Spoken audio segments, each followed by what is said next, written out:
And just so we can kind of flip the page a little bit. And then we'll switch back to science and technology.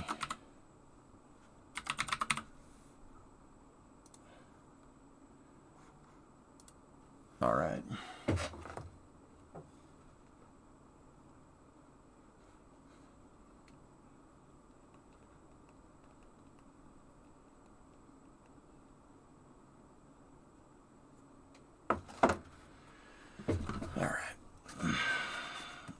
There's a GAO about the Artemis program that I'm interested in looking at. Government Accountability Office.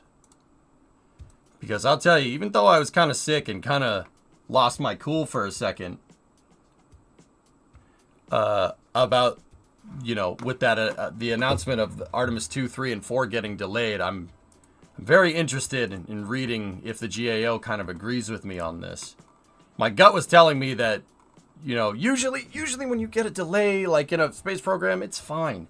But the fact that they're getting delays in components post first test flight, like, Discovery, big red flag. Big red flag. Well, 14-month resub. Impulse also announced the Helios tug. Nothing will remedy a sickness, quite like the GAO report. Here, hold on. Let's see.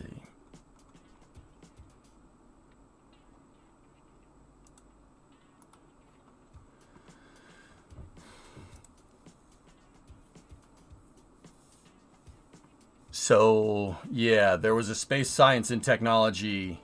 There's the GAO report, and there's a space science and technology, space and aeronautics subcommittee.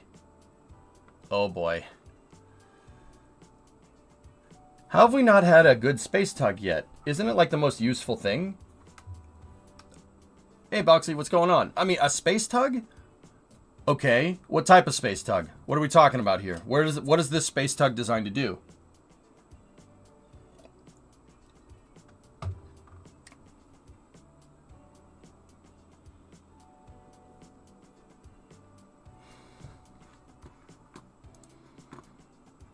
Impulse Space announces plan to develop high-energy kick stage. Cool. Choo-choo. There you go. So, 415, what kind of space tug are we making here? What are we doing?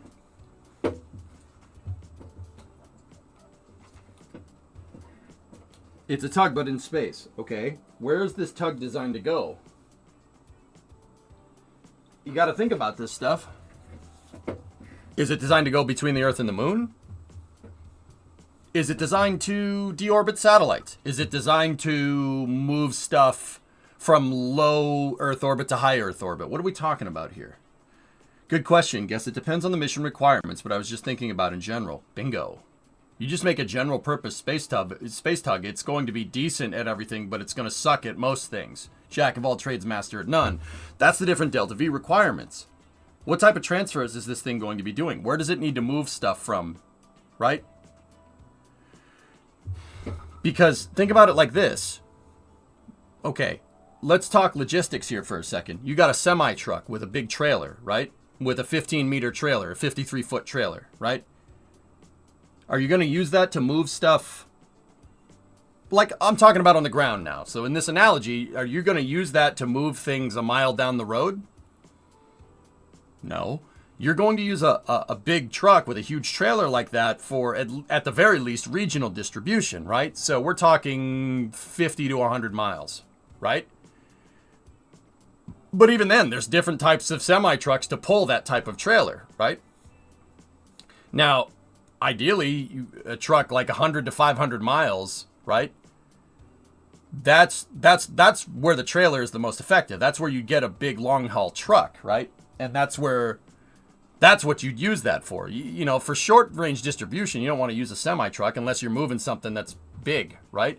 This is the kind of stuff I'm talking about. Now, right, you have types of trucks. You have types of trucks with what's called a day cab, all right? So let's just, like I said, our truck analogy. Say this truck is representative of our space tug, okay? That's a day cab truck. Okay? See this? This is a day cab truck. You have one set of wheels in the back. You don't have any back piece. It's a short wheelbase, so the distance between the front and rear wheels, very, very short. Okay? This is not designed for hauling across the entire country. Could you do it? Sure. But it's not really designed for that. All right? That's called a day cab. All right? As opposed to a long haul semi. Long haul semis are very different. These are the ones that you see up on the big highways. These ones usually have a camper in the back, right? Like this, there's an apartment back here. They're on a much longer wheelbase and they usually have 2 sets of wheels back there. That's for pulling a bigger trailer longer distances, right? This is the difference in what I'm talking about here. What kind of tug are we building? Are we building the truck equivalent of a day cab? Or are we building a long haul truck? Like, are we moving stuff to the ISS from low Earth orbit, right? Or are we moving stuff to the moon from low Earth orbit, right? Are we going from low Earth orbit to geostationary transfer? Because that's going to require a long haul tug. So you get into these types of mission requirements. Let's just say 415, we want to build a tug that goes to the moon. Okay. So that is what is it moving to the moon? What are we moving? Are we moving just cargo? If we're moving just cargo, we can afford a low energy transfer. Are we moving cargo for a base to move stuff to a base with humans on it on the moon? Right? If we're moving that same cargo, say we're moving food and water to a moon base, right? It's time sensitive. Why? Because people have to drink water and eat food. That's important, right? Hopefully someday we just, have a way to do it on the surface of the moon and keep that system closed loop, right? But say we do. Say we needed to move supplies to Gateway and there's people at Gateway. So there is some timeline to this. It has to, right? You have to get it out there quickly. Now we're talking about a high energy transfer vehicle. A high energy transfer tug is going to need to get out to the moon, drop stuff off at let's say rectilinear halo orbit, right? Let's just say the Gateway, just for argument's sake, right? So that's a 4,500 meters a second transfer for a translunar injection, and then an 1,100 meters a second circularization around the moon in rectilinear halo orbit. So we're talking just to get out there. Actually, let me look at the delta V map so I'm not guessing.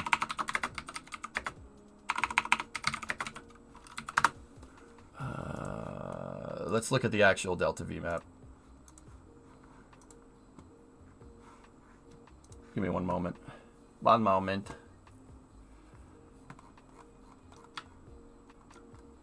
Right, what are we talking about here? So let's go.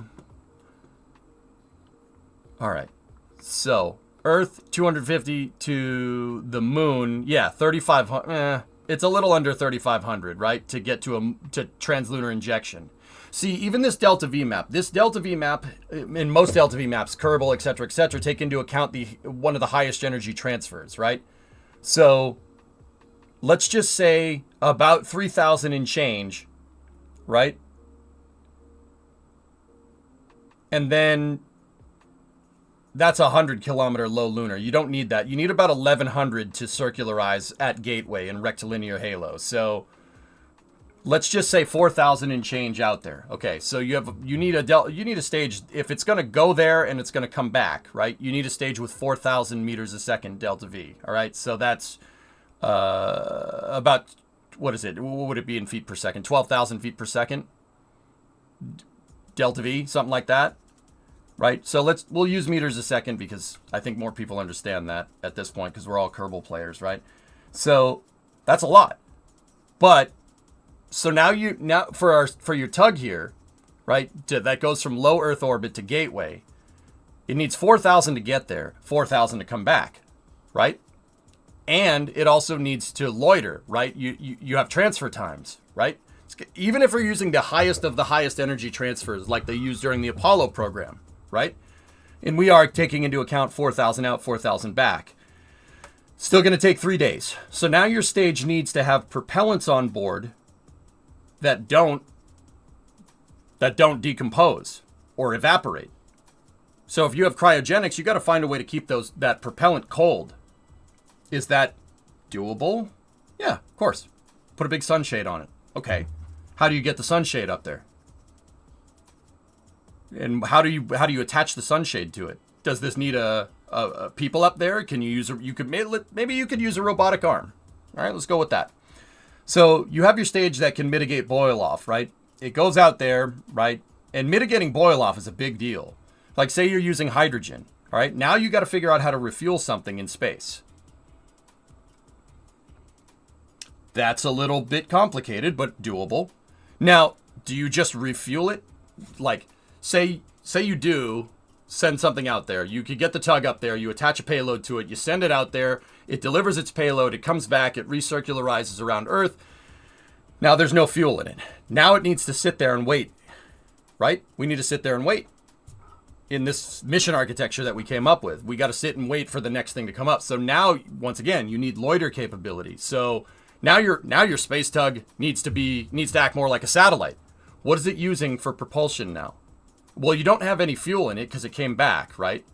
So how does it stay on orbit? You're going to need RCS now, right? You need some type of reaction control system. And because it needs to be able to maintain its orbit around Earth. And something needs to dock to it, so it needs to stay still. So now you need a reaction control system on this thing too. Right? Because let's just say the first time you launched this tug, it had payload attached to it. It's out there. Now it's back. Now you need to find a way to dock new payload to it and also refuel the thing. See what I'm talking about? This is just one task for a tug. All right? This is just one task. Now you have an extremely complicated vehicle here. That's half satellite, half upper stage, half tug. Yeah, it's going to need 150% effort here. That's why there's 3 halves. This is just for one style of transfer, right?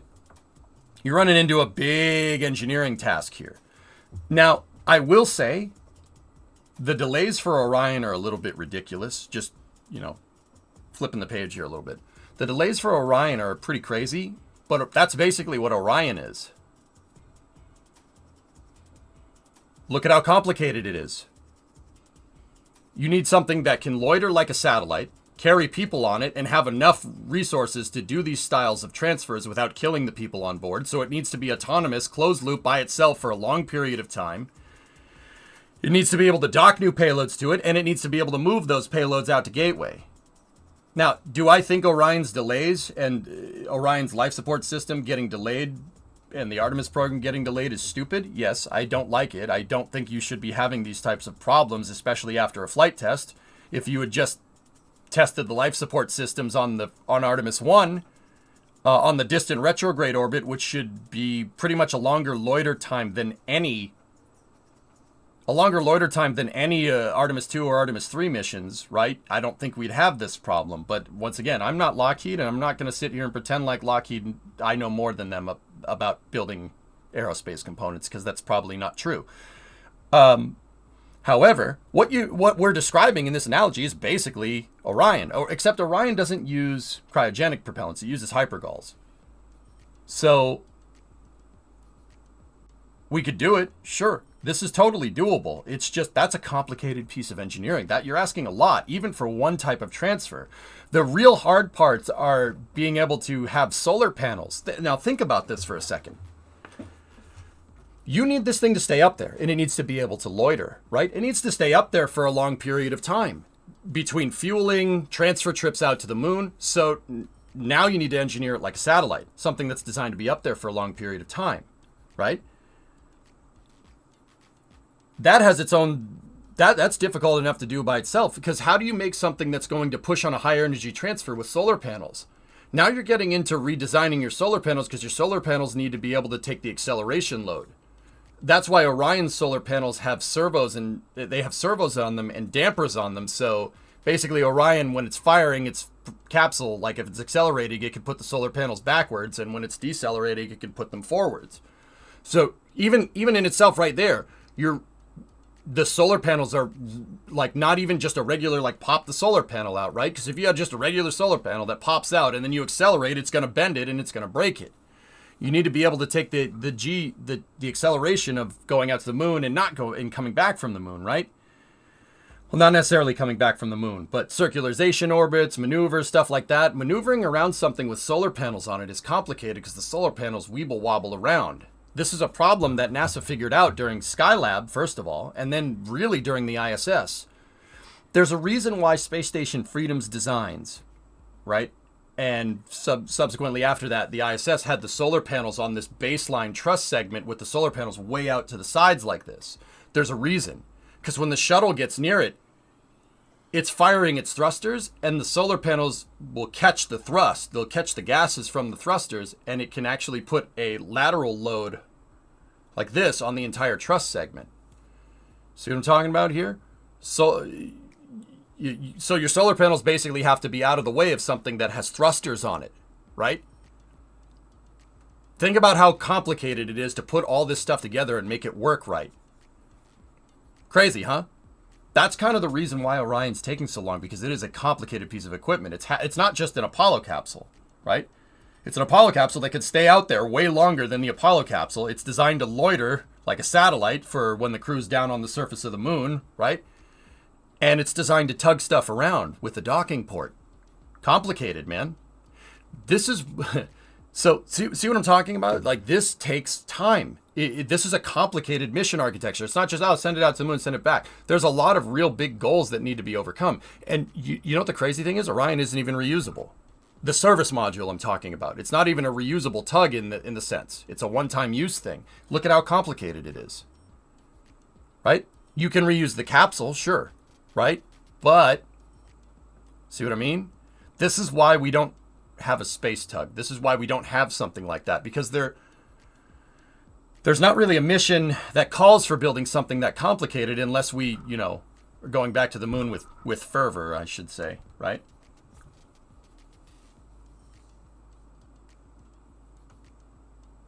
Yeah, I'm not sure about solid fuel tugs. That might be a little bit, I mean, what you'd make up for in complexity of the vehicle, you'd lose in, first of all, mass. So SRBs are heavy. Are you saying NASA can't revert to VIB? I know, it's crazy. Nuclear hydrogen tugs, that could change the game, but you still have to worry about boiling off all your hydrogen at that point. Starship would be the best tug. 415, does that make more sense? Why haven't we built a space tug? Well, what is this tug supposed to do? Where's it supposed to go? Why are you building this? Why not just dispose of a stage? It's way easier. Now, don't get me wrong. I have always been in favor of fully reusable architecture. I agree wholeheartely with how SpaceX and Elon think about spaceflight. It needs to be done like that.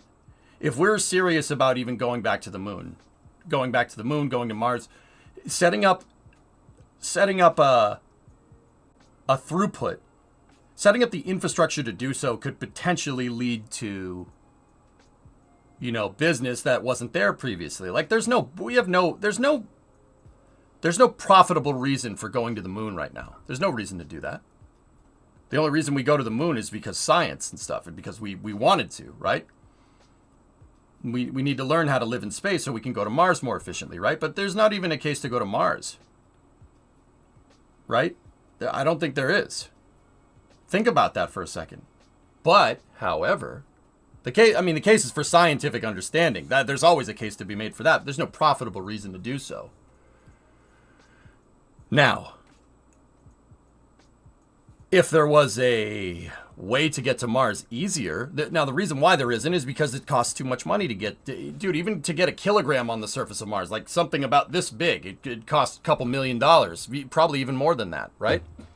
Now, if there was a transportation route, if there was a piece of spaceflight logistics infrastructure that could get something to the surface of Mars for the price of shipping a package from Hong Kong to Los Angeles, now we're talking, right? Now we're talking. Think about it like this. Go back to the 30s. Let's say 1937, 1938. What do the airplanes look like in 1937 and 38? Or like just in the 30s, right? Anybody ever notice this? What do airplanes look like? Airplanes look like this. Why?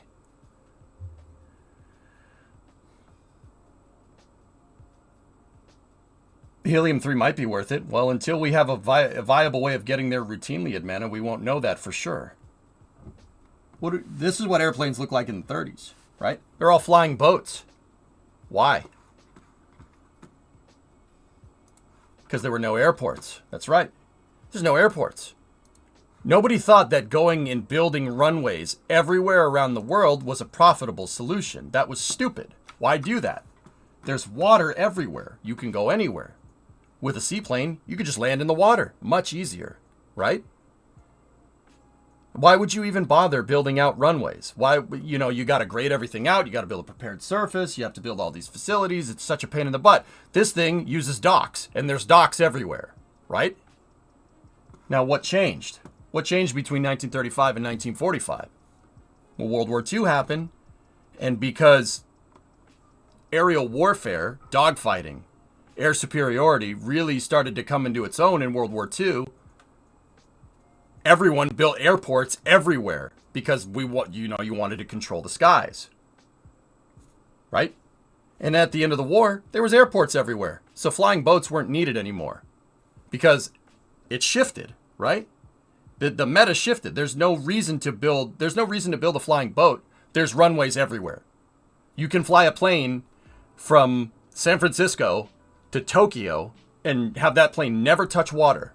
It could just land on all the runways that were built from the Pacific Island hopping campaigns that the US and Japan did because we were fighting over the Pacific, right?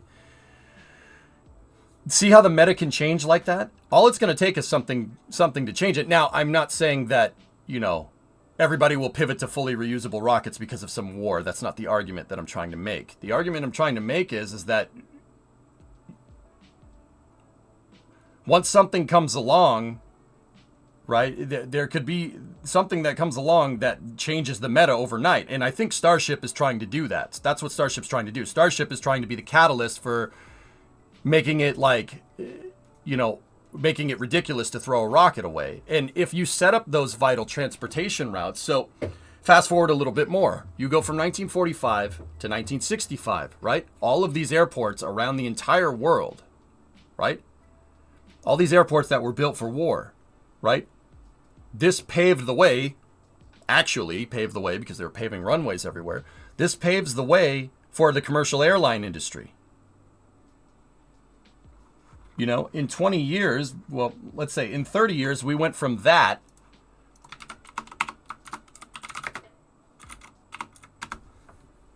to that. It's John Travolta's plane. Right? See what I'm talking about? And part of that was because everybody said, well, that we have all these runways. All we got to do is just maintain them. They're already built. Uncle Sam already forked over all the freaking cash to build all this stuff. We might as well, right?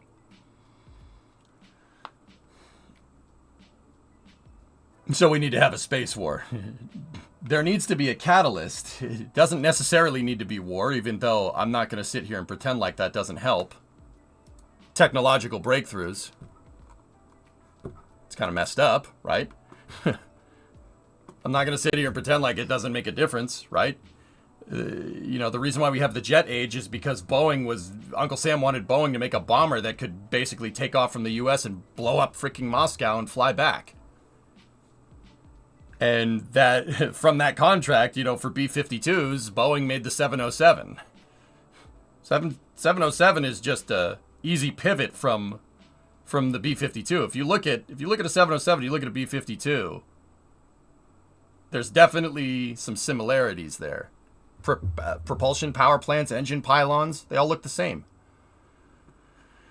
Probably avionics too, if I had to guess, but I don't know for sure. I'm not that big of a plane expert, right?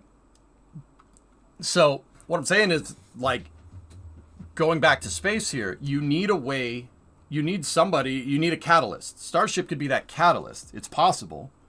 I mean, it's not going to be Uncle Sam, right? You're not going to have Uncle Sam's budget, but Elon's definitely getting close. He's definitely getting close, right? Now, once again, if we had a viable way to get to the moon pretty reliably, like we had basically what the 707 did for airline travel, that could potentially open up a market. So it's chicken or the egg, right? Like, what came first? Do you build a transport vehicle because you're anticipating the market, or you build a transport vehicle as a requirement, right? And in that regard, I think space flight and what Starship is trying to do is doing very much what the car is trying to do. There was no market for a car, just like there was no market for not making a flying boat with airplanes. There was no market for a car in 1903 when Henry Ford started Ford, right? There's no market for that. Nobody needs a car. You have a horse. The horse is fine. Why would you need a car? Right? But also, it's arguable that we didn't need an automobile.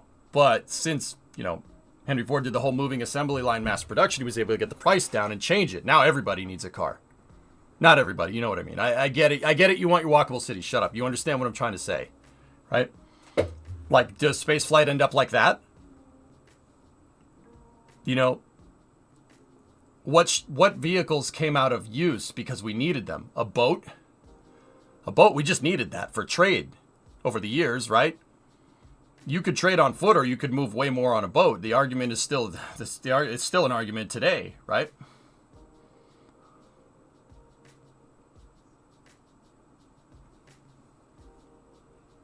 At one point, was there not an idea for a manned spaceport between Earth and the Moon for refueling space travel? Yeah, L1.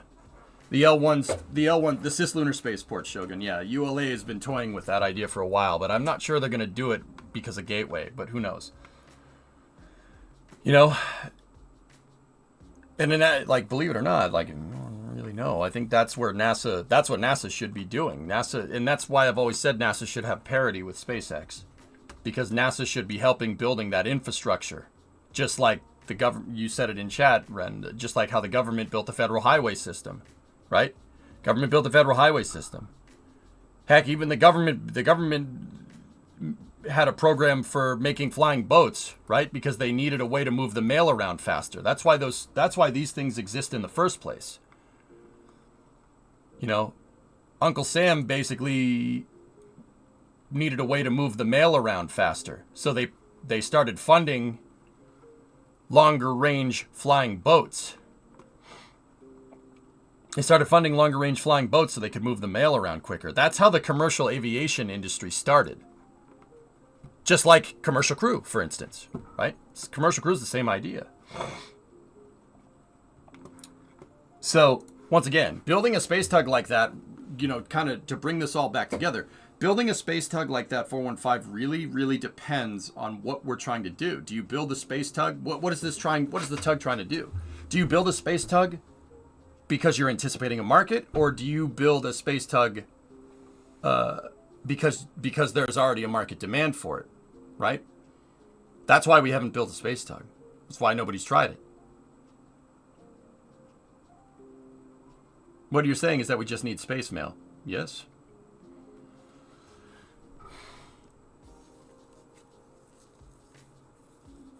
That's fair. Thanks for the walkthrough. Yeah, lots to address in the simplest version, especially without specific need. Now, going back to Orion, when you're thinking about Orion in the context of it being basically a crude, partially reusable space tug, this is the argument that I've basically been making since SLS came on the books 10 years ago. You'd want to test this more and not less, right? You'd want to do a lot more testing than less testing with something like this, especially since it's right now the only viable way to get people out to cislunar space.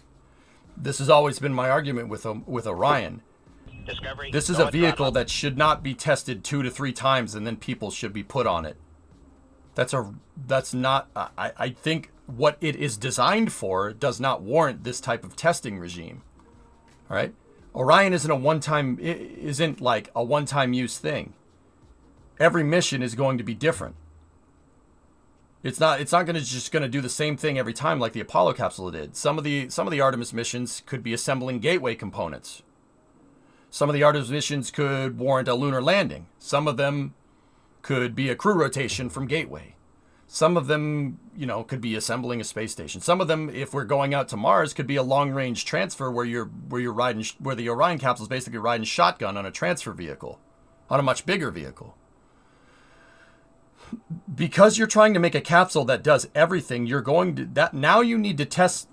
That calls for a testing regime. And once again, this isn't my opinion. I'm regurgitating what the system, NASA's own systems engineering book says. Because you're calling for a capsule that does all these different types of things, a robust testing regime is warranted. You're going to need a lot of flight data because the capsule does something different every time. Just having kind of an iterative, all-up testing flight regime with that is not that good of an idea. To be honest, that's not how I would test that. And, well, I say that's not how I would test that. That isn't NASA adhering to their own rules. That's not how they would test that. Let me put it to you like that. You know?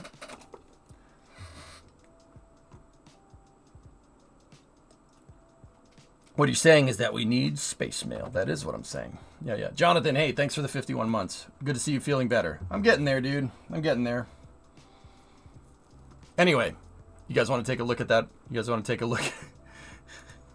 All right, let's see something. Let's see what we got here. So will the Gateway assembly missions be unmanned? Some of them will, Jax.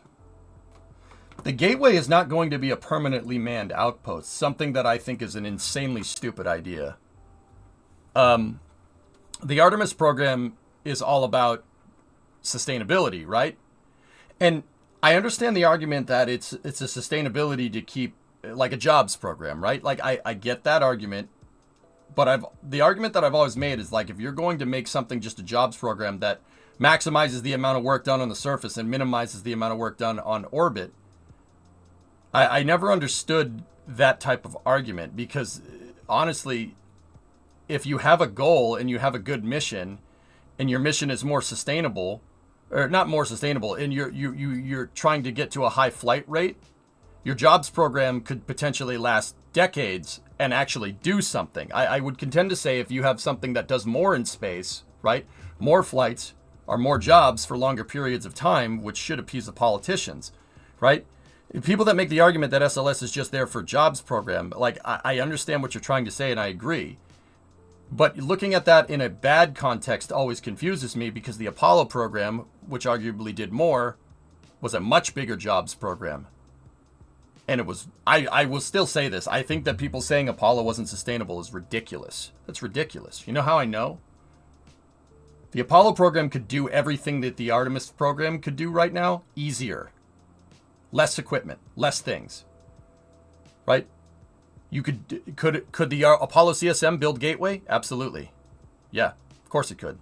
Easy. So what's the deal? Right? So I would contend to say that, you know, with what you're trying to do with the Apollo, with the Orion capsule, would warrant more flight missions, and that would mean more jobs for a longer period of time.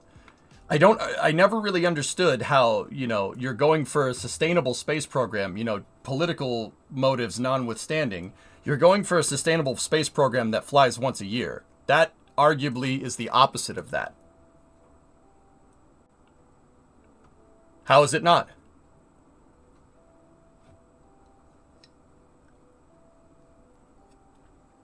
EJ, it couldn't deliver base components. Come on. What are you talking about, Ren? What do you mean? What do you mean it couldn't deliver base components? Of course it could. The Apollo Applications program called for delivering base components. A LEM on top of the Saturn V with no ascent module and a HAB module instead. You already have fuel cells on the LEM, so the LEM's already a spacecraft. The descent module. All you need is a space station module, right? All you need is a space station module on top of that. That's what they were going to do with the Apollo program. They were going to use Saturn V's to send payload out to the moon, right? They were going to use the Saturn V to send descent modules with bases on top of it.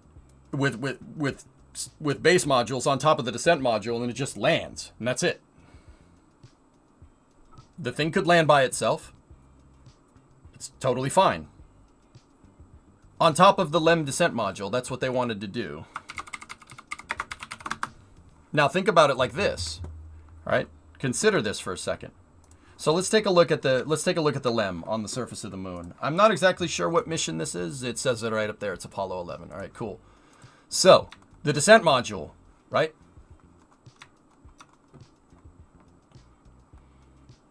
See this? You could just put a base module up here. That's what they wanted to do. So for a crew mission out to a lunar base, right? You just send a regular Saturn V with this. No problem, right? For a cargo mission to the surface of the moon, you'd send this, no CSM on top, right? You'd send this thing, right? And you wouldn't have an ascent module up here. You'd have a base module. Just this, basically a space station module, that's all. And if you wanted to do something like Gateway, right? There was a variant that they were working on that probably, if I'm thinking about this right, would be able to... You could basically send a Skylab-esque module out to the moon, no problem. Now, the Venus flyby missions were working on building out architecture. So you could basically build something like Gateway in one launch. This is what we're talking about here. So you have your S4, right? You have your S4B upper stage. And then in the area where the LEM was supposed to be, right? There's a space station module. That space station module has a hatch that leads to the hydrogen tank. Wet workshop. So basically you build the space station module inside of it and then you fill it up with cryogenic hydrogen. And then when you're out, when the S4B does your translunar injection, you use the command service module to circularize it in lunar orbit, right? And then you evac all the fuel out of the hydrogen tank, and basically you have a Skylab around the moon. Even if you don't do that, you still have this. It could get all this out to the moon, because there's no way that the space station module is actually pretty light comparatively to like the LEM. The LEM's freaking heavy because it's a complicated vehicle. There's a lot of stuff on it, right? This could circularize all of this out there because the S4B is out of fuel. There's no fuel in it. It's super light. And this is just hollow space with some life support systems in it, right? Arguably way less mass. So this is what, I mean, dude, you could put this out there, have a space station out there, and you're good to go. And what, have 400 LEMs pile up? Descent modules? Descent modules will just be the landing gear for... Descent modules will just be the landing gear for the base modules, Ren. I don't understand. What's the problem here?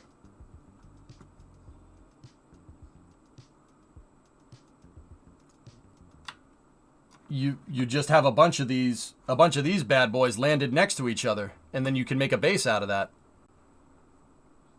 Heck, dude, you want to get really fancy, what you could do is have a rover, bring a rover down, right? Like from the 15, 16, 17 missions, you'd have a rover with a crane on it. You don't need to run much counterweight because 1/6 the gravity, and you could pluck stuff off the descent modules and then maybe move to a reusable descent module. I don't know if the Apollo applications program called for that, but that definitely seemed like the direction that they were going with. Because the reason why I don't know if it called for that is because they stopped doing it. Every time you send crew, they would have to leave one behind.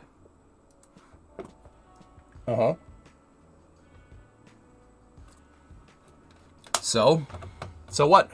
Could use them as storage lockers. You could take them apart. Heck, with a light enough module, maybe you could restart the LMDE and send it right back up. Probably couldn't do that. But yeah, I mean, essentially you'd plop a bunch of descent modules down, right? But I mean, as you gain more dexterity on the moon, you could address those problems, right? And the plus side of that is that you always have your production lines back on Earth always making new descent modules. I think this is way more sustainable than what we have right now, ironically. And this is You know, the Apollo program at full scale could probably launch 2 to 3 times a year. That's fine. I'm not talking like once a month here for SLS. 2 to 3 times a year is a sustainable lunar program. Sure, absolutely.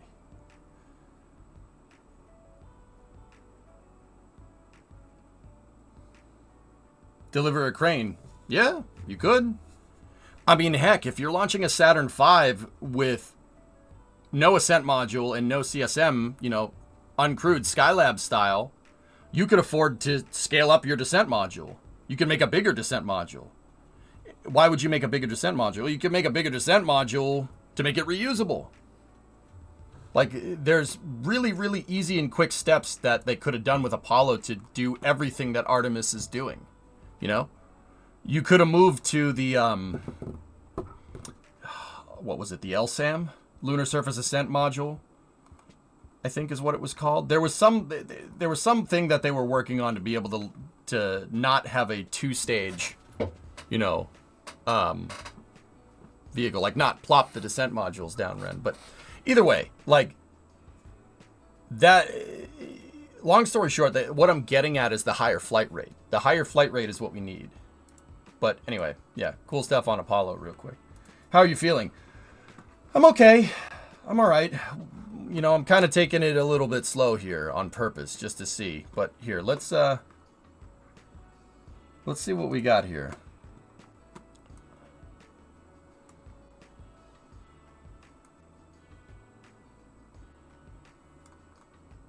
The core stage tank is currently the longest lead item for the SLS program. Do you know why this is?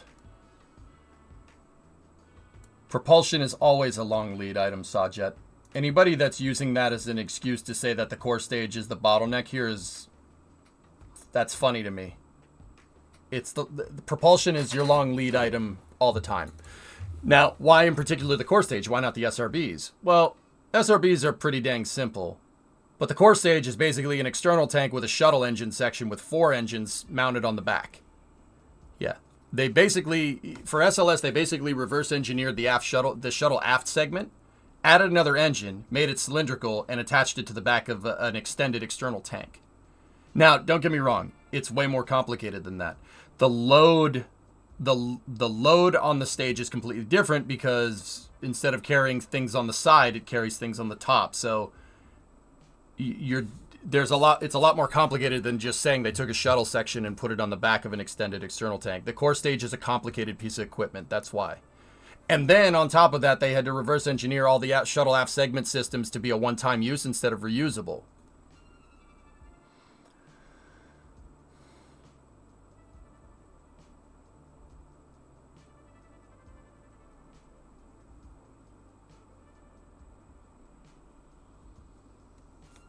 That makes sense?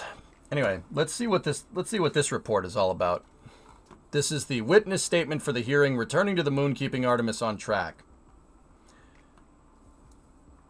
NASA, as well as the nation on behalf of which it executes our civil space program, should modify the strategy, tactics, and acquisition approach and programmatic structure of human lunar return as it is presently planned.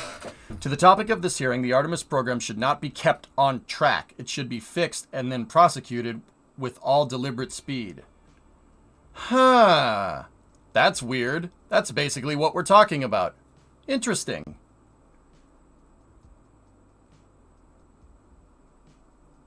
Yes, Ajit, no problem. Here, let's see this.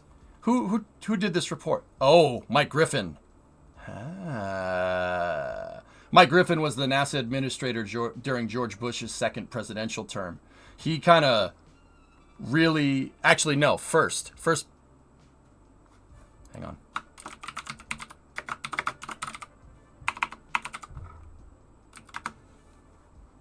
Yeah, this guy.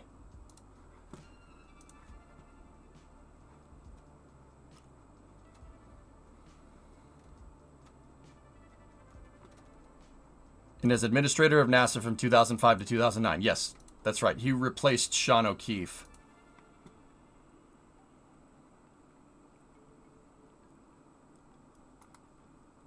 Yeah. Mike Griffin basically came up with the, not came up, but he oversaw the constellation program. I've always liked how he looks at lunar architecture.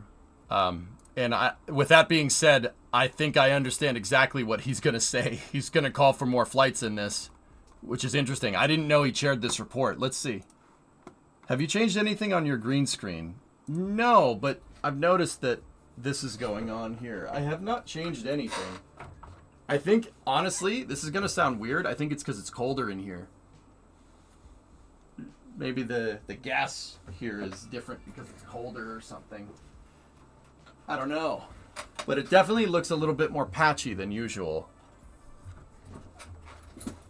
So he and Bridenstine should lead NASA. Got it.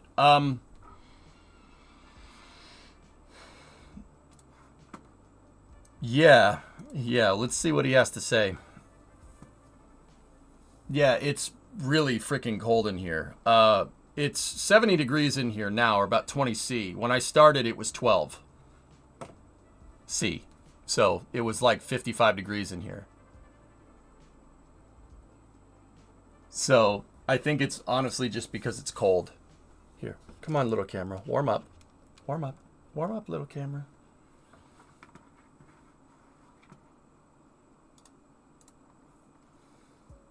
Oh, yeah, for sure. Let's change the lighting out there. Still got a little bit going on here.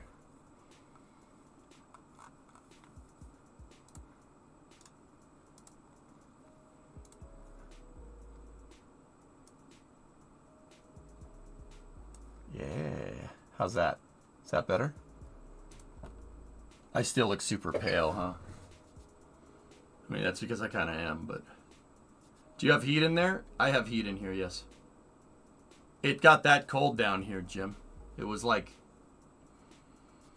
It's not that the ambient temperature is cold. There's a wind chill because it's super windy out. So on the weather report this morning with wind chill, they said it felt like 8 degrees Fahrenheit, which is...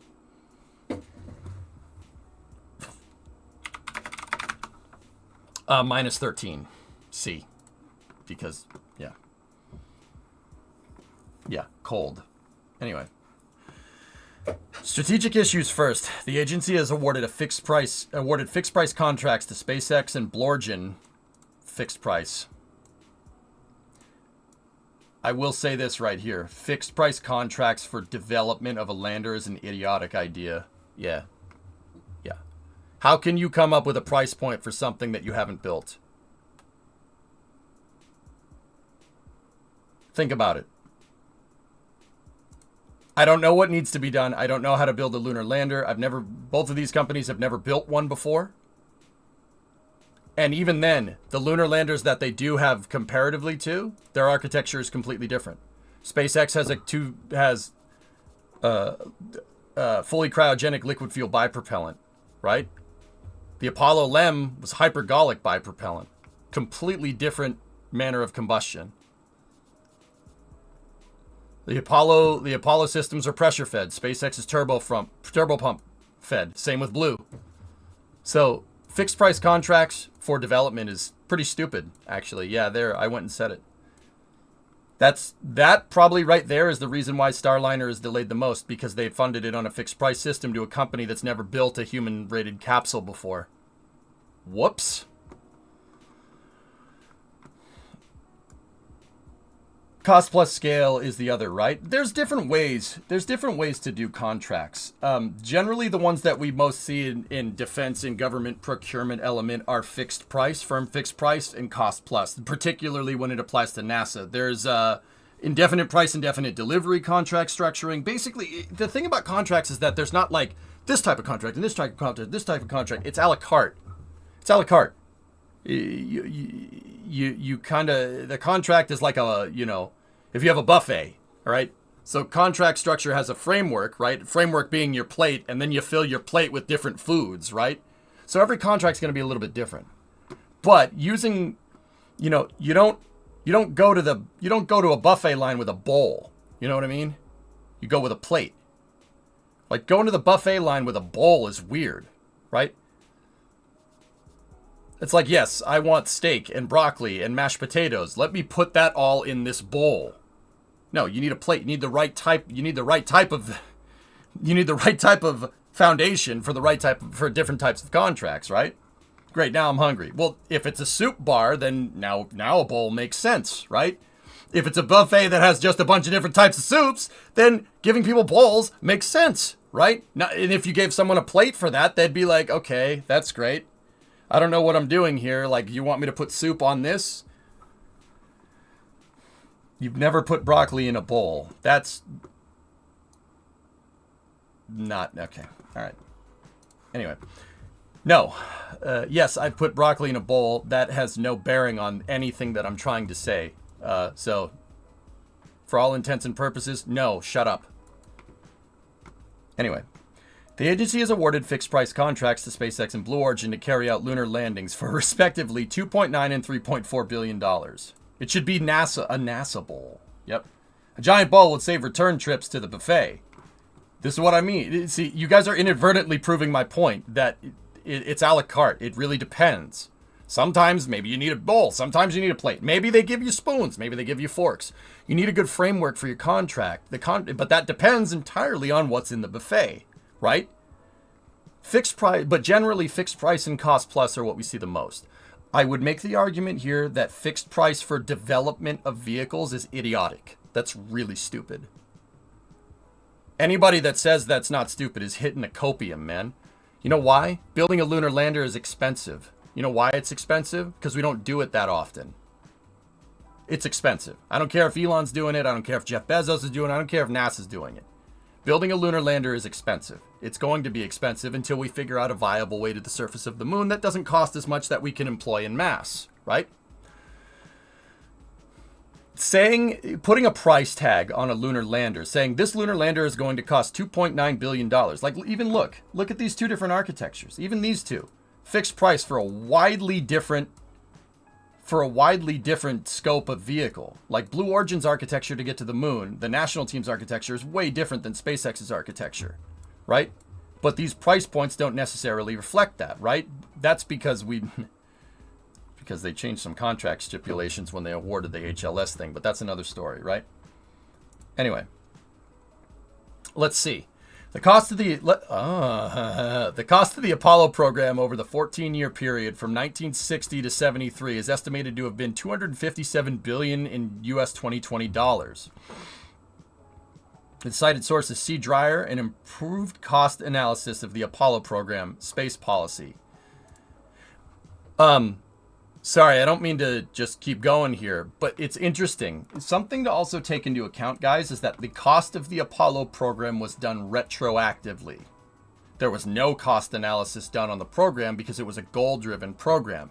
They didn't see how much the program cost. They didn't do any comptrolling or any accounting on this thing until we landed people on the moon. Interesting point. It's an interesting thing to think. Not necessarily that I'm trying to make a point here, but the point is that a goal-driven program did cost a lot of money, but it got what it was set out to do done. I am trying to make a point. The point that I'm trying to make is usually, once again, it goes back to how the heck do you know how much a lunar lander is going to cost? You could do cost projection for how much you think it's going to cost, but you'd probably be wrong. You know why? You can't predict the future. Yeah, that's funny how that works. Everybody uses the cost of the Apollo program as a metric for how much a space program should cost to go to the moon. But that's ridiculous. That's a ridiculous way to look at it. One, Apollo didn't do cost projections. Two, your launch pads are already made. Yeah. Apollo carried such a heavy price tag because we needed to build the entire logistical pipeline out for building a super heavy launch vehicle. All the vehicles that you need to put it together, all the buildings that you need to put together, launch crawlerways, crawler transport, mobile launchers, pads, etc., etc. And then go to the moon. And then fly it. Comparing anything to the Apollo program is ridiculous. You know why? Because we already have the VAB and Launch Control Center and the crawlerway and the launch pads and all the factories to build all these things. They've already been made. So it's very interesting to see people compare to that. There's no lunar program, even if we just remade the Saturn V, there's no way it's going to cost as much as the Apollo program did, even adjusted after inflation. That's stupid.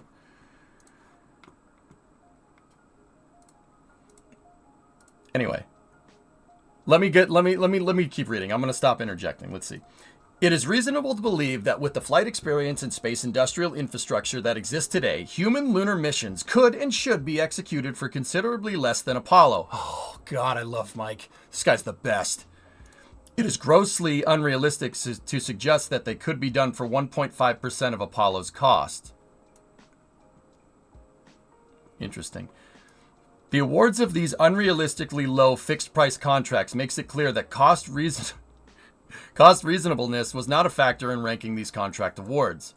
The further implication is that the United States is not yet serious about a program that should be regarded as a core national interest, returning the U.S. and international partner astronauts to the moon before our self-declared adversaries can... Interesting choice of words. Before our self-declared adversaries can do so. As in the 1960s, we are again faced with a near-term peer competition in space, this time with the Chinese Communist Party and once again, potentially Russia.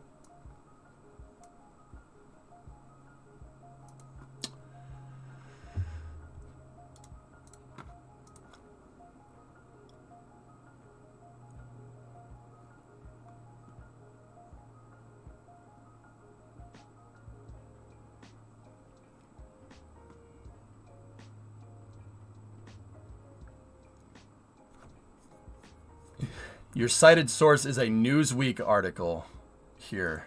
Okay. Chinese media has called China's future lunar base with Russia a perfect match after Moscow approved the plan this week to take their no limits partnership to the moon. This was on December 1st.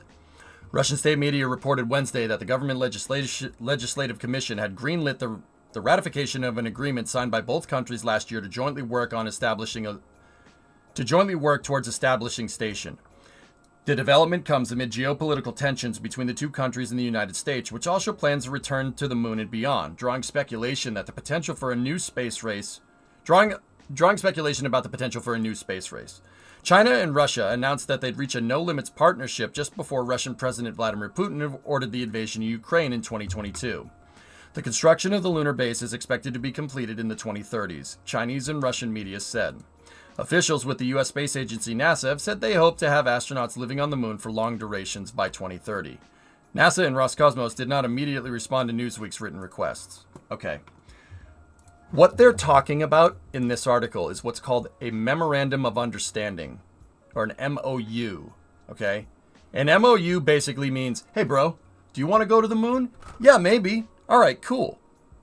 Yeah, I think that would be a good idea. All right, dude. Yeah, we'll do that in the future. Yeah, man, we'll do that. It'll be awesome. We'll make rockets and we'll go to the moon and we'll land. Oh, yeah, man, that's going to be awesome. We have an understanding? Yeah, we have an understanding.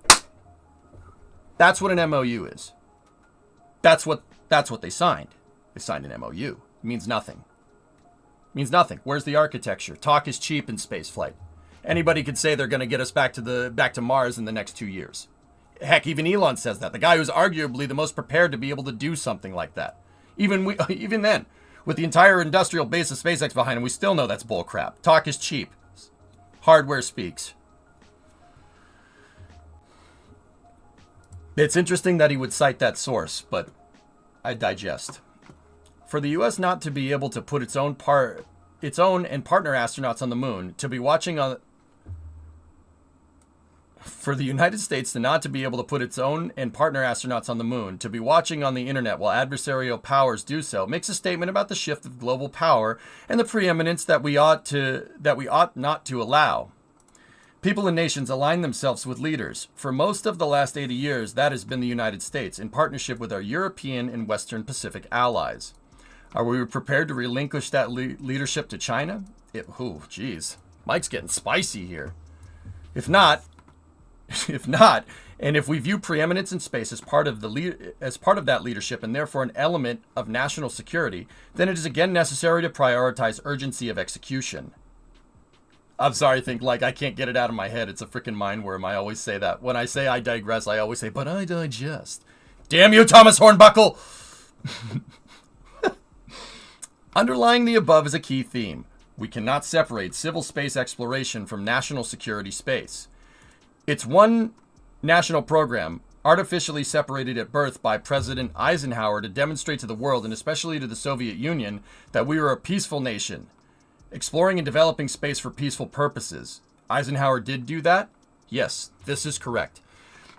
Eisenhower came up with the idea of separating spaceflight and making spaceflight a civilian domain. The reason why he did this was exactly as Mike says. He didn't want an arms race in space. Space is endless. It's an endless bit of potential for spending money on weapons, space fighters, et cetera, et cetera. Eisenhower was afraid of the military-industrial complex. We all know that. Having the defense program go full ham on spaceflight could create an arms race that not even the U.S. would be able to sustain. That's what Eisenhower meant when he said the military-industrial complex needs to be stopped. Everybody knows he's like, no, we don't want the military-industrial complex. We got to be careful of that. We got to be careful of that because they're going to want to keep developing weapons and keep developing weapons. And opening up the domain of space, creating an arms race in space, could potentially bankrupt us. Because space is an unlimited warfare domain. It's gigantic. It's not like Europe or fighting over the Pacific, which arguably is the most expensive thing because water, so you need a navy, et cetera, right? He saw it as a way to curtail military spending in space. Mm-hmm. To the moon, Glender. That's why he did it. Because an arms race in space would bankrupt us. The funny thing about that, interesting postscript to that, is that's exactly what Reagan did. Reagan started spending crazy money on defense, particularly under the Strategic Defense Initiative in the 80s, to get the Soviet Union to develop Buran Energia and waste all of their money doing it, trying to achieve parity with the U.S. space program. Funny thing is, most of the Strategic Defense Initiative was nothing. Stuff that was fake. We bluffed them into bankrupting themselves. That's what happened. He used exactly what Eisenhower was talking about as a bluff to get the Soviet Union to start spending money like crazy on defense, enough so that they couldn't spend money on feeding people food. Yeah. Oops. Did Reagan have Star Wars as well? That's what the Strategic Defense Initiative is. Quantum Goose. The SDI is what it's called. Reagan rolled that out in the early 80s during his first presidential term. Part of that was developing space station freedom. Giving the shuttle a thing to do. Yeah, that was kind of important. Because we had this awesome reusable space vehicle and we didn't know what to freaking do with it. Part of the Strategic Defense Initiative was building out space station freedom and building out the components to live and work in space. So part of it wasn't bullcrap. The part that was bullcrap is thinking that we have some type of laser particle beam weapon up in space that can zap enemy ICBMs, eliminating mutually assured destruction. That's what panicked the hell out of the Soviet Union into trying to achieve parity. Buran, Energia, Polyus. Polyus was the Soviet Union's response to that. So we gaslit the Soviets into folding. Yes. Yeah, Reagan's policy used what Eisenhower was talking about as a bluff. Poker game. Could you drop the link to this in chat? Sure. But see, here's the thing. Just a little thing here. I can get us bluffing the Soviet Union. I understand that. However, at the same time, ain't nobody gonna convince me that the KGB wasn't good at spying on people. All right? Part of the reason why the Soviet Union engineered Buran Energia was parity with the United States. Because they thought the U.S. was storing nuclear weapons inside of the shuttle's payload bay and leaving them up there. So if our nuclear bases, or for whatever reason, we couldn't launch ICBMs, we could just deorbit them from space and that's the end of that. You're not going to catch something going 10,000 miles an hour, right? Like an ICBM. They thought we were doing that. They also thought we were making laser weapons in space, and Buran Energia's first mission, Energia Polyus, which launched in 1987 off of the test stand, believe it or not, because the pads weren't ready. True story. Yeah, they launched it off of the static fire test stand. Not a lot of people know that. Was basically a particle beam cannon, like I think it was a CO2 based laser that could, so you could try to basically like ants in a magnifying glass. Basically, you could zap stuff like an ICBM coming in, right, with a satellite. That was bullcrap. But another thing that they were scared about is Salyut 7.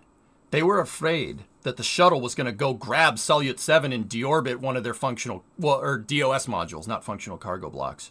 So they sent 2 cosmonauts up there in 1985 to fix a space station that was broken. They docked with a dead stick space station manually, EVA'd, I say EVA'd because that's basically what it is, EVA'd inside of the space station and fixed it. Salyut 7 is crazy. Absolutely nuts. You do not...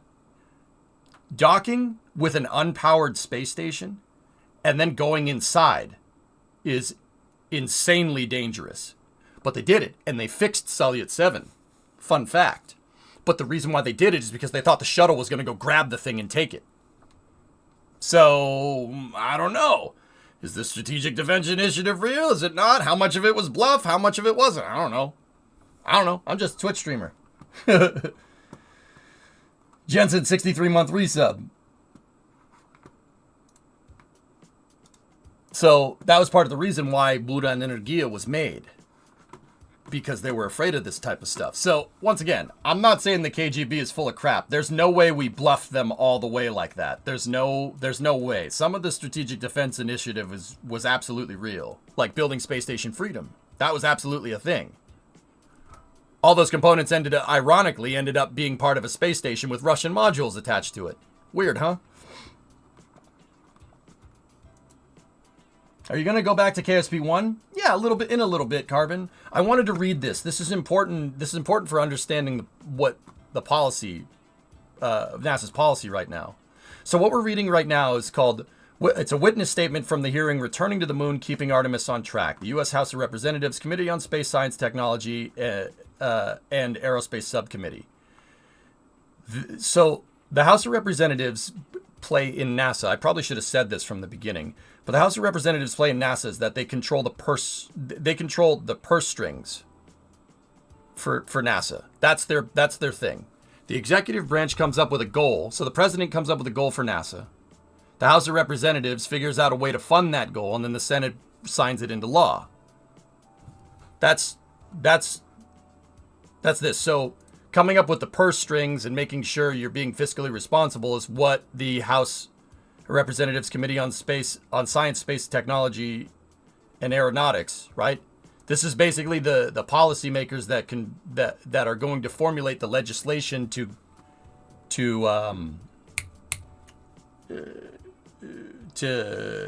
basically get NASA the money to do what it needs. The guy that wrote this is Mike Griffin. Mike Griffin is a former NASA administrator. He was a NASA administrator during George W. Bush's second term. And he kind of oversaw the Constellation program. For what it's worth, I do agree with Mike in terms of spaceflight architecture. He's the guy that Constellation is basically his brainchild for the most part. Just like the Artemis program, and calling it the Artemis program was Jim Bridenstine's thing, right? Giving a name to the Artemis program. That was Jim's kind of gift here. And then putting a lunar lander on the books as well. The Constellation program was Mike's idea. The Soviets were scared we'd do to their space station what we did to their submarine with the Glomar Explorer. For the most part, Admana, yes. Mm-hmm. Also, Glomar Explorer is an amazing piece of amazing piece of engineering. Yeah, just on a side note. Did you know that it's designed to mine the seabed floor? What a smart idea, that Howard Hughes.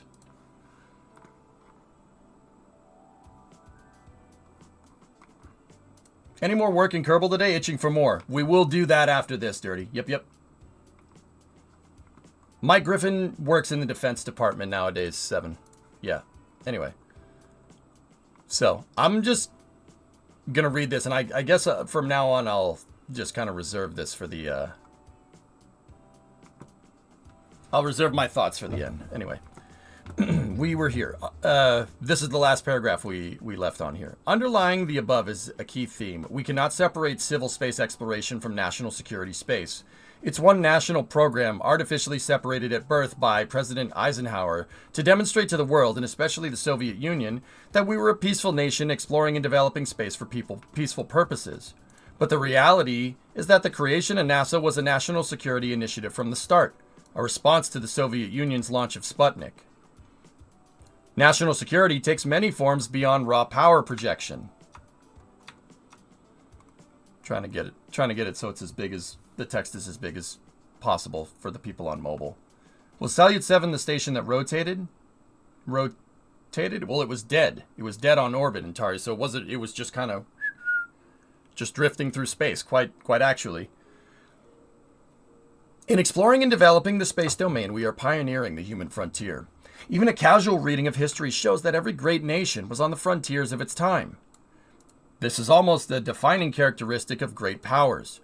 To quote from President Kennedy's Man Moon Decade speech, where mankind goes, free men must fully share. The point is that value systems matter. The United States mounted one of the most powerful yet non-aggressive responses in history to the Soviet Union's launch of Sputnik. Had the first satellite been launched by the United Kingdom, the United States may not have been a bit... I don't know how to say that word, but I'm pretty sure I understand what it means. The United States would not have been a bit annoyed that we weren't... It would have been a bit annoyed that we weren't the first. Chagrined. I'm just annoyed. Yeah, okay. But the response would simply have not been the same. The values of the United Kingdom and our own are highly aligned. Why, mates? Except for the whole tea thing, we're going to throw the tea in the harbour. We're going to throw it right in there. This guy flexing his vocab. Why use more words when few do trick? Next Tuesday, you know, we're going to go to the moon, mate. Next Tuesday, innit? Righto. The values of the United States and the Soviet Union were about as antithetical as it was possible to be. We didn't like each other. That's what he's trying to say. The difference was critical to our response to Sputnik, as it should have been. The reality is that decisions are made, standards are set, and values are established on a frontier by the people who show up, not by those who stay home and watch. True that. The society that sets those standards, as we have done for global air transportation since the end of World War II. Oh, damn, dude, it's like we were just talking about this. Oh, man, I love Mike. This guy's the best. And establishes the key infrastructure, emerges as first among equals, the proper goal for the United States. 415, are you still here, buddy? We were just talking about this. Oh, that's weird. Oh, that's weird. Oh, smell that? Oh, God, it smells like vindication. Oh, God, does that smell good? Oh, yeah.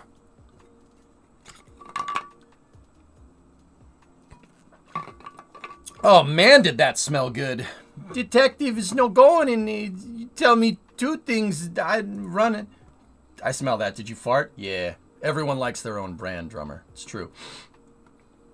Pork chop sandwiches. Oh, shoot. Get out of here. What are you doing? Finally, when a society can do things that others cannot, it commands a degree of respect that is, by itself, a valuable national security asset, possibly more so than in many instances of the exercise of hard power. Quite simply, the very best people want to come to the place where the very best things are being done. It is quite instructive to observe how many key figures in the Manhattan and Apollo programs were immigrants, a number that was hugely out of proportion to the rest of the population. I saw Oppenheimer. I'm an expert on nuclear physics now. Just thought I'd let you know. To quote an observation by former Deputy Undersecretary of Defense for Research and Engineering, Dr. Lisa Porter, the United States is a country where a Six Sigma individual can flourish. It's all about that Sigma grind set. Boys and girls, that Sigma grind set made the Manhattan and Apollo programs. That Sigma grind set got those done. You know what I'm saying? What I'm trying to say is Oppenheimer never skipped leg day. Neither did von Braun. Am I right or am I right? Am I right? Am I right or am I right? Okay.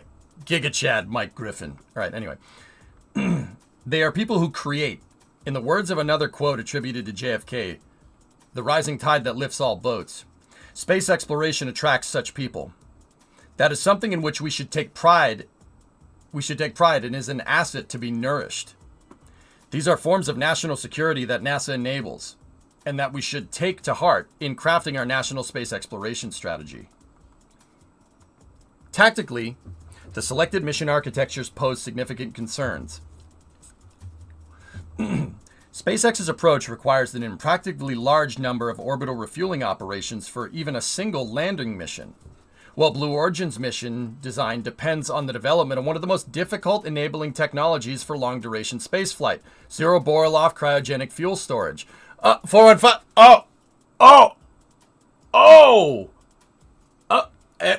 That was it. There's a reason why I gave you a long response, because I was kind of thinking it might play into this a little bit. That's weird, right? Oh man, that's strange. These architectures feature concepts, cryogenic propellant storage, likely in large depots with low controllable boil-off that are critical to long-term sustainable human space exploration. But while important, their development is unlikely to be completed easily or quickly, and over the last half-century, we have used up that time that could have been devoted to the evolution of Apollo-era systems to a more sustainable architecture. God damn it, I love this guy. This guy's the best. Time to fire up the 3D printer again. Ooh. That's an STL for the, what is that, the X66? He gets it. This guy gets it. Like I said, Mike Griffin oversaw the Constellation program, which an architecture which I think is very, very good, because it works with the political system instead of against it, just like the Apollo program. Like it or not, we are engaged in a competition with others who do not wish us well. Timeliness matters. There are other concerns. Crew safety. We're about to get. Oh, I know exactly what this guy's going to say. Let's read. The present Artemis mission architecture requires staging operations at a gateway based in a lunar polar near rectilinear halo orbit (NRHO) with a 6.5-day orbital period. Orbital period is the amount of time it takes to do one orbit. And dimension of a 3,000 kilometer by 70,000 kilometer altitude above the lunar surface. So parasynthian is 3,000 kilometers and apocynthian is 70,000. That's the AP and the P. Those are fancy words for the AP and the P around the moon.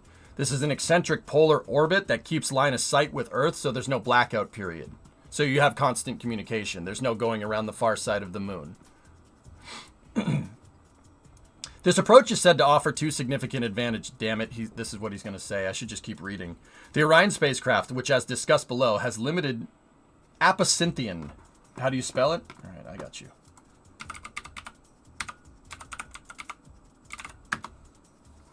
You can call it an apolloon and paraloon. There's actually a couple of different names for it, depending on which Greek or Roman god you like. Fun fact. The Orion spacecraft, which as discussed below, has limited delta-V capability, can get into and back out of this orbit on the way to and from the moon, and at any point on the lunar surface can be accessed from the staging area. The first of these issues can be addressed by far simpler means, discussed below, and the second is not unique to rectilinear halo orbit. It is a characteristic of any polar orbit. What if I had a pagan god? Greek and Roman gods are pagan by definition, Sajed.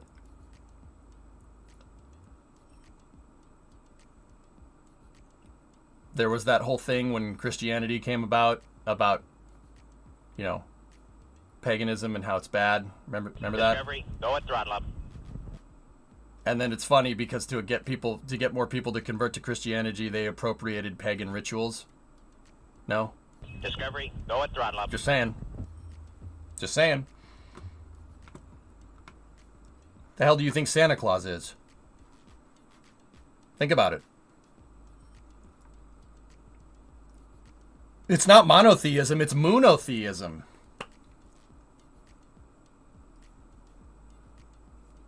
Theology is very interesting. Seriously, Christianity, when Christianity first came about, you know, after Jesus sacrificed and the Romans crucified him, right? They adopted Christianity as kind of this monotheistic religion that could appropriate different things. Basically, they tried to be more inclusive by saying, oh yeah, if you convert to Christianity, you can keep, you know, we'll make this a holiday, we'll make this a holiday, etc., etc. That's the short version. Doing research on monotheistic religions is very, very complicated. Monotheistic religions in post-antiquity, if we want to be very, very technical, right? It's close enough. That's the short version. Do you? Good. You're married. Kiss her. Anyway, back to space stuff. Did you lose a flight with a lawnmower? Actually, it was re-entry, but yeah. And Princess Value. I'm sorry, it's the hair.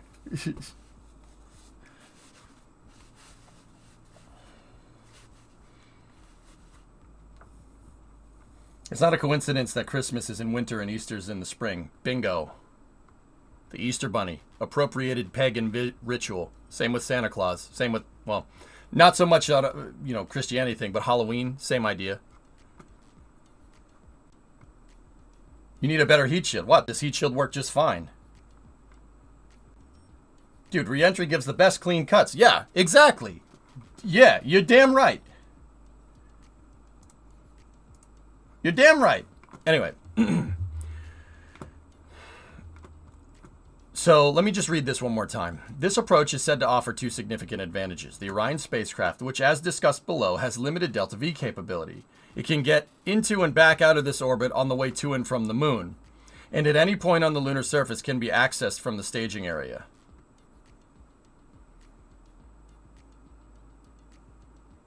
Our engineers don't understand how EJ's haircut worked. Yeah, their models were not correct. Did you just have fun? Harvest Festival. We build a hut and put food all over it.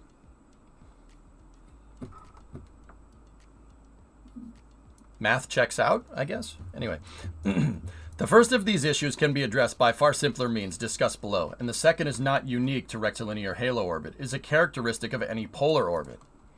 However, these points are trivial in comparison to the major disadvantage of staging from rectilinear halo orbit, which is that immediate return to the gateway from the lunar surface is possible only on 6.5-day centers.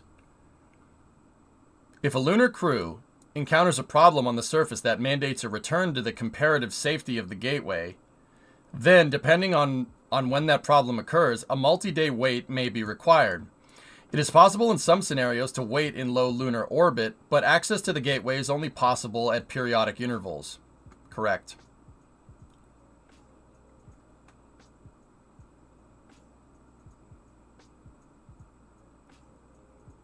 Solution: build multiple gateways. Yeah, the orbital mechanics are a little bit more complicated than having multiple gateways around, but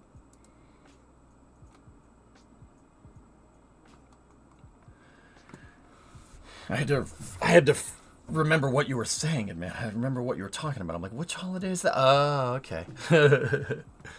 With present technology, flying in space is just barely possible. Even in Earth orbit, it is both difficult and dangerous. Expeditions to the moon will be even more demanding.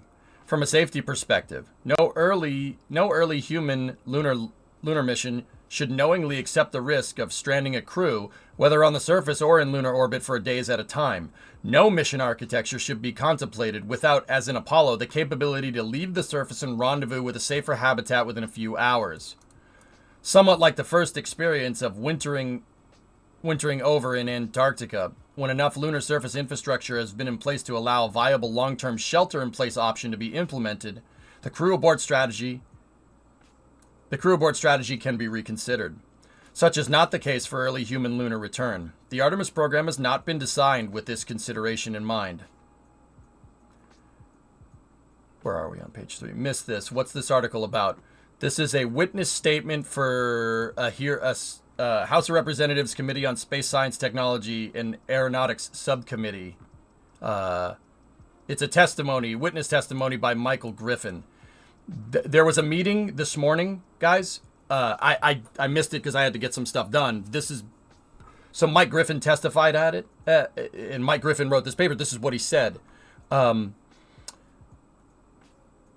The Space and Science Committee is basically the people that control the purse strings for NASA. Yeah, they control the purse strings for NASA. So telling them about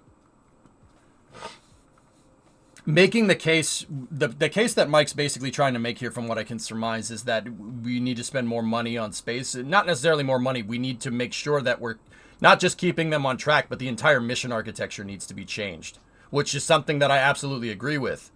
If you guys have watched the Smarter Every Day video by Destin, where he basically says the same thing, he's right. This is what Mike's basically echoing his words.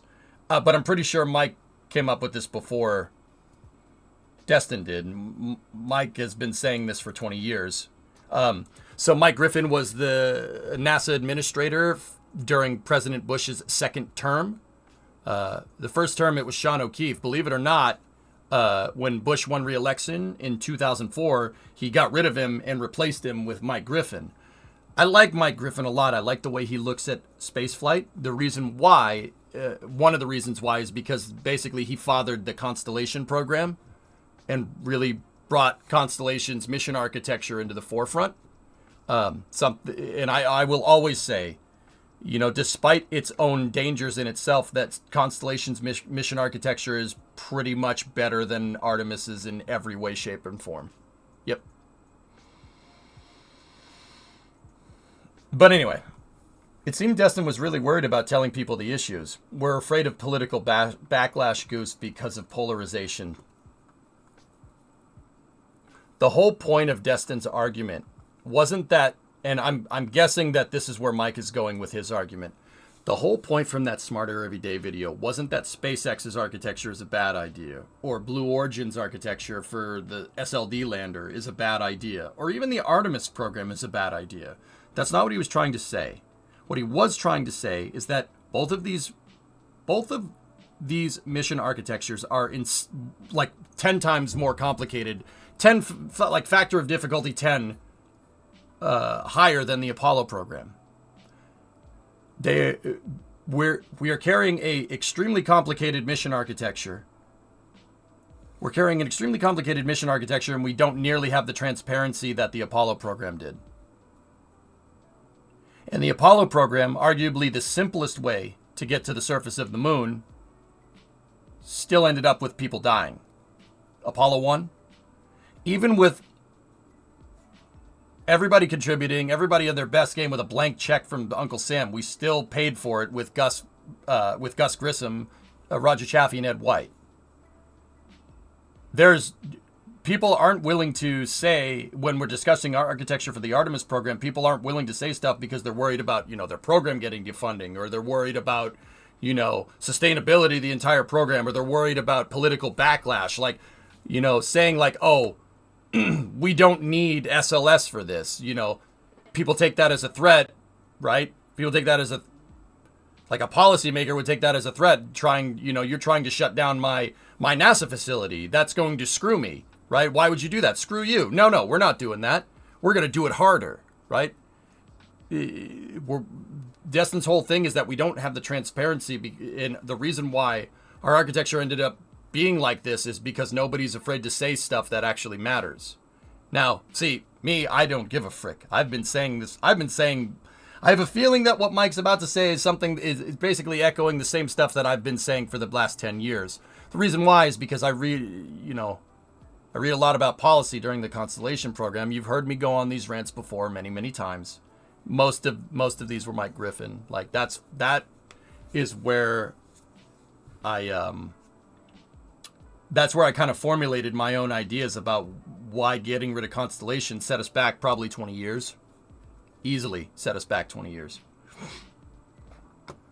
Anyway, yeah, Destin's video was not necessarily about the architecture. It was about, saying that we got to be more careful with this. We can do this architecture, but we have to be way more transparent and way less concerned with saying something that's going to piss somebody off, because our architecture is 10 times more difficult, and even Apollo with the simplest architecture still ended up killing people.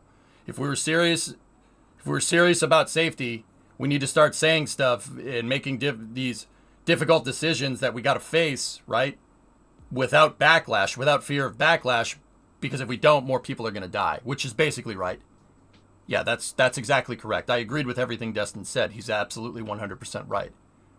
That kind of mentality led to Challenger. Basically, the engineers from Thiokol said that Challenger's SRBs are going to explode. They're going to explode and they're going to blow up the external tank and you're screwed. And management at NASA said, well, piss off. We have a schedule to keep. And the engineers said, we're not going to have a schedule because we're not going to have a shuttle to be able to launch to adhere to this schedule if you launch this. And they said, nah, that's dumb. Launch it anyway.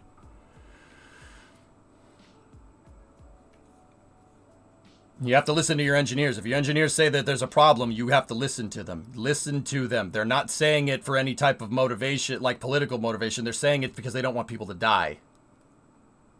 Even the astronauts during Apollo 1 knew that the capsule design was not adequate for the mission that they were trying to do, and sent a picture of themselves praying next to the capsule to all the engineers, praying that, basically reminding them, hey, we're on this thing. Please don't kill us. And then they did anyway. And that was even with all of Apollo's transparency. Interesting, right? You're getting angry again. I'm not. No, I'm not. I'm just passionate about this, Melon. Don't worry. I'm not pissed today. You know why? Because vindication feels really good. Anyway, reliability and mission risk.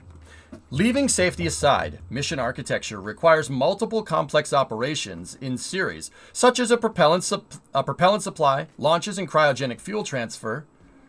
Hold on, I gotta reread this sentence. Leaving safety aside, mission architectures requiring multiple complicated operations in series, such as propellant supply, launches, and cryogenic fuel transfer, are inherently less reliable than those requiring fewer. The table below makes this point. The left side of the table specifies a postulated reliability for each launch and propellant transfer operation, while across the top is showing a varying number of such operations.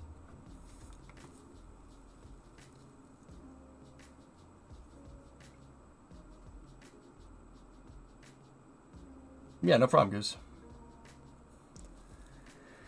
Reliability of operation goes down as your number of operations go up. I don't think this necessarily...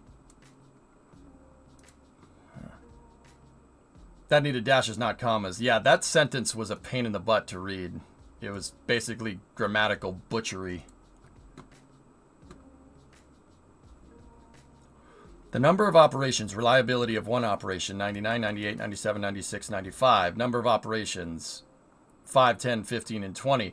I would be interested what their factor of difficulty is, what this stat is based off of. How are you deriving difficulty and functionality? Like, what's your criteria for the reliability of operation? What is that based off of? Seriously. This is the kind of stuff that I'm talking about. Now, I agree with Mike on a lot of things. I agree with his testimony thus far.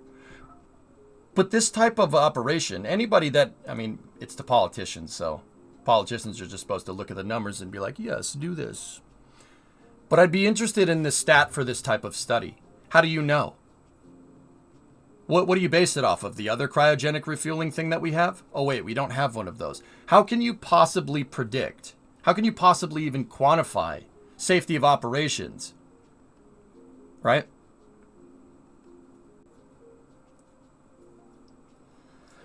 I'm not saying this as a rhetorical question to say that this table is stupid. I'm wondering, like, how you even quantify reliability of operation in spaceflight ops?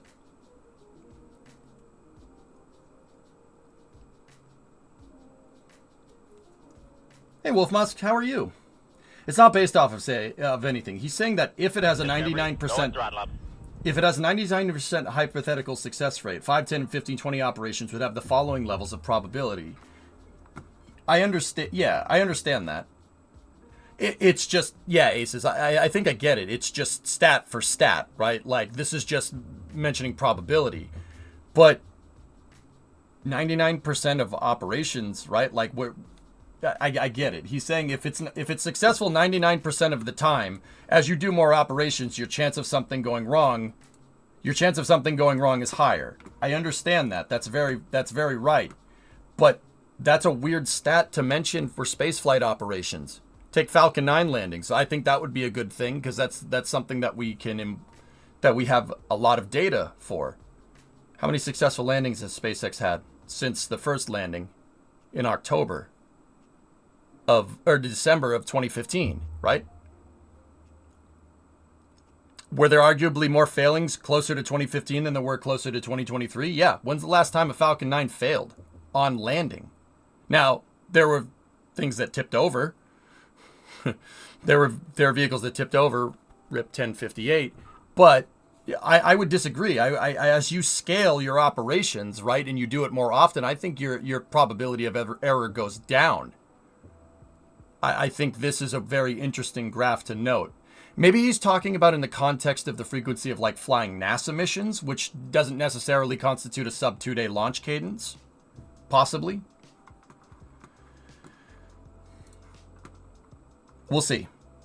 The results speak for themselves. Even if, for example, it is assumed that each single operation, example, launch plus propellant transfer, can be performed successfully 98% of the time, i.e. with a 1 in 50 failure rate, a mission requiring 10 such operations in a specified campaign window will fail to be completed within that window 18% of the time.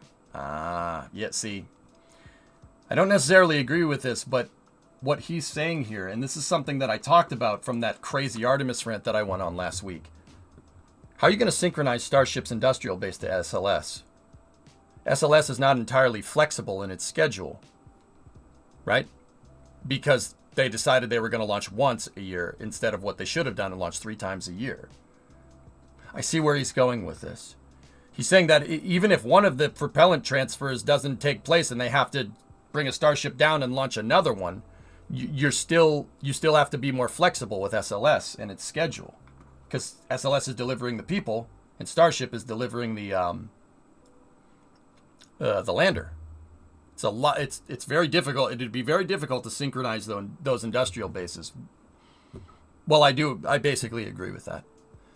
The buck in that entire trend would be SpaceX perfecting fuel transfer and getting fuel transfer between Starships figured out by the end of this year, and then successfully employing it in scale. And then this graph doesn't really mean anything, but who knows? I love how you read. You stop and internalize what you read before you move on to the next thing. Yeah, paying attention is important, especially with rocket science. Thanks, man. As a practical matter, mission architectures requiring multiple launch and propellant transfer operations will be very difficult to complete with a reasonable likelihood of overall success. Yeah, that's fair. Congress should question whether this is a gamble that, from either the fiscal or national prestige perspective, it wishes to support.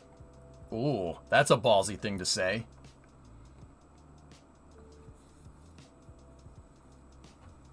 They have all of 5 orbital attempts from Boca. Hellfish. FAA legislation notwithstanding, it would still be a difficult thing to achieve in scale. You know what I mean?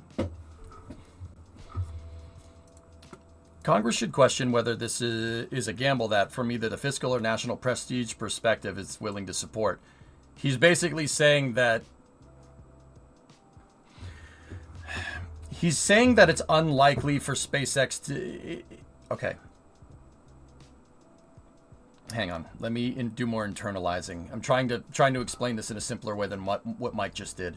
He's saying that relying on all of this, even with taking into account a 98% success rate, 99% success rate, a 1 in 50 failure rate on prop transfer, he's saying that's not a very sustainable way to get to the moon. Just to get down to the surface, you're relying on a bunch of different missions. And getting all of that to line up and all of that to work 100% successful every time we want to go out to the moon, even if it's once a year, that's still a huge undertaking. The likelihood that that's going to happen correctly every single time, especially in the early missions, is, well, low. And that last sentence, Goose, he said Congress should question whether this is a gamble that, from either fiscal or national prestige perspective, it wishes to support.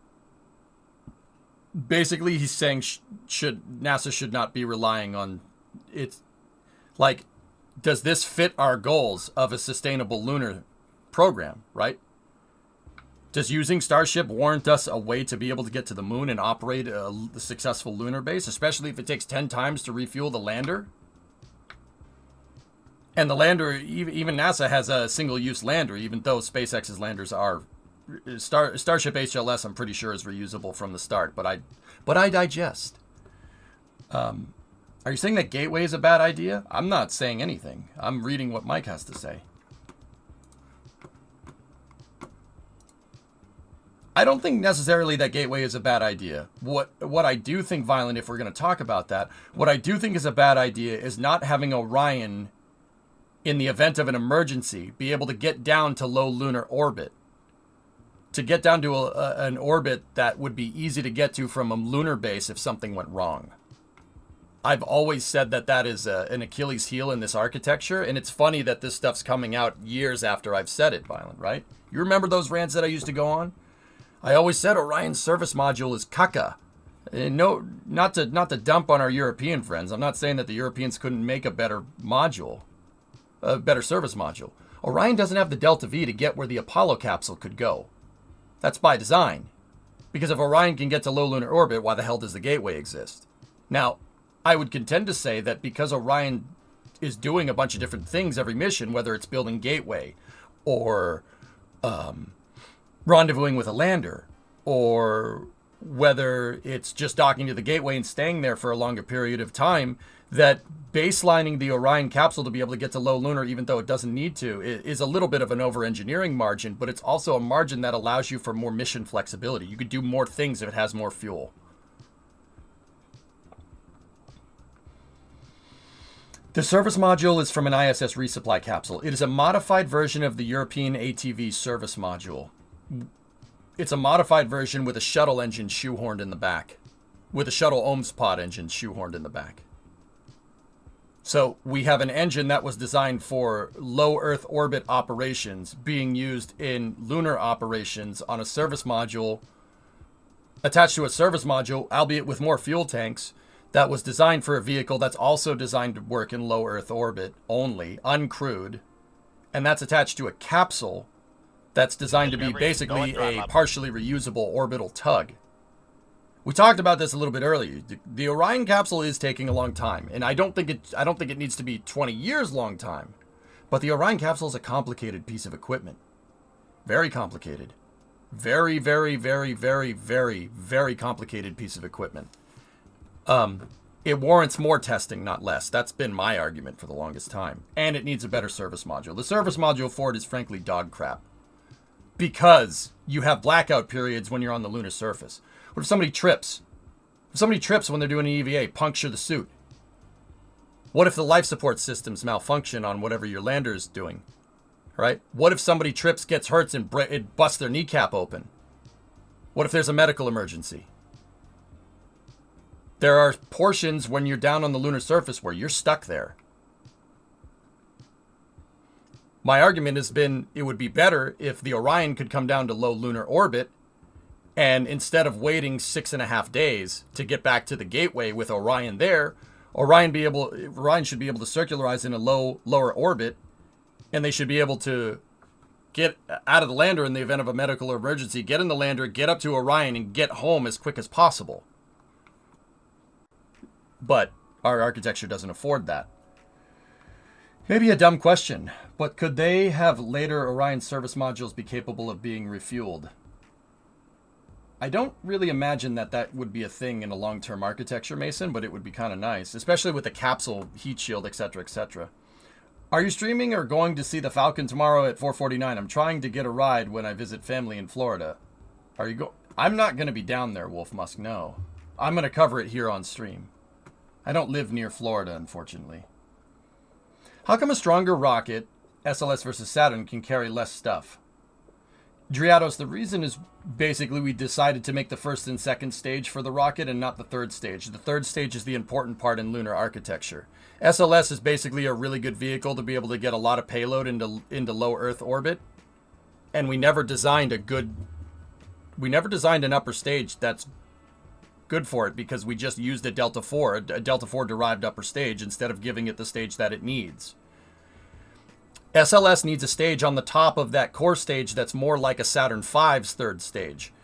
Impinging on that capability basically makes SLS into a glorified test vehicle, just designed for shooting an Orion capsule by itself out to lunar orbit, and not even anywhere near the surface, just a rectilinear halo, and that's it. Which is stupid. Yeah, stupid is the word coming to mind. How long can you leave someone stranded on the moon before it's too late? Didn't Apollo have a rescue backup plan in case that happened? If something really went wrong, 7, the best type of mission architecture is to prepare for the worst case scenario. The worst case scenario is, like the ascent module engine not working. And that means the way to overcome that problem is make the ascent motor on the Apollo ascent module, on the Apollo LEM ascent module, as simple as humanly possible. And that's what they did. That's why it looks like basically a piece of tinfoil, and it has all this stuff sticking out the sides, because that's as simple as you need. It's as simple as it gets. Simplified systems like that will afford you more reliability and make the mission safer. Notice how an ascent module never had any problems? Because it's as simple as you can go. Right? Hypergolic, helium pressurized systems, just like the Peregrine lander. Believe it or not. Look at Peregrine. Peregrine had a fuel leak, and it still managed to get out near the moon with a fuel leak. This is what I'm talking about. You have something like HLS, right? With fully cryogenic systems. There's a fuel leak there, you're dead. Propellants will evaporate. Then again, the reason why the fuel leak happened on the Peregrine lander is because of the volatility of hypergolic systems. A volatility that you don't necessarily have with a methalox system.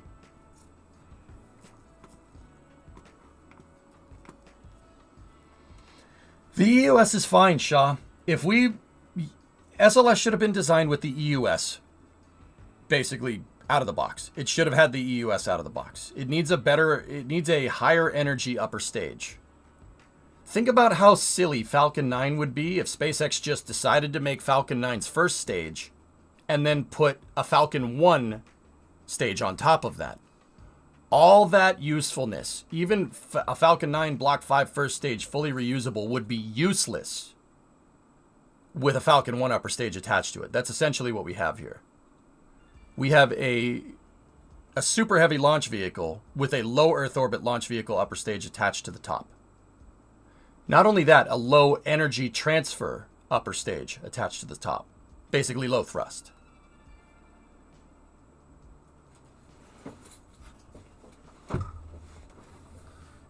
Something like that, Goose. The other thing that Apollo had, and this is what I mean. You're afforded more options if you fly a lot. So think about it like this. Like at the height of the Apollo program, 68, 69, 70, another Saturn was ready to go, basically when the mission was flying. Either that or it was very close to being finished.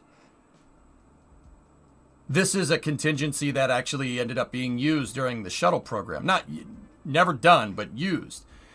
After Columbia, they thought it would be a good idea to always have another shuttle stack ready in case an orbiter had a problem, so you could just send another mission up.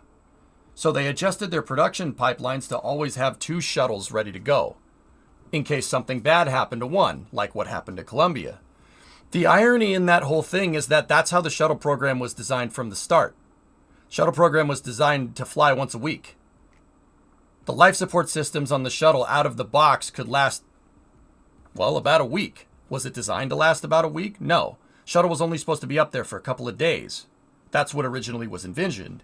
So if something did go wrong with the shuttle, the high frequency of launches means that you could just go rescue it, get the crew out, come home. Easy peasy. Because of the high frequency of launch. The high frequency of launch awarded you mission flexibility and safety, right? It afforded you mission flexibility and safety. Basically, you'd do more ballsy missions if there was another shuttle waiting in the wings, well, waiting with wings, to go and get it, to go and rescue them in case something went wrong. Shuttle doesn't go very far. It only goes to low Earth orbit. That's it.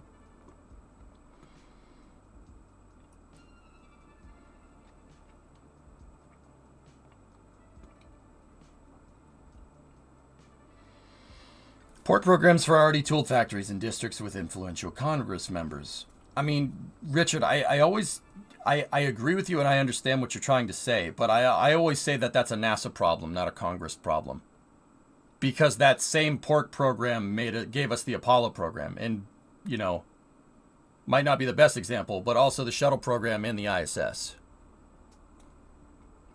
You can't say that is a good thing and a bad thing at the same time. You know what I mean? Unless you think the Apollo program was a port program and a jobs program and it was stupid. I highly disagree with that. That very much has to do with NASA's management. And that very much has to do with the executive branch setting our goal. That's the big one. Should we have 2 starships ready to go to the moon when we send the first one? That would afford us some mission reliability, Huggy, don't you think? Is it enough to overcome that 18% window that Mike Griffin is talking about in this paper? It's possible. If you could change the Orion Gateway architecture with a magic wand, what would you choose?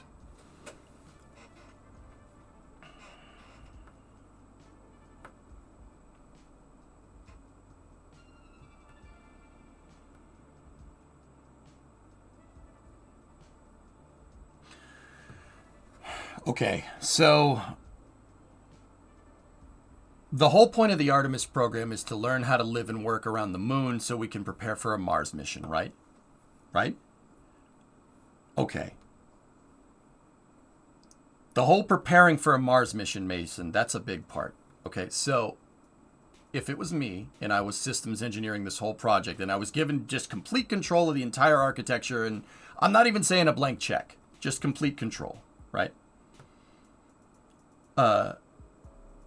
Okay, so you're designing around an architecture that's going to require some type of vehicle to be made that goes out to Mars. I would probably guess that if we wanted to do this on any reasonable timeline, this would be a vehicle that's built in low Earth orbit. Right? How is SLS Block 1 going to fix that problem? How is it going to address that problem? Honest question. Think about it. Even SLS Block 1B, how is that going to do that? How is it going to address that problem? It's not. You're not going to be able to do anything with SLS Block 1 but send people out on a translunar injection trajectory. A low energy translunar injection. That's it. That's all it's good for. SLS Block 1B has the universal stage adapter, which is an 8.4 meter fairing. That's great. Okay.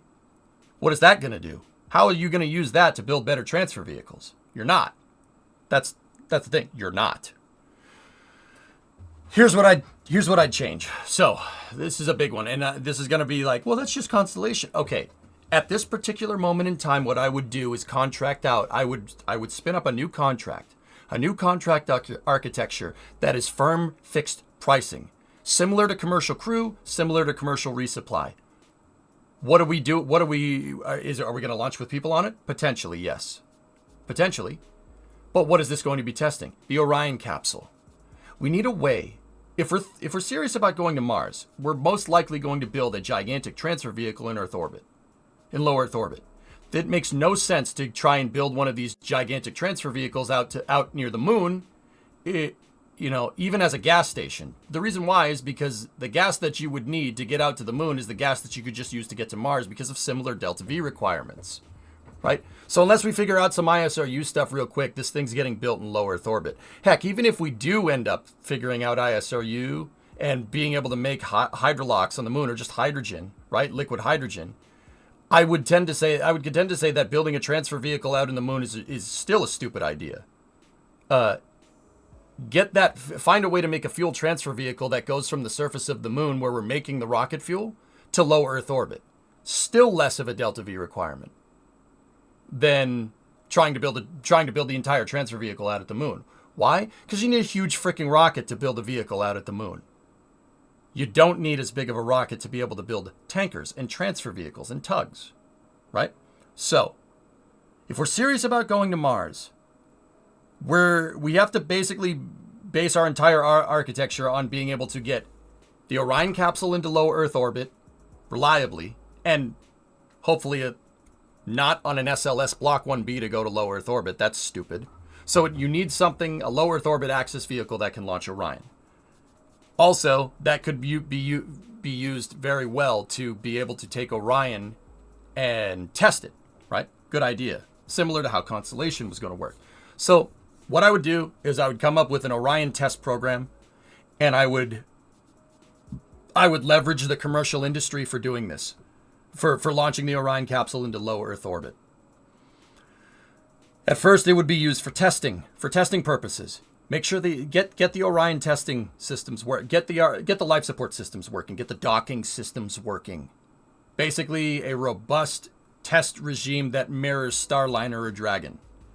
Because I think it's frankly absurd that NASA is not subject to the standards that they apply to their contractors. That's stupid. That's always been stupid. Yeah. Really, really, really. NASA has rules for SpaceX and Starliner for launching and landing operations, moving their own astronauts to and from the ISS from the surface. And those standards are unevenly applied to the Orion capsule. The Orion capsule has different safety margins for arguably much more dangerous missions. Weird, huh? So, Mason, the first thing that I would do is start an Orion test program. An Orion test program. Honestly, I'm not going to sit here and pretend like this wouldn't delay our program any more than the delays that were announced. Orion needs a healthy testing regime. We have to make sure that capsule is 100% reliable. There's no room for flexing. There's no room for error. There's no room for any of that. We need to do high suborbital tests like the EFT-1 mission. We need to test its docking systems, docking it to the ISS. We need to test its on-orbit capability, the ability to be able to loiter at a space station. So send crew up to the ISS with the capsule, with an Orion capsule, or just park an Orion capsule at the ISS. Worst case scenario, you use it as extra storage or resupply if we want to do that. How would I do that? I'd leverage the commercial industry. Orion and its service propulsion system on Falcon 9. Orion and its service propulsion system on Vulcan. Now, I know what people are going to say. Falcon 9 and Vulcan can't move that thing into low Earth orbit. Yes, they absolutely can. Could they get it all the way to orbit? No, absolutely not. But Orion has a service module on it. Service module would have been used for circularization anyway, even if they did have enough, because you don't want to strand a Falcon 9 second stage or a Centaur 5 in low Earth orbit, do you? So it would be launched on a trajectory similar to Starliner. Starliner, with its dual-engine Centaur 3, stopped a little ways short of orbit, even though the Centaur probably could have plopped that Starliner easily into low Earth orbit. They stopped it so they could dispose of the stage correctly. And Starliner used its orbital maneuvering and control thrusters to circularize on orbit. Just like how the shuttle Ohm's thrusters would circularize after main engine cutoff so the external tank doesn't get stuck in space. Could the external tank carry enough fuel to be able to move the shuttle all the way into orbit so the ET and the shuttle could get all the way there? Yes, absolutely. But they never did it. But it could, with no payload capacity. Like if the shuttle was just launched with an empty payload bay, it could get the external tank into orbit, into a stable orbit, I might add. So Falcon 9 in Vulcan would absolutely be able to move the Orion capsule into space. Even Falcon 9 with an RTLS would still be able to do it because Orion's service propulsion system would be doing the circularization.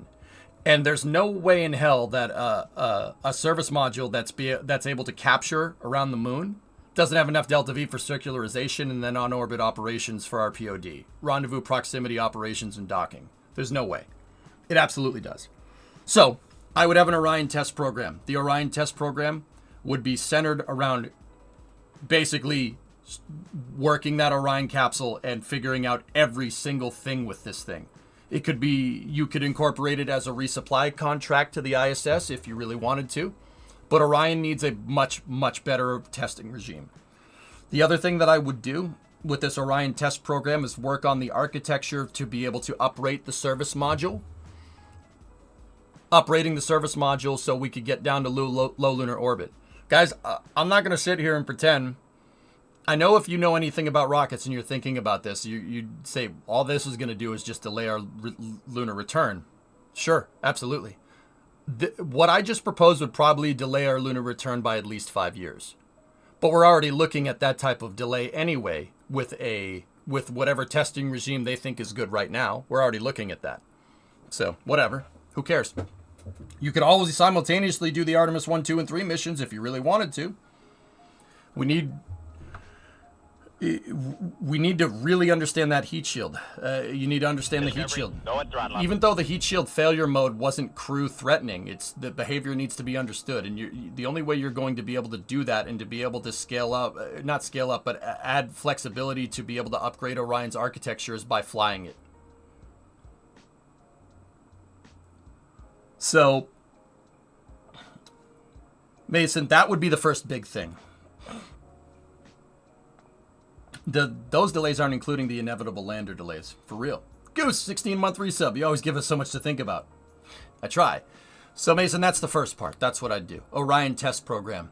Leverage the commercial market, the commercial low Earth orbit market, which favors high frequency of flights with Vulcan Smart reuse and Falcon 9 first stage landings. Leverage that to be able to get a healthy and robust Orion testing regime. I would rewrite into Orion's entire testing regime. I don't care. I don't give a frick if it takes 5 years, 10 years to do. I don't care. Because honestly, if you think about it, right? Sorry, there was a fly. I got him with the Linus banana. There's a fly on my monitor. You dead, boy. Wipe yourself off, man. You dead. I don't care if it delays it by 5 years, 10 years. The reason why is because you're going to have a capsule here that you know is going to work. You're not going to run into these problems. That will give us enough buffer time to not put pressure on the landers. What I would honestly do at this point in time, I would start an in-house NASA HLS program. Now, keep in mind, this is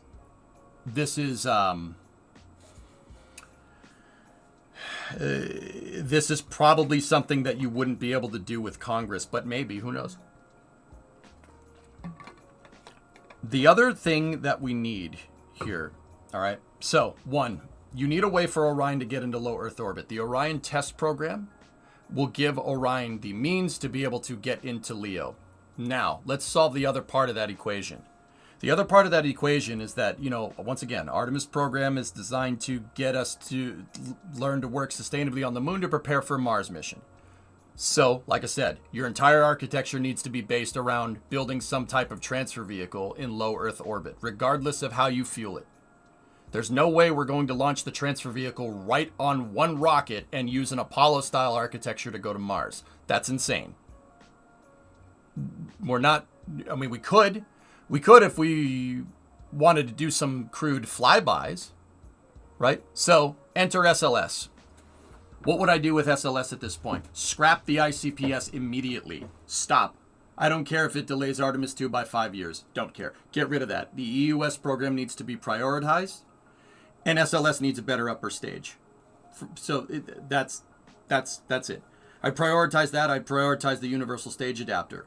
Simultaneously, Artemis 1 could keep going with its testing regime if it really wants to. The Orion test program could be supplementary data to this program.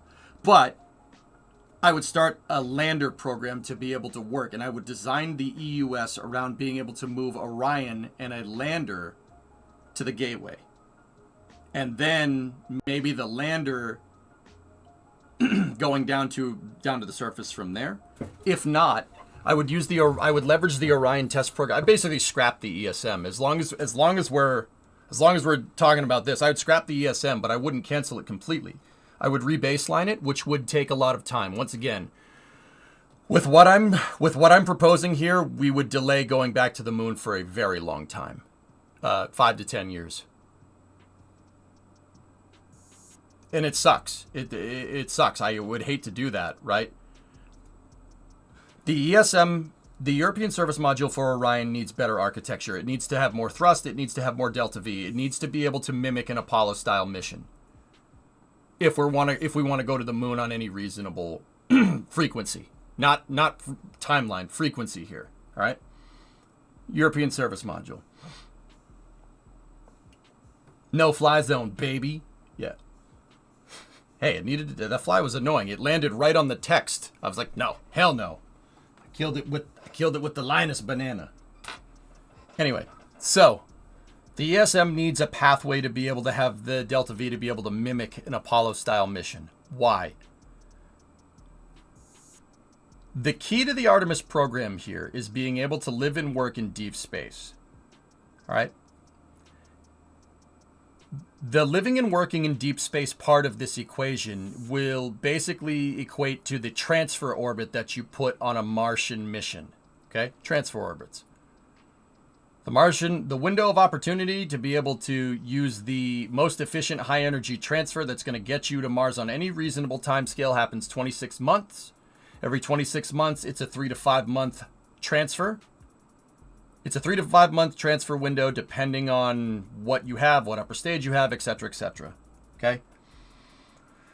So you need to basically make something that can either be out in cislunar space for extremely long periods of time with no resupply, or make something that can go down to the surface of the moon with absolutely no resupply. Because once we go on TMI, Trans-Martian Injection, once a Starship gets sent out there with people on it or a transfer vehicle or whatever, you ain't getting at that thing anytime soon. It's not coming. You're gone for 2 years once you leave Earth's grav well. So basically at the very beginning of the mission, once you leave Earth's grav well, so in the first maybe week of the mission, while you're on your transfer, once you're out of Earth's grav well, you're not coming back for at least 26 months. 3 to 5 months out there, years down on the surface, 3 to 5 months back. 2 years all told, 26 months, right? I know what I said didn't add up to 26 months, but you get the idea. The reason why is because it's a Martian year, not an Earth year, so timelines change.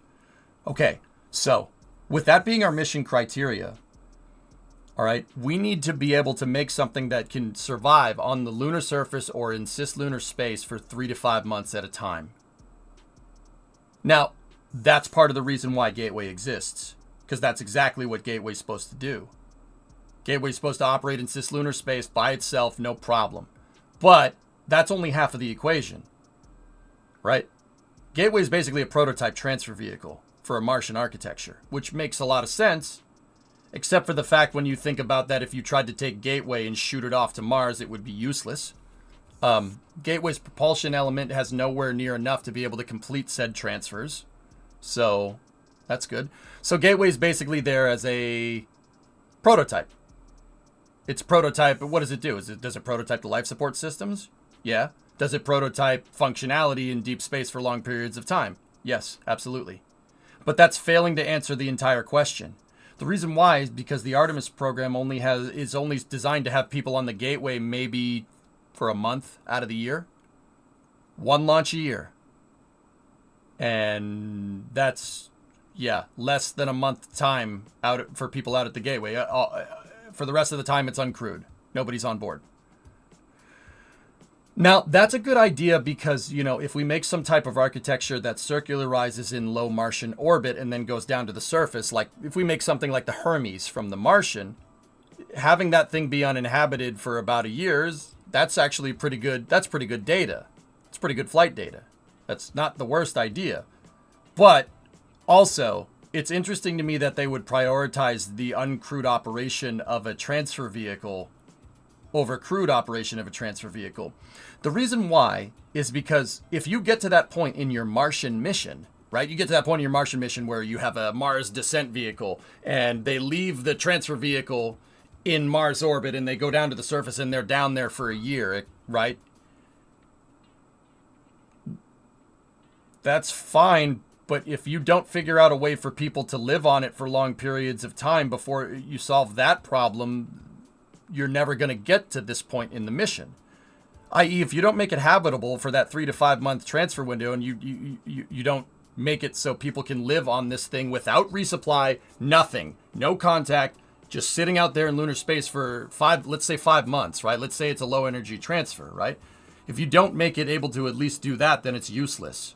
Its ability to sit there by itself for long periods of time is great, but that's solving part 2, not part 1, right? So I don't think Gateway is necessarily a bad idea, right? But also, it fails to address the concerns that we're going to have for a Mars transfer. This is the reason why so many people have a problem with it. Now, I think Gateway would be a good idea. In my scenario where I have complete control over NASA, I would make it so the Artemis program has the EUS for the SLS and an in-house hypergolic lander option. Why? Why do that? Why would you do that? That's redundant. Now you have 3 landers, right?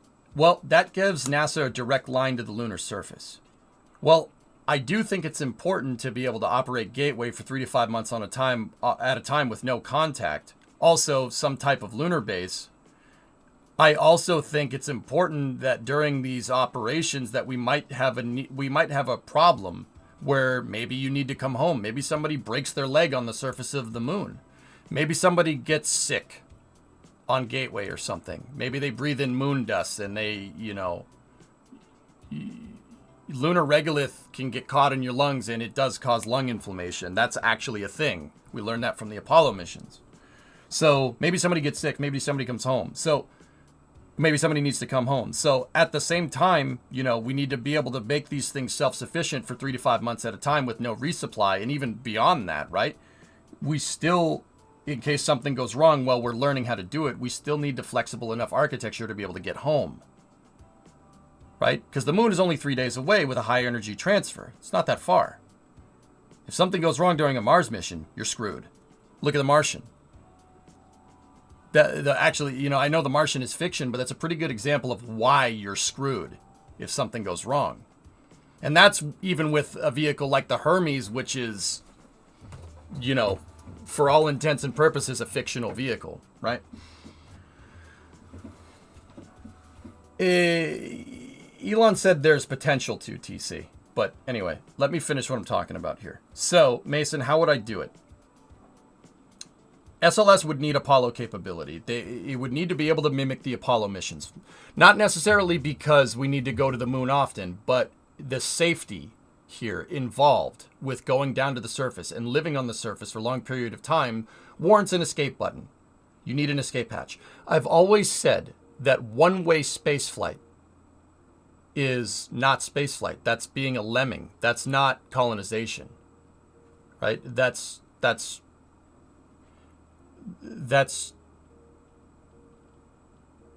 basically brute force solving a very complicated problem, and you're most likely going to end in death. So my point is that as Mike is saying in his paper here, problems are going to arise. Your lunar architecture needs to be as flexible as the Apollo program and not have blackouts in the mission. Like what he's talking about with not being able to get back to the gateway if something goes wrong on the surface until the gateway's in the right spot because it has a 6.5 day orbital period. Compare that to the Apollo CSM during the Apollo program in low lunar orbit where it basically flies past the landing site multiple times. I mean, you're still getting a small blackout period because of inclination and lunar precession around the moon, but basically the frequency of getting the heck off of the surface can allow for flexibility in mission duration. Meaning, Apollo 11 stayed on the surface for 23 hours. Apollo 17 stayed on the surface for 3 days. See what I mean? If something goes wrong, you can get right back up. You could either do it 20 hours later, maybe 40 hours later. That tells me that you can get back up to the CSM with the Apollo architecture basically on a much higher frequency than Gateway. Gateway is every 6.5 days. If you watch Destin's video, he did talk about this. My solution to that problem is have the Orion capsule be able to get to low lunar. And have SLS and Orion, at least as their base functionality, should be able to do what the Saturn V could do. Because Gateway architecture can be implemented just fine with with the Saturn V. The Saturn V and the LEM would be able to do it. So you could either launch the Saturn V with no LEM inside, you could launch it with gateway components, or you could launch it with a lander, right? You could do all those things, no problem. Would the Saturn V be a better vehicle for the Artemis program? Yes, absolutely. Now, that's where I would rebaseline SLS with an in-house lander and the ability to be able to do everything that the Saturn V could do. The reason why? Flexibility in the mission. Flexibility in the mission allows for a safer mission. Simple as that. It's like in Kerbal when you over-engineer the stage, right? You're not squeezing yourself out for fuel every single time. If you over-engineer something in KSP, you have the ability to do the mission no problem. It allows for more flexibility. You can go get more of that sweet science. Now, I don't think NASA should necessarily be shooting from the hip like that. Like, oh, let's go over there. We can get more science this way. They're not, Neil Armstrong isn't Jebediah Kerman, right? I mean, that'd be kind of cool, but I would argue that John Young is the real-life Jeb Kerman, but whatever. But I digress. But I digest. So having the ability to have a more flexible mission architecture from vehicles that are over-engineered for function gives you it adds a lot more redundancy into the mission. Now, how we look at modern spaceflight architecture basically says that, oh, well, if we're over-engineering it, we're wasting money. You're wasting money by giving it if it doesn't need if Orion doesn't need to get to low lunar orbit, that's what the landers are for. We can use landers to do that. So, fueling this thing up with the fuel that it needs, with enough fuel to get to low lunar orbit for every mission is ridiculous. It's a waste of money. Well, it's not, though. It's not a waste of money because you could just give it less fuel if you really were worried about that type of architecture. You were worried about that type of mission. You could just give it less fuel, or you could give it enough fuel to be able to be a lifeboat in case, something goes absolutely wrong on the moon, and it will. It will. Not, people aren't going to get hurt, but stuff does go wrong. It happens with spaceflight. It happens. Stuff is never going to work exactly how you think it's going to work. Take Apollo 16, for instance. John Young kicked over one of the ALSEP experiments and broke it. Okay? That sucks. That experiment's junk. Oh well. What are you going to do? This happens. But what if he had punctured his spacesuit? Now you'd need to get home. Now you got a big problem. See what I mean? And this can easily spiral out of control. Another example would be the ISS, right? The ISS, with having multiple resupply vehicles, basically allows flexibility in the mission. The crew doesn't necessarily have to launch at this exact date and has to stay up there for this exact date. The ability for multiple vehicles to be able to get up and resupply the ISS allows for flexibility. You can on the ISS, it can be like, okay, you stay up for another month. It's no big deal.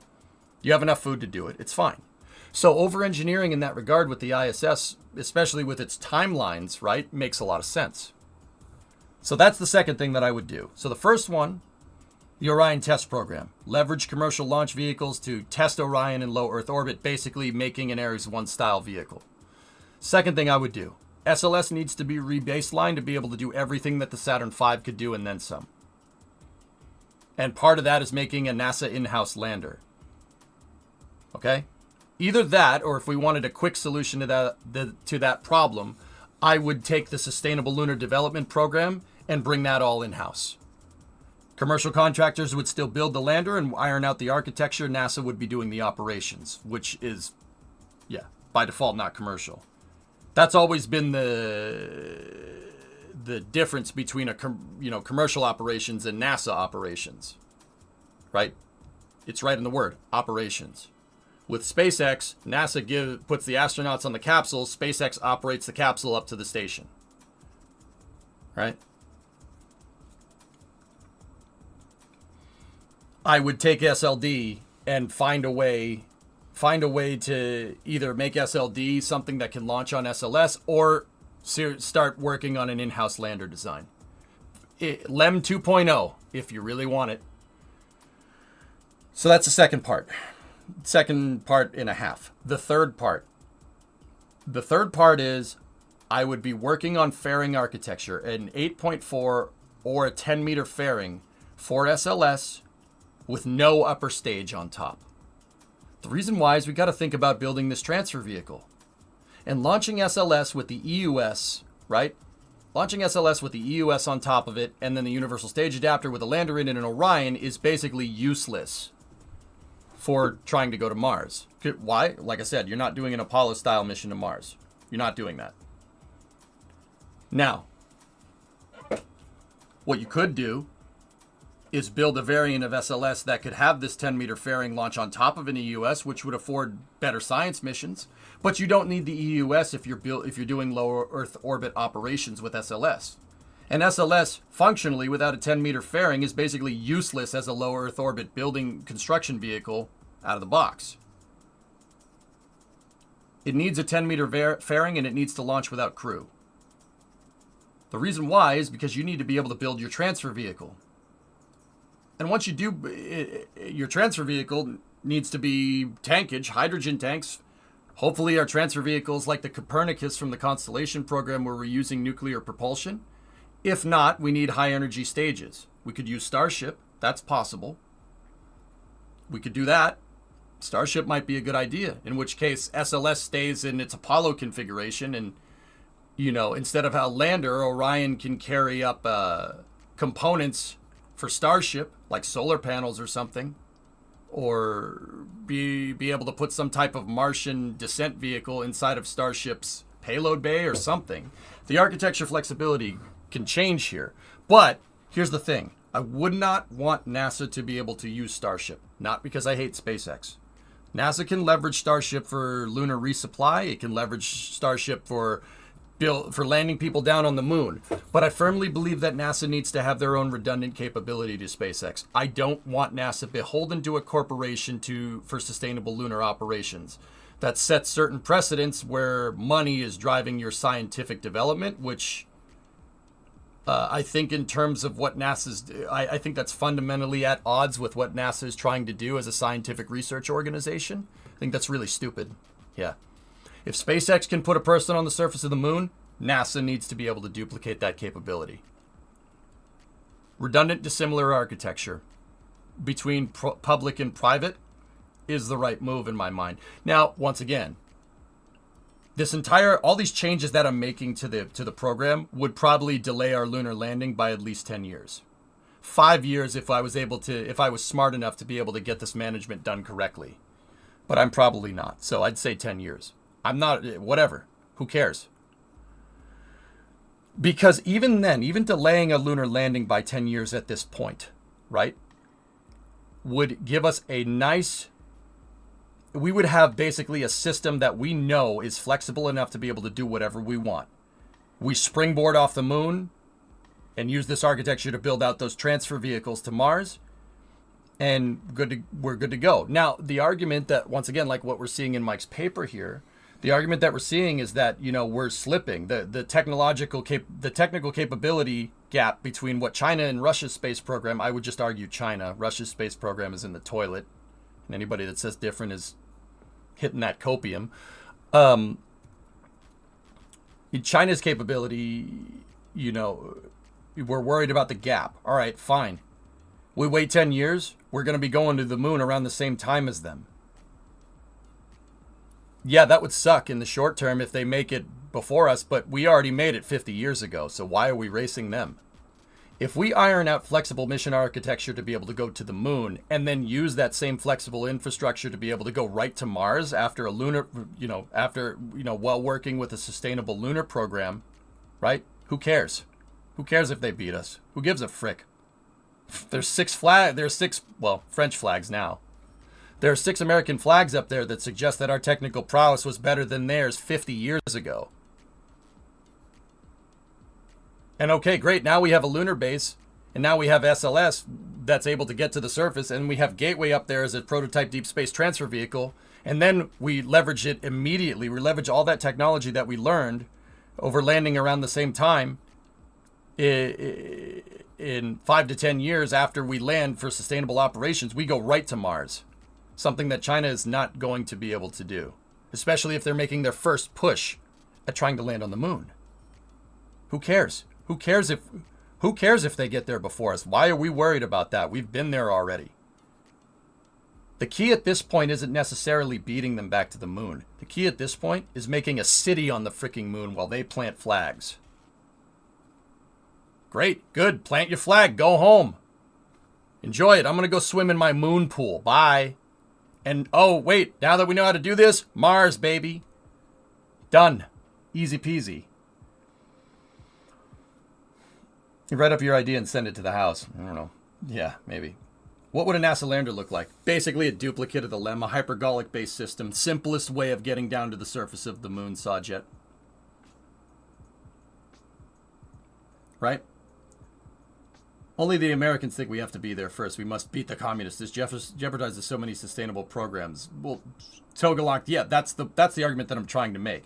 I get it. We got to beat them back. We got to be better America. Yeah, I'm not... I think you're right, but simultaneously at the same time, you know, NASA flexing on things is what people want to see. Results. They want to see results.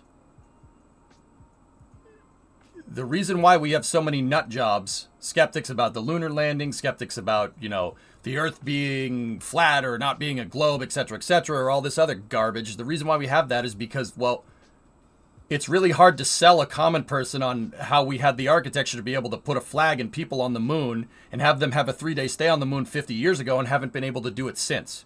Don't you think if you're an average skeptic person that knew nothing of science that you would look at that and think that's kind of weird? Right? So what am I trying to say? I'm trying to say that, you know, getting there and getting results is something that people can't argue with.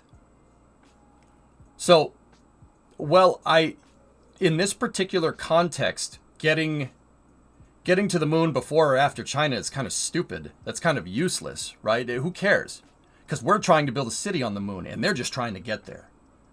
However, I'm not going to sit here and say that we shouldn't take that into account, because public perception is directly tied to NASA's budget. If the citizens of the United States see it as a worthwhile venture, politicians will notice that and they'll back it up. So, you know, if they land before us, that would suck, but it would be nice to land before them because that would give NASA a huge boost to prestige. So, see what I'm talking about? Yeah, I agree. It's kind of stupid, but to say that, oh, too many Americans just want to get back there first, it jeopardizes the sustainability. I agree with you on that, but also at the same time, results, can't argue with results, man. Can't argue with results. If we beat China back to the moon, and by the time they land down on the lunar surface, we have an entire lunar research outpost the size of McMurdo Station at the Shackleton crater on the south pole of the moon. Can't argue with results. You know what I'm saying? Can't argue with results. Counterpoint. If the Chinese land before the U.S. A counterpoint from you, Synerd? All right, what do we got? We'll probably get a public perception of a second missile gap, and you know what that means for space exploration. That's true, Synerd. Yeah, I think that's a good point to be made, which is why I said in my original thing about if I was going to fix this, we'd be, you know, with all my changes in the program, we would probably be trying to land around the same time that they are. Who cares if they get there first? Who freaking cares? Because we're trying to build a city on the moon. They're just trying to get there. Sorry. Who cares? It would be nice to get those results. And maybe we plant a flag before them. But the key here is lunar sustainability. All right? It's not getting there first. That's not the goal this time. The goal this time is to have a city, a research outpost for deep space exploration so we can get to Mars light years, figure of speech, not actual, before anybody else even dreamed of being able to get there. See what I'm saying? Doesn't really matter. Who cares? Who cares? We've already been there. We already got there first 50 years ago. China's space program didn't even exist 50 years ago. They had some IRBMs in 1968. They had some intermediate range missiles because they were afraid about the Soviets invading them from the Sino-Soviet split in 1962. That's it. Great. Now, that brings me to the third thing, Mason, right? So SLS needs basically a cargo fairing 10 meter wide, 30, 40 meters tall to go on top of the core stage so SLS can start working on transfer vehicle architecture. We need some type of transfer vehicle. Now, if we used nuclear thermal propulsion and found a way to mitigate boil-off, which we could probably figure out by keeping our lunar base sustained with the EUS, you could use the EUS as a prototype for boil-off experiments with our, with SLS being able to do everything that the Saturn V can do. Now you have the EUS there, and the EUS with 4 RL-10s has more characteristic energy than the S4B. It doesn't have the thrust to weight, though. So you're afforded lower energy transfers and longer coast times out to the moon, but you could also use that to help figure out boil-off. You could use that to help figure out boil-off and fuel transfer. Then when you go to build your Martian transfer vehicle, right, something like the Copernicus, right, you have a way for SLS to launch that up there. You have ways to mitigate boil-off with your lunar exploration program, right? And you have ways to be able to assemble it, learning what you learned from Gateway. Smart, right? Now, once we get to that point, it's probably going to be about 10 to 15 years from now. But once we get to that point, right? Once we get to that point, now you need to start treating that Copernicus transfer vehicle. You need to, your Martian transfer vehicle, you need to start treating that thing like the space station.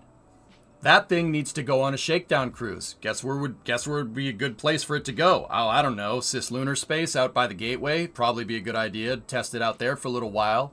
And now, once again, you're still afforded the same mission architecture. You can get whatever you need out there with SLS in its kind of Block 1C configuration that I'm talking about. Whatever. Send the transfer vehicle out there. Send it out uncrewed. Have an Orion dock to it. Have an Orion dock to it and have a lander in the cargo hold so you could dock to that thing in rectilinear halo orbit.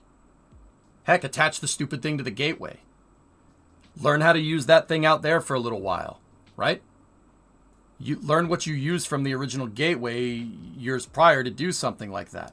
To make sure all those systems work. That won't take a lot of time because the majority of research of that type of vehicle would have been done with Gateway in the first place.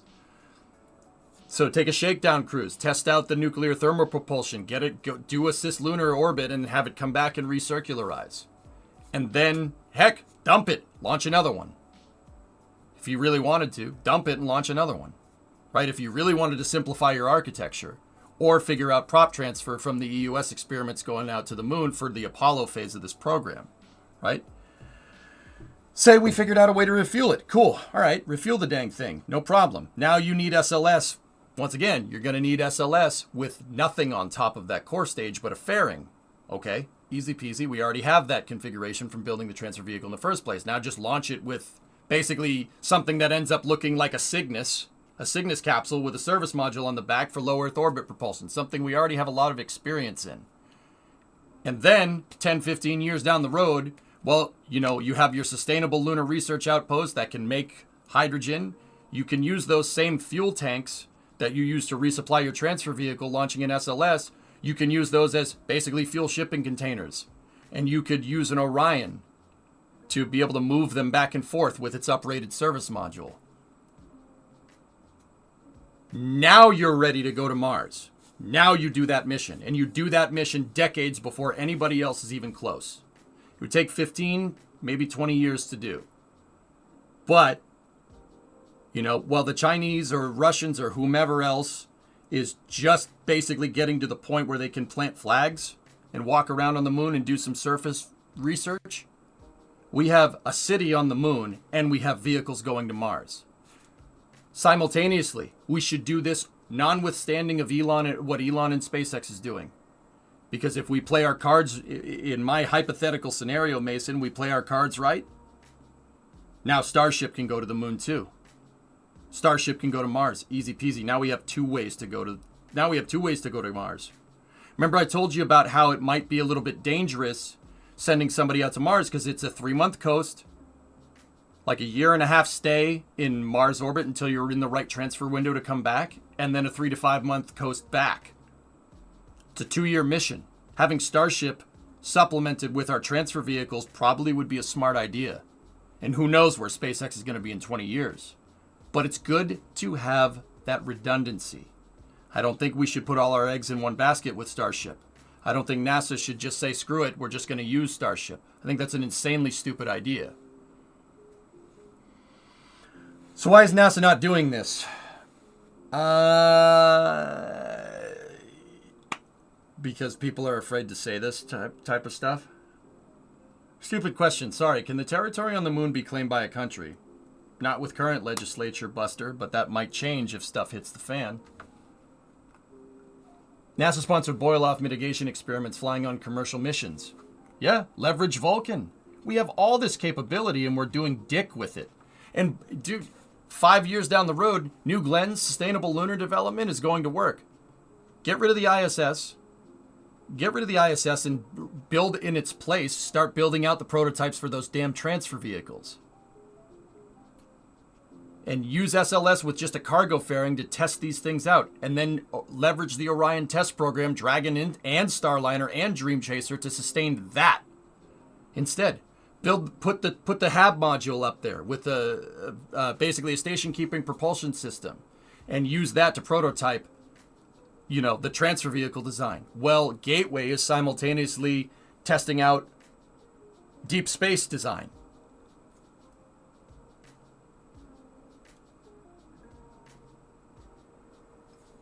It's a shame we can't use black budget technology that we see the UAPs demonstrating to traverse the cosmos. Jigsy, if you're making a joke, yeah, that'd be nice. Element 115, man, I want to believe that would be excellent. However, honestly, with everything that I'm proposing here, with all these extra programs and whatnot, doubling NASA's budget would be too much. Believe it or not. It's not a money problem, guys. It's never been a money problem. It's an architectural problem. There is no way in hell that this would carry anywhere near a price tag of the Apollo program. The only thing that would really require a lot of money would be retooling SLS and retooling the Orion capsule, the production lines for those things, because you basically need to erase the entire factory and start over again, and that would complicate things.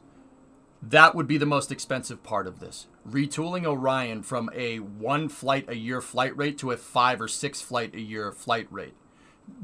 Working with the Orion test program, using commercial launch vehicles, and then simultaneously also pursuing the Artemis program as well. However, those would be the most expensive parts. You could scale the timelines if you doubled the budget for those programs, and that's it. I'm not talking about $700 billion a year for NASA. NASA's budget right now is, I don't know, what is it, like $20 billion a year or something? If it was 30, we'd be fine. You'd need to double the Orion program's budget. You would need to double the SLS program's budget so they could scale. That would take time. That's the biggest thing. And then, once they have scaled successfully and they transfer over to operational missions, that's when you shift that funding laterally to payload development, transfer vehicles, Gateway, lunar lander. The key here is to move from one facet of development to the other with overlapping programs, so NASA's budget just stays constant and just grows with inflation. That's it. That's the key here. You don't fund a program and then get rid of it and then just switch to operations. Why? It's cheaper to operate a spacecraft than it is to develop one. Flying a spacecraft is nowhere near as expensive as building one. Right? So, start funding the Orion test program. Scale up the Orion test timelines. Halfway through the development of that program, like 2 to 3 years later, when that program starts to fly test flights. So after the first Orion test flight on Falcon 9 or first Orion test flight on Vulcan, whatever, that's when you start shifting funding over to SLS with the Block 2, Block 1B, upper stage development, stuff like that. Basically, prepare for an expansion of those programs. And while the Orion test program has that funding, they can still run the course, right, with EUS development, because the EUS still needs to be designed. It still needs to be made. right? I'm talking about scaling up. Have NASA and the commercial companies that build these things hire the personnel that they need. I want these factories cranking out SLS parts 24/7. 24/7. SLS, if we're going to go back to the moon sustainably and then we're going to transfer over to a Mars program, SLS at the very least, needs duality and parity with, not duality, needs parity with the Apollo program.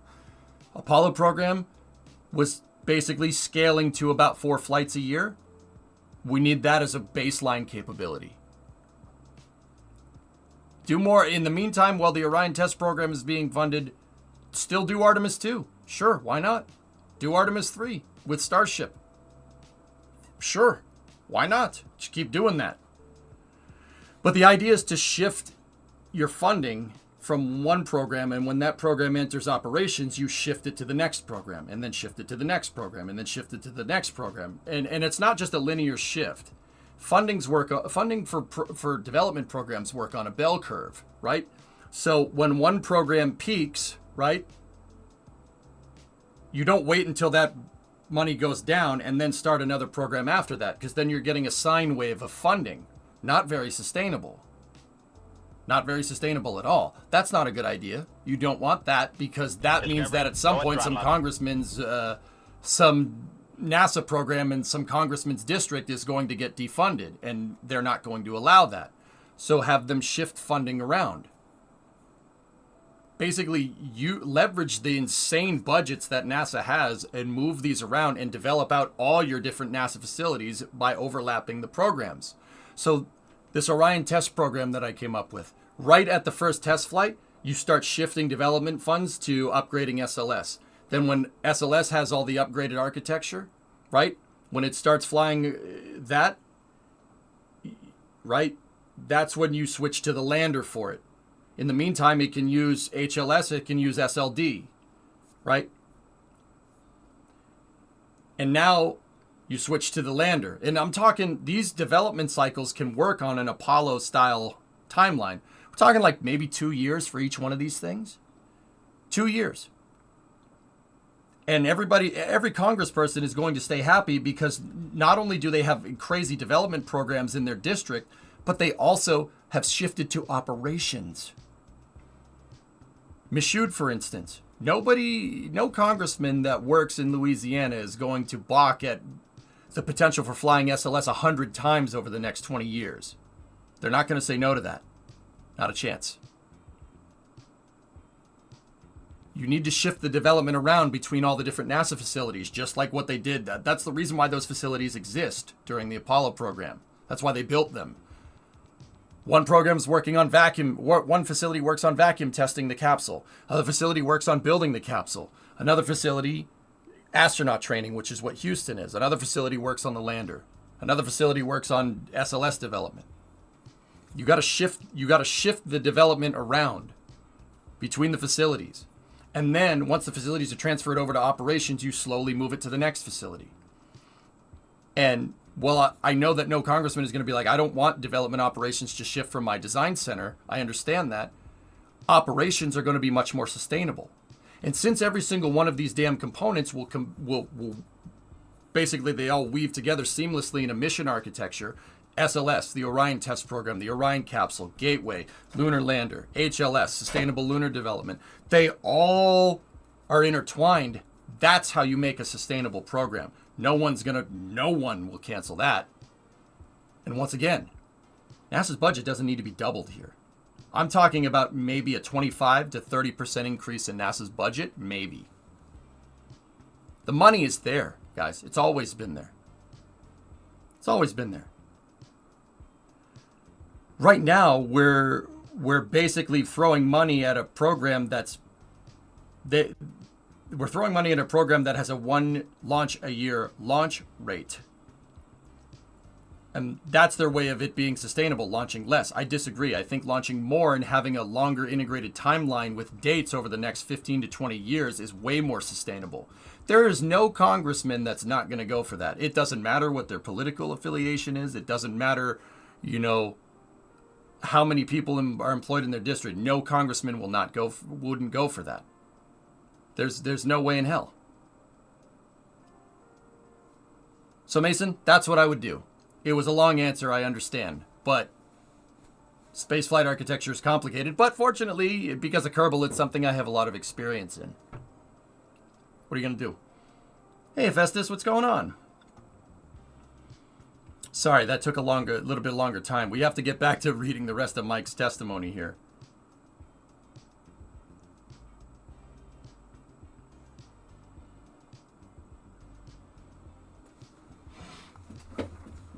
Now, with that being said, let's see what Mike Griffin says.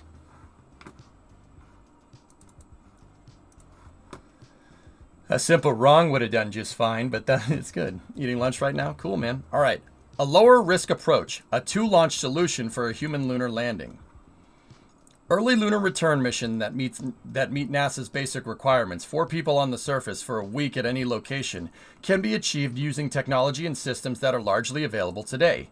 One straightforward approach is discussed below. It requires 2 SLS Block 2 heavy lift launch vehicles carrying a Centaur 3 upper stage.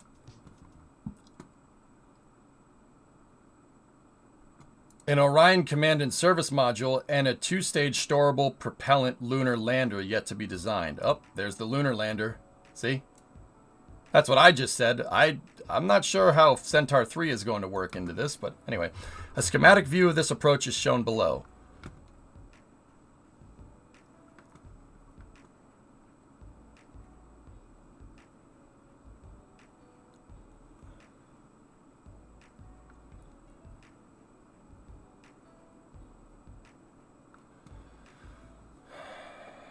SLS Block 2 with the EUS with the better upper stage and a cargo fairing. Oh, geez. That's weird. Funny how that works. With a Centaur transfer stage. SLS places stack on translunar injection trajectory.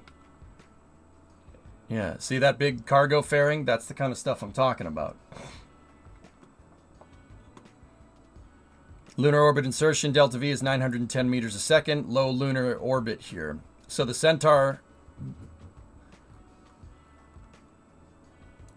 it requires 2 SLS Block 2 heavy lift launch vehicles, each carrying a Centaur 3 upper stage, an Orion Command and Service Module, and 2-stage storable propellant lunar lander. Okay. The lunar lander loiters in low lunar orbit, awaiting crew. Lunar lander loiters in low lunar orbit. How now, brown cow? Lunar orbit insertion stage disposal. Right there. The next launch would be Block 2 with the universal stage adapter. And instead has a Centaur 3 in there instead of... It has a Centaur 3 in there instead of a lander. So you have the EUS with a Centaur and then Orion on top of that. The Centaur stage is used for low lunar orbit insertion. And in low lunar, Orion, because it didn't use any of its delta V, right, to circularize in a rectilinear halo orbit, now has the delta V to be able to get home because Centaur did the lunar orbit insertion. Dock them two together, down to the surface, ascent module, back to Orion. Orion comes home Apollo style. It's weird. That's not exactly what I proposed, but it's pretty damn close. I have a question about Centaur boil-off time here, because in my solution, uprating the service module for Orion was how you achieve this architecture. But it's interesting. 2-stage storable propellant. That's exactly what I said. You need a hypergolic lander design. Just the simplest of the simple to get people down to that surface. That's what you got to do first. And then from there, you could use HLS or SLD to build out a base. I'm interested where he thinks that the Centaur is going to be able to take the load here. Centaur, it would need a forward load reactor built into this design, especially for the lander, but I'm interested here. A payload stack consisting of a partially fueled Centaur 3 upper stage and the fully fueled but uncrewed lander is launched as cargo on the SLS Block 2B cargo variant with the capability of putting 45 metric tons into a translunar injection trajectory. Okay. SLS with the EUS on top of it should be able to do that easily. The Centaur 3 is fueled with sufficient propellant, including allowance for boil-off, to provide a delta V of about 1 kilometer a second for the payload stack, and is used as a lunar orbit insertion stage to deliver the lander to low lunar to await for the crew.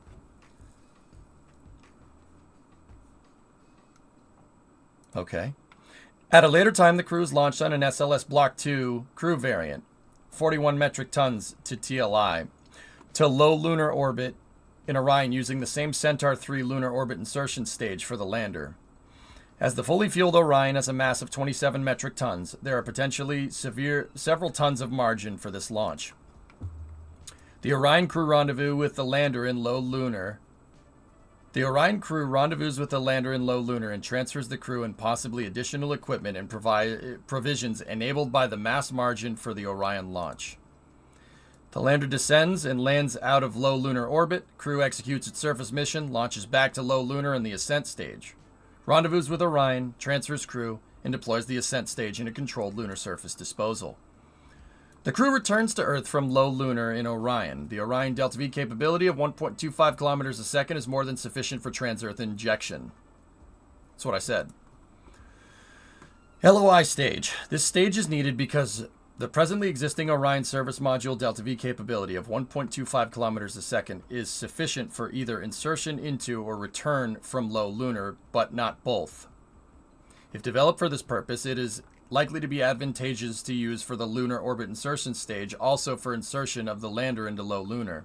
However, depending on the efficiency of the lander descent propulsion engine, it can be reasonable to consider that making the lander descent stage large enough to accommodate the additional, less efficient, storable propellant necessary for insertion into low lunar. Geez, that sounds a lot like Mike Griffin's other idea. Altair. That's what it was supposed to do. In the constellation architecture, Orion and Altair would get out to the lunar surface, but since Altair was launched on in an uncrewed capacity, it was scaled up to be able to have the fuel load to be able to circularize. It's what does the circularization, not necessarily Orion. Because it's using... Was Altair supposed to use hypergolics? I forget.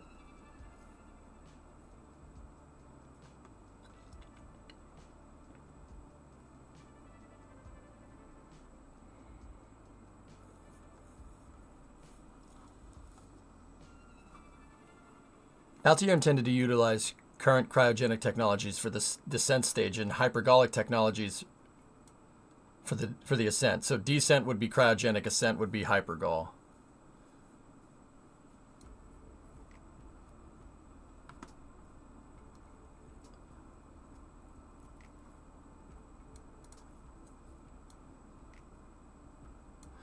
Both cryogenic and hypergolic systems, like that of the Apollo lunar module, will be force-fed using high-pressure helium, eliminating the need for malfunction-prone pumps utilized in most rocket technology. Pressure-fed cryogenics?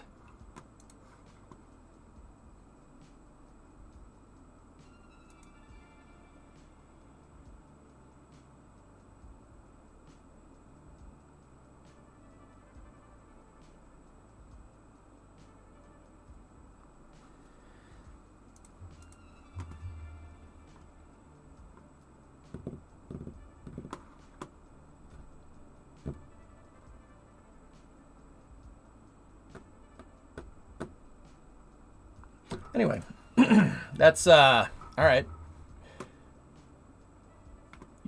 Yeah, see, I like this Mike Griffin better. The one that uses a scaled-up descent module using storable propellants. When he says storable, he means hypergolic.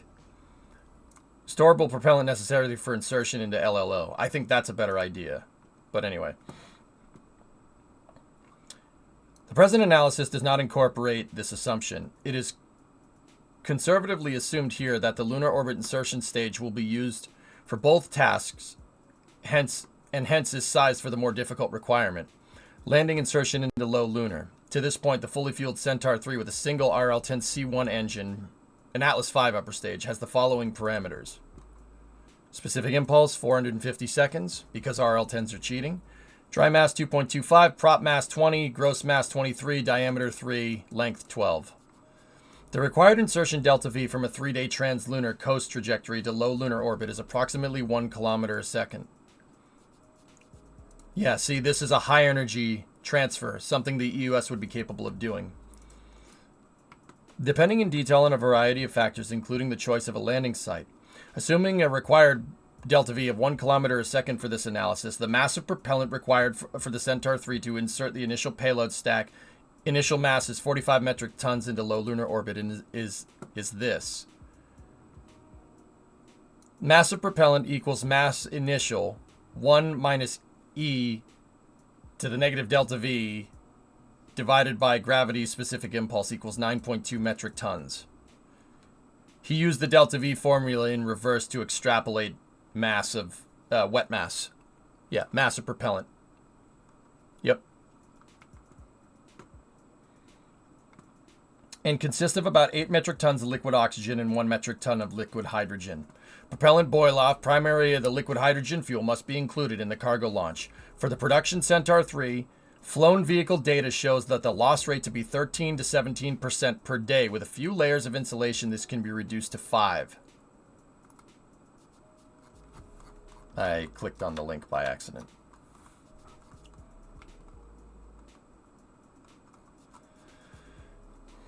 With this, the Centaur will lose less than 200 kilograms of propellant during a 3-day translunar coast, including an allocation for a docking mechanism and other airborne support equipment for the lander / Centaur cargo stack yields an allowable lander mass of 32 metric tons as shown. How old is this? Yes. No. Not old at all. This was a testimony from today in a House of Representatives meeting about space architecture and whatnot. His link PDF is from 06.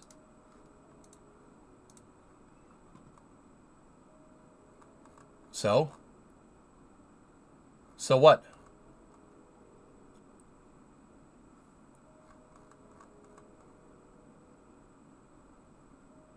I don't understand. Yeah, I see it, but yeah, so? That means we don't have the Centaur 3 anymore.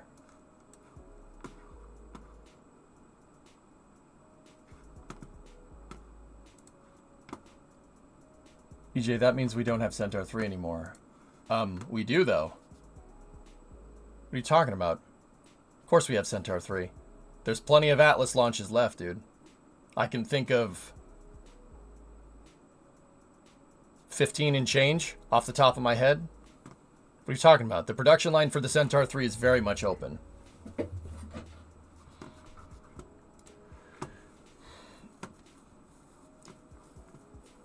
The mass of the required lunar orbit insertion stage itself, slightly less than 12 metric tons, is about half the size of the Centaur 3. For a lunar return mission, the stage could be flown as is, with a reduced propellant load or a modified version with shorter tanks developed if desired. Also, the RL-10C11 engine variant for the Centaur 5, the upper stage of Vulcan Centaur, offers an improved specific impulse of over 453 seconds. Given the time available before a lunar return mission will be executed, it might be feasible to incorporate this engine into a modified Centaur 3 LOI stage, thus gaining about 130 kilogram performance improvement.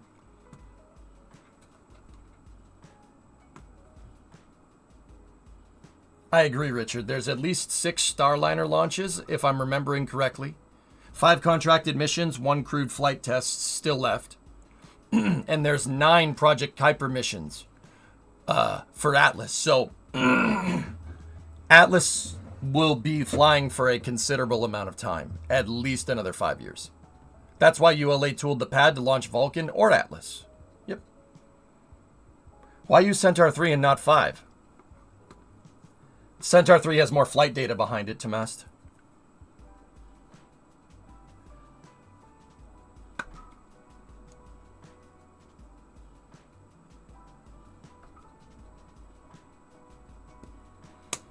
It has more flight data behind it. He said it. He said it a little bit earlier. Centaur 5 has 1 flight behind it. Atlas 5 has been flying for 20 years. That's 20 years of flight data learning about boil-off rates. See, this is what I'm talking about. This is what I'm talking about. You want stuff to be safe? You want it to be reliable? Fly it a lot. Now, the timeline in which you fly it a lot could be 20 years. It could be 20 days. It could be 20 months. If you fly it more, you're going to get more data faster. You're going to understand what you're making, and you're going to know what's safe to do with it and what isn't. going back to my Orion test program. That's what I'm talking about. Lunar lander. To establish a baseline, the J-series Apollo lunar landers 15 to 17 had masses of less than 16.5 metric tons, including a 210 kilogram lunar rover carried on each of these missions, and sustained 2 crew members for up to 3 days. Scaling of this experience would suggest that a 4-person, 32 metric ton vehicle capable of supporting a 7-day mission is well within conservative design limits. Improvements are possible. For example, the incorporation of stowable, low-toxicity green propellants rather than legacy, highly toxic, difficult-to-handle NTO, hydrazine, storable propellant combinations. However, in the interest of offering a low-schedule risk approach, the present analysis does not presume such advances. This is what I'm talking about. This is why, in my architecture, it's just a regular baseline hypergol lander. Because we know that's what works. We know that works. 6 lunar landings. Up to 10 missions out to the moon. If you include the 6 landings, 13, 10, and 8. We know that works. Acquisition strategy. The fundamental flaw in the Artemis acquisition approach is the assumption that the U.S. government can and should leverage so-called commercial space for national purposes, and that this paradigm is applicable to human spaceflight. It is debatable whether in general commercial space is other than a catchphrase intended to differentiate traditional prime contractors from newer firms aspiring to obtain government contracts without the excessive and stifling regulatory framework surrounding traditional government acquisition. However, it should be clear that no significant fiscal return on investment in human lunar missions can be expected in the foreseeable future without significant government subsidy. Agreed? Yep. Agreed. It is thus NASA's responsibility to acknowledge that it is the only significant customer for human missions to the moon, and that it must therefore establish and direct a credible mission design to which contractors can bid, and to develop an equally credible cost estimate to implement that design, rather than agreeing to unrealistic, firm fixed-price bids for complex development programs. Holy shnikes, that's what I said! Ha ha! Boom! Roasted. Firm fixed-price contracts that are underbid leave both sides stuck in a bad deal with only a few possible but unsatisfactory outcomes. Holy crap, man, I should get paid for this. Damn, I'm good. Damn! What are we reading through right now? Mike Griffin's witness statement for the hearing of the U.S. House of Representatives Committee on Space Science and Technology, Space and Aeronautics Subcommittee from this morning.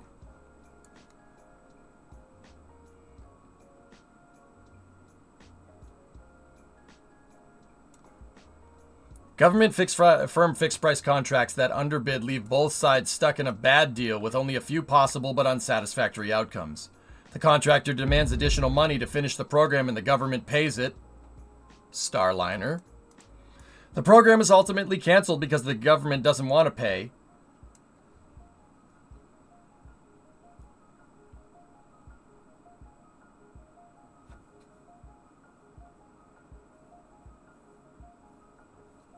That was my argument, Violent. Remember when I was telling about how I'd set this stuff up? This is why I said a very big expansion of Orion's service module would need to be warranted to basically mitigate that problem. You use a cryogenic stage for lunar orbit insertion and then a hypergolic service module to circularize in low lunar and then do an Apollo mission. That's the precise reason why the Apollo Command Service Module has a gigantic service module attached to the back. Because Apollo was the simplest way to do it. And it's hilarious to me that nobody had the wherewithal to say, maybe we should do that again before we try to do something different. That's really funny to me. Even with Constellation, a pressure-fed Methalox cryogenic lander? Are you crazy? What are you doing? Like, why would... I don't like Altair as much now. I think that's a... I don't like that. I think that's a very risky idea. This should just be hypergolic. Yeah. Hypergolic. With hypergolic propellant transfer options. Because the fact that it isn't is hilarious to me. They wanted to use a pressure-fed methalox system in 2009. Are you out of your freaking mind?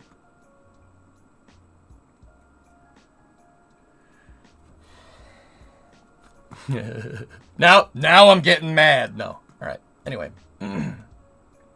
I can't think of a commercial program where firm fixed prices ended that way, but I'm sure there is one. Or performance is reduced in a compromise between the amount of money the contractor wants and that which the government is willing to pay.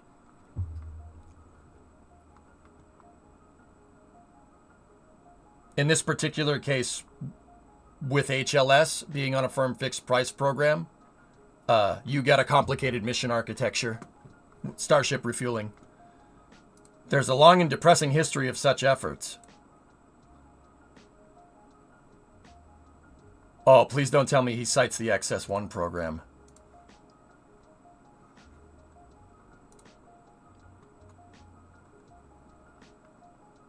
The U.S. Air Force's next generation tanker was supposed to be the ideal candidate for a fixed price development program. Indeed, when Boeing first won the deal to build what is now known as the KC-46, the defense contractor said it would use a low-risk approach, basing its design on the existing 767 commercial airplane. The contract was firm fixed price, meaning Boeing was on the hook if the costs ran higher than expected. Nearly 13 years later, Boeing has absorbed $7 billion in cost overruns.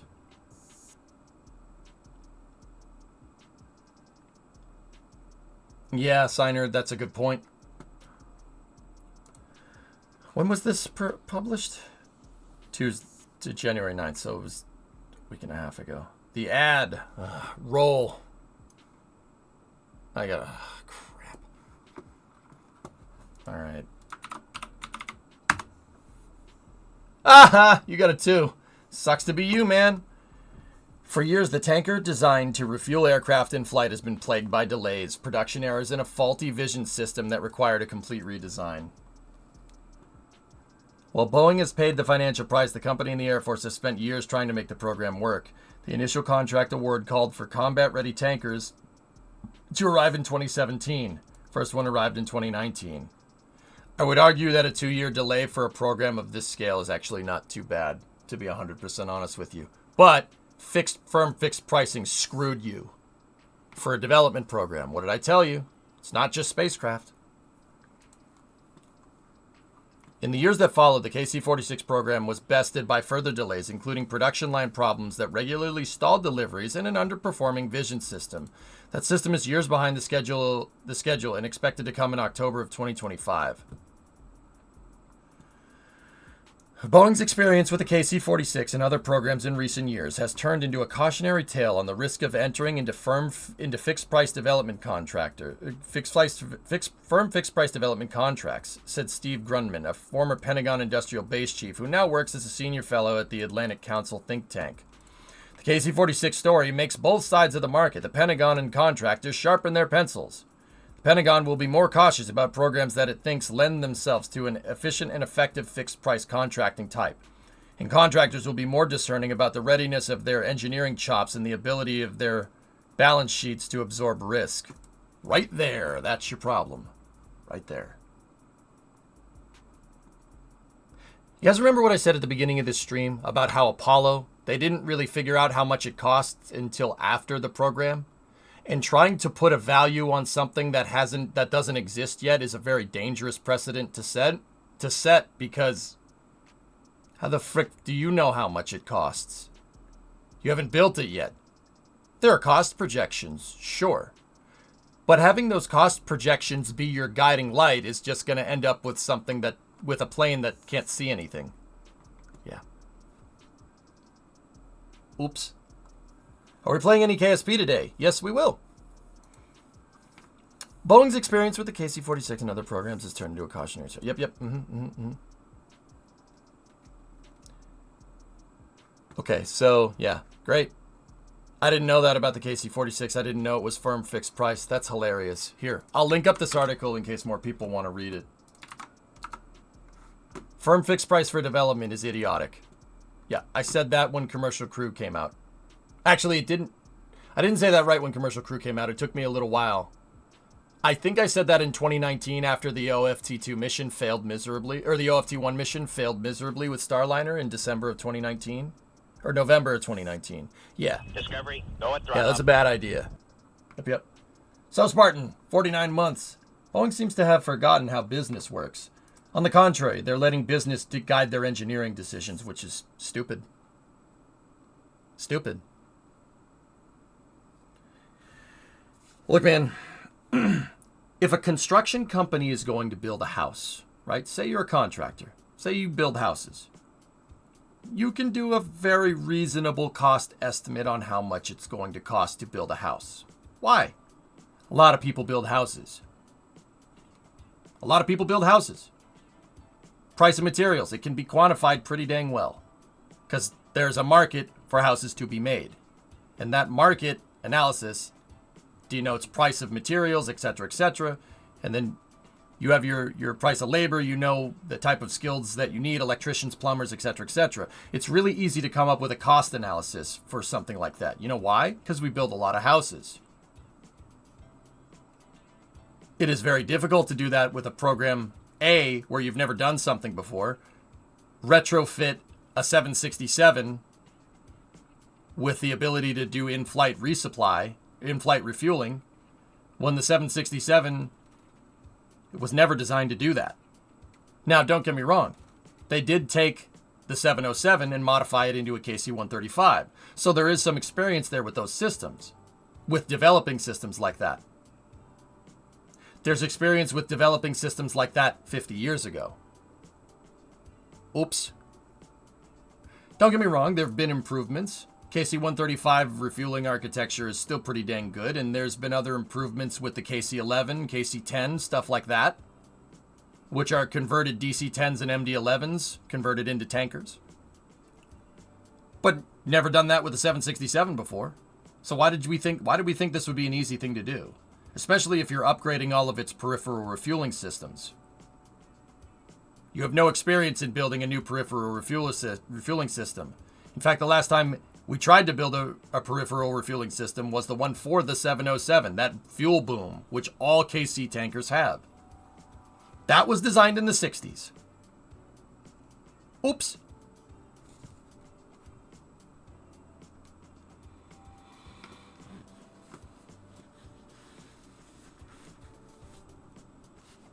Anyway, so Spartan, 49-month resub. See what I'm talking about here? See the pattern?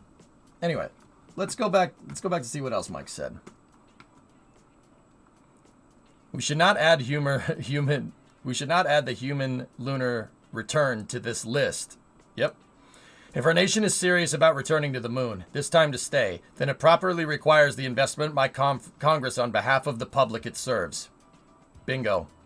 Congress and the public should expect that investment to be expertly managed by executive branch officials who are responsible and accountable for the quality of their decisions and the directions they provide to the industry to implement those decisions.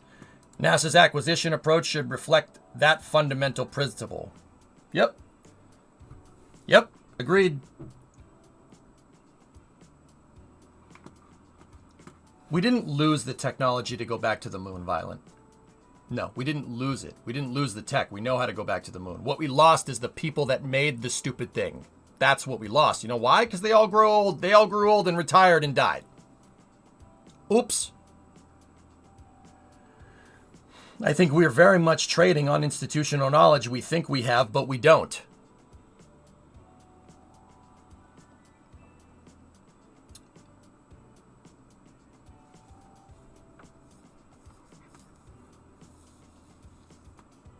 The safety standards for our current return to the moon are exponentially greater. Yep.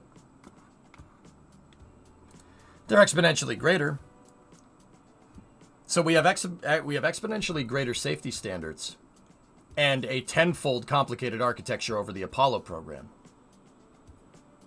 If by that logical extrapolation, Richard, we would not fly the Apollo program, which is the simplest architecture by modern safety standards, what the hell are we doing with a tenfold complicated mission architecture to go to the moon and our modern safety standards? You know what that tells me? That tells me it's never going to freaking fly.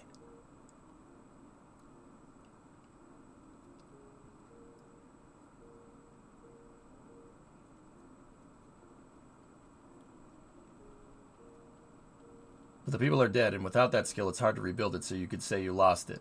Yeah, but that's not what you said. You said technology. Institutional knowledge is different than technology. Technology is something that's quantifiable. Institutional knowledge is harder to quantify. But I get the gist of what you're saying, but I don't think you use the right words there. We have the knowledge, we don't have the experience. Bingo. And Shogun, in my mission architecture design, guess what? You get the experience from test flights. You get the experience from new development programs. You have a whole new generation of people that would be introduced to the challenges that needed to be done to put somebody on the surface of the moon. And on top of all that, you would get some benefit standing on the shoulders of giants of the Apollo program. But there's duplication and there's elaboration, right? If you want to go be an aerospace engineer, you don't just jump in and throw your hat into the ring and say, I know how to make a new rocket. Okay, what's your aerospace engineering experience? Oh, I don't have any. It's just a brand new idea that no one's ever thought of. That's not how this works. You have to duplicate first. You have to go get a degree first, and then you have to elaborate. Or, at the very least, if, I know someone's going to be like, well, you don't need to go to college to do it. Yeah, okay. You have to learn the institutional knowledge first, and then you go and weigh in on this stuff, right? Hey, Joe, what's going on? We don't need to reinvent the wheel. We need to make new wheel makers. Exactly. SpaceX requests 43 acres of Boca Chica State Park from Texas. Ooh. How many times did SpaceX fail with Falcon 1? 3 times. Falcon 1 arguably had the worst record for launching stuff into space. Ever. I think it's only bested by Delta 3, which had a 33% launch reliability. They launched it 3 times. It failed twice, worked once. Falcon 1 has a 20... Oh, it's worse. 20% launch reliability. It launched 5 times, worked 2 times. That's arguably the worst reliability record in the industry by a long shot. Maybe only Vanguard was worse.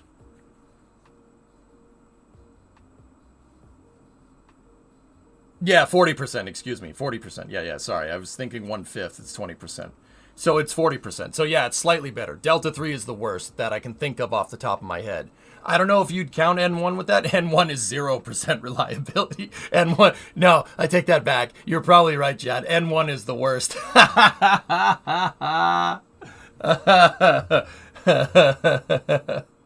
Anyway, but see, here's the thing. If you're willing to persevere, you learn the most from failure in rocket science. I don't know why. It gives you perspective that you wouldn't have. That and the stress of watching your creation that you spent years of blowing up in your face. That creates character. That's character building exercise. But it also gives you the institutional knowledge. Now you know exactly what not to do next time. Right?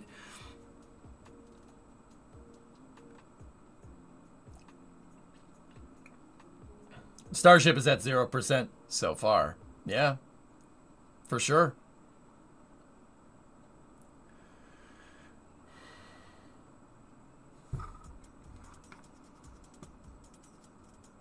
Land meeting. I don't know what this is. What is this? Exchange of land. Ah, interesting.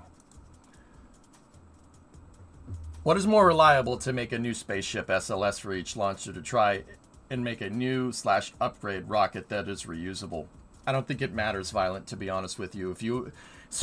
This is something that I kind of don't necessarily see eye to eye with, like what SpaceX is doing. I honestly don't think you necessarily need a fully reusable vehicle to conduct cost-effective, progressive spaceflight. I don't think you need to. Why is that? Reusability favors commercial programs, right? If you have a reusable rocket like Falcon 9, you can afford, you never have to build new stages. You don't have a lead time on a first stage because your first stage comes back. All you got to do is just make new second stages, right? That affords a high launch cadence, like launching Starlink all the time. That's not something that NASA necessarily needs for a lunar exploration program. especially since NASA's program is going to be focusing A, on going out to the moon, and B, long-term habitation, right? Simultaneously, at that same time, I think that NASA should pursue something like that. Like, for instance, say in the future we launch Artemis 20 in my kind of alternative history scenario where I had full reign over the space program and decided exactly what to do. Artemis 20. Artemis 21 would be teed up on the pad ready to go. Would Artemis 20 launch the next day? No. Maybe a month down the road. Maybe 2 months. Maybe 3 months down the road. But it would be ready. It would be ready to go just in case. That's what they did with the space shuttle. And if they did it with the space shuttle, I don't see why you wouldn't be able to do that with that. But that, once again, that affords maybe 4 launches a year. You only need to do like 4 or 5 launches a year. And if you think about it, 4 or 5 launches a year does not favor reusability because of the shuttle program. Because that's all that extra time you need to sit there refurbishing the orbiter, taking it apart, putting it back together. For what? Having something like the shuttle really only makes sense if you're launching once a week. Right? But with the cost and delays of SLS, I doubt it will launch 1 time a year. You're changing the subject. Violent, you're changing the subject. I don't want to keep having this conversation with you. If you ask a question, I give you an answer, and you say, but what about this? You're saying, why is my tire flat? And I'm saying, well, you probably punctured it and you need to replace the tire. And you're saying, yeah, but why doesn't my boat propeller work? I don't know. What?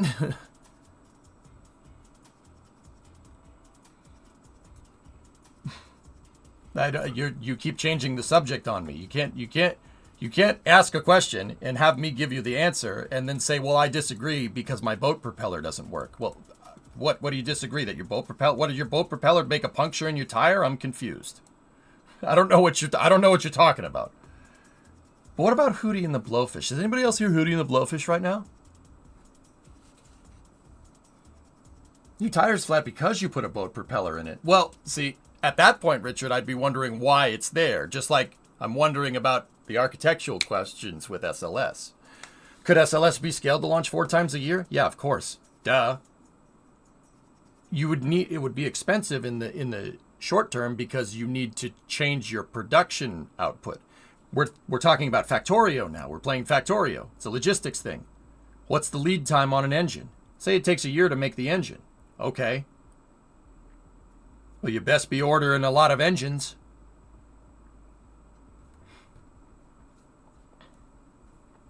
If you have a bottleneck in your logistics, right, the only way to overcome that problem is to A, do lean manufacturing, right, which means scale around your bottleneck, or increase production of said bottleneck, i.e. Tesla with battery production.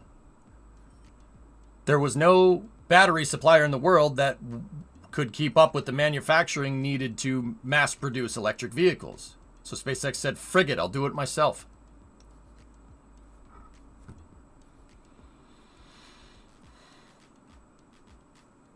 You like Huey Lewis in the news? Nice.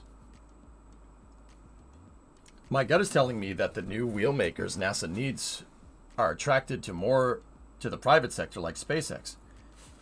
At least in your eyes, it would seem more lucrative. How can NASA attract talent it needs for the future with the private sector? Good question, Indy. Parity is the answer to that. Parity is the answer to that question.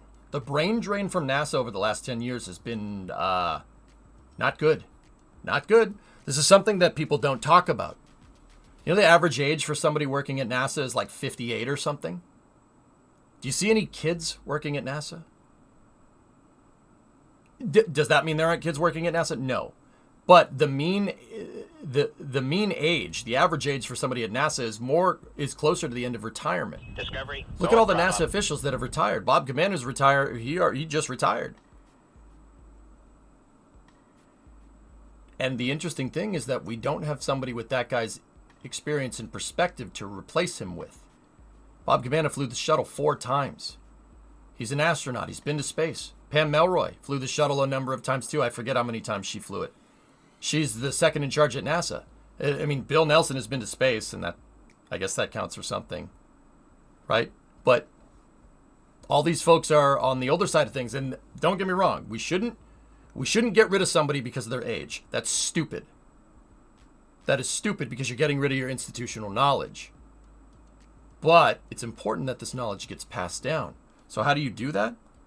Well, Indy, I think you're right. If somebody looks at what the Starship program is doing and Falcon 9 and stuff, and then looks at what Artemis is doing, and which one of those do you want to be a part of? Obviously SpaceX. So how does NASA fix that problem? The architecture that I'm talking about. How does NASA fix that problem? Launch more, not less. You want to get people to work for you. You want to get aerospace engineers. You want to get the knowledge and industrial base that, or not industrial. You want to get the knowledge base that you're looking for. Launching things helps. What has NASA launched? How many missions have been a NASA in-house launch since STS-135 in July of 2011? One mission, Artemis 1. That's it. Therein lies your problem. How do you make NASA more enticing? You need a rapid development and prototyping program. Oh, absolutely. You know, rapid program. Oh, yeah. Something like the Starship program. But see, that's hard to do because NASA can't be seen failing.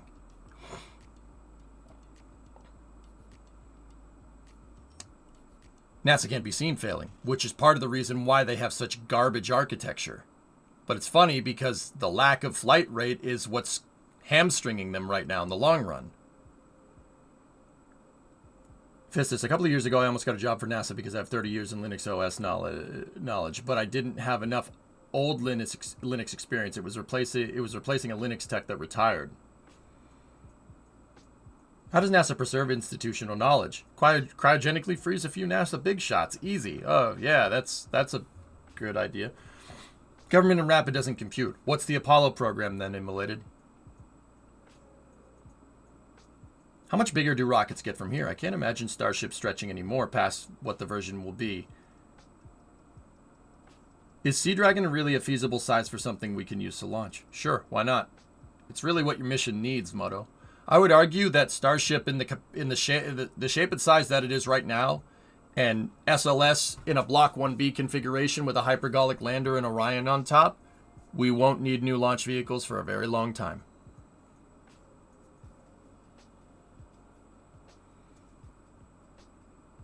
Rule 8 is also slow, way too slow. Once again, the Apollo program would beg to differ. My point is, Indy, is that it's slow because we don't have the ambition or the management that we had. That wasn't urgent. I think the brain drain at NASA is a really big problem, guys. No, I mean, kids want to work at NASA, but everybody, you know, if you're an AE, you want to work for SpaceX. Heck, you even want to work for ULA. Even if you're the opposite of, like, you know, you want to be an aerospace engineer, but you want to work 40 hours a week and not have the grind that SpaceX has. The commercial sector is much more healthy at this point. No one wants to work at NASA. It's because they've stagnated, and they've stagnated because of their architecture. This is exactly the stuff that Mike is talking about. And, well, it's not a problem right now. If NASA doesn't start getting their butt in gear, all these people that work at NASA are going to retire.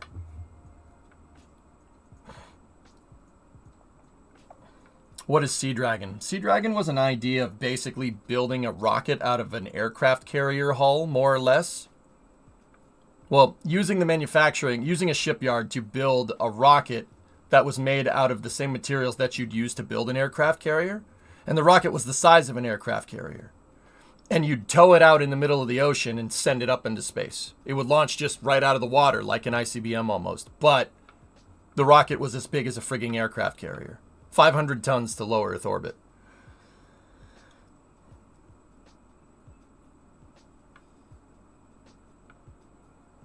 There's one more underlying problem, and it's all the rulators. Disagree. I think it's hilarious that you guys, even after listening to everything that I've said, still say that politicians are the problem. If politicians are the problem, why does the Apollo program exist? If politicians are the problem, why is the ISS up there? We can do stuff. We can get this stuff done. Does it require greasing the right wheels? Sure, absolutely.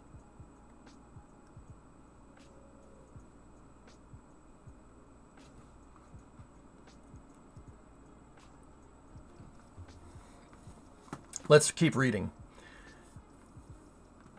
That was 60 years ago. Then there's more than one underlying problem. I mean, Hellfish, if you're going to be cynical like that, well, yeah, I'll tell you this. I'll be very candid for a change here. Cynicism is not going to get you anywhere near the moon.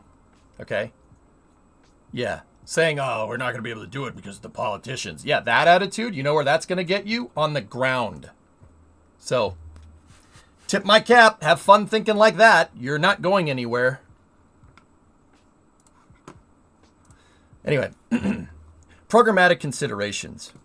The Artemis lunar landing mission has presently planned significantly compromised crew safety, carrying a high mission execution risk, and are unlikely to remain on schedule, and are being executed via an inappropriate acquisition approach with grossly unrealistic fixed price cost assumptions. These facts require hard decisions to be made if success is to be obtained in the end. Congress must use its power of the purse to direct the executive branch to implement these decisions. Or we could just kick the can down the road as we've been doing for the last 5 decades. Owned. Frickin' owned. Specifically, the existing contract should be terminated for the convenience of government and a new program initiated along the lines described above. There you go. See what? What are you talking about? This says use congressional power to direct the executive branch. That is in no way, shape, or form what you said, Hellfish. You said politicians, the politicians are the problem. No. This is doing exactly what I'm talking about. It's leveraging politicians to get the program that you need. What do you mean, see? It's like, hey, EJ, I bet you 2 + 2 = 7. No, I don't think it does. I think it equals 4. Hey, let's look at the answer. 2 + 2 = 4. Ha ha, yeah, I told you. No, you didn't. You didn't do that at all. You did the opposite of that. Specifically, the existing contract should be terminated for the convenience of government and a new program initiated along the lines described above. Those who object will observe that I'm interested to read the rest of this. Those who object will observe that termination for convenience will not allow significant funding to be recaptured from the existing fixed price contracts, and that is correct. Those who object will observe that termination for convenience will not allow significant funding to be recaptured from the existing firm fixed price contracts, and that is correct. Basically, NASA will lose a ton of money terminating these programs. But to continue programs that we know will not achieve our goals distracts us from what must be done and damages NASA and the nation's reputation, even if they're being executed for free. God, Mike Griffin's the freaking man. We need to focus our efforts on an approach that we know will work in a timely manner with the lowest mission risk and the greatest crew safety we can provide. To this point, while the analysis presented here offers a point designed to illustrate concept feasibility, a sensitivity study should be conducted to establish the parametric feasibility space within which the two-launch mission design can be optimized. Very, very, very candid. I like it. I love it.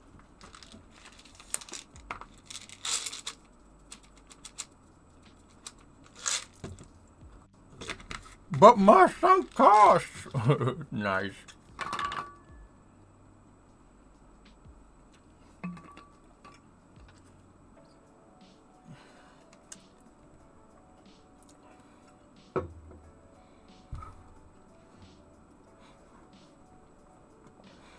Bean counters are the problem. That's what I told you, Rich. Yeah, dude, I agree. I think you're right. I still think that firm fixed price is stupid for development. That's entirely stupid. What I think is accountability and deadlines should be your criteria for bidding on contracts and engineering systems. It should be timelines. Yep. Timelines. So basically you get a bonus if you do this in time, right? And it has to be engineered to this standards. That requires 2 to tango, right? NASA needs to hold the contractor accountable, and the contractor needs to, if they hit the bonuses, they can get more money from NASA theoretically. Are we going to watch the hearing too? I'm not sure if watching the hearing is a good idea necessarily, Bree.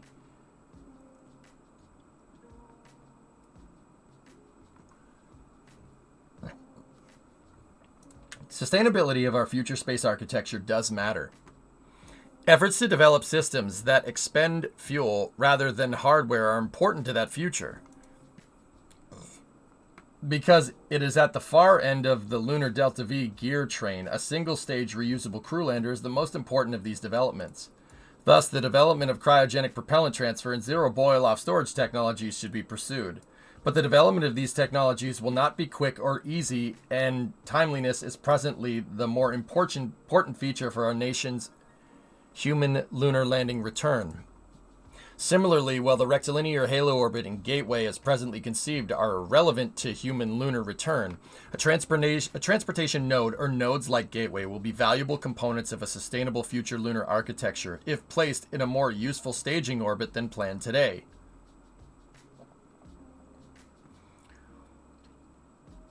What do you think that these contractors are thinking when they take these contracts? Do you think they feel it's actually feasible? Can you give me an example of a particular thing, CW? But regardless of these finer points, the straightforward approach outlined here could put U.S.-led expeditions on the moon beginning in 2029, given bold action by Congress and expeditious decision-making and firm contractor direction by NASA. This is not the path being pursued at present, and the existing Artemis contractual and programmatic structure will not support it. A new program, architected and managed by people who are clearly qualified for the job, should be initiated and executed with funding adequate to carry out this urgent and important national mission.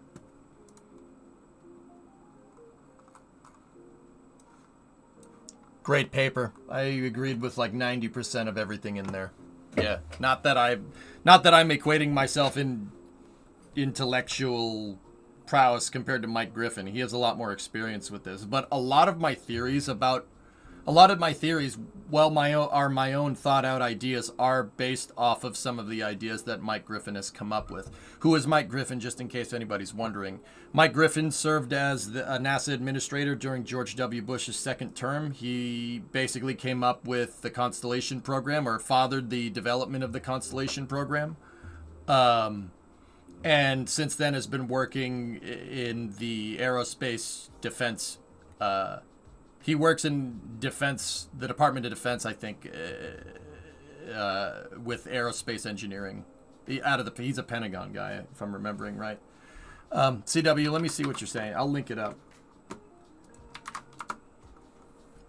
Okay, what was your example?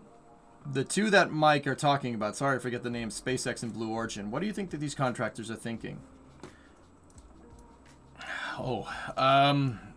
That's hard to place, dude. To be honest. Here, my voice is getting a little raspy. I'm just gonna go grab something to drink. I'll be right back.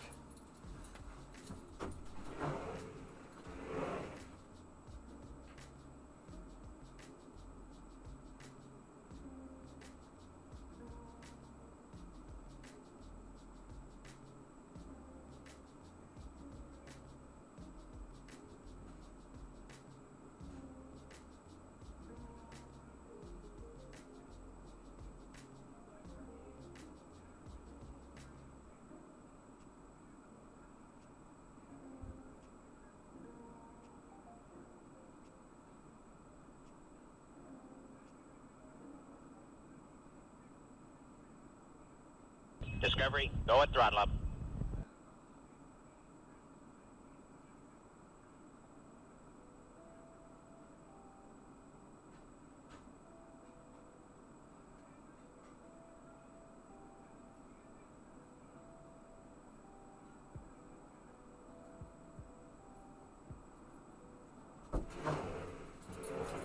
All right, I'm back.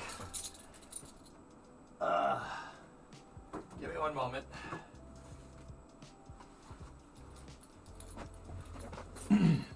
Axiom got scrubbed for 24 hours, dudes. So, you're talking about HLS, the Human Landing System Program, and the Sustainable Lunar Development Program. Where are the contractors' minds at? Well, that's a long story. The HLS contract came around in 2019, if I'm remembering right. It was the before time, so it's a little fuzzy. Anyway, what happened is they pushed to put a lander on a lander on the books so we could land back on the moon on some reasonable time scale. That's what Jim was instructed. Jim Bridenstine, previous administrator of NASA before Bill Nelson, the current one, was instructed to do by his boss, get a lunar lander on the books. So he did. He said, we need a lunar lander if we're going to try and land in 2024. Heck, if we're going to even try to land in 2028, we still need a lunar lander. Landers are a long lead item in your production of hardware. The lander is what delayed the Apollo landings, believe it or not. Apollo 8 was supposed to be the first lunar landing.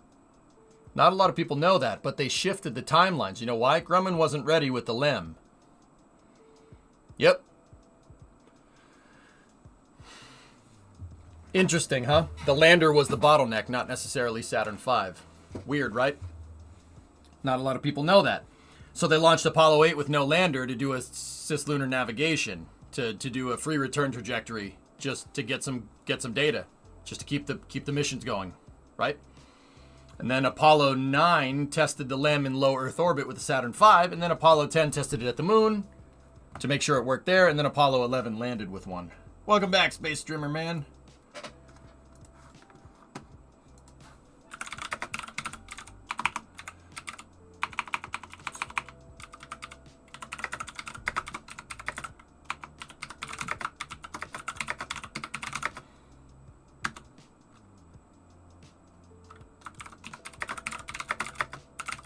Discovery, go at throttle up.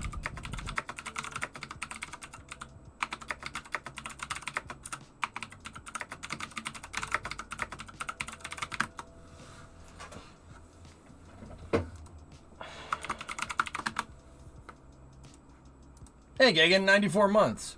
Would you ever consider using Kerbal life support? No. No.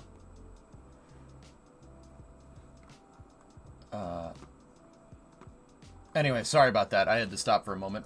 So, in 2019, they got a human landing system on the books, all right? And they promptly went to NASA and said, okay, if we're going to build a lander to go back in 2024, at the time, we're going to need $2 billion this year. And Congress said, no, piss off. Here's $200 million. The reason why they did that is, well, they said it wasn't in the budget, whatever the hell that means. I don't even know what that word means anymore, or that phrase. Oh, okay, we can do it. Here, we'll bring up the video for that. Anyway, why is the right screen empty? I have to update the GIFs, Yannick. So they said we don't have the budget for it. They gave them $200 million. They asked for $2 billion. They didn't get it. So what NASA did at the time, CW, was they changed the contract structuring for Human Landing System. NASA did something they'd never done before. NASA basically said that you can bid, all right? You can bid, and whatever you bid, you can fund the program privately if needed. I'll give you an example. So SpaceX got selected for Human Landing System, for HLS, right? And they selected Starship. Cool. They got selected with a $2.9 billion bid. The other two rivals, I guess, or the other two companies that submitted bids were Dynetics, a Leidos company, and the national team, which is Lockheed Martin, Northrop Grumman, Blue Origin, and Draper. That was the national team at the time. They had a $5.4 million bid. SpaceX had a $2.9 million bid. The reason why is because since NASA changed the tune in the contracting after they didn't get funded, after it got underfunded, right? They changed the tune in the contracting to say you can privately fund this stuff. Your bid is basically what you need from us. You can fund it to your heart's content. You can match your bid. You can do whatever you want. They basically opened up the door for Elon to basically throw private funds at HLS so they could get a lander done faster. They changed the contract stipulation. So SpaceX got selected. And in the contract stipulations, I think Elon is providing like $2 billion of his own budget, of his own money, or something ridiculous like that. SpaceX is basically helping to privately fund the Starship HLS. NASA is contributing $2.9 billion, right? And because changing that and then selecting Starship, we actually got a human landing system at the price point that Congress was giving with the funding, right? Now, $2.9 billion isn't $200 million, right? I understand that. But for the course of the program, it's $2.9 billion over the course of the HLS program, which includes one crewed landing and one uncrewed landing, right? That's over the course of the entire thing. So basically, NASA adjusted the contract, SpaceX provided some private capital, and they made lemonade with lemons, right? They basically, for the price of funding a small sat launch vehicle, are getting a lunar lander. A lunar lander that could land a brick house on the surface of the moon because Starship is gigantic, and that's cool. That's fine. And then it's funny because Congress looked at that and they said, wait a minute. Wait a minute. You chose SpaceX? Why did you choose SpaceX? You weren't supposed to choose SpaceX. You were supposed to choose the national team. And the reason why they said that is because Northrop Grumman, Lockheed Martin, Blue Origin, and Draper have a lot of lobbyists. Interesting. Now, that particular part that I just mentioned is kind of conjecture on my part, but I also think it's kind of funny. Blue Origin, the national team, and Dynetics both tried to sue NASA for changing the contract stipulation to allow for private capital funding because they didn't change their bids because they missed that NASA changed it, which is really, really funny to me. SpaceX's lawyers are the one that saw the contract change and changed their bid accordingly. The other people didn't. So the national team and Dynetics tried to sue NASA in 2020. Yeah. Saying you can't change the contract stipulations. And they went to court, and the court basically found that they're NASA. They're the dungeon master. Of course they can change the rules, you idiots. And then right after that, just somehow Congress all of a sudden wants to fund a lunar lander program. That's weird. So they brought a second lunar landing program on the books called Sustainable Lunar Development. That came around in 2022, 2021, 2022, something like that. That's weird. That's weird how that popped up. No, that just activates my almonds. That really gets the noggin jogging, don't you think? That's strange. So, like I said, it's conjecture on my part that they lobbied the hell out of Congress to get another lunar lander. But also at the same time, when all their court cases failed, Congress just all of a sudden after that wanted to fund another lunar lander. So they funded a program called Sustainable Lunar Development and selected the big defense contractors for this program. Now, here's the thing. I don't mind the Sustainable Lunar Development landing idea. It's a smaller lander. It's a smaller lander that takes advantage of cislunar space and in-flight refueling to be able to get a lander down on the surface for maybe 1 to 2 flights with New Glenn and Vulcan, I think, putting most of the infrastructure up there, like landers and other parts, right? Not a bad way to do it, and the lander is fully reusable. It's a fully reusable single-stage option. Great. Awesome idea. So that program got on the books now. So now we have 2 lunar landers. So Artemis 3 and Artemis 4 will be done with Starship, potentially. Because after that, NASA exercised an option in the HLS project to add a second lunar landing, a second crewed lunar landing. So Artemis 3 and Artemis 4 are going to be done with Starship, and then everything after that is, I think the ones after that are SLD, and I don't know if NASA has any more plans for Starship crewed landings after that, but they said, nah, I don't think they got that far. We're not going to think out that far, which is entirely idiotic because not figuring out how you're going to land on the moon, trying to run a sustainable lunar program is kind of funny to me. Anyway, but I digest. So, where the contractors' mines, Space and Blue Origin, they're both trying to make lunar landers. Using lunar in their lunar landing architecture is completely differential. Now, like completely different. SpaceX has the Earth orbit refueling, and Blue Origin national team architecture is cislunar space refueling, which both of those ideas are good in their own right. But none of those ideas are a quick way to get to the moon. That's the problem that everybody has. So where are the contractors' minds at? This whole problem started with underfunding NASA. Yeah, that's where this whole crap sandwich started. Yeah, the whole crap sandwich started with the, if NASA wants to get back to the moon on any usable time frame, that we need a commercial lander. Commercial, firm fixed price nonsense. I wonder where we saw that.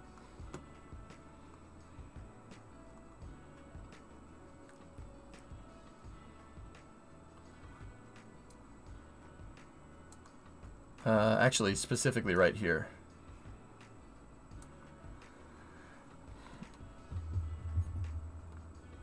Thanks for the window. Sounds like Mike was trying to say that the fixed price contract was crazy, so I'm wondering why the contractors bid on them. They bid on them, well, because, Well, I think SpaceX bid Starship on the Artemis lunar lander because SpaceX can take that funds and get some really, really, really, really good institutional knowledge, hint, hint, on conducting surface operations on a foreign celestial body. I think that's why they bid on it. Because having NASA help you learn how to live on another planet or celestial body, NASA being the foremost expert on the subject, could help you if you're trying to build a transportation system to get to the surface and work on the surface of Mars. That's why they bid on it. On the Starship model, was mulling the fuel depot in low Earth orbit. Are you aware of any consideration for micrometeorites puncturing the hull and leaking fuel into space? I think the stainless steel should be flexible enough to not cause a problem like that, Fizz.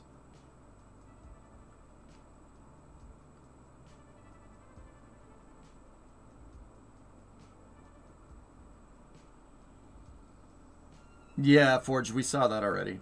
Mm-hmm.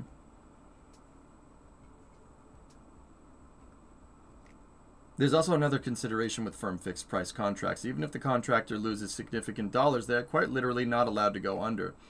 There's a national security interest in maintaining access to space through those bidders. What is that in regards to, Rich? I don't know. I lost it. I'm having too many different conversations here.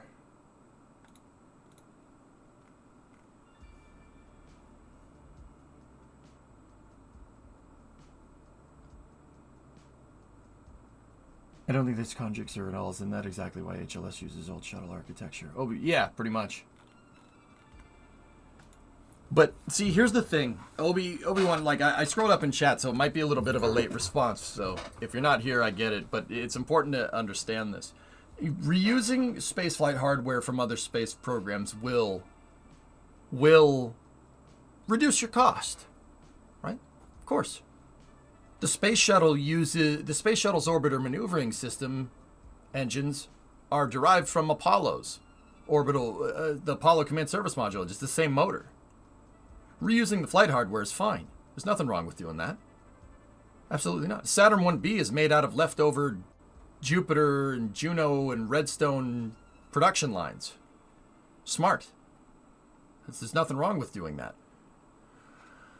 What is wrong is deciding you want to make a shuttle-derived launch vehicle, while the shuttle is still flying, and then cancel that program, and then cancel the space shuttle, thereby basically getting rid of your entire institutional knowledge base. In any case, for reusing that hardware is lost, because great, reusing the hardware is all fine and dandy. What about the frickin' people that put it together? What about that? Oh, wait, oops. The brain drain that occurred at NASA because they canceled Constellation and the shuttle program, and they ended the shuttle program right after that, is catastrophic. Was catastrophic for NASA. They're still reeling from that. Remember that brain drain thing that I was telling you about? How NASA has no people want to work for NASA? And then the funny thing is that they decided they could save money by reusing shuttle hardware. That's all fine and dandy, but like I said, you fired all the people that know how to use this hardware. Fizzy, thanks for the bits. I appreciate it. Hawk with a 55 months and Gagan out of 94 months. Thanks, guys. Appreciate it. They ended up going into the defense industry, Dutch guy. Yeah, I mean, amongst other things, or they just stopped, or they just retired. So that's fine. Reusing the hardware from a previous program, I never had a problem with it. What I do have a problem with is firing all the people that know how to use this hardware and then deciding you still want to use that hardware. That's extraordinarily bad. You got rid of your institutional knowledge from the shuttle program and then tried to build a shuttle-derived launch vehicle right after that. You might as well start it from square one. There's no cost benefit to that. There's none.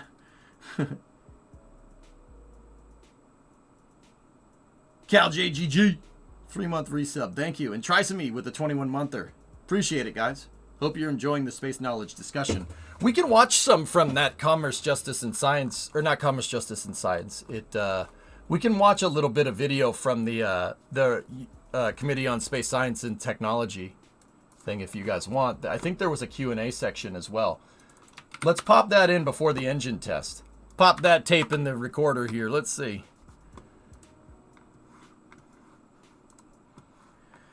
Throwing historically significant RS-25s into the ocean always struck me.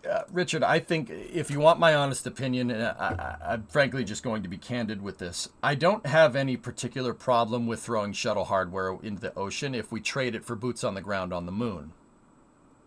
Don't have any problem with that. But we're not trading it for boots on the ground on the moon. We're trading shuttle engines, a reusable design, for getting kind of close to the moon in hopes that we might get there one day. That I have a problem with. Yeah. With that being said, the flip side of that is that I don't necessarily want, it's historically significant architecture. And the case can be made for outreach and inspiration for future generations having this spaceflight architecture available to show off in a museum or whatever. I don't like that. And that's going to sound weird coming from me, but hear me out. The reason why I don't like that is because the only thing that we should see in museums is hardware that is obsolete. You don't see any F-22s in a museum, do you?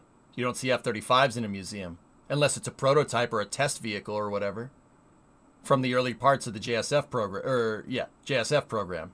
You don't see those in it. Why not? Well, you don't see them in a museum because they're not obsolete hardware. You don't see A-10s in a museum. Oh, maybe some. Maybe the older airframes. Heck, you don't even see F-117s in a museum. There's one or two, if I'm remembering right. Why not? Well, you don't see these things in a museum because it's not obsolete hardware. I mean, there is an ITAR thing with the F-117. The F-117s are interred at an airport somewhere out in the desert. But that's another story. Right? Obsolete hardware belongs in museums. Go at throttle up. I will argue that the space shuttle is not obsolete. Even to this day, it's not obsolete. Why? Why is it not obsolete? Well, is it old technology? It's older technology. Older technology doesn't mean it's obsolete. You still use a phone line. Does that mean it's obsolete? No. Is a phone line old technology? Yes. I know cell phones and whatnot. I get it. All right. They're using radio waves. No different than a short band radio, except different frequencies. Is that a short band radio is an obsolete technology? No, absolutely not. See what I'm talking about? Just because it's old doesn't necessarily mean it's obsolete. We don't have anything that can do what the space shuttle can do. Right? Nothing can mimic that thing's capability right now. The closest thing is Starship, and I don't know, that might fly sometime soon.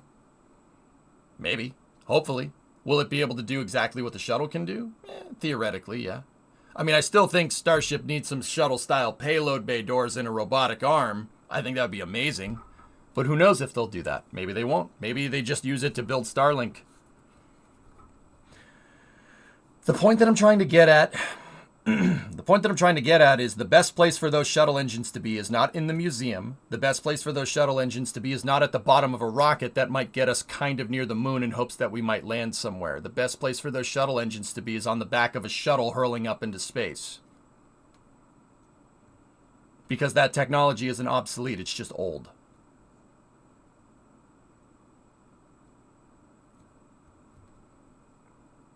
Does that make sense?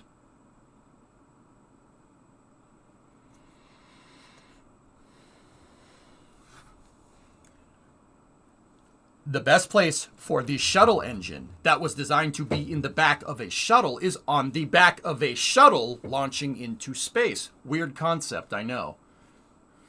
It's supposed to be on the back of a shuttle. That's why it's called a shuttle engine. It's supposed to be on a shuttle. That is where shuttle engines belong. You can see my response. We're on the same page. Yeah, I thought we might be.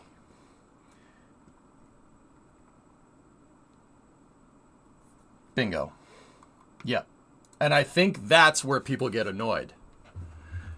We're dumping reusable engines into the ocean that were supposed to be on a reusable vehicle. We're dumping into the ocean to maybe kind of get near the moon someday.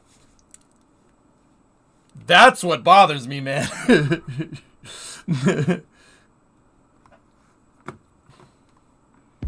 Is this Lewis Black Space Hour? I'm sorry, man. The shuttle was done dirty, Fall. I'm not letting this go.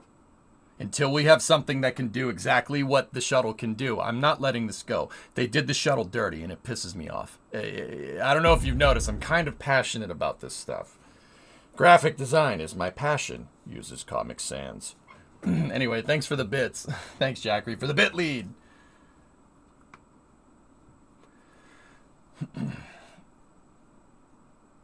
Don't worry, the future of NASA reusability will be learned from the likes of a TikTok dance. Oh, God, that hurt. Don't... Ugh! Andy, don't do that again. I totally agree. I was just at the Smithsonian. You saw Discovery. Yeah, I know. The shuttles were done dirty. The only reason why the shuttle should be in a museum at all, Discovery, Atlantis, Endeavour, and Enterprise, is because they're obsolete tech. That's the reason why you put things in museums. Because it's obsolete. You do not need it anymore. They did the shuttle dirty. That's right, Slokus. They did. They had a god-tier low Earth orbit access vehicle. Misused it. Didn't use it how it was designed to, right? It blew up, and then they tried to make it safer, and then misused it for its original use goal, and then it had another problem, and it killed 7 more people. And then they had the gall to blame the damn design. That's hilarious to me.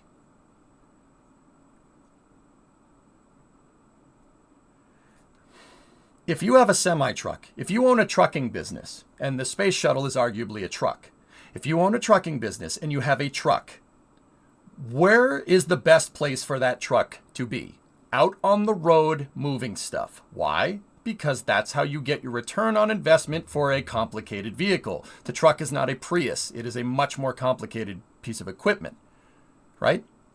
Now, say you own a trucking company and you decide that you should treat that truck like an RV, and then you go and take your semi-truck camping out in the woods.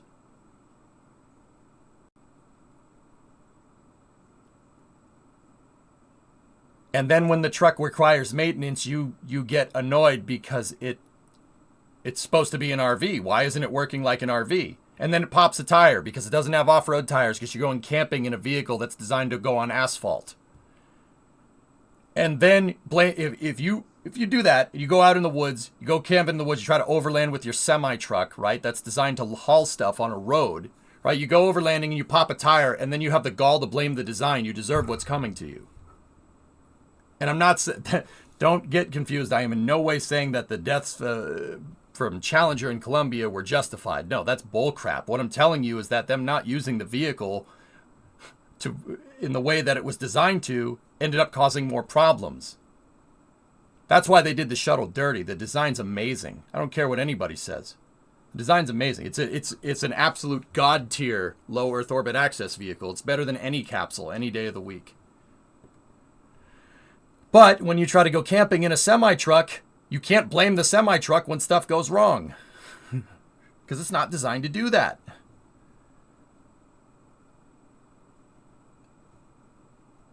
By that logic, are you good with C-47s or DC-3s being in museums? No.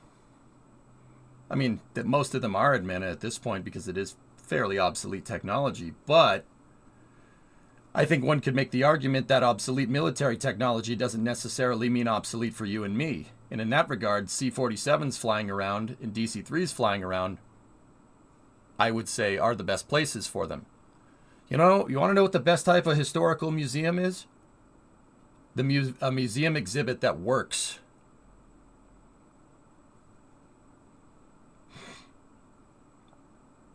What was the original plan of the space shuttle? Marco, the original plan for the shuttle is to basically do what Falcon 9 is doing.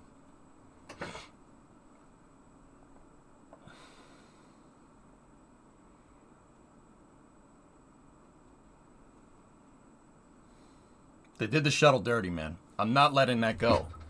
I take that very personally, all right? That's the vehicle that is the reason why I like space so much. The space shuttle. You know why? I mean, because it inspired me when I was a kid, sure. You know why I like the space shuttle so much? You can point at a space shuttle, you say, yep, that's a spaceship. That flies to space. That's what a spaceship should look like. And now, hear me out. Engineering is completely design-driven, and aesthetics should not be taken into account with something like this. I mean, to an extent, yeah, maybe, right? Like with the shuttle painting a NASA logo on the side, or, you know, painting the name of the orbiter, right? Arguably, you don't need that, right? But some consideration should be done for aesthetics. But also, at the same time, I think there's a very big case to be made of something that looks like the future. SpaceX does this with their spacesuits. SpaceX does this with the interior of the Dragon capsule. You look at the interior of a Dragon capsule, you're like, yep, that's what a spaceship in this century looks like. But you look at the outside of Dragon and it looks like a deformed potato dumpling. That's fine. It's a capsule. What are you going to do? I'd say given the criteria for engineering a capsule, SpaceX made the Dragon capsule look pretty damn good. Okay? Right?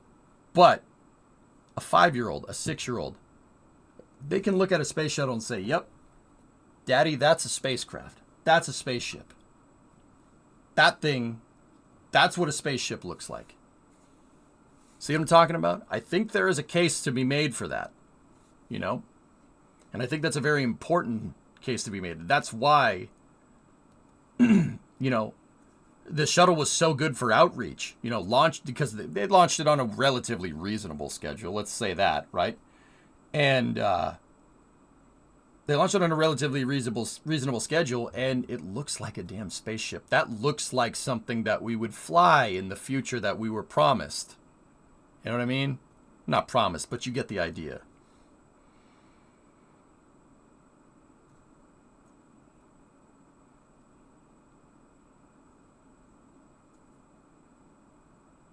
Actually, it is roughly 3 times what Falcon 9 can do, near double the crew plus. Yeah, I still would make the argument that the shuttle is extremely cost effective for a low Earth orbit economy, Hellfish. I agree with you on that one.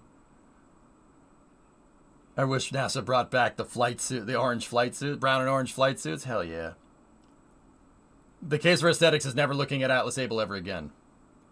Yep. You know, so having something that sells the idea of space for NASA, for SpaceX, for whomever, is a really, really smart thing that should be taken into account on some level. On some level. You should not let aesthetics be driving your design in any type of engineering, especially if people are on board. However, I think there is a case to be made that should have some bearing. So why wouldn't NASA make a new shuttle? Because for some really, really stupid reason, Wolahan, we presented this it was presented to us as a mutually exclusive thing. As if NASA has to have one launch vehicle. And NASA has to be focusing on one goal. Oh, we don't want to do the shuttle because the shuttle's primarily a low Earth orbit access vehicle. So we're going to need a rocket. If we need to go back to the moon and we need to focus on beyond low Earth orbit. So we're going to need a rocket that really can go beyond low Earth orbit. We need something like a heavy lift, super heavy lift. We need something akin to the Saturn V, as if they couldn't have a re-engineered shuttle program or start a new shuttle development program and also do that at the same time. It's a matter of will, to be honest with you. Shuttle could also serve as equipment in space. Yep, something that we arguably cannot do, Deathy. That's what I mean about putting it in a museum. It took me a long time to kind of put this into words, dude. Something never sat right with me seeing Atlantis, Discovery, Endeavor, Enterprise. Something never sat. Maybe Enterprise is okay because it's the flight test article. That's fair. Something never sat right with me about seeing them in the museums. It always really bothered me a lot. And that's the reason why. The reason why is because we put something in a museum that we don't have a replacement for.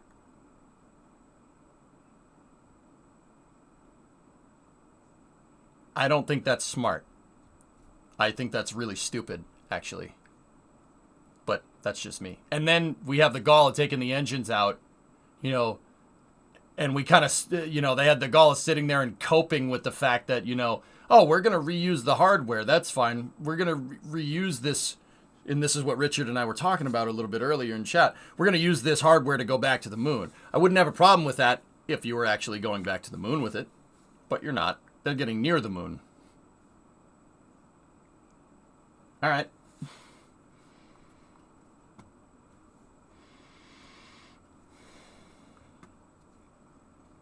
Actually, focusing on a single goal would be great if they actually did that. It's why I want them to transfer EOR stuff to NOAA. NASA should have a somewhat single-minded focus to push humans out of the solar system. Agreed.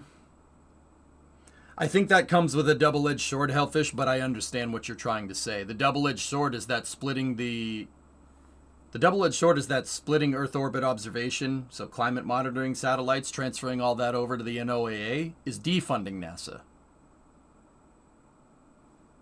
Something to think about. Right? Think about it for a second. You take NASA's entire atmospherics under the Science Mission Directive, you take all the NASA atmospherics, planetary geology, Earth observation. Come on, I was about to say Earth observation. Great. You take all that and you move it to the NOAA. That's an argument could be made that that's defunding NASA, and I don't think that's wise.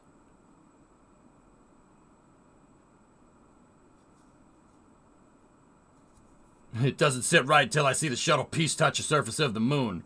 Well, Maverick, the ironic thing is that when the shuttle was first devised, they came up with a way for the shuttle to have modular, flexible, on-orbit architectural building.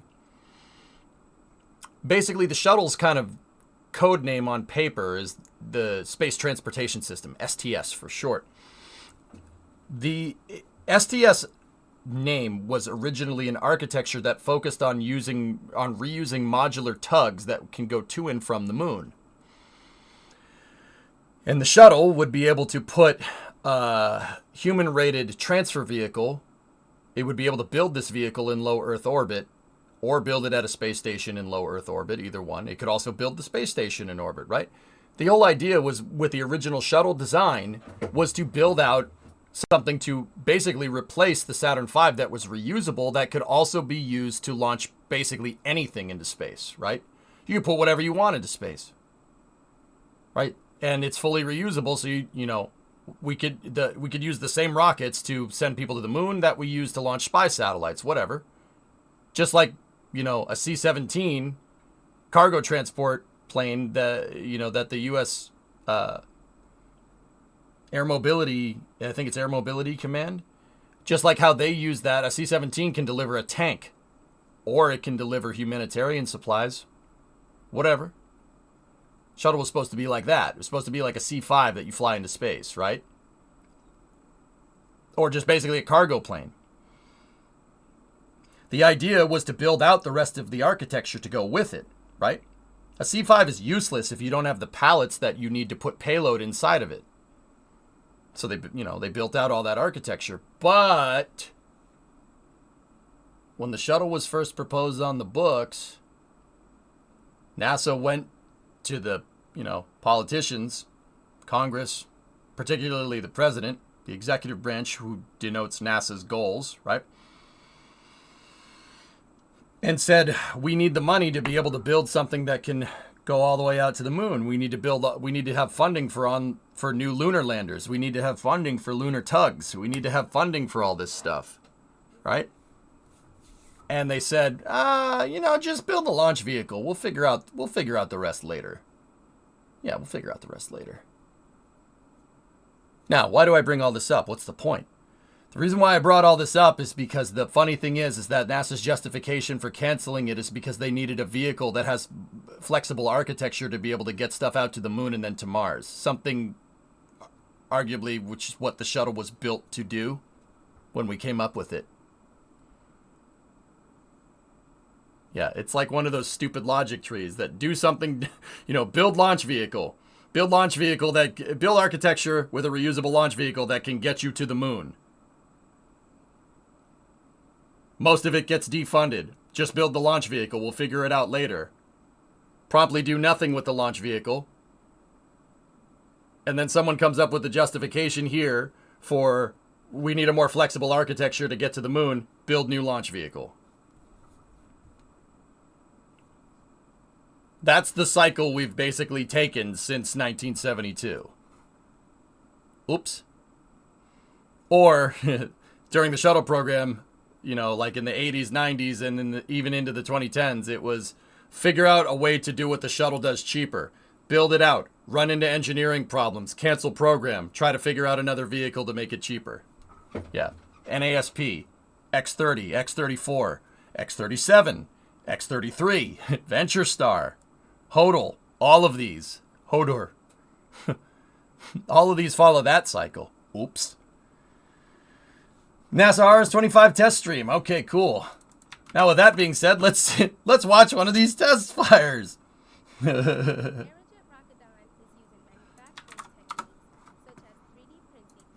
All right.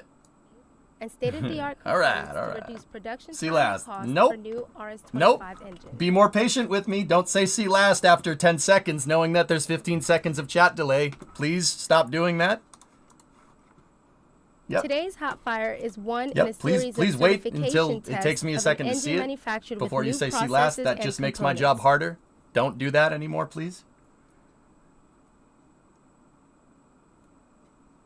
Discovery. So what go you're with saying is throttle that space is like software development. Instead of refining and extending the old working system, we build new smaller bits. Certification test will help in the new demonstrate hotness. Aerojet Yeah, Rocketdyne it's all is ready engineering, to move Fizz. forward in producing You know that the key. RS-25 engines for future space launch system missions. It's all engineering. You know definitely that the key to good software design is good architecture to start with. You're not implementing good software architecture from the start. During today's test, All your software is going to be is just Band-Aid on top of Band-Aid on top of Band-Aid until the functionality basically grounds out. And they either say we need a new thing or we need you to fix this.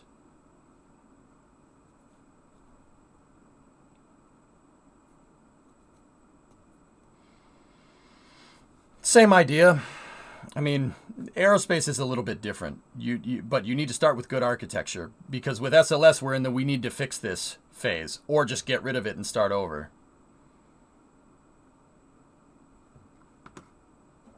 Yeah, if you're a software engineer or front-end developer or website designer, how many times do you want to punch the person in the face that's saying, oh, we don't have the budget to rebuild our entire architecture? Oh, also, could you just fix our architecture for us, please? Just fix it, right? That won't be as hard as just starting over. No, just please keep fixing it. Just keep fixing it. We don't have the budget to start over again. Not entirely realizing that you wasting your time with putting all these band-aid fixes on arguably terrible, crappy software architecture that's going to end up costing more than just starting over. But we can't start over. If we start over, we're going to have to start over. And starting over is bad for business.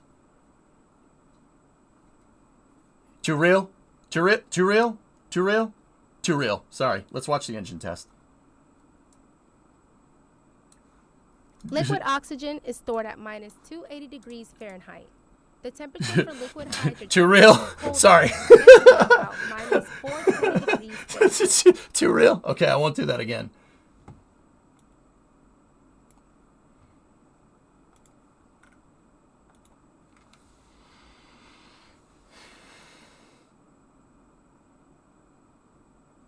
Unfortunately, I'm the one that they want to punch in the face for saying we don't have the budget. So, oh no. You're part of the problem, man.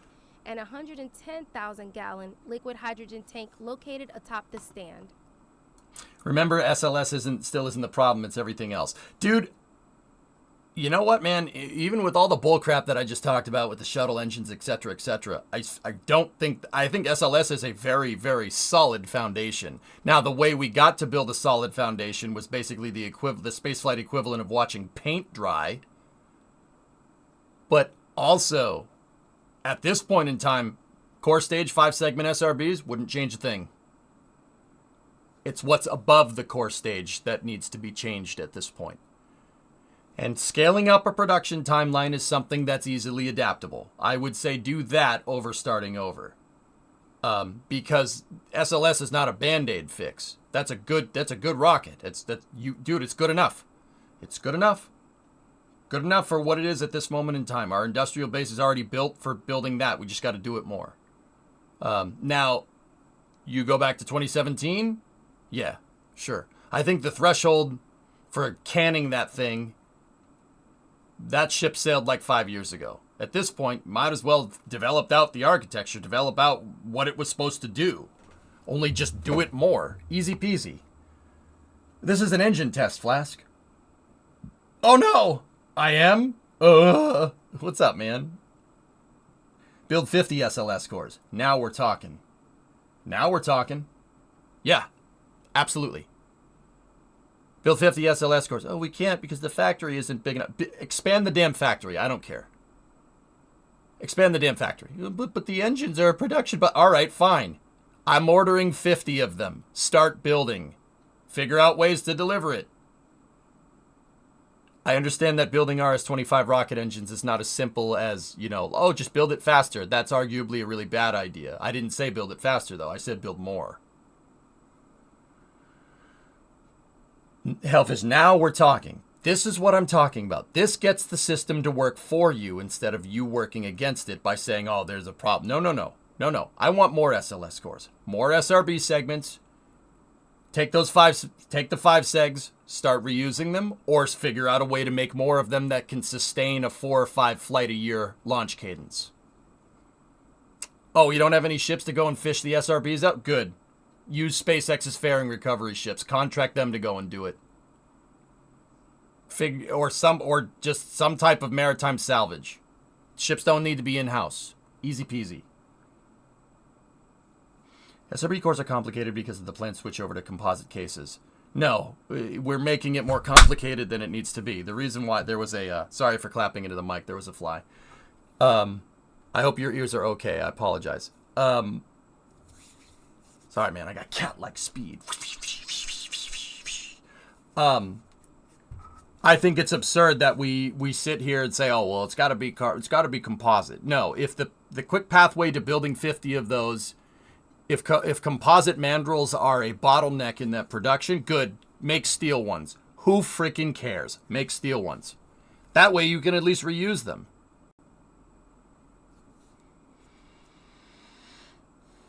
Just add Mark 6 conveyor belts and overclockers. My God, Keen. Hell yeah. The fact that we're not even willing to find the fact that we say, oh, well, the engine's going to take a year to make, and, because it's going to take a year to make, we're limited by a year flight rate. That's absurd to me. Figure out a way to do it faster. We'll pay you. We'll pay you to have a second or third shift on at your stupid factory to build more engines. Fine. Done. Easy peasy. Give me 200 SRBs or you're all fired. Yeah, that's right. Hey, Adam, what's up? 66-month resub. And a major project like that would make a ton of jobs in new industries. Get the system to work for you, boring. Exactly. That's what I'm talking about. The program that I described a little bit earlier with this Orion test program, scaling up SLS operations, better SLS upper stage, the upgraded Discovery, go at throttle. the EUS program, upgrading Orion service module, that takes everything that we have right now and shifts it into high gear. That's what we need to do to fix this. That's it. Mike said cancel the... In Mike's proposal from the testimony thing, which I actually want to watch that after the engine test. I have the video from where that paper came from. I want to go see. I don't think canceling SLD and HLS is a good idea. I really don't think that's smart. I do agree with NASA building an in-house lander. That's the part that I firmly disagree with. The reason why is because, you're stepping on some toes. You're working against the system by calling for cancellation of programs that already work, that are already in development, right? That are already doing things, right? If anything, cancel SLD. SLD is not even close to being anywhere near tangible.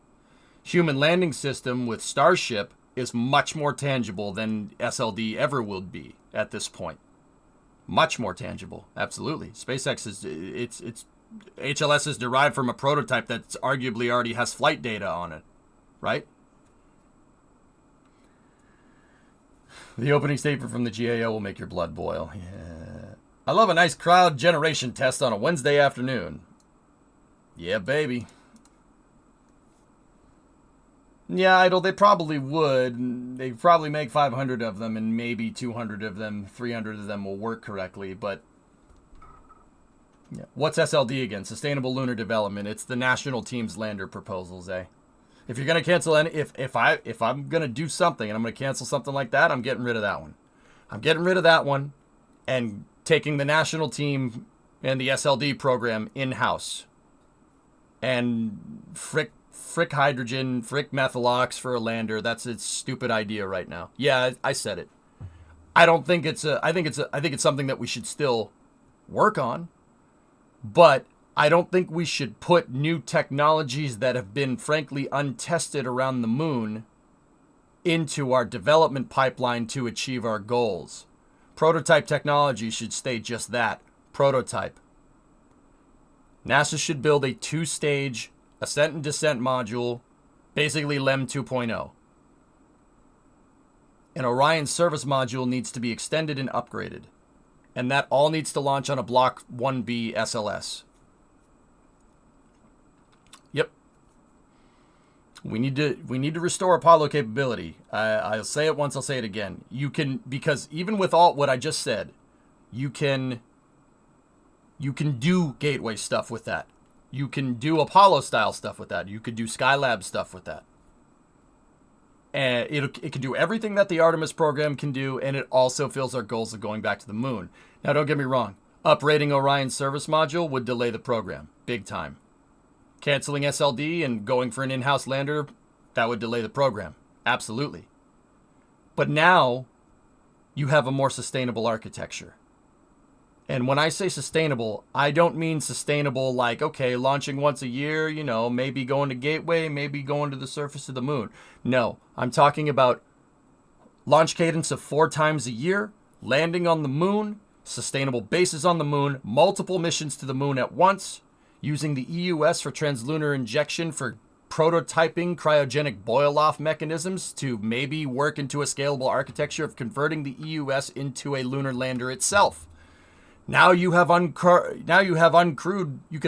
launches of SLS at this point that could use the EUS as a lander with a lunar payload on top of it because it has the Delta V to do it.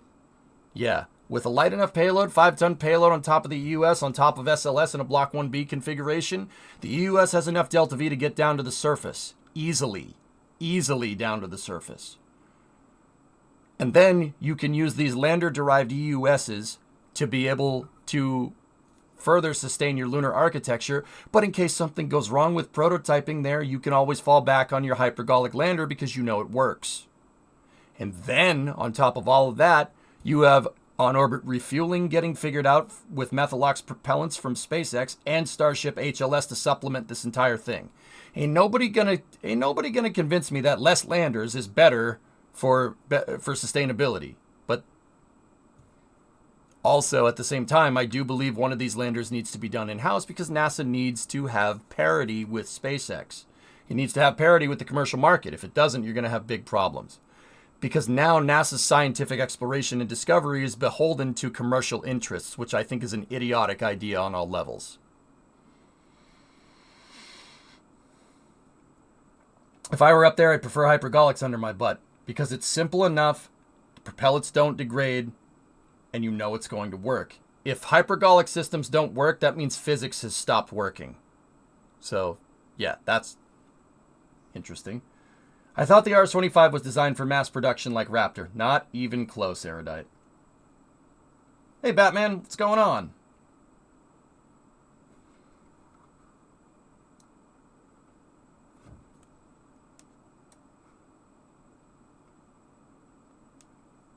You did it? What did you do? What is it? Was it good? You're now a nurse. Hey, congratulations!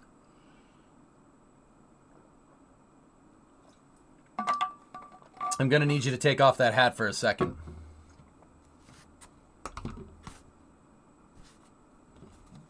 That was a second.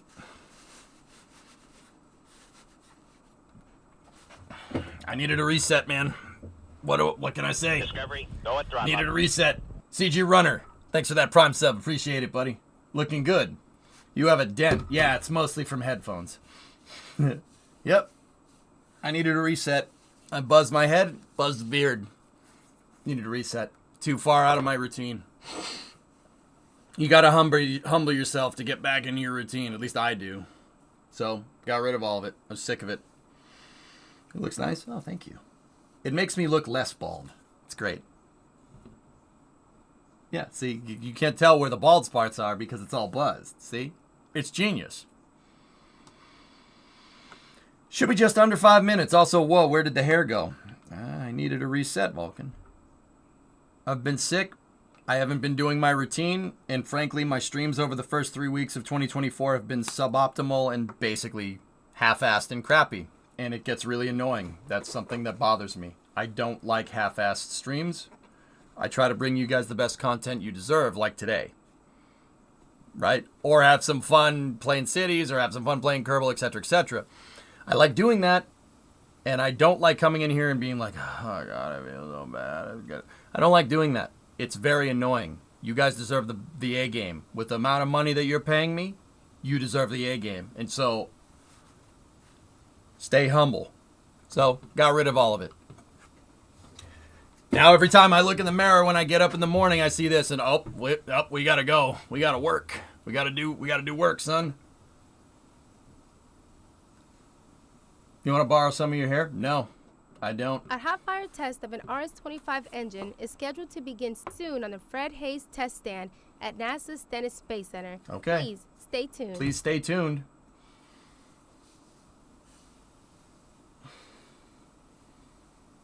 You can't see my headphone dent because I have crazy long hair. Well, you couldn't see my headphone dent either, but it's still there.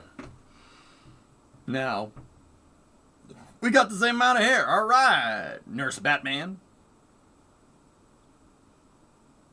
Vulcan, how long is this test? This is an RS-25E, Simo. Yep. Who is Fred Hayes? Apollo astronaut. He was on Apollo 13, Fizz. And he worked on the approach and landing tests for NASA. Shook the guy's hand. Really nice dude. I believe it's straight 500 seconds, but don't quote you. Okay. Yeah, no, this is great, man. This feels awesome.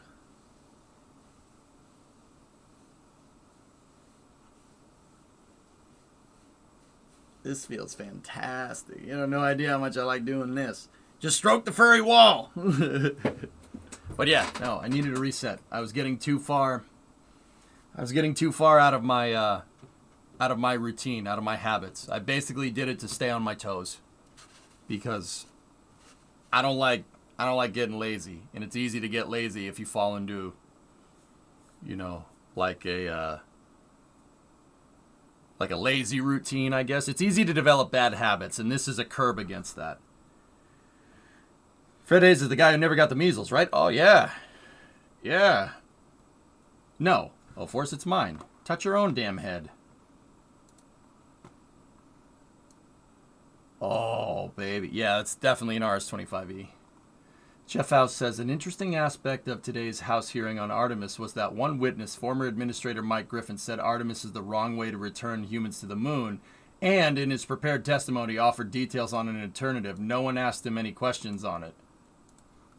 Yeah, that's what we were reading. We'll watch the video of that. We'll watch the video of that testimony after this test. I may get to walk on that test stand soon. What do you want, a friggin' cookie? Sounds like they basically ignored it.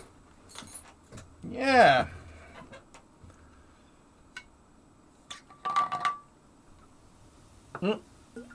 They cranked the audio up. Here we go. Should see an engine ignition soon. Yes, I would love a cookie. You're a big boy. Go buy one. You ran into Story Musgrave at a grocery store a few years ago. I was so nervous I couldn't think of a single thing to ask him. Oh, Story Musgrave would be easy. Did you really ride a space shuttle through re-entry standing up? Easy peasy. Because I mean, I know the answer is yes, but still would have been cool to hear him say that. Flask, here's the thing. If you run into an astronaut, and this is from my experience, right? You know, if you run into an astronaut, and you know what that astronaut, you know who they are, you know what they've done, right? Like up in space, the missions, etc., etc. Ask the easy question. Because you never know where that's going to lead you. Like when I interviewed Fred Hayes. I knew that Fred Hayes did the approach and landing tests. But he doesn't know that I know that. So ask him about it. And that will always lead to better questions to ask. The reason why it's hard to ask those questions is because you want to ask him a question to show that you know what you're talking about, to try and get an answer you might not know. But they don't know that you know about the space program. This is EJ interviewing astronauts 101. Ask them easy questions first, and that will move into better questions. Like when I interviewed Garrett Reisman when he worked at SpaceX at the Intrepid. First thing I asked him was, "Is Crew Dragon awesome?" He started laughing. He's like, yeah, it's pretty cool. And I said, that's really cool. It's a really cool thing. I really like the integrated escape system. I think that's really neat. Right? How does that work? I know exactly how Super Dracos work. It's a helium bladder system using pyro valves for pressurization. And now we know it's burst discs for the check valves, but we didn't know that at the time. And then I got Garrett Reisman to talk to me about Dragon for a long time, what the testing regime is like, how they're doing it, how do they do the in-flight abort, how are you going to do this? Oh, there it goes! Right? And then after the interview, he said, that was awesome. That was a great interview. I had a lot of fun. I'm like, hell yeah, man. Want to go hang out? And he's like, no. I'm leaving, bye. And I'm like, okay. We had a good light. 20 seconds in. Should be good. If this is a 500-second ascent, we should see the engine throttle down here. A real easy way to see it throttle down is if we're looking at the motor, like we go back to the motor shot, and not the outside shot, you'll see the shock disc moving up in the engine's exhaust.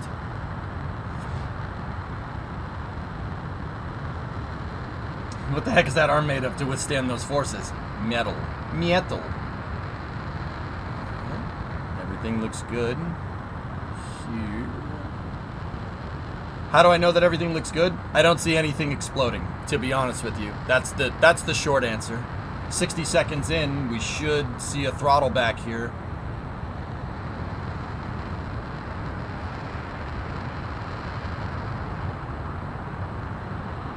Yeah, Vulcan. Yeah, I do. Yeah, the one that blew a line. Yeah. Not exploding is a good sign. I mean, that's good enough to be able to say whether it's doing good or not. So there's a low pressure pump right there. There's a high pressure power head right here. Everything looks good there. The only explosion that this thing should be making is the one coming out of the bottom. If it's exploding anywhere else, something's wrong.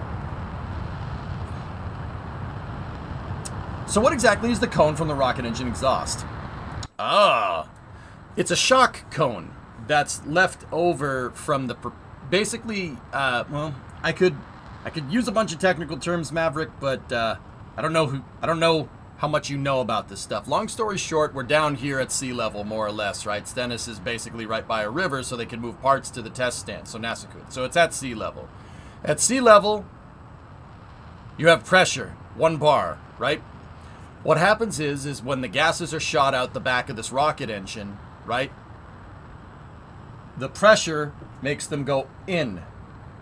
You see the flame right here? See how it kind of goes out for a second and then it goes, it's kind of conic, it goes back in. That shock that happens is where the pressure from the atmosphere is basically pushing the gases from the rocket engine in on itself.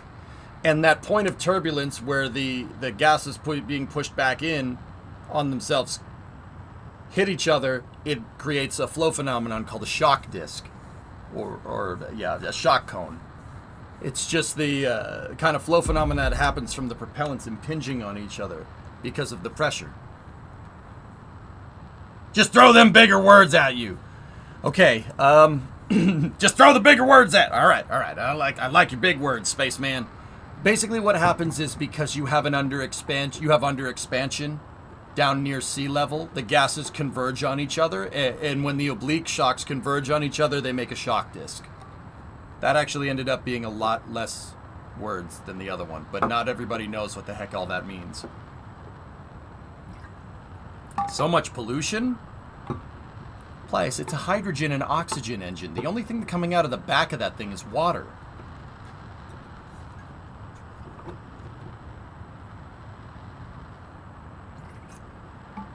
Why use many words when few do trick? They're spraying the combustion byproducts of hydrogen, of H2 and O2, right? Put those through combustion, some part of the oxygen comes off, not all the hydrogen burns. So there's some hydrogen that comes out of there, right? And there's some oxygen that comes out of there. And those gases combine, the combustion byproducts combine and create water vapor. That's the only thing that's coming out of the back of this is heated steam for the most part. Yep. And what they do is to make sure that the test stand doesn't destroy itself, they spray water down in here. So you're shooting hot water vapor into water and it creates a condensation. That's about it. Yeah, we can't see the disc. It's down here though. Let off some steam, Bennett.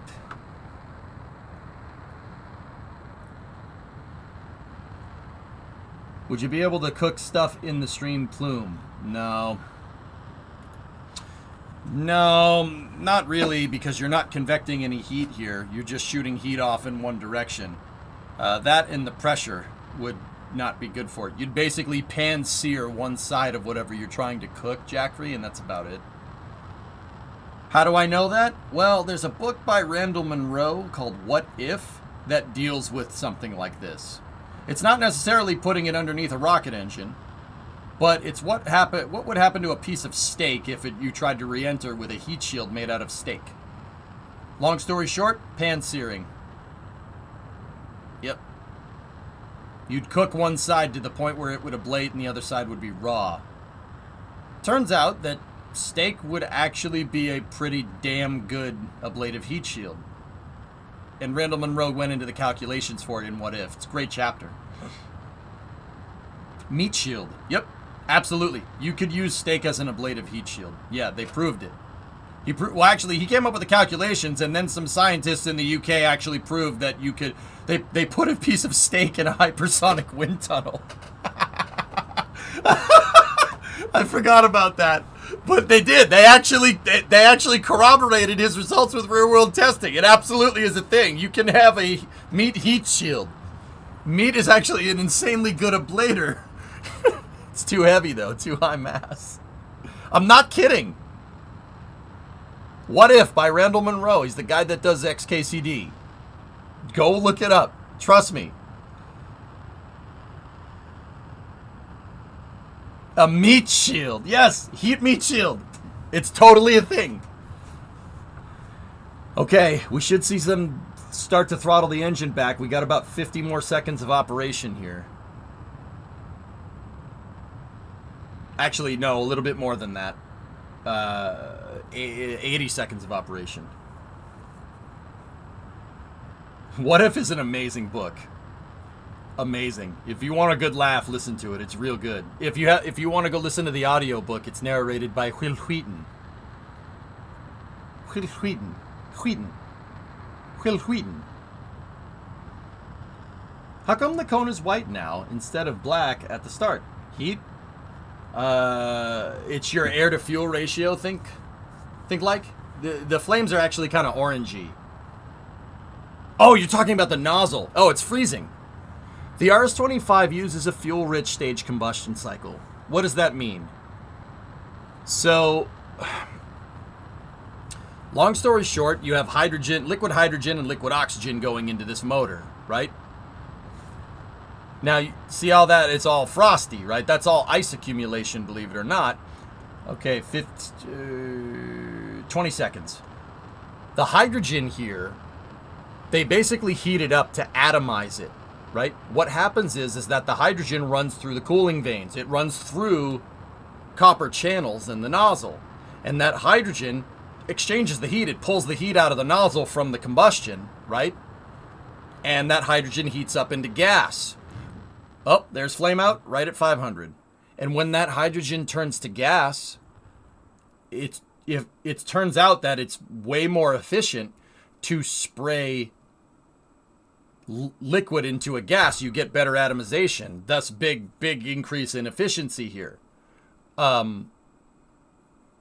So because they're running liquid hydrogen through the nozzle, I mean that it's a little more fuel-rich stage combustion is a little more complicated than that. The hydrogen pre-burner is a little bit more hardcore than what I just described, but we can talk about it later if you want. Long story short, there's liquid hydrogen running through the nozzle, and they heat the hydrogen up, and then they spray a little bit of oxidizer in it to get it to expand, right? To basically turn that hydrogen into gas. And so there's a pre-burner, right? They call them power heads with the shuttle, right? And that hydrogen expands, it keeps the nozzle cool, and then they spray a little bit of oxidizer in it, blow it up to get the hydrogen to spread out, and then that spread out, extremely fuel-rich, slight, like extremely fuel-rich mixture goes into the space shuttle's combustion chamber, and then they hit it with more oxygen after that. Like I said, you get much better atomization when one of your propellants is gas, or best case scenario, if both of your propellants are gas. It's easier for gases to atomize. The reason why is because atomization is entirely dependent on pressure. Okay, so what does that mean? Well, in order to get something to combust, if you like cars, you need fuel, air, and spark, all right? And you need that in the proper proportions. But more importantly, you need that at the right pressure. You can have fuel, you can have air. Now, anybody here, please, for the love of God, don't do this. Gasoline does not light on fire. Fun fact. Gasoline fumes light on fire. Very, very flammable. Gasoline itself is not flammable. Yes, I said it. I know it sounds weird, but it's true. Do not go testing this theory. You can look up idiots on YouTube trying to do this if you really want to. Gasoline itself is not flammable. It's the fumes that are flammable. Why are the fumes flammable? Well, because the fumes, the gasoline basically, I mean, it's a little bit more complicated than this. It basically evaporates, and then because it evaporates, right, it combines with the oxygen in our atmosphere.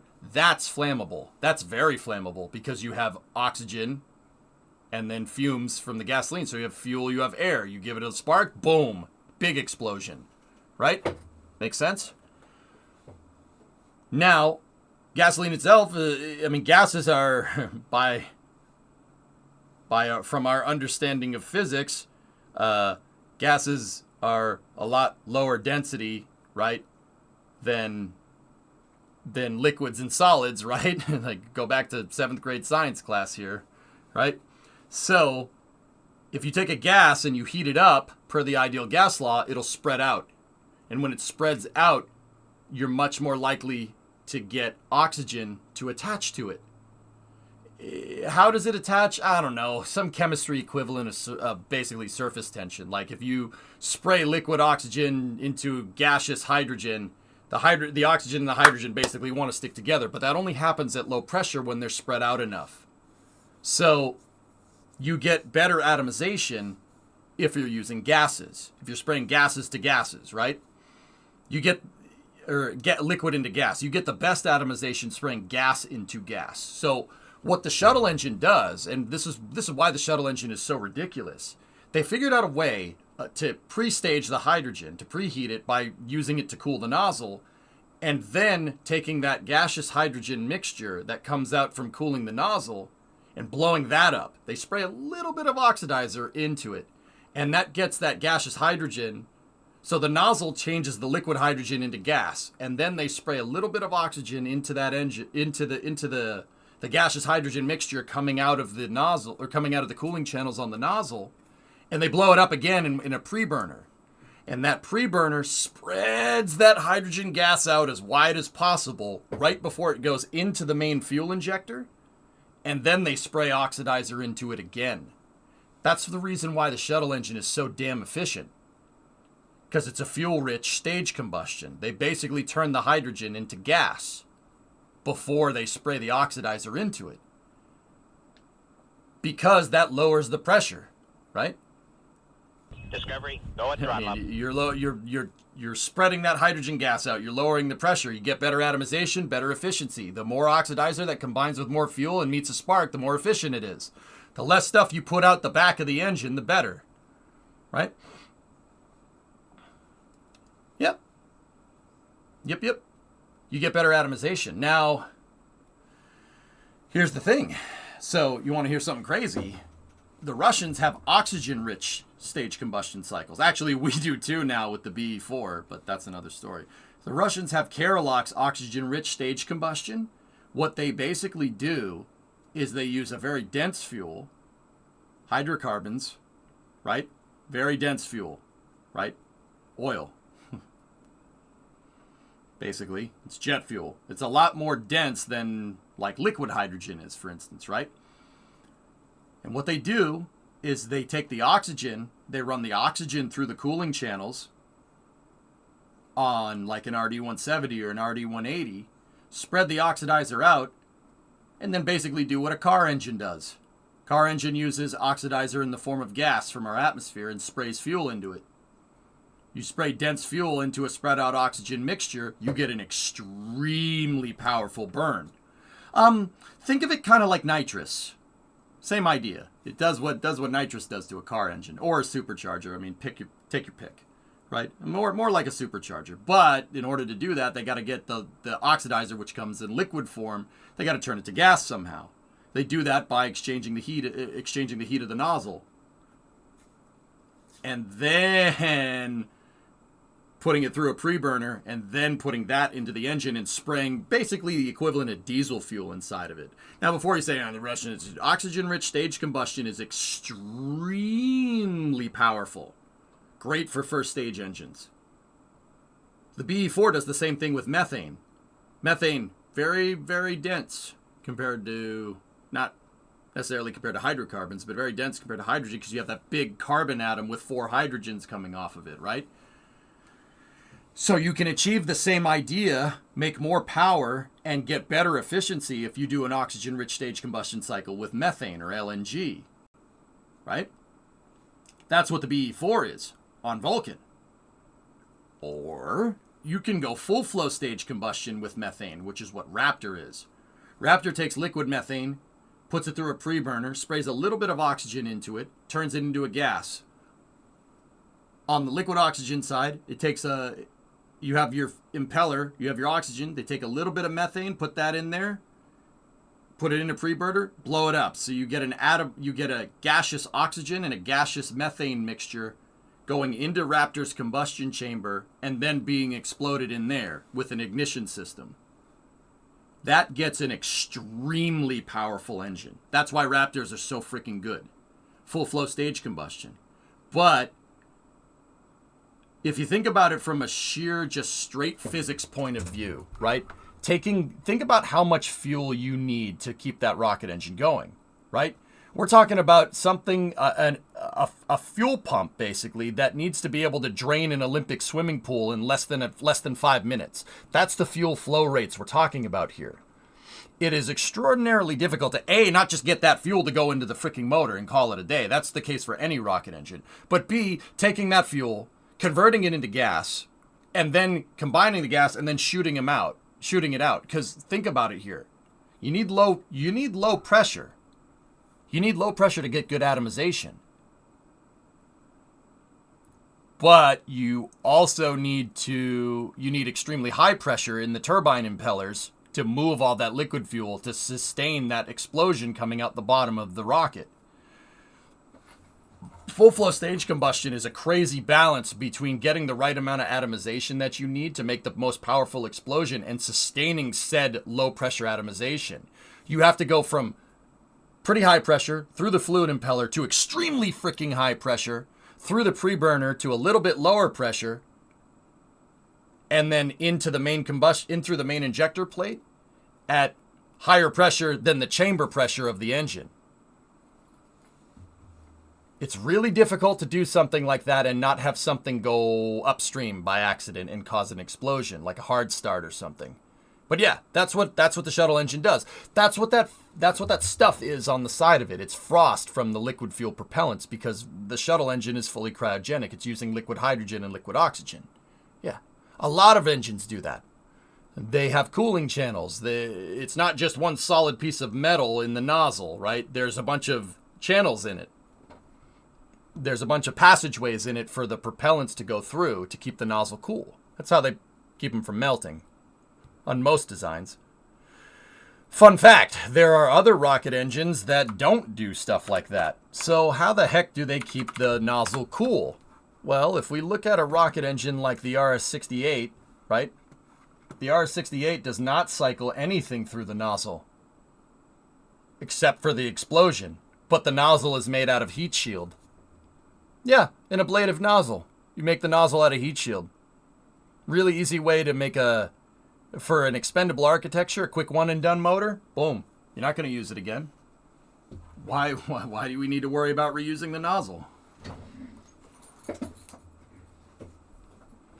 Am I dumb for thinking the fuel, wait, is it called hydrolox, isn't it? Liquid hydrogen and liquid oxygen. The quick name for that is hydrolox. Liquid methane, liquid oxygen, methylox. Hydrocarbons, liquid oxygen, kerosene, because they're used. RP1 is a derivative of jet fuel. It's like JP5. It's basically kerosene. Yep. Not to mention every pound of hardware you add to it is going to work against you. Yep. Heck, dudes, even on SLS, check this out. The SRB, the most powerful rocket engine the U.S. has ever devised, that's flown, right? The two big 5-segment SRBs on SLS. How do you think those stay? How do you think that nozzle stays cool? Because guess what? SRBs are not cold.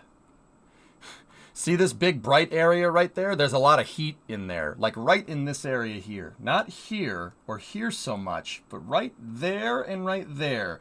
A lot of heat comes out of these bad boys. Is it possible to use nuclear energy for a space engine? I'll get to that in a second, RB. The SRBs use an ablator nozzle. The nozzle piece right here is a detachable sub-assembly, guys, that actually is just made out of heat shield. That's the only way to be able to flex that much heat and not have your nozzle completely melt. Remember, you don't need that crazy of a heat shield, right? That's from NSF's SRB test. Look at that monster. You don't need this thing to be able to withstand a rocket firing for a crazy long period of time. It's only 2 minutes and 30 seconds. So, yeah, the SRB nozzles are made out of heat shield. This piece right here that has the cover on it. Those SRBs have gimbal? Yes, they do. 8 degrees of thrust vector control with this. That's what that aft skirt is. That aft skirt is hiding your TVC control. Also, the aft skirt is the hold down points. That's where it's physically bolted to the pad for the shuttle and for SLS. Yep. Now, you want to hear something crazy? How does the gimbal work? You see your thrust vector actuators right there. See? How does that work? Well, think about it. How do you think it works?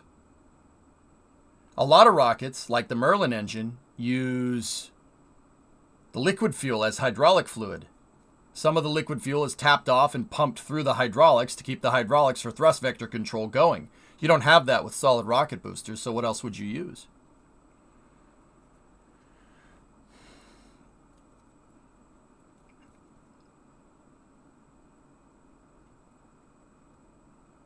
That's the other reason why there's a gigantic aft skirt here, because this needs to house some type of thrust vector control system that is closed loop. You could use electric TVC, but it's not. Gas? Gas with hydraulics generally don't work very well.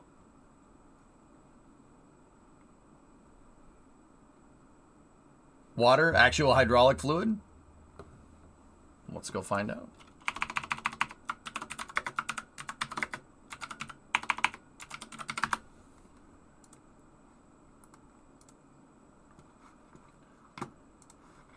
Take a look. Solid rocket booster auxiliary power unit. The thrust vector control systems of the solid rocket boosters are turbine-powered, electrically controlled hydraulic systems which function through hydraulic actuators. Check this out. You'll appreciate this. The electric wasn't entirely wrong, but where are you getting the electricity from? You don't want a bunch of batteries in the back of this thing. Check this out.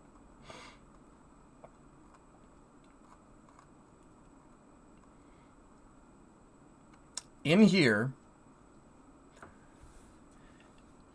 you have an auxiliary power unit in the form of a hydrazine monopropellant catalyst. They're shooting hydrazine through a catalyst which goes through a turbine which drives the electrical systems for the booster. Check this out. I'm trying to see if there's a diagram of it. Ah, there we go. Yep. They shoot fuel, right, through a fuel injector, through a catalyst, to get that fuel, to get the hydrazine to heat up, to spin a gas generator, to turn a hydraulic pump. Or it could turn batteries too. It could do either one. But there you go. It's a closed loop hydraulic system. So whoever said hydraulic fluid, yeah, sure, absolutely. See? But you need to make power for it. So they have a little power plant. They have an APU in the SRB skirt. It's a little mini generator. Yep. Monopropellant is shot through a catalyst. That when the hydrazine hits that catalyst, it heats up. The chemical reaction of the hydrazine hitting it causes a lot of heat, and it causes a lot of gas. And that heat is used to spin a turbine, spin a gas generator. And that keeps your hydraulic pump moving. Cool, huh? Doesn't need to carry a lot. You can generate tons of power with hydrazine. Weird, huh? And that's turning a hydraulic pump.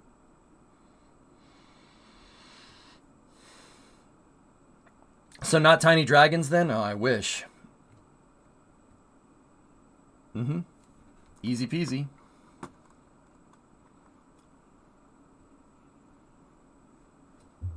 I think that gas generators qualify for pneumatics. Yeah, okay, sure. How does a catalyst work? Well, actually, if you drive around a car with an internal combustion engine system, you have a catalyst built right into your vehicle. Believe it or not, catalytic converter on a car does the exact same thing. It takes the exhaust gases. The catalytic converter has different types of metal in it. Different types of metal that will react with certain exhaust gases coming out of the engine. And when it does react with these gases, the gases actually they have a chemical reaction with the metal inside of your catalytic converter. There's like platinum and all kinds of weird stuff in there. It reacts with it, and what does it do? Generates heat. A lot of it. There's a reason why, if you've ever looked at the underside of a car, the catalytic converter has a bunch of heat shields on it. Because the reaction takes those gases that are bad for the environment and just converts them to heat. That's it. Same idea. Same thing. Really, same idea. And now you know what a catalytic converter does. And now you know how catalyst systems for monopropellant power plants for thrust vector control actuation on SRBs work. Pretty cool, huh? Yeah. Didn't think you were going to learn that today, did you? But yeah. And now you could say catalytic converter and be like, catalytic converter. I know exactly what it does. It converts catalysts. Obviously. You could use the cool voice and impress your friends. Or confuse your neighbors. So people steal them for those metals. There are precious metals inside of catalytic converters, Joe. There's platinum, there's gold, there's silver inside of those things. The reason why people steal them is because on the scrap metal market, those fetch a premium because they're rare earth metals. Roadrunner's like, I already knew what it does. Well, shut up.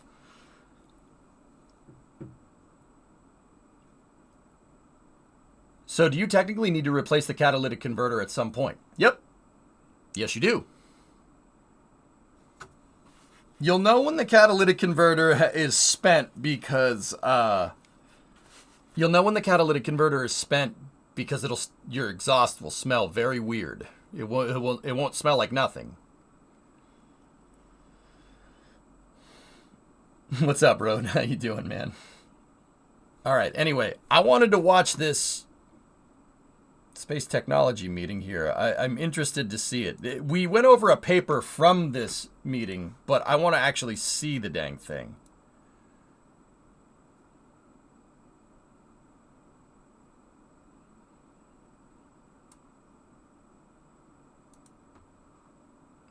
All right, let's take a look.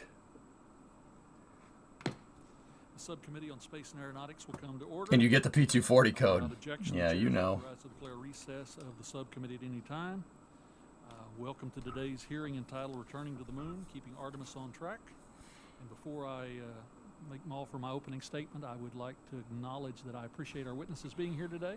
Mother Nature is proving to be somewhat challenging this week, as you can see by the turnout of membership. So once again, guys, we reviewed a paper from the testimony to this. I'll skip over that part. That's what we did at the beginning of the stream. We reviewed that paper, and I just want to hear everything else from this. And then there's questions. There's questions at the end of this where you get to see people from the U.S. House of Representatives ask NASA questions about rockets. Oh God, that part's gonna be fun. I'm here for that. I'm here for the popcorn that's gonna come from that part. I'm not gonna lie. That's why we're watching this. So the moment he arrives, we'll have a proper chairman to preside over this process. With that, I want to recognize myself for 5 minutes for an opening statement. Good morning, and I welcome everyone to the Science Committee's first hearing of 2024. It's fitting that we're kicking off the year with a hearing on Artemis, given its importance to our space program and to U.S. competitiveness. My top priority since becoming chairman of the Science Committee has been to ensure that American competitiveness and leadership in the fields of research and technology development. This includes U.S. activities in space, especially human exploration. The importance of U.S. leadership in space is why some of our top legislative priorities this Congress include a NASA reauthorization bill, which we'll consider this spring, and the Commercial Space Act. It has been almost 7 years since just a little bit of clarification here. NASA authorization acts are the fancy way of saying how much money does NASA get every year. Yeah, that's the fancy way of saying that. Like, what is NASA's budget? That's what people look to. Comprehensive NASA authorization bill was signed into law, and that's simply too long for an agency of NASA's importance. Much has happened during that period, and this committee should provide direction to NASA's activities for the coming years, especially in the areas of human exploration. How we address future human exploration beyond low Earth orbit is undoubtedly a topic we'll address in the NASA authorization bill. Artemis is a cornerstone of that effort. I'm confident that I speak for everyone on this committee when I say we all support Artemis. This committee has long directed NASA to return humans to the moon and eventually Mars. But this committee's support of Artemis means asking detailed questions of NASA and providing oversight of the agency's proposals. Congress must have proper insight in the agency's planning and execution of this mission to ensure its success. This also means listening to inputs from external stakeholders and hearing differing viewpoints, which is why we've assembled a panel of witnesses with a variety of perspectives today. Last week, NASA announced the delay of Artemis 2 to September 2025 and Artemis 3 to September 2026. I look forward to hearing from NASA about the cause of these delays and potential impacts to future missions and about the steps it is taking to mitigate future risks. We have a responsibility to not only our constituents, but the international community to see that Artemis is executed in a timely and physically responsible manner without sacrificing safety. I remind my colleagues that we are not the only country interested in sending humans to the moon. The Chinese Communist Party is actively soliciting international partners for a lunar mission, a lunar research station, and has stated its ambition to have human astronauts on the surface by 2030. The country that lands first will have the ability to set a precedent for whether future lunar activities are conducted with openness and transparency or in a more restricted manner. I'm grateful to our panel for appearing before us today to share their experience and expertise, and I look forward to a productive discussion on how we can ensure the success of Artemis and the best way for the U.S. to be the world leader in human space exploration. I now recognize Ranking Member Sorensen for his opening statement. Good morning. Thank you, Chairman Lucas, for holding today's hearing, Returning to the Moon, Keeping Artemis on Track. I want to welcome our... Frank Lucas is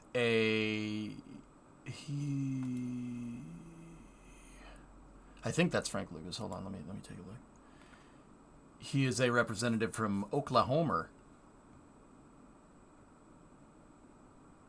He has an agricultural economics degree. Cool. He's a dang farmer. Damn farm boy. Distinguished witnesses, thank you for your time and your expertise and for being here today. I was not alive, huddled around the TV for Apollo 11, but my parents watched that landing. I'm the son of an aerospace engineer. You and a son of an meteorologist, aerospace engineer. with a deep love of science. I know the profound impact it has had on our country and on our world. When I look up in the night sky, I wonder what's up there. I want us to know what's up there. Illinois 17. Today we're examining NASA's Artemis mission. The program, separated into several stages, is designed to bring humans step by step to the moon and beyond. Artemis will inspire the next generation, strengthen our aerospace industry and international partnerships, and demonstrate capabilities needed to eventually send humans to Mars. Last year, I was proud to host NASA astronaut Dr. Kate Rubins in my district in Western Illinois. Dr. Rubins spoke about her excitement for the upcoming generation. She believes that, and I spoke with our witnesses earlier, that the first humans that will set foot on Mars may be in a first grade classroom today. What an exciting possibility for the next generation, for our children. The Artemis 1 mission was an important first uncrewed test that sent the Orion vehicle thousands of miles beyond the moon before its return to Earth. Artemis 2 will test additional systems as it brings humans around the moon. And Artemis 3 will land humans back on the lunar surface. The difficulty of these missions cannot be underestimated. Last week, we learned that NASA is delaying the Artemis 2 and 3 missions by about a year. I stand behind NASA in prioritizing safety for Artemis, and I look forward to gaining further insight into the delays and any related costs. Artemis requires a sustained national investment. In a 2021 report, the NASA Office of the Inspector General said, quote, NASA is projected to spend $93 billion on the Artemis effort from fiscal year 2012 to 2025, end quote. And that's even before we land our astronauts on the moon. As authorizers with oversight responsibility, this committee needs to ensure that those investments are made wisely. This hearing provides a timely opportunity to get both an update on the progress and an understanding of the pressing issues of the Artemis program, including, does NASA and Congress have an appropriate level of understanding of the cost of key Artemis systems, individual Artemis missions, and a sustained lunar exploration effort? What is the critical path for returning humans to the moon, and what is the plan for addressing all of the challenges? How would a fiscal 2024 budget at enacted 2023 levels, or even a cut below the 2023 levels, affect this program? How are NASA and its partners addressing risks, and how will risk be communicated to the American people? In closing, Mr. Chairman, I want Artemis to be safe and successful. Artemis and Moon to Mars are tremendous opportunities and of importance to the United States and the rest of the world. America's international leadership and engagement in the Artemis program and the Artemis Accords will promote peaceful, safe, and sustainable exploration of the moon and other celestial bodies. Thank you, and I yield back the balance of my time, Chairman. Thank you, Mr. Sorensen. I now recognize the ranking member of the full committee for a statement. Thank you. Good morning, and thank you, Mr. Chairman, for holding today's hearing. I want to welcome our witnesses and thank you for being here to discuss the topic of returning to the moon, keeping Artemis on track. This committee, as the chairman has noted, has long maintained its bipartisan support for Artemis and the NASA's Moon to Mars efforts, and I don't see that changing in any way. I was thrilled with the success of the Artemis 1 test flight. In my own state of California, NASA's Moon to Mars campaign supports 11,600 jobs and created an economic impact of $2.8 billion, according to NASA's 2021 Economic Impact Report. So let me be clear, I support Artemis, but I want it to be successful, especially with China at our heels, and we want to be helpful here in the committee in ensuring that Artemis is strong and staying on track as we look to lead the world hand in hand with our partners. What are we watching as? This is the, what is it? This is the House of Representatives House Committee on Science, Space, and Technology meeting from this morning. It's pretty good. We're about to see Mike Griffin just drop the hammer on these people, which is kind of funny. Mike Griffin is one of my favorite advocates for certain spaceflight architectures that I really enjoy. He basically fathered the Constellation program, if that gives you any kind of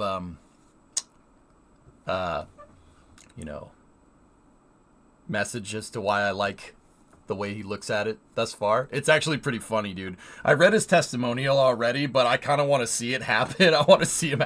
Dude, he absolutely grills these people. It's pretty funny, actually. In the human exploration of the moon and beyond. Now, sending people into space, let alone the moon, isn't easy, and NASA recently announced delays to the Artemis 2 and 3 missions. I have confidence in NASA's workforce and the decision to keep safety as a top priority.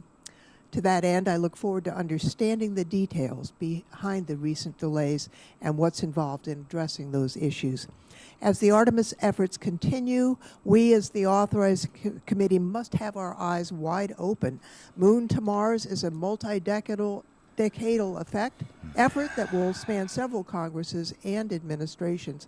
Full situational awareness requires that, one, we know how much the key Artemis systems cost, as well as the missions themselves. Two, have a realistic understanding of how NASA is assessing schedule. And three, have clarity on the topmost technical challenges and risks and how they're being addressed across NASA and among its diverse set of partners and acquisition mechanisms. We also know NASA has a lot on its plate. How many of these are written by ChatGPT? Mike's was not written by ChatGPT. Hey, Raptic, found these laying over here. Oh, well, thank you. Let me put those in my pocket. Yet costly deorbit vehicle, the transition. Hang on, let me back that up a little bit. And acquisition mechanisms. We also know NASA has a lot on its plate. The future of low Earth orbit and the planned end of the International Space Station operations in 2030, the need for critical yet costly deorbit vehicle, the transition to the use of future commercial space stations and their readiness to come online, all this has to be kept in mind. In addition, key considerations on the Mars sample return are on the horizon, and as we learned last week from NASA and NOAA's annual assessment of global temperature, we must continue to obtain the measurements and observations needed to understand and mitigate the impacts of climate crisis. In short, NASA is a multi-mission agency, and we can't lose sight of the benefits and challenges of a balanced portfolio. But supporting balance won't be made any easier by the dysfunctional appropriations process that I think threatens to undermine what we know is best for leading the world and growing our economy in a sustainable way, investments in R&D and innovations such as those at NASA. I'm excited about Artemis and Moon to Mars, and I look forward to working with our chairman, with the administration, and with stakeholders on building a smart, strong, and sustainable path fellas, the forward. intern And I wrote thank you, this. Mr. She Chairman, wrote and I this. yield back. Gentlelady yields back. Chair would note that I don't know when that for Subcommittee sure. I have no Chairman idea. Babin arrives, we'll make his time for an opening statement too. Let me introduce our witnesses. Our first witness today is Catherine Kerner, Associate Administrator for the Exploration Systems Development Mission Directorate of NASA. Her responsibilities include the development of the Moon to Mars infrastructure, There's management Mikey. of systems development for Artemis, and My planning friggin' NASA's guy. deep space exploration approach. Ms. Kerner previously served as the Deputy Associate Administrator for the Directorate, and prior to that served as the Orion Program Manager. Our next witness is Mr. William Russell, Director of Contracting and National Security Acquisitions at GAO. He manages a portfolio which includes issues related to NASA and DoD's industrial base and supply chain integrity, among other topics. Mr. Russell joined GAO in 2002 Government and has previously Accountability served Office. on GAO's Homeland Security and Justice team. Our third witness is Mr. George Scott, Acting Inspector General at NASA. He assumed the role in January of this year, having previously served as the Deputy What's up, Doc, Inspector please? General. Prior to joining NASA, Mr. Scott served over 3 decades at GAO, which included serving as the Managing Director of GAO's Homeland Security and Justice team. Our final witness is Dr. Michael Griffin, Co-President of LogicQ. This should be in the title of the stream. All right. Because you refuse to listen for 30 seconds and figure out what this is about, I'm going to stop everything right now. I'm going to change the title. Just for you. Just for you. HoR Committee meeting about Artemis. It's also me, your friend, Space Streamer Man. Done. There you go, man. Just one more lane, bro. Consulting firm he co-founded. Dr. Griffin previously served as the 11th Administrator of NASA, leading the agency from 2005 to 2009. He has also served as the Undersecretary of Defense for Research and Engineering, as well as the Space Department head at the Johns Hopkins University Applied Physics Laboratory. That guy's a G Again, right there. thank you all for being here today. And I now recognize Ms. Kerner for 5 minutes to present her testimony. Fizz, this is that paper that I was reading. That paper that I was reading about space policy, you'll hear him talk about it. That was written by that dude. Hello, Space Streamer Man. It's me, your friend, Space Streamer Man. I showed you my House of Representatives subcommittee meeting on Artemis program. Please respond. Chairman Lucas, Ranking Member Sorensen, and distinguished members of the subcommittee. Thank you for the opportunity to testify on NASA's Artemis campaign. Under the Artemis campaign, the United States, along with our international and commercial partners, will return humans to the moon to explore, conduct scientific research, and establish the capability for a long-term human presence on and around the moon. Then, using what we learn at the moon, we will take the next giant leap, sending the first humans to Mars. In November 2022, NASA took the first major step in America's return to the moon with the Artemis 1 mission. That historic launch and 25-and-a-half-day mission tested the Space Launch System rocket, the Orion spacecraft, and the exploration ground systems in preparation for Artemis 2. On Artemis 2, NASA astronauts Reed Weissman, Victor Glover, Christina Cook, and Canadian astronaut Jeremy Hansen will journey beyond low Earth orbit and around the moon, the farthest humans have journeyed into space in more than 50 years. Slightly, do I keep it family friendly or should I keep the headphones on? I keep it family friendly. I don't curse, but I do make dick and fart jokes. Yeah. Think like Beavis and Butthead. Hey, baby. I see you have rockets. I have rockets, too. So, yeah, that's kind of where I'm at. Anyway. Yeah. Fire! Fire! Fire! Like that, you know what I'm saying? All right, cool. Approximately 1 year after Artemis 2, the Artemis 3 crew will land on the lunar South Pole and begin building out a robust long-term exploration program. With Artemis 4, astronauts will again visit the lunar surface and start assembly of the space station in lunar orbit called Gateway.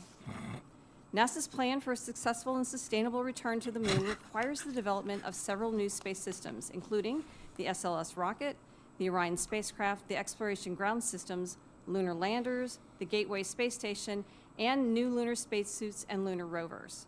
Last year, pursuant to the NASA Authorization Act of 2022, NASA established the Moon to Mars Program Office, which focuses on the development of these new systems, mission integration, and risk management across the portfolio.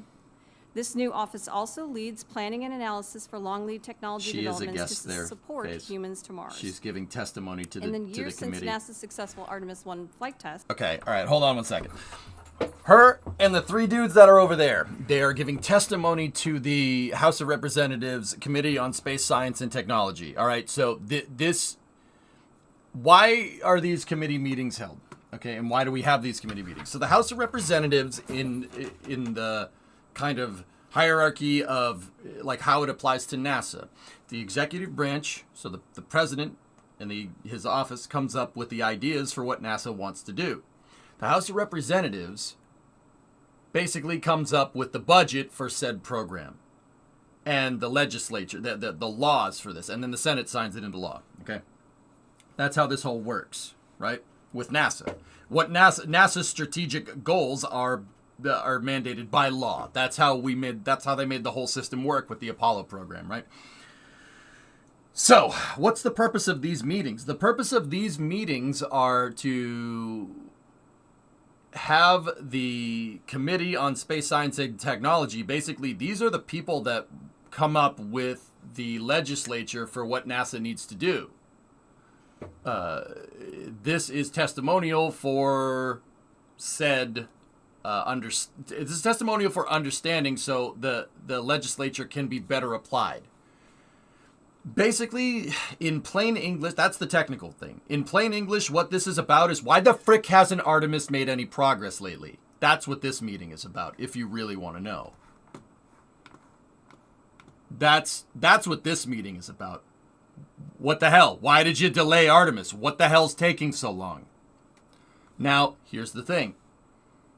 I'm not expecting every politician on this committee to be an expert in spaceflight. That's why they have these testimonials. That's why these meetings are a thing. I'm interested to see what these people say. We already know what Mike says. I'm interested to see what the other guys say. I guarantee you it's probably not going to be good news. NASA has continued to refine the schedule of the follow-on Artemis missions. Based on data from Artemis 1 and the readiness of the space systems needed to safely transport our crews from Earth to the lunar surface and back, the Artemis 2 adds several new systems to support astronauts inside of Orion. In addition, we are continuing to study the Orion heat shield from Artemis 1 to ensure the safety of our crew on future missions. Based on these factors, we're planning for Artemis 2 to launch in September of 2025. Artemis 3 will build on the progress of Artemis 1 and 2 and adds a commercial lunar lander and advanced spacesuits for walking on the lunar surface. In 2026, Artemis 3 will send humans back to the surface of the moon. While sending humans back to the moon will be a significant accomplishment, we do not intend to stop there. NASA's long-term goal is to send humans to Mars, and the moon will help us get there. Mars is a rich destination for scientific discovery and a driver of technologies that will enable humans to travel and explore far from Earth. By using what we learn on and around the moon under Artemis, NASA is working to understand and overcome the future challenges associated with landing and living on Mars. As NASA builds a blueprint for human exploration throughout the solar system for the benefit of humanity, we conducted our first 2 architecture concept reviews, the culmination of a robust analysis process designed to align NASA's Moon to Mars exploration strategy and codify the supporting architecture. It's codified. This annual review is a milestone that enables our Moon to Mars strategy to evolve over time as we consider lessons from previous missions and provide opportunities to on-ramp new technologies as well as new industry and international partners. Through the Artemis campaign, NASA is partnering with the most diverse and broad exploration coalition in history, including multiple international and commercial partners. For example, NASA's Gateway program is an international collaboration with the Canadian Space Agency, European Space Agency, Japan Exploration Agency, and now the United Arab Emirates Mohammed bin Rashid Space Center. Japan Exploration Agency? That's not what JAXA stands for. Japanese Aeronautical Exploration Agency. That's the Japan Exploration. Oh, yes, it is me, your friend, Japan Exploration Agency. Ohio, konbanwa. JAXA-sama.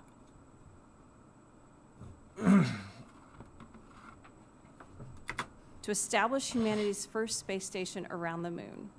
Similarly, NASA is exploring additional international partnerships for lunar surface habitats, logistics, and mobility capabilities that will enable long-term human presence and enhance scientific returns. Together, we will continue to develop the technology and the systems needed to live and work on and around the moon in preparation for human missions to Mars. Because of our diverse astronaut corps, we will be able to fly the first woman, first person of color, and the first international astronaut to the moon. We will align with our international partners towards a future of expanded economic opportunity and scientific discovery while investing in the next generation of STEM leaders as we support the limitless possibilities of space exploration. If we'd benefit more from colonizing the Marianas Trench, also it would be easier. Yeah, but this is a space stream, not an ocean stream. Go find a fish person.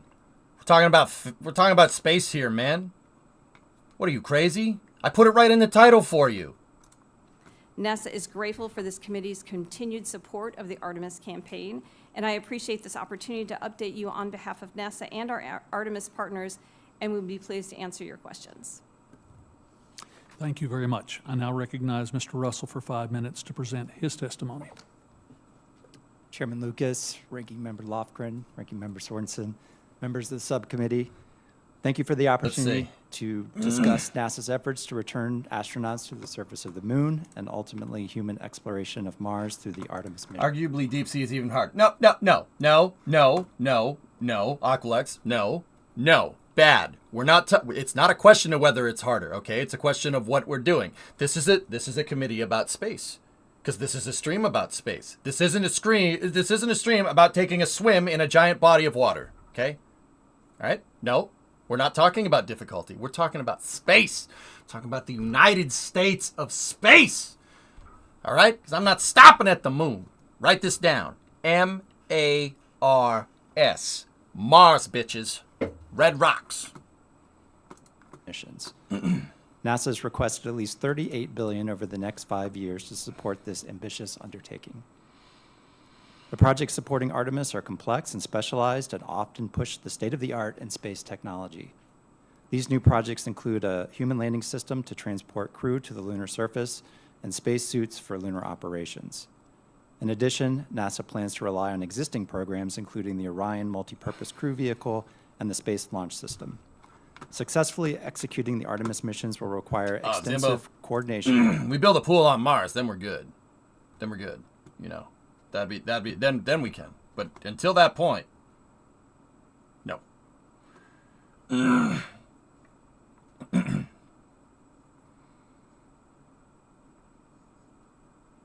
Do they have red snapper on Mars? I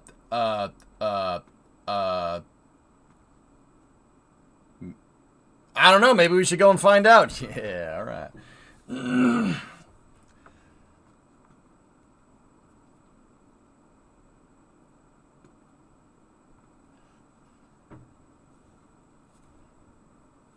Fun account. I find what you're saying quite funny. You're talking about one-way trips with spaceflight, citing deep sea exploration vehicles as a way to not have one-way trips. Interesting topic of contention. Out of all the things, that's what you chose? Okay. All right.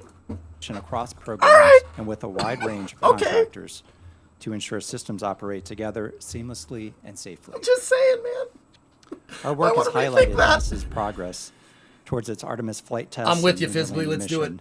Examples include the successful launch of Artemis 1 in November 2022, which demonstrated the initial capability of the Space Launch System, as well as the Exploration Ground Systems.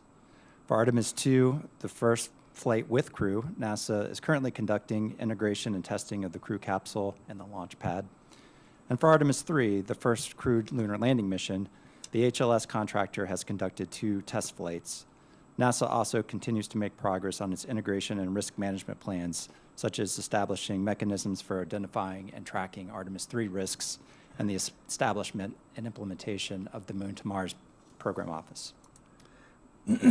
I will ask the co-pilot to count the deaths in space versus depth. Deaths in space. I mean, let's just talk about deaths of astronauts, just because your argument is terrible again. So Apollo 1 was 3. Soyuz 1 was 1. So we have 4. Then there's Soyuz 11, which is 3 more, right? So now we have 7, plus the 7 from Challenger, plus the 7 from Columbia. So that's 21. 21 total. What was the crew on the Thresher, the USS Thresher? A submarine that didn't come back? Yeah, I'm pretty sure it was more than that. Take the L again, man. You're not helping. You're not helping your cause. I'm just saying. While NASA continues to develop capabilities needed to support Artemis efforts, the agency does face several challenges. These include the Artemis schedule, a lack of transparency into the Artemis well, the Titanic wasn't a mission and submarine program costs, and other acquisition management challenges. In terms of Artemis 3 schedule, in our November 2023 report, we found that there were a variety of factors that made the previous December 2025 date unlikely. These included an ambitious schedule, delays to key events, and the remaining technical work. Specifically, we found that if the HLS development took as many months to complete as an average NASA project, it was likely Artemis 3 would be likely to occur in early 2027. Just last week, NASA adjusted the launch date to September 2026 to allow contractors more time to complete a significant amount of remaining technical work. In terms of Artemis 3 mission costs, in December 2019, we found that NASA didn't plan to establish an official cost estimate for this mission. We made a recommendation, and NASA concurred with it to establish one, but it's not yet done so. While NASA requested $6.8 billion to support Artemis 3 programs in the fiscal year 2024 budget request, decision makers will have limited knowledge into the full scope of the Artemis 3 mission costs until an estimate is created. Last, in terms of acquisition management, NASA's been on GAO's high-risk list for a number of years related to acquisition management and has made a lot of progress there. But NASA's largest, most complex projects, including those that support the Artemis missions, continue to shape the agency's entire acquisition portfolio. When these projects exceed their cost or schedule baselines, it can have cascading effects on other projects and efforts. In our 23 assessment of NASA projects, we found that NASA anticipated setting baselines for 6 Artemis programs, including HLS. As these projects enter the portfolio, they will drive the agency's acquisition performance over the next several years, for good or ill. In summary, NASA has made important progress on its Artemis efforts. I got the link. But challenges remain. NASA will need to manage multiple risks seamlessly. We'll need to continue to find ways to elevate risks across programs and mitigate those. That includes increasing transparency on how much Artemis 3 and future Artemis missions are likely to cost. Implementing our past recommendations will help NASA to improve in these critical areas. Chairman Lucas, this completes my prepared remarks. Look forward to any questions the subcommittee may have. Thank you. I now recognize Budget Mr. Scott legislators for 5 minutes for, to but present yeah. this testimony. Good morning. Chairman Lucas, Ranking Member Lofgren, Ranking Member Sorensen, and members of the subcommittee. Yeah, the GAO didn't have any good things to say. I'm wondering what the Investigator General man's going to say. It's probably not going to be good either. All Thank right, you for cool. inviting me here today to discuss key challenges facing NASA's Artemis campaign. At the outset, I would like to thank this subcommittee for your continued support of our oversight work. Also, I would like to thank Paul Martin, our former Inspector General, for his exceptional leadership of our office over the past 14 years. It was a pleasure serving as his deputy for the last 5.5 years. Historically, NASA has struggled to establish credible cost and schedule estimates, and Artemis is no exception. After more than a decade of preparation and delays, NASA successfully completed the Artemis 1 mission in December of 2022. Despite this achievement, NASA faces additional challenges to meeting its Artemis goals. Of utmost importance is resolving technical issues that could threaten astronaut safety.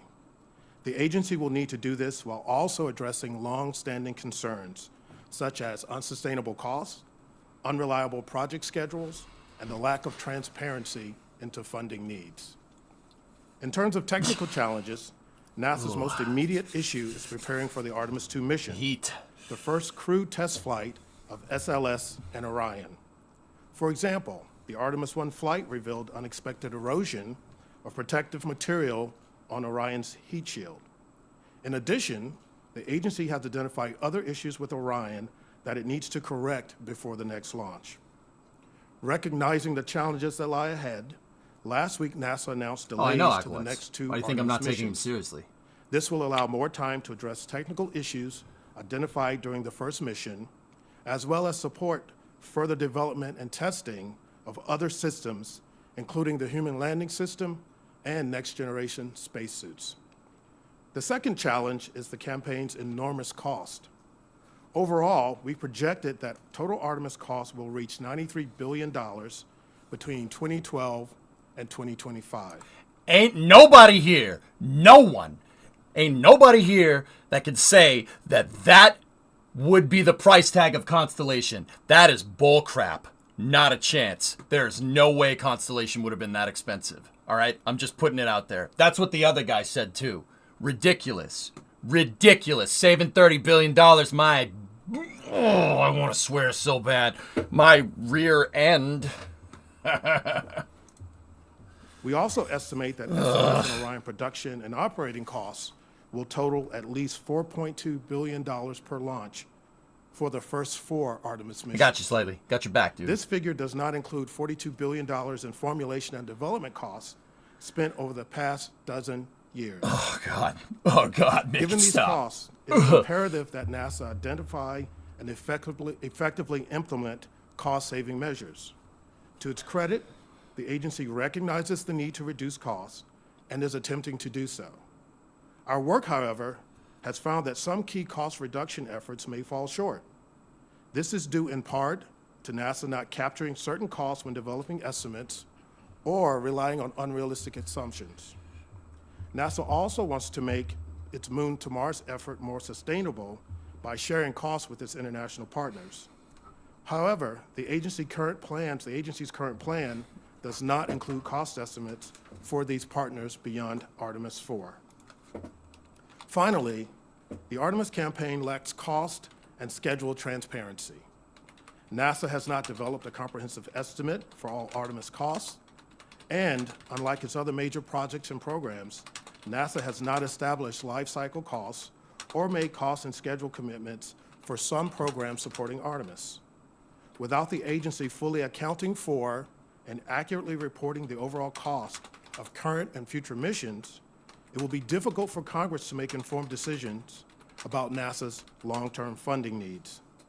Further, without credible, complete, and transparent cost and schedule estimates, NASA will be hard-pressed to achieve meaningful cost savings, a key step to making Artemis truly sustainable over time.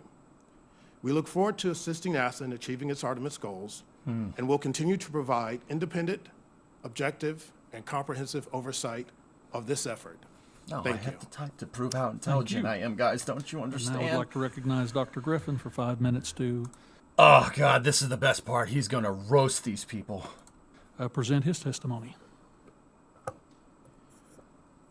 Mr. Chairman, Ranking Member Sorensen Lofgren, members of the committee, thanks for the invitation to appear here today. I will try to use less than my 5 minutes, and I will be direct.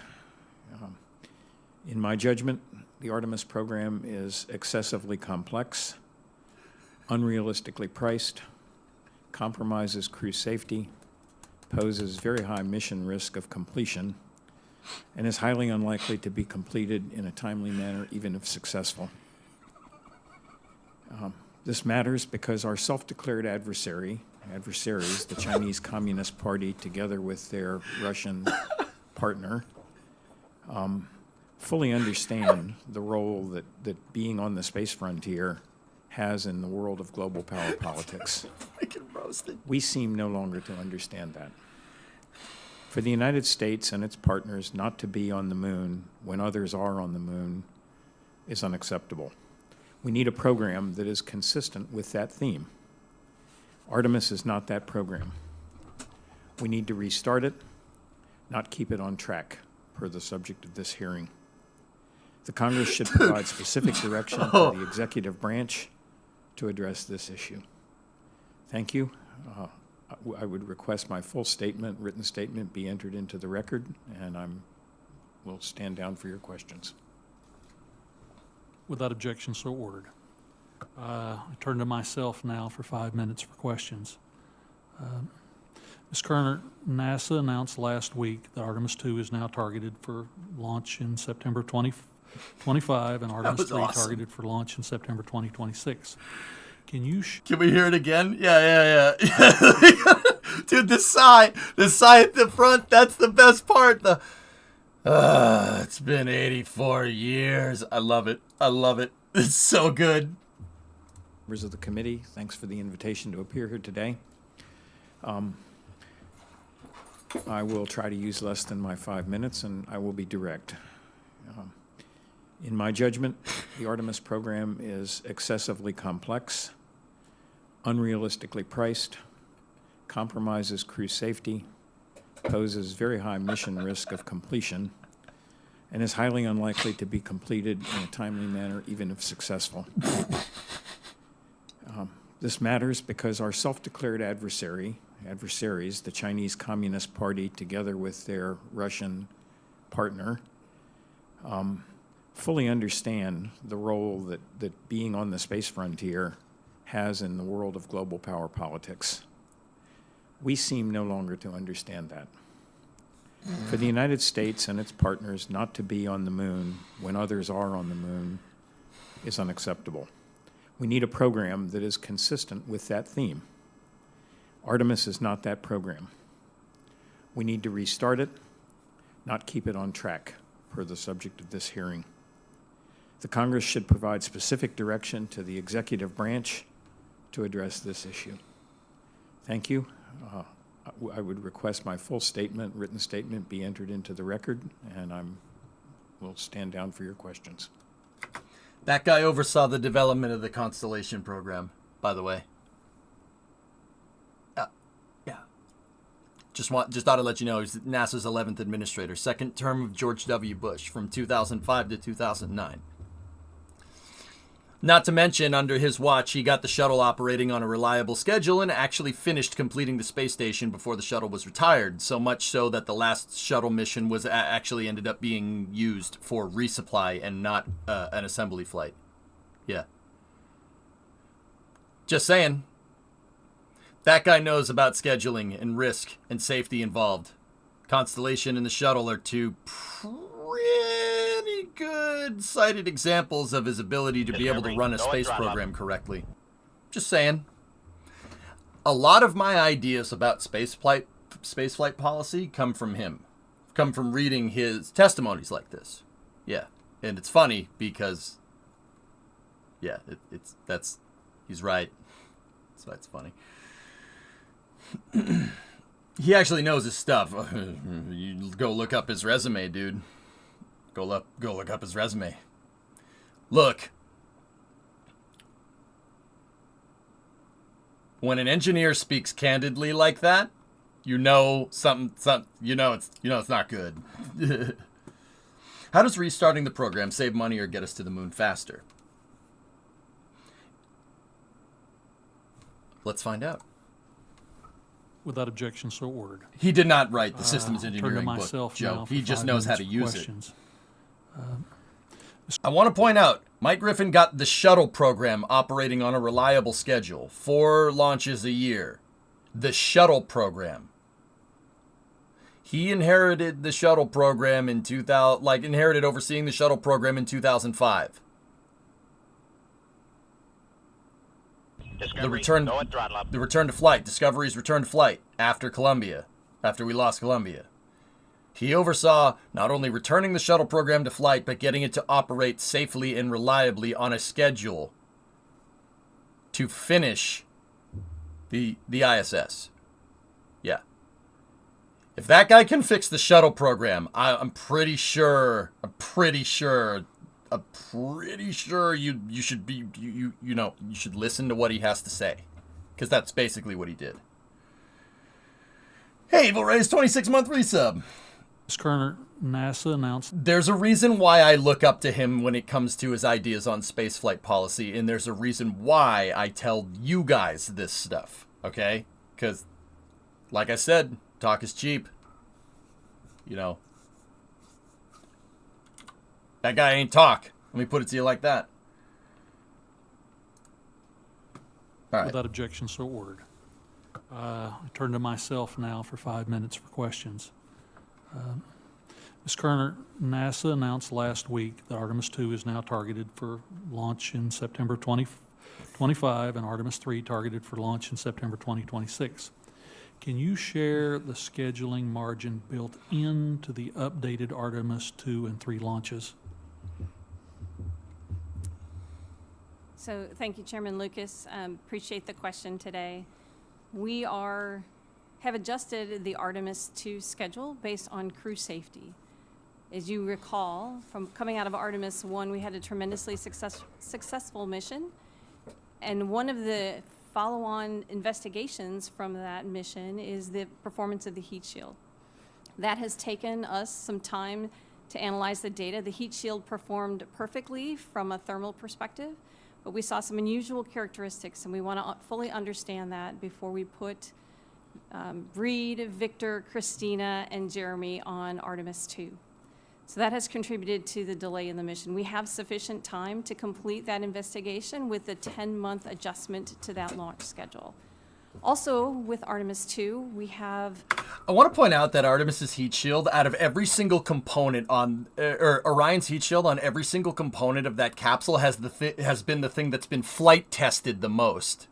All right? Yeah, it has 2 flights under its schedule at this point, and then they found something wrong. Yeah. No other component on that capsule has been tested more with analytical data and empirical flight data. There's a reason why, when they originally announced the delays for Artemis last week, why I got really pissed off. Yeah, just a little bit of context. Additional capabilities on the Orion spacecraft. The life support systems have proven to be more difficult and challenging to develop. And during the testing of some of those systems, we identified an issue with the digital motor controller that has impacted our ability to be able to continue processing the vehicle as previously planned. The additional time that we have given ourselves in the adjusted schedule permits us the opportunity to address the challenges that we've seen with that digital motor controller. So we have a number of issues, and those issues are all encapsulated with this margin that we have on the schedule for the September 2025. There is margin built into that schedule for us to complete all of the necessary testing and to address all of the regular processing lessons learned that we had from the Artemis 1 launch. To the rest of the panel, based on these margins, do you believe that these revised schedule launches dates are realistic? Good question. Whoever care to touch that first? Yeah, Chairman Lucas, I can jump in. I think for Artemis 2, certainly that provides more time to get through the issues and figure out the heat shield life support challenges that Ms. Kerner referenced. The one thing that jumps out with the revised Artemis 3 date is the span of time between Artemis 2 and 3 is 1 year. So if you consider the successful conclusion of Artemis 1 in 2022, and now it's going to be a few years to the 25 date to do essentially the same Artemis test flight, the second time with the crew. Artemis 3 is more complicated, so there's not a lot of time, and as you saw with Artemis 1, there are things that are going to happen that you need to learn, that you need to investigate. 1 year is not a lot of time to do that learning, turn around and be ready for a September 2026 launch date. So that's the one schedule pressure that we see with the new dates. Any observations, gentlemen, that you'd care to add? I would say that the Artemis circumlunar mission is, I think, very doable on the timescale that NASA has said. I don't think the Artemis 3, the landing mission, is at all realistically scheduled. Dude, Mike's so over it. Look at this man. Thank you, Chairman. He's so freaking over it. Particularly with the Artemis 3 mission. Freaking roasted. Certain space flight missions, in terms of going from contract to You're development, damn right he's mad. have Dude. taken He has 8.5 every right to years. be. And with HLS, NASA was trying to do it in a much more condensed time frame. So I think based on lessons learned from Artemis 2, I think that the agency will be better positioned to come out with a more realistic launch date for Artemis 3.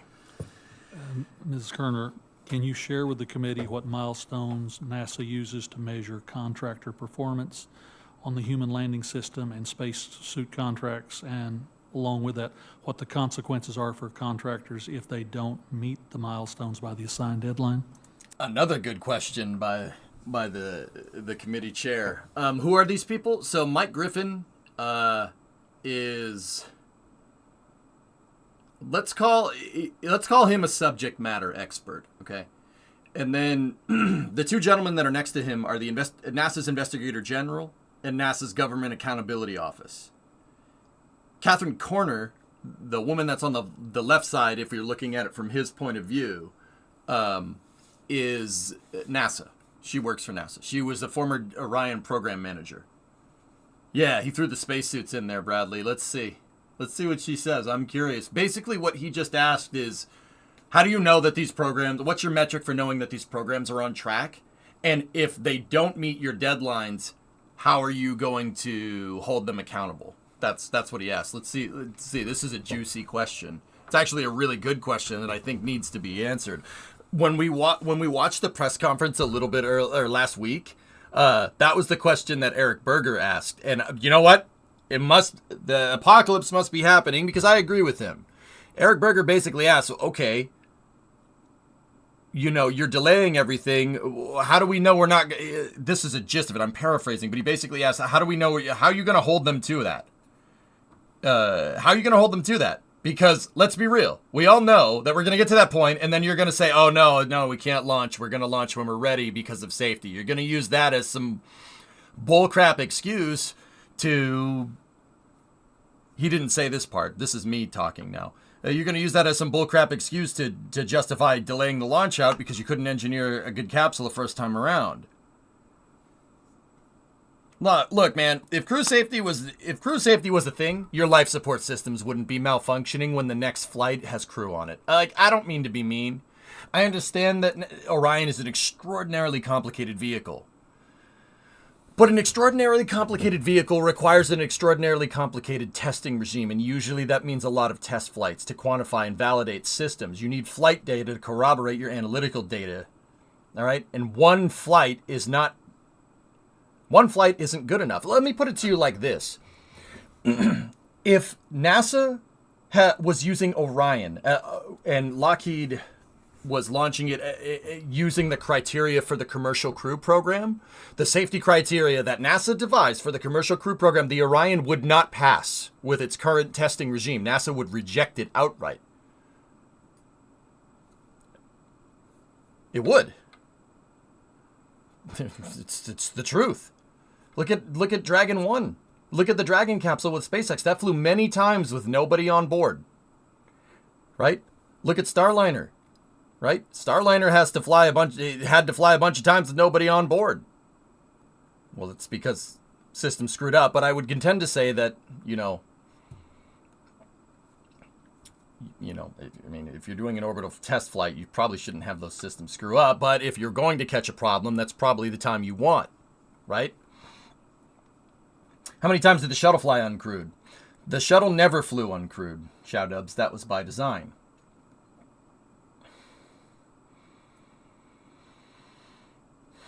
And I would like to also say that the STS-1 mission would not be up to modern NASA safety standards for crew, probability of loss of crew criteria per NASA's current safety risk standards. You had about a 1 in 70 chance with the shuttle statistically of dying.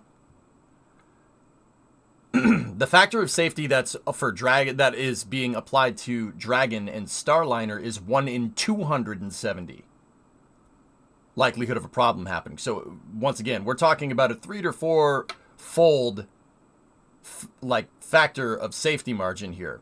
I would like to add that Orion would not pass those standards. Just saying. NASA would never ever allow crew to go on the second flight if the life support systems didn't work. That is as big of a red flag as Starliner separating on the OFT-1 flight in November of 2019 and spinning out of control because the timing systems aren't... The mission elapsed timer wasn't synced between the capsule and Atlas. Starliner thought it was at the ISS when it separated from Atlas because Starliner timer started when... the Starliner timer started when they powered the payload on. It basically thought being powered on was the T0. Yeah. So Atlas launched the stupid thing, and when it launched it, it thought it was in a different phase of the mission and promptly spun out of control.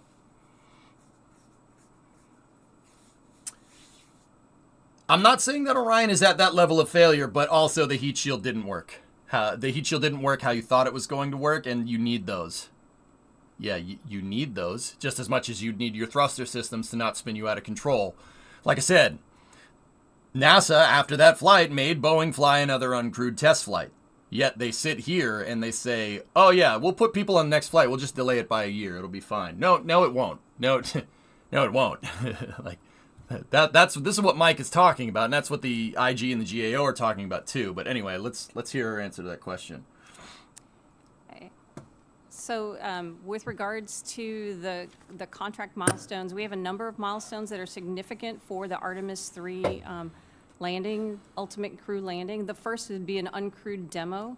That has to happen prior to the crewed landing. We are keeping track on SpaceX, our prime contractor for the human landing system. We're keeping track of their progress. If you recall, they've had a number of test flights, and they will actually conduct their next test flight here, likely in the February timeframe. And they have good schedule margin to support that launch.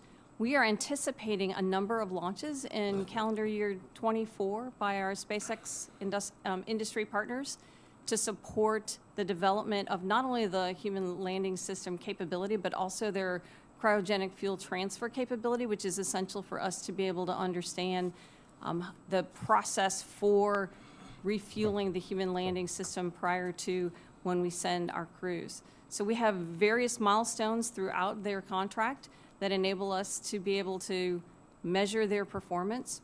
We also have recently made contract modifications that allow us to incentivize them to meet those milestones on the schedule that we need in order for us to support the launch date of the crew in September of 2026. I will note that we do parallel processing of a lot of our missions, so it's not like we have just 1 year between Artemis 2 and Artemis 3 to get everything accomplished. We are right now working on the hardware for Artemis 3, and in particular, I will note, things like the European Service Module will be shipping here in the spring to the Kennedy Space Center for processing and to complete assembly of the Orion spacecraft.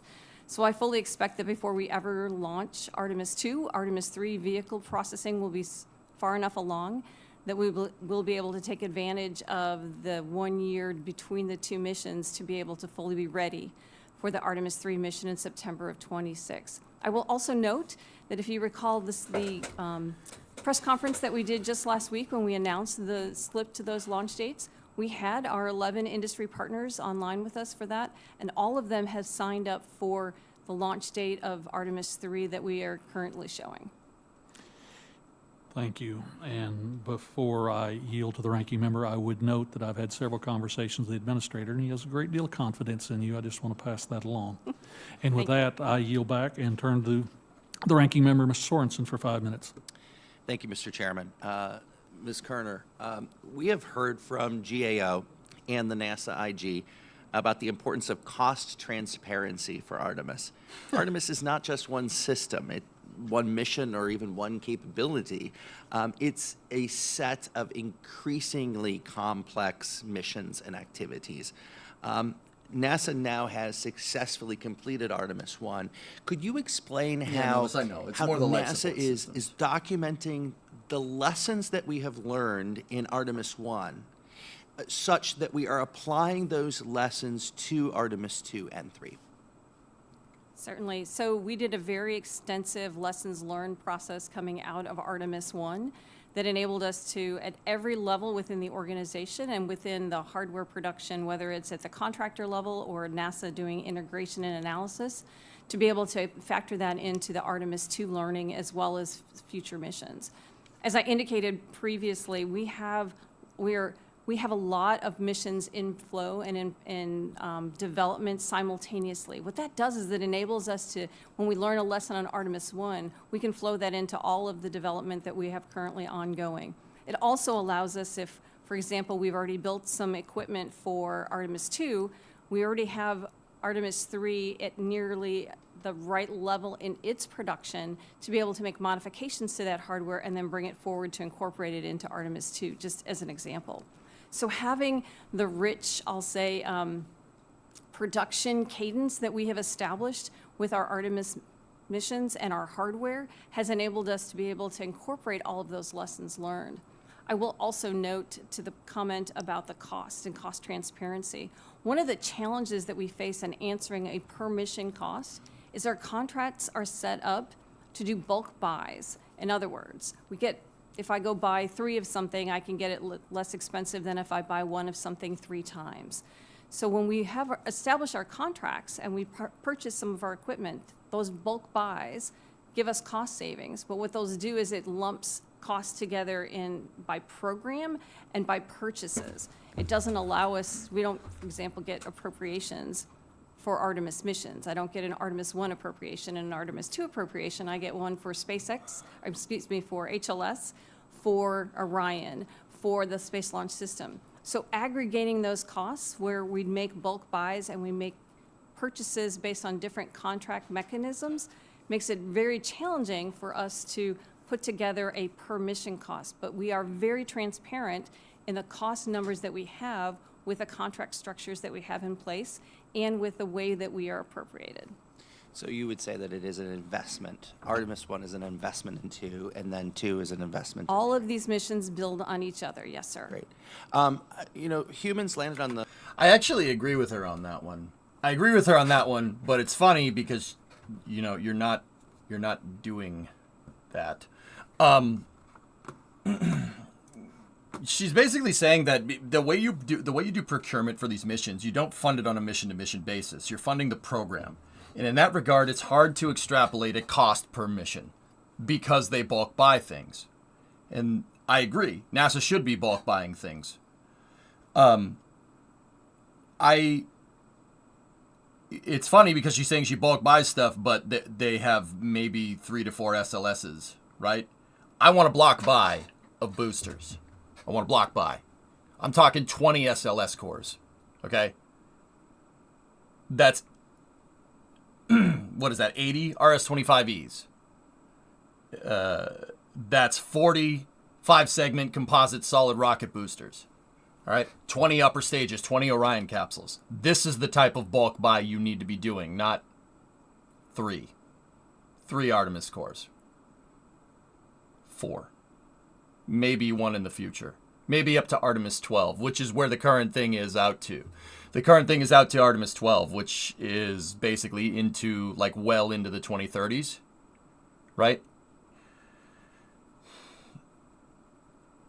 Yeah, passing out, jeez. I agree with her on that. It's funny because it is hard to extrapolate a cost per mission. Now, the reason why it's hard to extrapolate cost per mission is because it's how you break down the cost. How the hell do you know how much it's going to cost for a mission that hasn't happened yet? Once again, the only reason we got a per unit cost on a Saturn V is because these numbers were compiled after the fact. I.e., we didn't go into the Apollo program trying to figure out how much a Saturn V is going to cost per launch before we launched it, because we didn't know how much it was going to cost until we actually launched it. And launched it a lot. True operational cost did not really come into the fold until we launched it a lot. Weird, huh? Personally, this is my personal opinion, and I understand the need for fiscal responsibility, but it's hilarious to me. Hilarious. That we're even trying to project how much this is going to cost. That's really stupid. That is a defeatist method of thinking, because it sets you up for failure. You know why? You can't predict the future. Once again, if I'm a builder, right, a general contractor, and I'm trying to figure out the cost estimate for, say, a house, that's pretty easy to do. You know why? A lot of houses get made. A lot of houses, you know, there's a lot of houses out there. Just saying, humans like those, right? Heck, if I'm trying to figure out the cost for an apartment, I could probably extrapolate. You could probably do pretty good project management into the materials that you need, the labor that you need, etc., etc. Why? We build a lot of apartment buildings too. How many moon rockets do we build?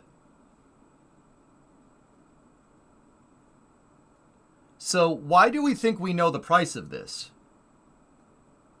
I think it's a fair question. Why do we keep hearing that it's harder to return to the moon these days than way back when? Well, yeah, thyroid, it's a good question. It's a question that I frankly almost get asked almost every day I talk about space. Why is it more difficult to go to the moon? It's more, ironically, people would think that it's a technology thing, right? My phone, right? My phone has more processing power than the computer that was used to land people on the moon, right? Like way more. Does that mean I can plug my iPhone into a spacecraft and send it to the moon? No, that's not going to work at all. You know why? Because we don't know how to do that. Could we figure out how to do that? Yeah. But we haven't done that in a long time. I would contend to say that the institutional knowledge is not there. It's harder because the 400,000 strong workforce that sent people to the moon 50 years ago, most of those people are retired. There is the technical expertise, but there's reading about going to the moon in a textbook, and there's actually being there, the day-to-day operations for the Apollo program. And the Apollo program was about learning to go to the moon. I could tend to say we know how to go to the moon. We just haven't done it in a little while. To the point where the operations aspect of this is basically a question mark? Yeah. Imagine if we did, though. I mean... Nah, I don't want to do that.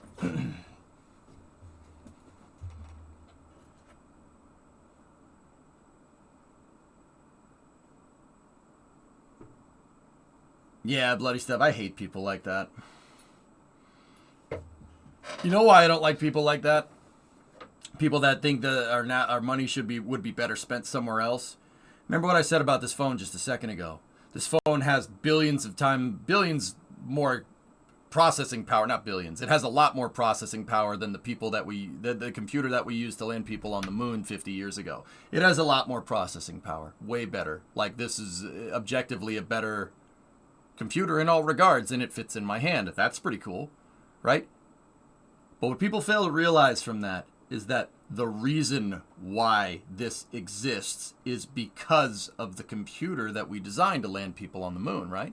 Miniaturization of electronics moved forward. The meta for that development moved forward about 20 years because we needed to be able to get a digital processor onto a spacecraft, and a spacecraft needs to be light, especially one that's going to land on the moon. It needs to be low mass. Why? Because if it's not low mass, you need a bigger rocket to get it out there. And building a bigger rocket is not easy. So, we needed something that could operate autonomously, not be controlled by a computer on the ground, basically remote controlled by a computer on the ground, which is where rocket technology was basically up until the Apollo program. All the computers, because the computer was the size of a small house, was basically remotely controlling a vehicle, an ICBM, as it went up until it went over the horizon, in which case you don't need communications with it anymore. It's ballistic, hence ballistic missile at that point. Right? That's where the state of guidance was basically going up to the Apollo program. The Apollo program championed miniaturization of electronics, of microprocessors. Championed the miniaturization of digital flight computers. That basically led to the miniaturization of computers in general, and that basically led to how our modern technology works. Like everything, like anything that has a digital processor. Apollo wrote the book on like having a processor, having RAM, having a hard drive, like that whole thing was kind of from the AGC. Yeah, I mean they literally sewed the memory together, but hey, whatever. We don't do that anymore. We found better ways to do it. Put it on a little stick that looks like a cookie. See what I mean? And bloody, that's why I think those people are ridiculous. I know you agree with me, but I thought it would be pertinent to mention, right? You can watch Twitch on your phone thanks to NASA. Nodders. And that's good for me. And good for America. The lunar surface in 1969. In the year 2024, we still use some of the same technology that was developed, some 55 years ago. I like to say that we wouldn't have computers in our pockets if we had that investment. So, Ms. Kerner, could you speak to what returning to the moon and eventually going to Mars will mean for the science and technology of tomorrow? Yeah, if you'll permit me an analogy. So I was here, by the way, and watched Apollo 11 astronauts walk on the moon. So I remember that, and I remember the inspiration that was to me and to those from my generation. The analogy that I'll use for you is, right, a car today and a car from the early 1900s look pretty similar in some regards. What? They have a steering wheel, they have wheels, they transport people, any number of people depending on the design. But when you look inside the engine, they're very different. What? They're very different machines. The technology that we're going to the moon with this time is very different. And the technologies that we're developing are actually developing entire industries to support those technologies. Industries, craft trades, things of that nature that are helping the economic engine of the United States as well as our partnering countries. I lived in East Texas. And I remember everything about that Saturday morning when Space Shuttle Columbia disintegrated. I still feel it to this day. Next week, we will recognize NASA's Day of Remembrance to honor the heroes that made that ultimate sacrifice to advance our nation's space flight and exploration programs. I know my time is waning. How do we plan to communicate the upcoming risk as we continue to go farther? Would anyone like to answer that? I would like to at least start out by doing that. So many of us lived through the tragedy of Columbia, and many of us witnessed the tragedy of Challenger as well. And those of us who are still within the agency take those lessons very seriously. And we make sure that when we have a day of remembrance, we remember not only the tremendous lives that these people lived and the sacrifices that they made, but we remember why we do what we do and why we are so focused on risk and on safety, which is the reason, for example, we did not hesitate to adjust the launch date for Artemis 2 when it became evident that safety was of utmost importance with the challenges we were facing. Now here's the thing, fellas. All right. I'm going to play devil's advocate here for a second, okay? You hear what she just said. You know, the safety is their number one concern, so they weren't, you know, they were not hesitant to delay Artemis by a year or 10 months with some schedule margin because, you know, safety is our priority. Okay, once again, I'm playing devil's advocate here, dudes. You tell me if I'm a little bit off my rocker. I mean, I know I already am, but like I get it. All right, that ship sailed. Look at my hair, okay? That ship sailed already. I get it. All right, I get it. Now, with that being said, if safety was your concern, wouldn't a more robust testing regime for your capsule kind of be the actions speak louder than words in this regard? Hey Josh, 83-month resub. Wouldn't you want to test it more and not less? Like if safety was your concern, you would have. If safety was your concern, you wouldn't be running into problems with the life support system on the flight before you put people on it. I'm sorry. Like, do I claim to know more than Lockheed about engineering or NASA? Hell no. No, not a chance. But it's funny to me. I think it's a little bit interesting that they, you know, safety is our concern. Safety is our concern. Safety is our concern. All right. Well, if safety was your concern, you would have engineered a safe vehicle. Now, the reason why that's a devil's advocate point, right, is because, look, you're going to get curveballs. You're going to get curveballs, guys. You're going to get curveballs. Look at SpaceX with the Dragon capsule. You know, the DM-1 capsule blew up on the test stand because they had backflow of nitrogen tetroxide systems into a into a titanium valve that basically caused the whole system to explode. Not that far off from what happened to the Astrobotic lander, the Peregrine, which is still working, by the way, and the fuel leak basically stopped for whatever reason, which is actually super cool. Little lander that could. Anyway, you do run into curveballs. That does happen. And it's good that they caught these things. But here's the thing. You know, Starliner had that OFT-2 mission, or the OFT-1 mission, where they had a very bad problem with their thrusters. I talked about this a little bit earlier. NASA made them fly another mission. NASA made them fly another mission. Now, do I think that the heat shield problem with Orion is bad? No, the heat shield deformed, but there's a difference between it being like what you would say a design flaw, which I think is stupid. There's not design flaws. There's just you not understanding what you made. Okay, that comes from not having a robust testing regime, right? The reason why Challenger happened is because they didn't understand that you couldn't launch SRBs when it's cold and it's windy. You could launch them when they're cold, but it did something you didn't expect. But if it's cold and it's simultaneously windy, the SRB is going to do something that you didn't expect, and you're not going to expect that thing to work correctly in windy conditions. That's what happened, right? That's the short answer, right? Yeah, passing, right? So, like, here's the thing. You're going to... You do get curveballs, right? You get curveballs, but a robust testing regime catches most of these before you get to that point. Artemis 1 was supposed to be a final exam for the Orion capsule. By Lockheed's own testing criteria. It's supposed to be the final exam to make sure all the systems work before you put people on it. I don't agree that having your final exam for a capsule and then have something going wrong during the final exam, albeit a small detail with the heat shield, right?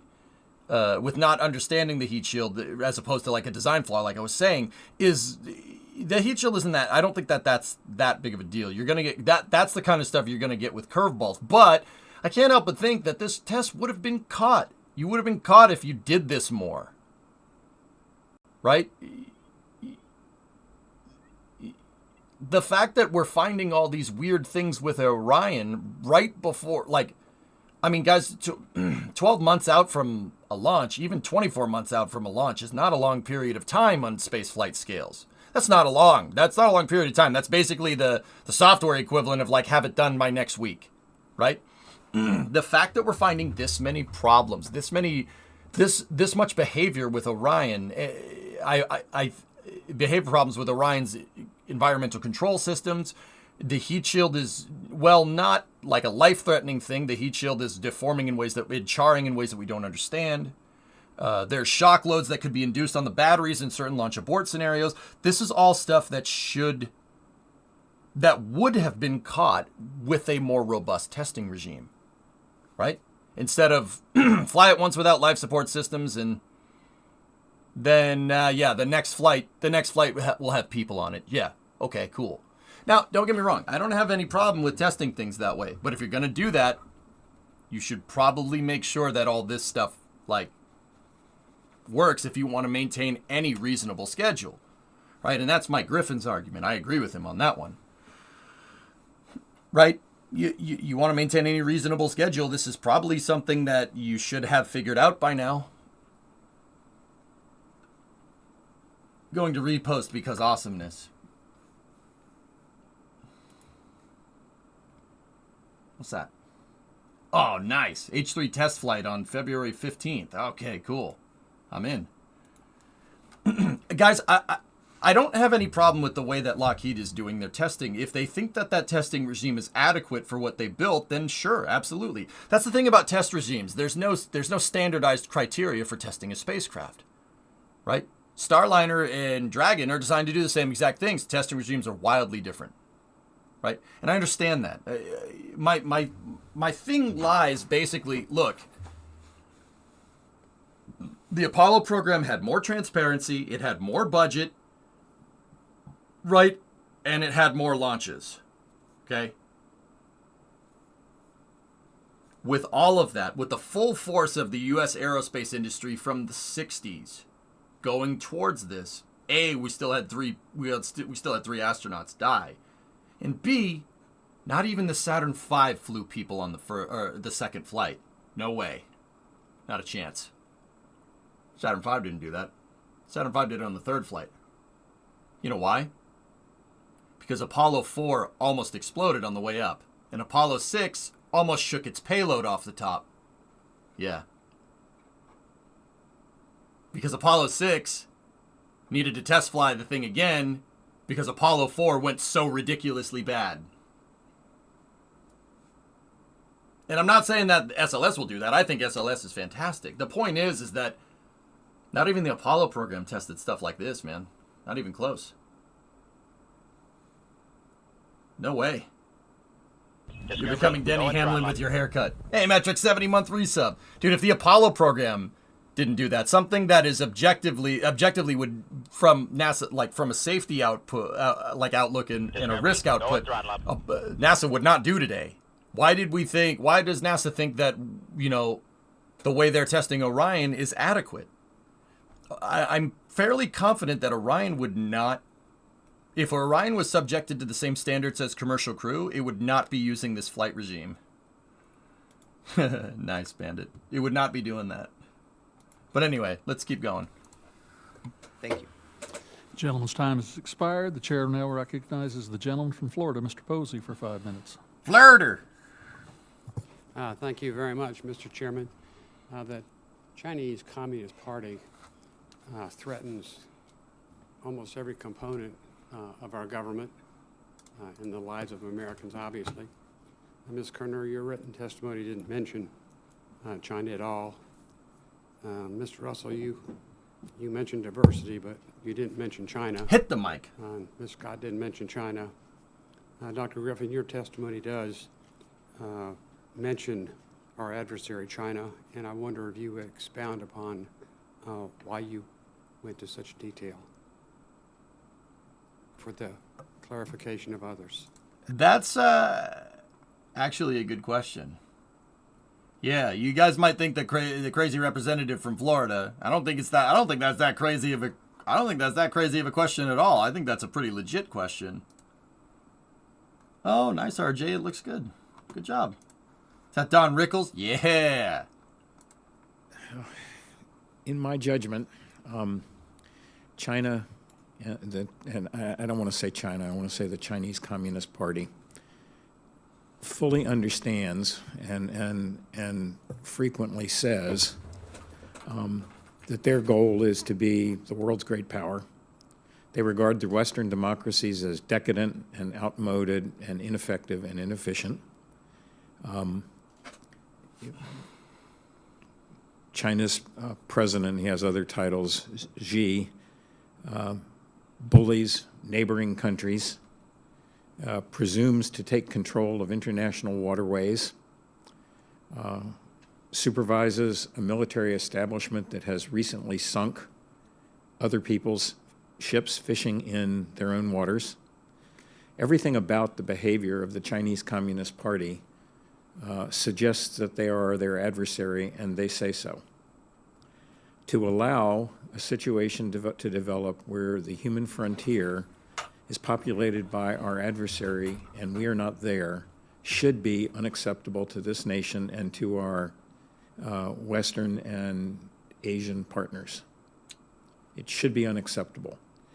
Very based. We are not on a path to recognize that. Very based. The rest of the world looks and will always look to the nations that occupy the frontier and exploit the frontier and extend the frontier as leaders of the world. I believe that's a position that the United States should occupy in preference to our adversaries. Thank you. Thank you, Dr. Gray. And you mentioned frontier. Add to that ultimate military high ground. Whoever controls space will control the destiny of this Earth. As you know, I've spent considerable time in the national security side of our space programs as well, and I really consider them to be one program. But I came here today to discuss civil space, sir, and we can discuss military space at another occasion. How should America make it our goal to ensure that we emerge as first among equals when it comes to setting standards? We've had a couple of hearings on that. Well, the standards are set by the people who show up. They're not set by the people Very who based. watch Oh what God, I love this man. This guy's the best. Did you hear what he just said? Let me rewind it. Let me rewind it just in case you didn't hear that one. We've had a couple of hearings on that. Well, the standards are set by the people who show up. They're not set by the people who watch what happens with others.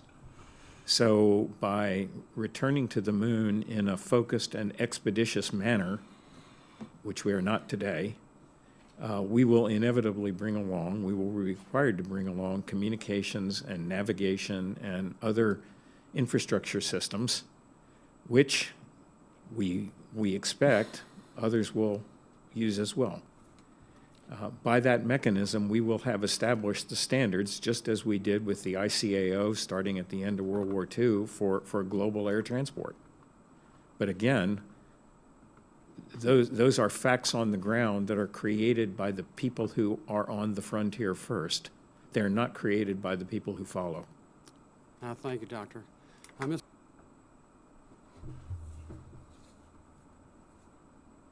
Be like Mike. There's a reason why I pay attention to what he has to say. Basically, my entire outlook on how NASA should be conducting missions over the last 10 years is based off of... It's extrapolated from his ideas about space, which are, frankly, correct. Hey, responsible. Hey, tier 1 for 3 months, showing up. Yeah. The rules are dictated by people that show up. Land something on the friggin' moon then if you're worried about it. God, that's awesome. What a legend. Vincenzo Daniel, 38 months. What else we got there? So poor countries get the frick out. What? No. No. That's missing the point entirely, Fantasiast. No, no, that's not no. No, it's not about that. I'm saying 2 + 2 = 4, and you're saying so you hate subtraction? No. No.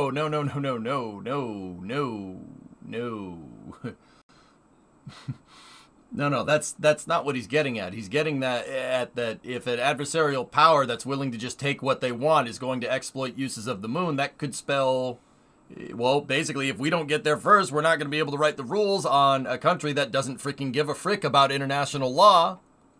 And evidence has showed that. They're going to go and exploit the moon, and they're not going to really give a frick about our laws. Basically, if we don't have people and a flag on the freaking moon saying, hey, look, these are the rules, because we staked our frigging claim here, right? Then our rules mean nothing. Maybe it was a dumb question. No. That's it, right? Our rules mean nothing. I can't sit here and be like, guys, you all have to brush your teeth right now. You all have to brush your teeth right now because Mr. Strimmerman said so. No, that's not my place to say. But if I was right behind you, don't look behind you. If I was right behind you saying, brush your teeth now, you might consider it a little bit differently, right?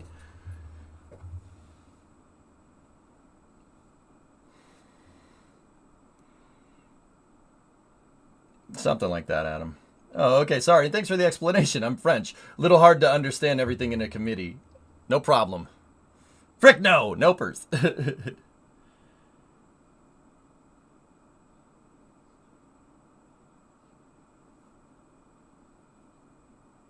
That's right, guys.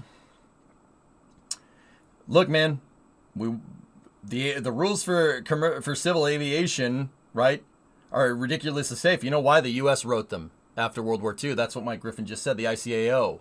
Basically, the rules for runways and air traffic control and center control and stuff like that. We wrote the rules on that because, well, we have bombers that can fly really long ranges, etc., etc. Right? We wrote the rules on that. And that's why if you're a pilot, even if you're from Europe, you know, you're on a plane, it uses feet. Feet for altitude and knots. Not. And look at how prosperous the civil aviation industry has been. That's what he's saying. Saying, you know, if we didn't go out to the moon, stake our claim and say, hey, look, we're here. We wrote these dang rules. You need to abide by these rules because we're here. We were here first, right? Then who knows what could happen.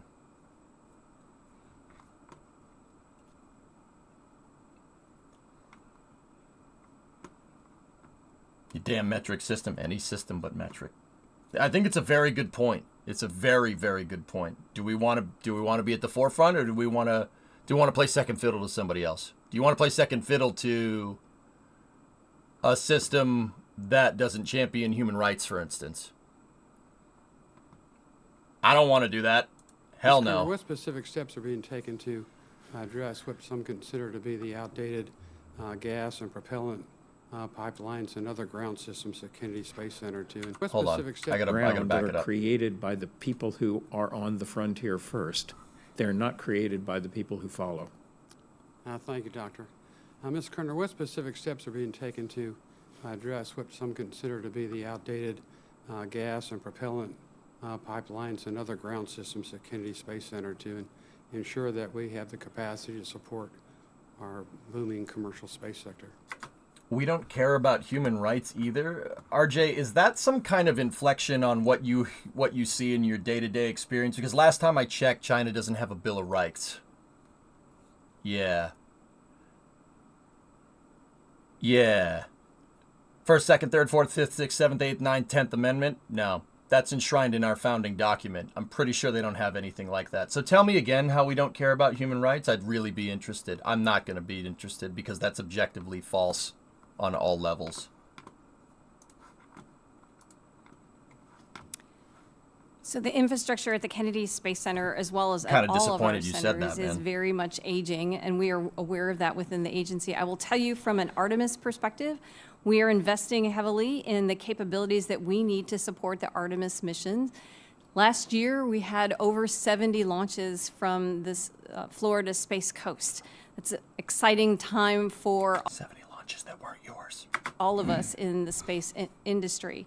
Most of those were on the Cape side, but we also had a number of them from our side at the Kennedy Space Center. And in order, in order to support those, we have poured heavily, as I said, into the infrastructure. But we also recognize that there's still more that is needed there. Many of the launches from that area are commercial in nature, and we have use agreements with our commercial and industry partners that allow them to actually invest in the infrastructure as well. We know as an agency that our infrastructure is older than I am in some cases, and our NASA leadership has established what's called NASA 2040, which is an internal effort to look at all of the agency's infrastructure and mission support functions to be able to set us up properly for what the agency's mission is going to be in the 2040 timeframe. Infrastructure like that at the Kennedy Space Center, which is critically important to us in Artemis, is part of that discussion. Thank you, Mr. Chairman. Claire Andreas, 24-month resub. We also have a weather modification technology hearing again. Thank you. Duly noted. Gentleman yields back. The chair now recognizes the ranking member of the full committee for 5 minutes. Thank you, Mr. Chairman. Now, as I understand it, our effort to go to the moon is going to rely on at least 5 major, distinct, multi-billion-dollar development programs that have to sync up perfectly. The SLS rocket, the Orion crew vehicle, the exploration ground system, the human landing system, as well as the spacesuit. They're all going to be procured under different acquisition mechanisms. I particularly would like to know about the cryogenic fluid management and other new technologies. What happens if these 5 major programs don't sync up, or if one gets slowed down? How do we proceed? Can you address that, Mr. Kerner, Ms. Kerner? Certainly. Thank you for the question. She's calling Mr. Kerner. I'm sorry, it's Freudian slip, but jeez. Okay. So we established the Moon to Mars Program Office just last year, pursuant to the NASA Authorization Act, to do just what you're talking about, to integrate all of those programs that are essential for Artemis and ensure that we are properly level loading the risk between those programs so that they all converge together for a mission. We know that it's going to be challenging and difficult for us Damn, to, Gametron, you chose especially as we violence get today. into later missions, to get all of those missions to align to the same time frame. And so we have put our contracts in place to continue to develop hardware for the subsequent missions so that we can be ready to execute a mission as soon as all of the elements are available. We also recognize that there might be some development and technology challenges that come along the way. And so we have a very flexible and adaptable mission structure that allows us to be able to make updates to our mission profiles if we need to, in the event that one element in the Artemis program's cadre does not make it in time for the original planned mission. Well, just following up, if one of these elements is delayed, what happens to the whole program? So we would, depending on how long the delay is, depending on the reason for the delay, we would potentially execute a slightly modified version of that mission. And I mention that only because we have set in place for our agency a process that allows us to keep our eye on the exploration objectives, and all of our missions contribute to those exploration objectives. So we can modify the mission content to adjust to still accomplish those objectives. Unlike, for example, when we flew space shuttle missions, each mission was very independent and different. With Artemis, we're building a capability, not just a launch capability, but a capability in cislunar orbit. What were the space station assembly missions then? What? Oh yeah, every single one of those had no bearing on another. Or something. Am I stupid? Did I miss something? Wait a minute. Wait a minute. What? That's misrepresenting what the shuttle program was? I need to listen to it again. Maybe I heard it wrong. For the delay, we would potentially execute a slightly modified version of that mission.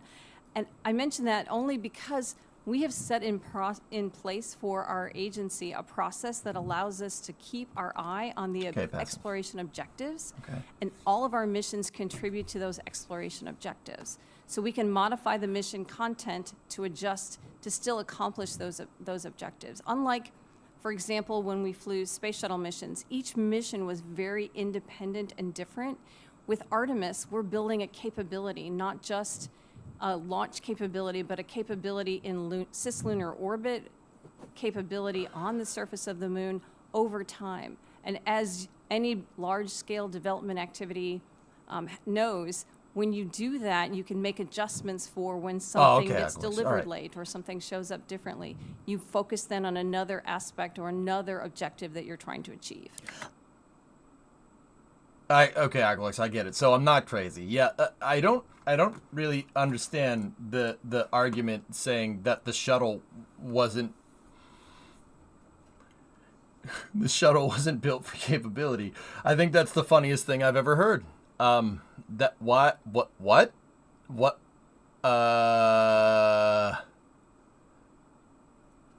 pretty sure the sole reason the shuttle existed in the first place was to establish reusable capability.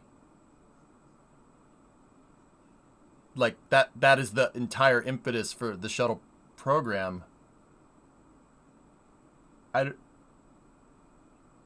Also, if the lander gets delayed, how are you going to change your mission architecture to still achieve the objectives? I'm confused. How is that going to work? And that's not a rhetorical question, honestly. I remember, if you guys watched when I reacted to the original Apollo delay press conference the other day, I talked about syncing up SLS's industrial base with SpaceX's industrial base, and getting those two to commingle is going to be extremely difficult. Remember that? Yeah. What happens if the lander gets delayed? How are you going to complete your objective? My guess is that they intend to use the other lander. Okay, so they intend to use the other lander, which is not intended to be ready until 2029. So Artemis 3 in 2029? Like, that's what I mean. You know, you're establishing a capability. You know how you do that, but all right, let's think about this way. I want to learn how to weld. I do. I don't know how to weld. I have a welder in my garage. Do I establish capability by sitting here and thinking about welding things? What's the best way to get better at welding? To establishing that capability as a person? Do I sit here and think about welding and then go try it and not do very well on it, and then, well, I'll just change what I want to do? I've decided I don't want to be good at welding. I want to be good at plasma cutting. I'll just change it when it doesn't do what I want. You see what I'm saying? Like, I don't, the way you establish capability is to do it. Like reusing rockets, for instance. I'll just think about getting better at welding. And I'll just go study videos on how to weld. That'll make me better that'll make me better at going and doing it when I actually go and do it. Right? Like, you see what I'm saying? Like, once again, I understand the testing regimes, and I understand that, the criteria in coming up with your own testing regime, but also I just can't help but think that how are you okay, so what happens if the lander doesn't work? What are you landing on the moon with? How are you going to change? Because that's what she said, right? Like, you're establishing a capability, you're establishing flexibility in the design. How are you doing that? Okay, so if the lander gets delayed, how are you going to still complete your objective? What is the other way to do that? Like, what's this flexibility in the design that you're talking about? I'm really confused. And I'm not saying I'm confused like, oh, I'm so confused, this is so stupid. When I say I don't understand that, I mean I genuinely don't understand. What are you talking about? If the Orion capsule doesn't work, how are you going to adjust this to be able to complete your goals? How are you going to do that? What are you going to use? Are you saying, like, are you going to use Dragon? or Starliner or something, or Dream Chaser to get out there? Like, how are we doing that? Then why the heck are we developing Orion if you're just going to be able to make that pivot? Like, what are we talking about here? That answer was so ridiculously abstracted. I just genuinely don't understand what she meant. Like, to the point where I got to listen to it again. Hold on. What? What are you? And maybe I'm being obtuse. I don't understand. I don't know. I got to listen to it again. Slowed down. How do we proceed? Can you address that, Mr. Kerner, Ms. Kerner? Certainly, thank you for the question. So we established the Moon to Mars Program Office just last year, pursuant to the NASA Authorization Act, to do just what you're talking about, to integrate all of those programs that are essential for Artemis and ensure that we are properly level loading the risk between those programs so that they all converge together for a mission. We know that it's going to be challenging and difficult for us to, especially as we get into later. How does a department that's designed to oversee the applications of Artemis hardware, the use of Artemis hardware to go to Mars, how is that mitigating schedule risk? Her question was, how are we going to get back to the moon, right? Like, am I stupid? Is going to rely on at least 5 major, distinct, multi-billion-dollar development programs that have to sync up perfectly. The SLS rocket, the Orion crew vehicle, the exploration ground system, the human landing system, as well as the spacesuit. They're all going to be procured under different Novus, what are you saying? You would complete other mission objectives depending on the length of the delay. In your example of the lander, depending on the length of the delay, say 2 years, you could modify the mission profile and pull other Artemis mission objectives forward to complete an earlier flight. Yeah, okay, that makes sense, Novus, yeah. But the question was about landing on the moon, right? I understand you could switch Artemis 3 and 4. Sure, absolutely. The Apollo program didn't do it in order, right? They didn't. Objectively, Apollo 9 should have been before Apollo 8, right? Objectively speaking, right? But it wasn't. Some stuff was done out of order. I understand that. Like, I get it. Like, the schedule is constantly in flux, but I'm pretty sure her question was pursuant to lunar landing, if I'm hearing that right. I just got to hear it one more time. Committee for 5 minutes. Thank you, Mr. Chairman. Now, as I understand it, our effort to go to the moon is going to rely on at least 5 major, distinct, multi-billion-dollar development programs that have to... She said go to the moon. I guess that's kind of arbitrary. If she just means go to the moon and not land on the moon, then yeah, what the response actually makes sense. Sync up perfectly. The SLS rocket, the Orion crew vehicle, the exploration ground system, the human landing system, as well as the spacesuit. They're all going to be procured under different acquisition mechanisms. I particularly would like to know about the cryogenic fluid management and other new technologies. What happens if these 5 major programs don't sync up, or if one gets slowed down? How do we proceed? Can you address that, Mr. Kerner, Ms. Kerner? Certainly, thank you for the question. So we established the Moon to Mars Program Office just last year, pursuant to the NASA Authorization Act, to do just what you're talking about, to integrate all of those programs that are essential for Artemis and ensure that we are she did ask about the level landing loading system. the Got risk it. between those programs so that they all converge together for a mission. We know that it's going to be challenging and difficult for us to, especially as we get into later missions, to get all of those missions to align to the same time frame. And so we have put our contracts in place to continue to develop hardware for the subsequent missions so that we can be ready to execute a mission as soon as all of the elements are available. We also recognize that there might be some development and technology challenges that come along the way. And so we have a very flexible and adaptable mission structure that allows us to be able to make updates to our mission profiles if we need to, in the event that one element in the Artemis program's cadre does not make it in time for the original planned mission. Well, just following up, if one of these elements is delayed, what happens to the whole program? So we would, depending on how long the delay is, depending on the reason for the delay, we would potentially execute a slightly modified version of that mission.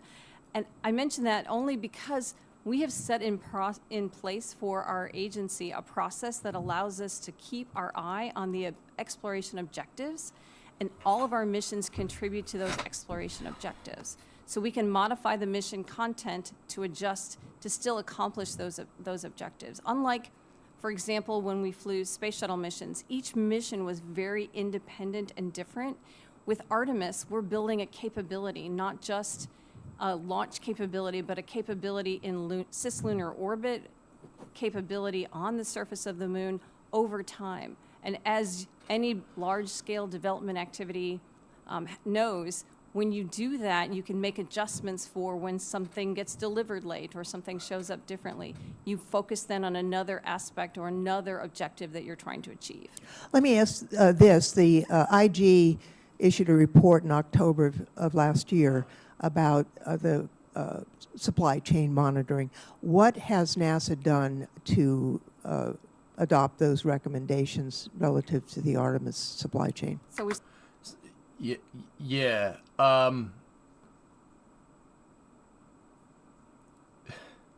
Fellas, I hate to be a dick, but here's the thing: every space program runs like that. Every space program runs like that. Yeah. There are certain missions that they move ahead in the timeline because other missions have delays. All right. I don't like using this as an example, but I'll give you an example.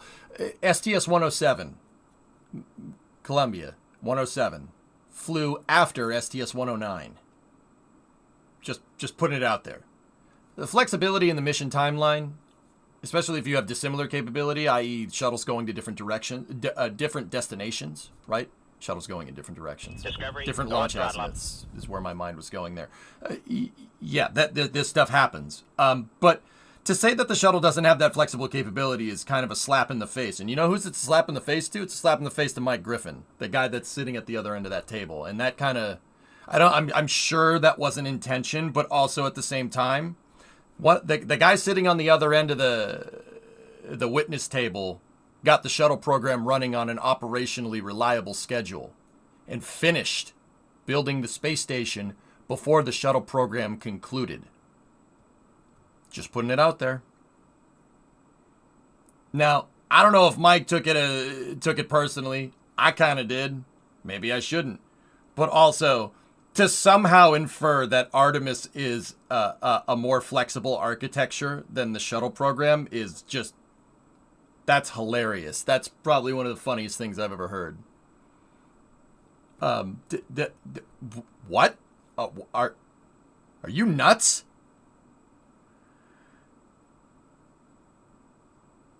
What? Hey, Arsenal, what's up? 81 months. I don't... How could you possibly make that argument? I don't...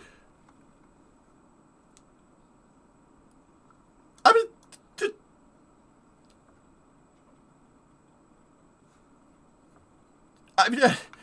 I don't know. All right. Maybe it's just me. Maybe it's just my soft spot for the shuttle, which I have a huge bias towards that thing because it's an amazing machine. And it, frankly, they did it dirty, and it pisses me off, all right? So maybe I'm bitter. I could just be bitter old man EJ. Like, look, I am going bald, all right? Like, so that is definitely a thing that could be happening here, okay? But also at the same time, there's not smoke coming off the top here, right? Like, there's no, you see any steam coming off here? certainly do appreciate our governing organizations that provide us feedback and contribute to the benefit of the program.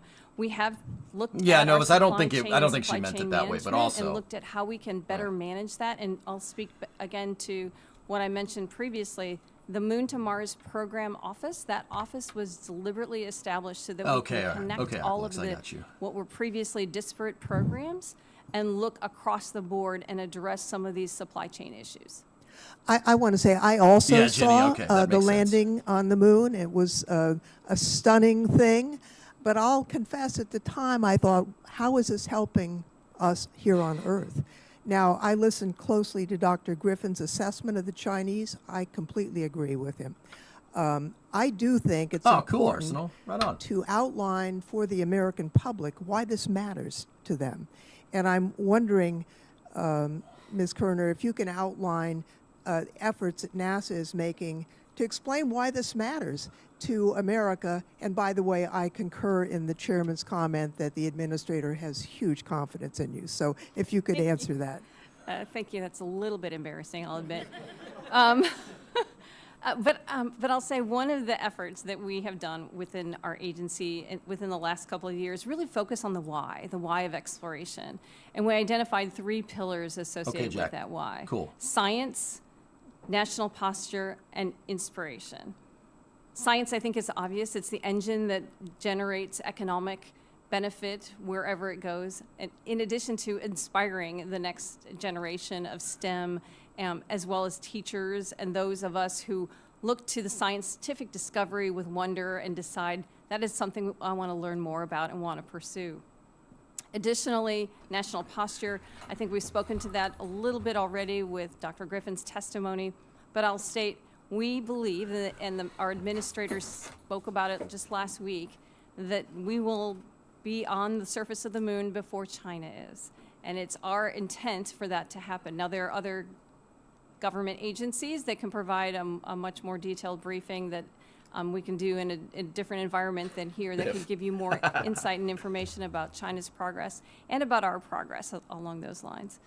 Let's see, I mentioned the 2 of the 3 pillars. The third one, inspiration. Again, it's what inspired me to pursue a STEM career. It's what inspired many people in my generation and really developed that next generation that we're starting to see. And we hope to do that inspiration, not just here in the United States, but around the world. Well, I thank you very much. Just by the way, before I yield back, we had an astronaut come and meet with students in Hollister, California, just a few days ago, inspiring those young people. It's very important. I thank you, Ms. Chairman, and yield back.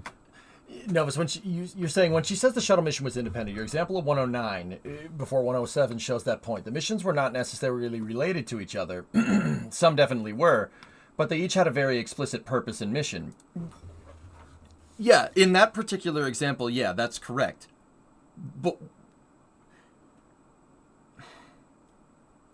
for better or for worse, dude, it just okay. So yes, I took that personally. I don't know if Mike did. We'll hear that in a second.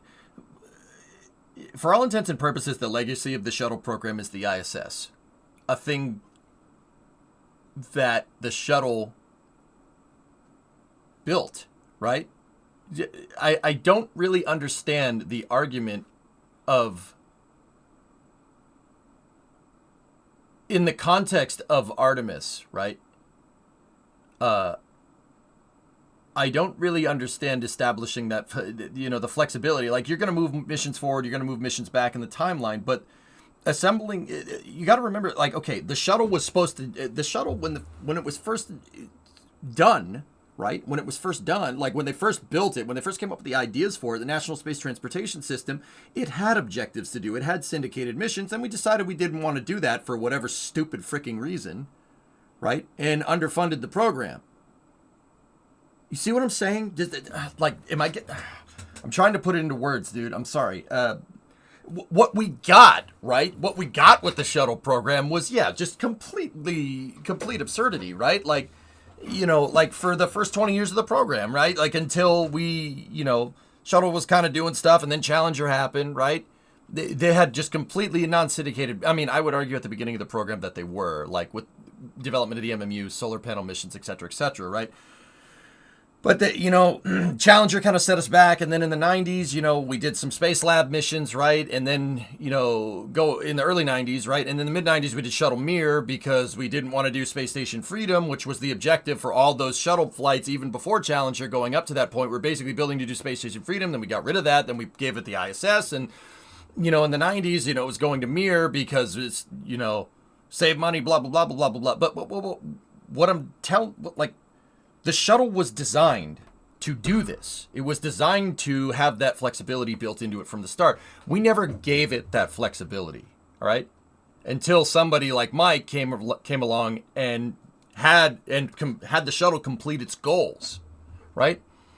and organize it into a mission and hold it accountable. And they ended up getting the shuttle done. They ended up getting the space station done before the shuttle program ended, right? The last assembly flight was STS-134, the alpha magnetic spectrometer, right? And I'm not just saying this to say big words, right? Like, I mean, even if I did know, I knew you'd understand them, right? Like, what I'm trying to get at is that you know, the shuttle was built with this type of capability in mind. We just never did it, right? We never did it until somebody came along and put NASA's feet to the fire like Mike did, and we did do it, right? Like, I think that's kind of, in the context of the question, right?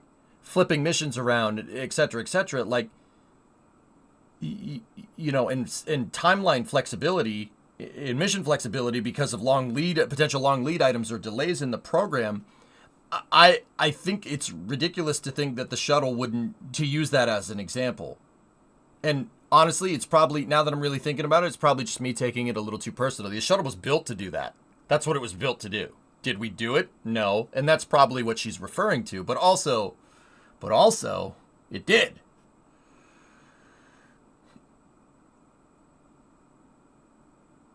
If anything, it's a compliment to how what you do, but every mission for the shuttle was very distinct and independent. Saying that Hubble repair versus an ISS mission, are there objectives you could complete from one for the other? Not really. Yeah, I get it. Yeah, I guess that makes sense. I'm just, like, I just really failing to understand the flexibility that you have with the Artemis missions. I guess that makes sense. I still took it a little personally, man. I'm not gonna lie to you. It's still bullcrap. All right, anyway. Gentlelady yields back, and before I turn to my next colleague for questions, I would note, since it's true confession time, yes, I was 9 years old that summer too. But in my part of rural Oklahoma, we had one television station, we only had AM radio, and this strange concept called party lines for a phone system. Oh, party lines, hell yeah. That's one phone line going to multiple houses. Yeah. No one insults the shuttle. Nobody puts baby in the corner. But I think she's talking objectives across different missions. I understand that part, but that wasn't the question.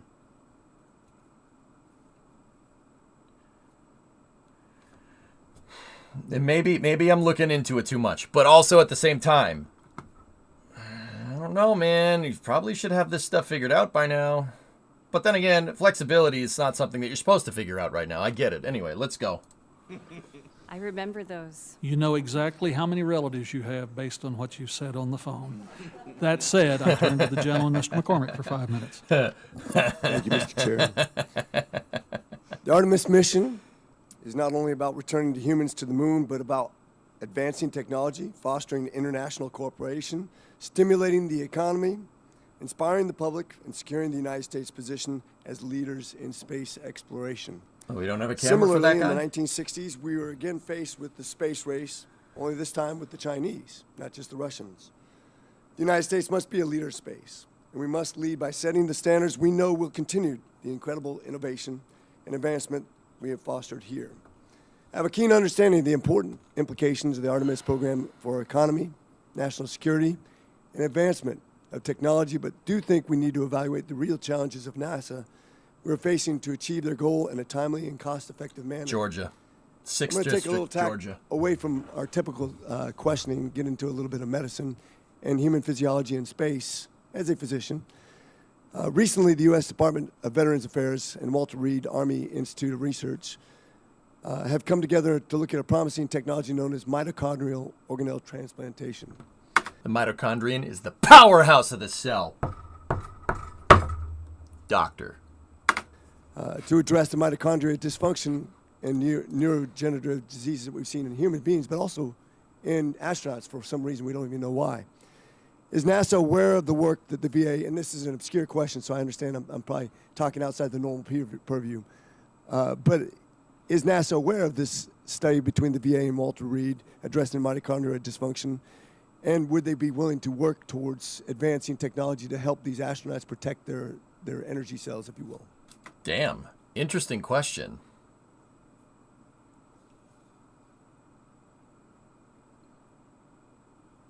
Huh. Metachlorians. Ah, yes. I mean,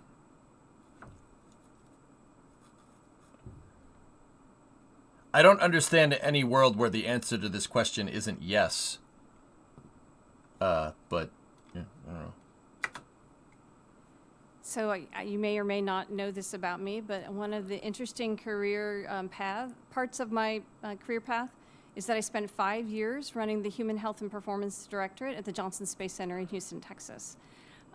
As an engineer running a health and medical organization, I found it very fascinating, and I learned a lot of things about human physiology and how very little we actually understand about how the human system responds in a microgravity environment.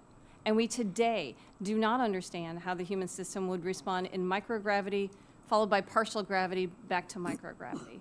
The longest duration crew member that we have just recently returned last year, and he only spent 371 days in space. When we go to Mars, we're going to have to spend close to 1,000 days in space. So I recognize that, that the human as a system is something that we need to investigate and explore further. I also know that we have done a number of studies and a number of investigations with the team that we have at the Johnson Space Center on the exact problem that you indicated. I'm not even going to try to spell it or say it as you so eloquently did, because I am not a physician. But I will say that we have made great strides in understanding not only what happens to the astronauts, but what happens to the astronauts and how that can then apply to similar, I'll say, subjects on the ground. And that transferring of that technology and that information has made great strides in a number of medical fields. You can find equipment that we use for treating astronauts in an emergency room anywhere in the United States and around the world. So we do actually partner with them and with others, and I would welcome further conversation on that and putting you in touch with some of the folks that we have that do that work on a regular basis. I think that's amazing. As a matter of fact, if you want to consider somebody who's a pilot and a physician and maybe a congressman going on one of those missions, just let me know.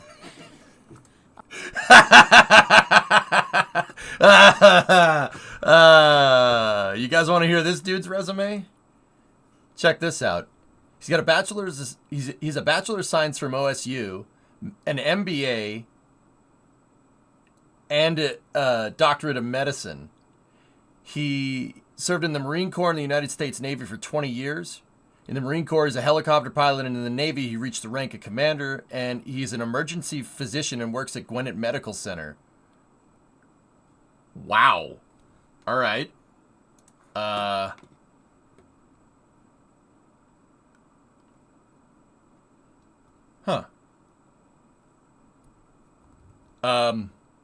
Yeah, that's pretty good. Those are the kind of people you want in Congress. Let me put it to you like that, okay? I did make my bed today, Hired. So there, I make my bed every day, though. Which is why I don't say that as much. Bro. See? That's cool, Sawyer. That he's Georgia's 6th district from the U.S. House of Representatives. That's cool, man. What a cool dude. And he's also like, yeah, let me do it. I'll figure it out.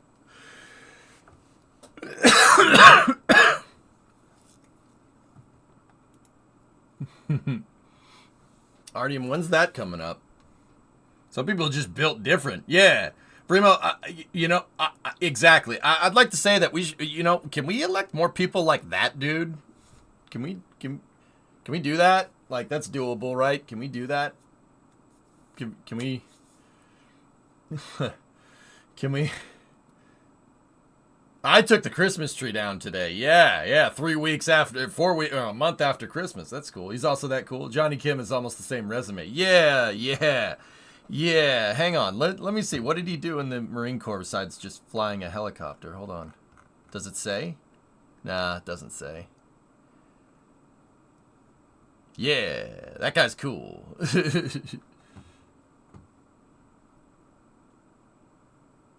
Like we can we have more doctors, please? Like that's a pretty that guy's cool. We like him. I'll keep that in mind. Thank you. Dr. Griffin, it's no secret that China has a goal to surpass the United States by 2045. as global leaders in space, we can't allow this to happen. I think the leading edge that we have in space technology will protect the United States and not just the economy, but the technologies that can benefit humankind, like we just discussed.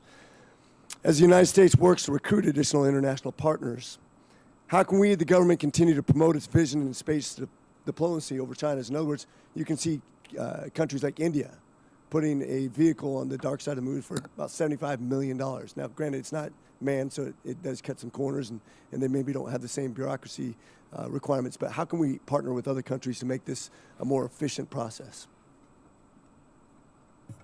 The way we effectively partner with other countries is to establish that we are going to do great things and that there is room for everybody of like mind to join us. We can't partner with people. We can't partner with people with an empty bag. Okay, we have to be clearly seen to be doing things in an efficient, expeditious, focused, determined way. When that happens, partners will appear. Great, thanks. And I'll just yield with the statement that this investment is an investment in the future and has great economic and technological benefit to us as we continue to invest in Artemis. Thank you. I yield. Freaking wrecked. Gentleman yields back. Recognize my colleague, Countries with no space program in shambles. Ms. Carveo, for 5 minutes. Thank you, Chair Lucas and Ranking Member Sorensen, for holding this hearing, and thank you to the witnesses for joining us today. If there's one state that perhaps unexpectedly is synonymous with the Artemis mission, it's my home state of Colorado. Excuse me. From navigation tools associated with the mission to the Orion capsule itself, Colorado's advanced aerospace infrastructure has been pivotal in the development of these missions. I'm also proud to say that I represent many of the workers and contractors who have made Artemis possible, and I'm excited to continue my support for these missions. However, I think we have heard a lot of concerns here about the timeline for the Artemis missions, and I think something that we've kind of been beating around the bush about is overall funding for NASA and whether you have the money to carry these missions out. Associate Administrator Kerner, in particular, when we hear today about the pressures that you have to cut costs to maintain crew safety, to keep things on time, but also when we have a Congress that has been unable to pass a budget overall, what are the implications for Artemis if NASA is appropriated with flat budgets beyond not just 2024, but potentially the rest of the decade? That's a good question. That's a really good question. Can we, guys, you know, instead of like the press conferences and we listen to those people's questions, I'm not going to lie, the politicians' questions are way better. Like, I'm not going to lie to you. These are really good questions. I don't know if that, these are good questions. They are. Like, I'm just gonna call it like it is. Like, that's pretty. You mean intern questions? Who cares, man? It's on the congressional record. Who cares if it's an intern question? That don't matter. Politicians have armies of intern staff. Dude, who cares? It's on the congressional record. I don't give a frick. That's fine. I don't care if these are good questions, dude. Like, that's fine. Yeah, replay that question. I think that was a pretty damn succinct question about funding. Here, hold on. Who have made Artemis possible, and I'm excited to continue my support for these missions. However, I think we have heard a lot of concerns here about the timeline for the Artemis missions, and I think something that we've kind of been beating around the bush about is overall funding for NASA and whether you have the money to carry these missions out. Associate Administrator Kerner, in particular, when we hear today about the pressures that you have to cut costs to maintain crew safety, to keep things on time, but also when we have a Congress that has been unable to pass a budget overall, what are the implications for Artemis if NASA is appropriated with flat budgets beyond not just 2024, but potentially the rest of the decade? It's a very bad idea. So as I mentioned earlier, we are in production on not only Artemis 2, but Artemis 3, Artemis 4, Artemis 5. We have hardware and builds for all of those missions at various stages, right? So consistency in budget helps us be able to keep the cadence of those missions to where we can keep our team fresh and keep our team active and have them be able to actually produce the hardware in a timely fashion. We have been challenged by Congress to have an annual cadence of our missions, and if we get stuck in either a flat line or a reduced budget kind of environment, we will prioritize the near-term missions. Artemis 2 and Artemis 3 will be prioritized, and those other missions and the interval between those other missions will continue to push out to the right. It would be my hope that we wouldn't be faced with that kind of a situation, but that's how I would envision that playing out. I would add, though, resources is more than just budget in my mind. Time is also a resource, but also personnel is a resource.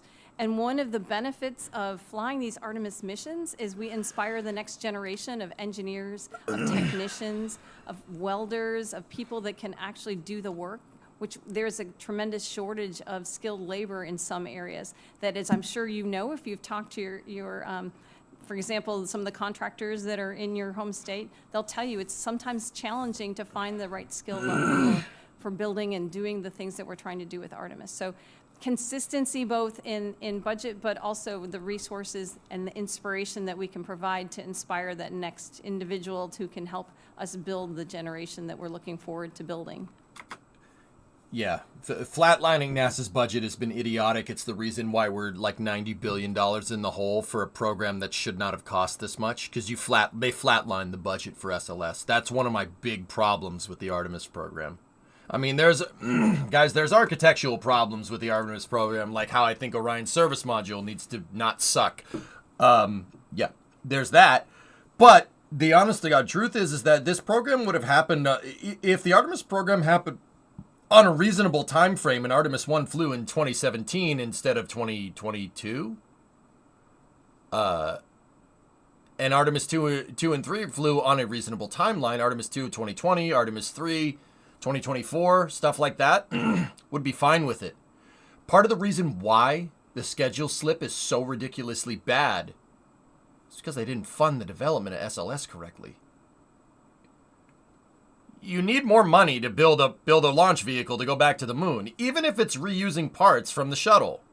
You need more money for development. Oh, damn, dude, look at that.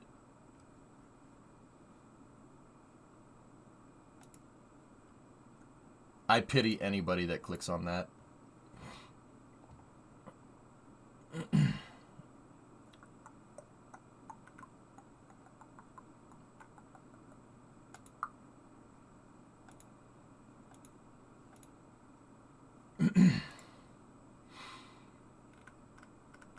Anyway. So, yeah, give me 1 second. I have to get the aids out of my chat. Give me one moment.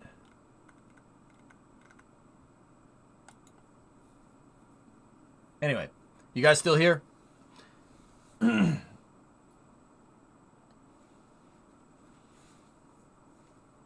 Yeah, Ruinous, it happens, dude. What are you gonna do?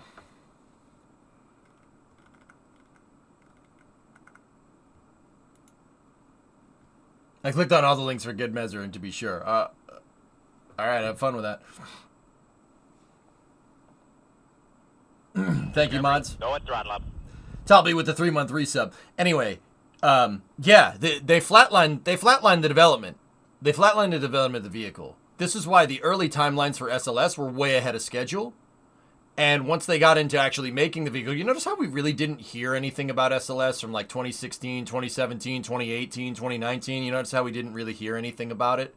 And then it's like, oh, 2019, we're getting ready. Right? You remember that part? Yeah, it's because they shortchanged the development of the vehicle.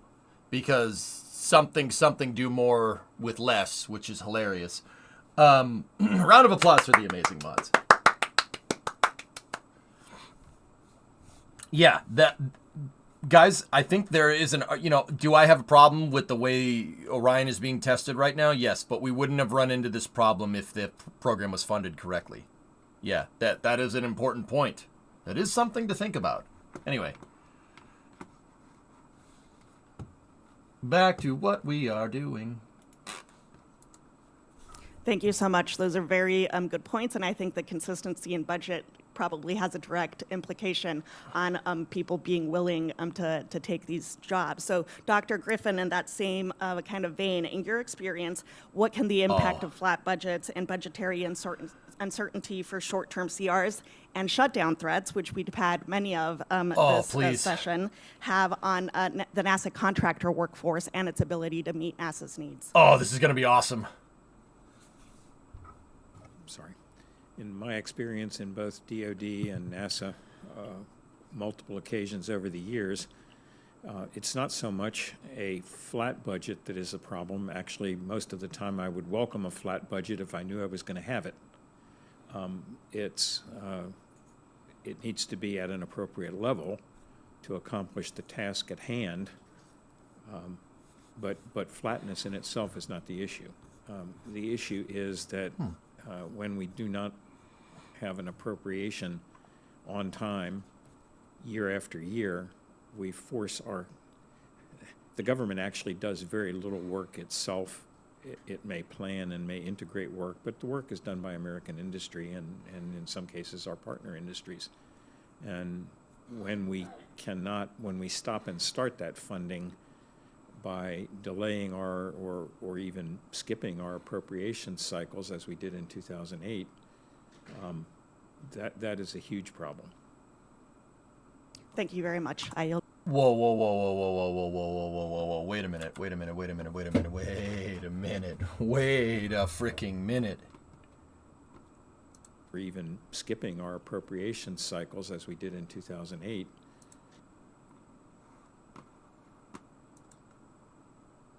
Oh. I didn't know that. Yeah, I didn't know that. I'm just learning about this for the first time. I thought they underfunded Constellation and NASA in 2008. It's funny, they didn't do any funding.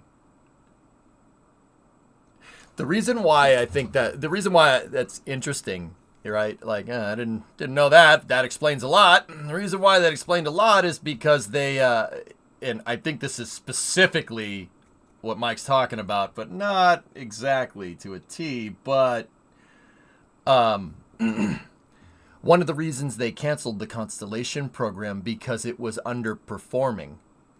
It was behind schedule.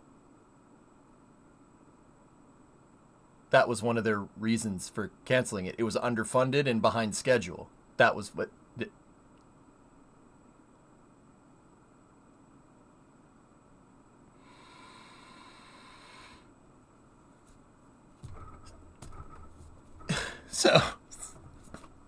So you're telling me, you're telling me that if you don't give NASA the money that they need to do what they need to do, that programs can underperform?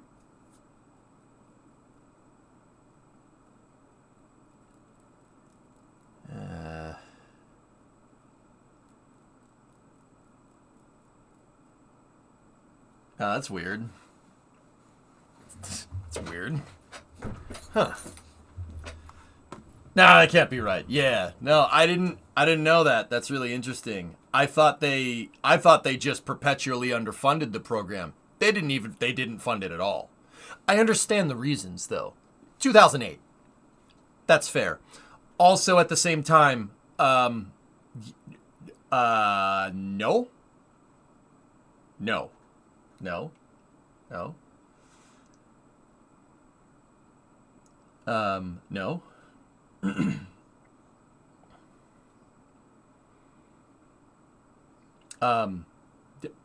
Whose decision was that to not appropriate funds to NASA in 2008?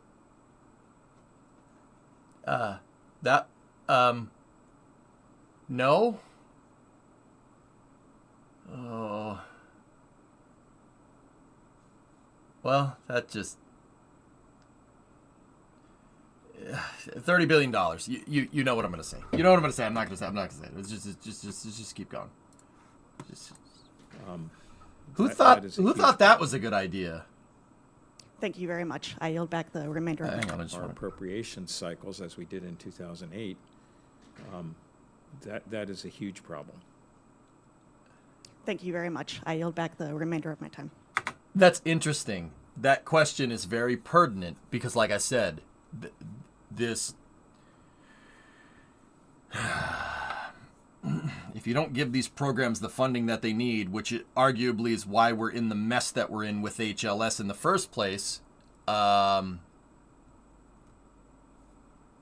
yeah, these programs underperform and schedules slip. So, Mike just stating facts, as per usual. The funds went to bailing out the banks. No, I mean, yeah, maybe, which, yeah, that's great.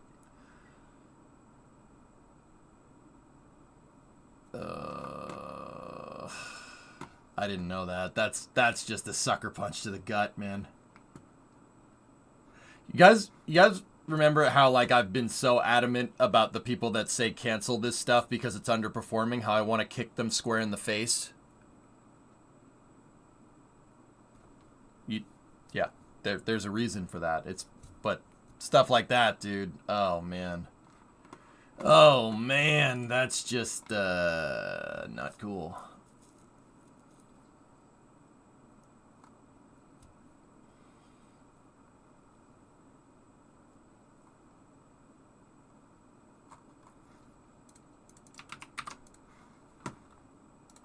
What is this? Let me see, Hellfish. Let's see.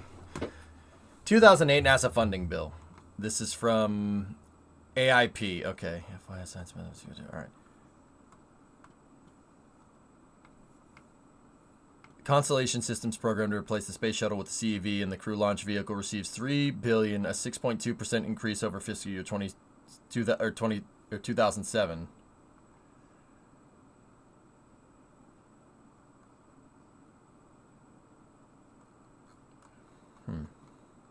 Well, it seems to show that it's funded. Interesting.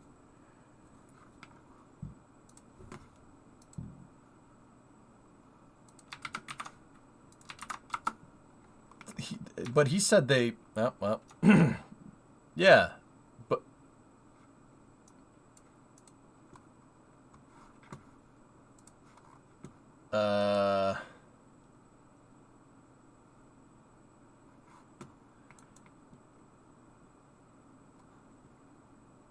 Yeah, she's... Yeah. Miss Carveo's also a doctor. Hey, putting doctors on the science committee? Jeez. Did somebody actually do something good in... That's weird. Huh. Program funding, contractors not. That's a good point. Yeah. Yeah, she's also a doctor. Okay. All right. She received her bachelor's degree from Regis and later her Hey, Regis! All right, that's in Massachusetts. All right. And later her doctorate of medicine from the University of Colorado School of Medicine. She's completed a residency in pediatrics at the University of New Mexico Health Sciences Center. All right. Yeah, we need... Yeah. Can we, like, keep doing that? Like, Regis University in Colorado? Well, there's a Regis University in Massachusetts, too. Which one is it? Here, let me click. Oh, it's your Regis University, not my Regis University. Oh, well, I don't like her as much now. I'm just kidding. No, more doctors, please. Thank you. Chair recognizes the gentleman from California, Mr. Issa, for 5 minutes. Thank you, Mr. Chairman. Over a decade ago, almost 2 decades ago now, Elon Musk began telling us here on the Capitol and around the country, anywhere someone would listen, that the United States was getting ripped off. That in fact, it shouldn't cost more and take longer to take the same basic rocket and drive the same number of pounds into space. Until he got through the almost infinite blockade by the established launch people, nothing happened. Today we are launching, and in theory we're launching for less. But I guess my question is, whatever happened to fixed firm and fair? Whatever happened to that? I think the question primarily for the IG is there any reason that these contracts, particularly to go to the moon and circle it, weren't done on a tell us what it'll cost half a century after you already did it? Thank you, Mr. Isis. We've previously reported, NASA's been challenged to establish credible costs and schedule estimates. While certainly appropriate. And they haven't met that challenge. Is that more or less correct? To date, in the way that we would say is most transparent, that is correct. I think while it's certainly appropriate to have commercial partners involved in the launch activities, a key challenge that we continue to remind the agency is important to hold them accountable for delivering the promised goods and services at the promised price. We've previously reported that at times, even though contractors were behind schedule and over cost, NASA was still paying them overly generous performance awards. And so I think, again, this is less about like the who and more about just making sure that you hold them accountable for delivering at the price they promised. Well, a follow-up to that, when you've got because you're in the business of figuring out the why, is it because the contractors are not living up to their original promise, perhaps never intended to, or is portion of the blame the shifting sands of NASA starting a project and then endlessly changing it even when it's to return to do what you did half a century ago? So this guy is from California's 50th Congressional District.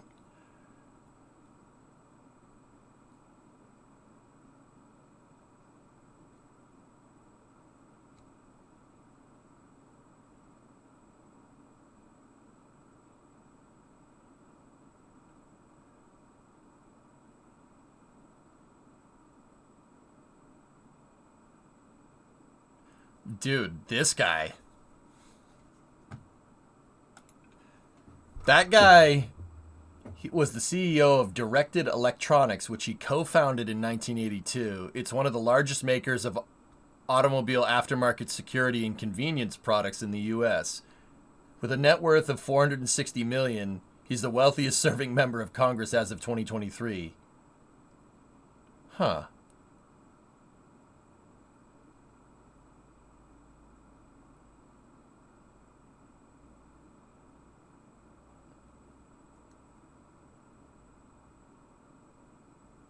Okay.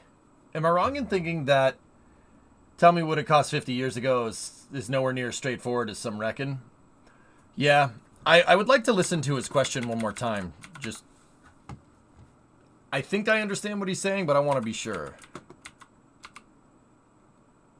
To take the same basic rocket and drive the same number of pounds into space until he got through the almost infinite blockade by the established launch people, nothing happened. Today we are launching, and in theory we're launching for less.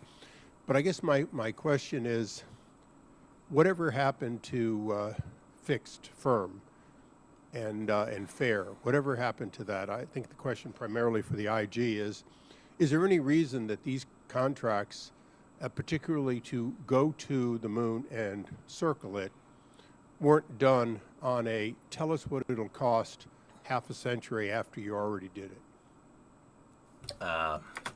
That's a hard question to answer. That's an extremely difficult question to answer. Like if somebody asked me that, I get asked that question a lot, and the answer is not simple. Long story short, it's really hard to say how much that would cost. You know why? We're different rocket, different circumstances. And also, it probably would cost less if we didn't have our head up our culo since 1972 when it came to space exploration. But just putting it out there. Yeah, Novus. He's comparing low Earth orbit commercial access to syndicated lunar missions, which I don't think that you no. That's like comparing a smart car to a city bus. Like those are no, like objectively any way you spin that, right? The city bus is more expensive to operate on every level, right? But the bus does things that the smart car can't, right? Even if you're comparing a city bus to, say, a Greyhound bus, for instance. One is a bus that's designed to move people over extremely long distances. The other one is a bus that's designed to move people 4 or 5 blocks down the road, right? They're both buses, but your criteria for coming to, a city bus costs less than a Greyhound bus. Why can't you just use that? Well, they're designed to do different things. I agree with you on this one. That's kind of a weird way to say that. The gist of what he's getting at is like, how can you not know how much it costs? You did this already.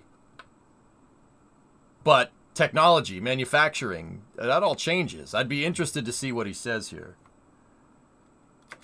Thank you, Mr. Isis. We've previously reported, NASA's been challenged to establish credible costs and schedule estimates. While certainly appropriate. And they haven't met that challenge. Is that more or less correct? To date, in the way that we would say is most transparent, that is correct. You got one for the jugular, man. It's appropriate to have commercial partners involved in the launch activities.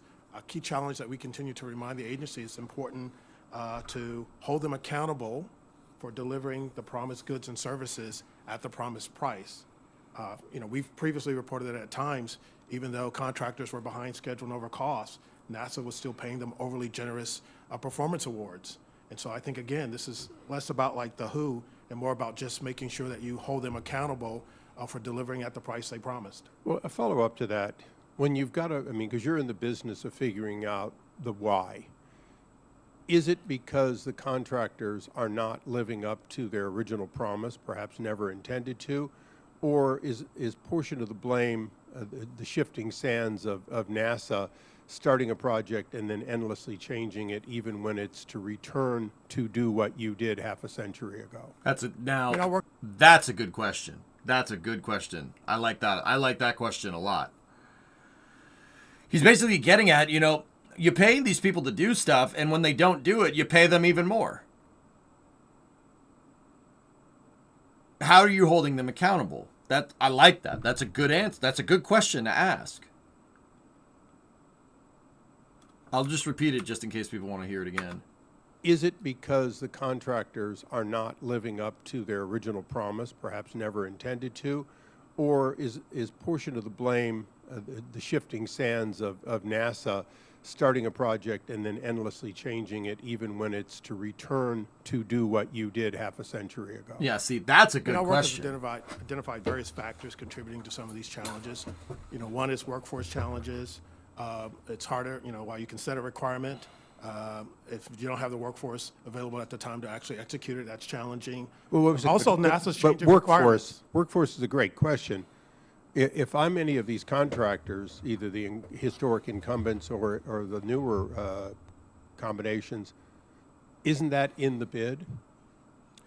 There's always optimism that you'll be able to get the workforce to complete the work, right? Some of these contractors are actually competing for the same workers, for example. And again, whether it's workforce issues, whether it's changing requirements on NASA's part, all of those add into these eventual cost overruns that NASA experiences on some of these contracts. Again, this is about accountability for holding the vendors responsible for what they're promising. Okay, well, I'm going to go back again. When you look at the current cost overruns and time delays, can you pull your slide rule out and figure out why? Or do we have to rely on computers now that cost more and take longer? Sorry, but I can't resist the fact that we truly did go to the moon with slide rules, and we now seem to take longer with more indecision when we're simply retracing the steps. Perhaps it's because we're not measuring with a slide rule.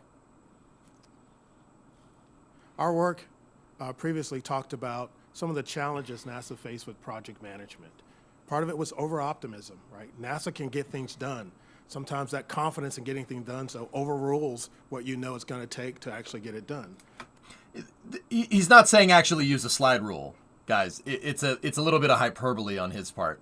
And I actually think the hyperbole was there for effect, right? Like, You know what? He's saying the crazy amount of options that we have that's afforded to us by computers complicating the situation and making something that you could have done with like a pocket calculator. Now we need a supercomputer to do. Why are we doing that? I think that's actually a pretty pertinent question. Let me just rewind it a little bit. Can you link this? Yeah, sure. You'd think he's basically doing a Niki Lauda. All these facilities, and you build a piece of crap like this. You can't say that. It's an SLS. No, it is not an SLS. It is a piece of crap. All these facilities, you make a piece of crap like this. SLS isn't a piece of crap. I still think it's a good rocket. It just needs a better upper stage. But I think that's a pertinent question. Perhaps it's He's because we're Niki not Laudaing measuring him, with a which is slide pretty rule. funny. Our work previously talked about some of the challenges NASA faced with project management. Part of it was over-optimism, right? NASA can get things done. Sometimes that confidence in getting things done overrules what you know it's going to take to actually get it done. Part of it is, and Kathy spoke to this earlier, the unstable funding stream. Right? It's hard to plan in the long term if you're not sure about your funding stream in the near term. Fair. And finally, sort of making sure you continue to grow the workforce within NASA and within the industry to continue to support the work you're doing. So there are a number of challenges to NASA being able to get these projects done on time and at the promised amount. Well, if we assume for a moment that Congress isn't going to change, we assume for a moment that the moon isn't moving differently than it did half a century ago, what should we demand that NASA do in order to deliver the rest of Artemis 2 and 3 Artemis on time and with no greater overruns than we've already experienced? What would be the steps that Congress would be required to take? In my view, one would be See, that's why those first couple of questions were phrased in a way because they were building to that question right there. I see what he was doing. He was building a case, so to speak, to get it on the record. I just in case you guys want to hear that question one more time, listen. Half a century ago, what should we demand that NASA do in order to deliver the rest of Artemis 2 and 3 on time and with no greater overruns than we've already experienced? What would be the steps that Congress would be required to take? Yeah, for sure. In my view, one would be locking the agency down into making life cycle costs and schedule commitments. We understand that the world is complex, things will change, but it's incredibly important for Congress to at least have an initial idea of what this is going to cost and when NASA can get it done. I thank you. The questions could go on again and again, but I'd probably really would have to bring a slide rule if I were going to calculate all the overruns. So with that, I yield back, Mr. Chairman. It would be fascinating watching you use a slide ruler. I've got a whole bunch in my collection if you want me to bring it in. Not a doubt in my mind. Not a doubt at all in my mind. Chair now recognizes the... Did Mr. Issa just say he has a bunch of slide rules in his collection of slide rules? What a freaking nerd! What a nerd! Jeez! What a nerd! Nerd. Interesting. I think the last thing that the Investigator General, Mr. Scott, Mr. Scott, said there was pertinent. You need to hold NASA to cost, but deadlines. Deadlines are the important thing. Been saying that one for years. You want to hold contractors accountable? Deadlines.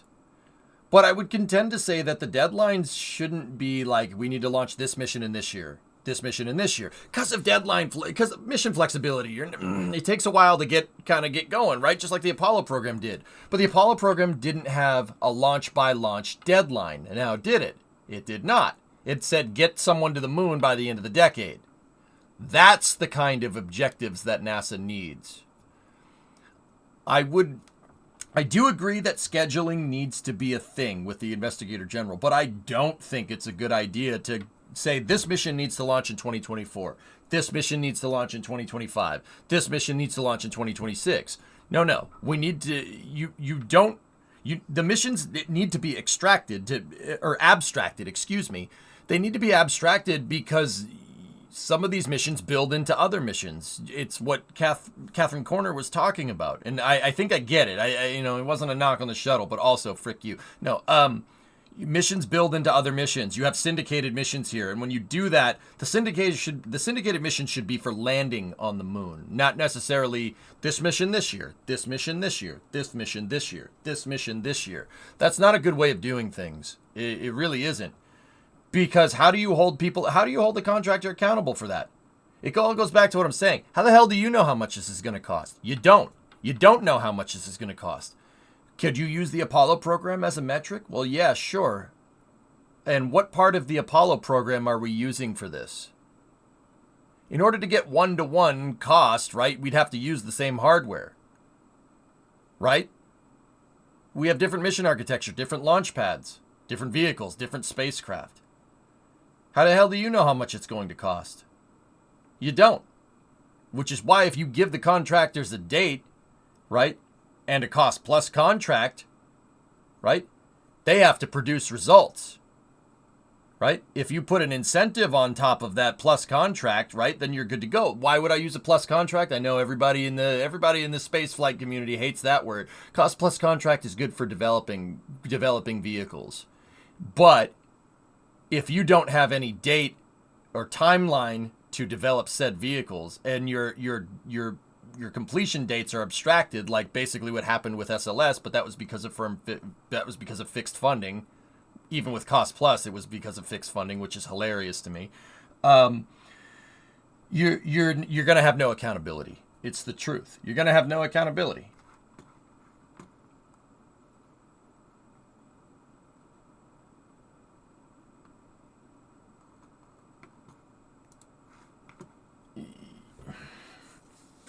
Long story short, I think NASA needs to be funded. This is going to sound weird. I think NASA should be funded in accordance with, actually, if you really want me to know, well, listen to this. Fellas, what do you think about this? And this is kind of something I was just thinking about here, and it kind of an interesting thing.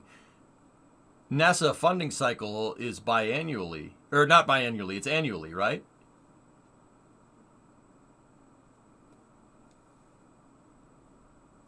Abaddon, hold on one second.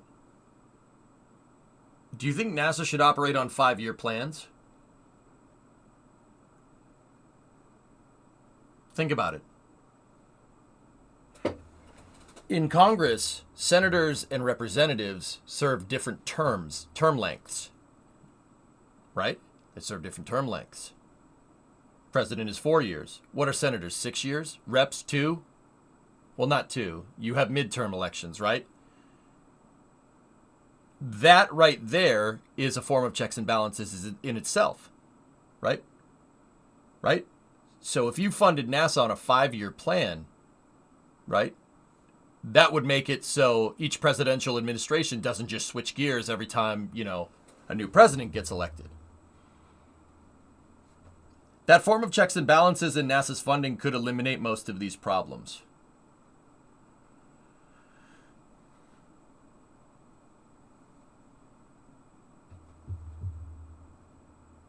That's just an idea that I had. I'm not saying we should do that. That probably will never happen, but who knows?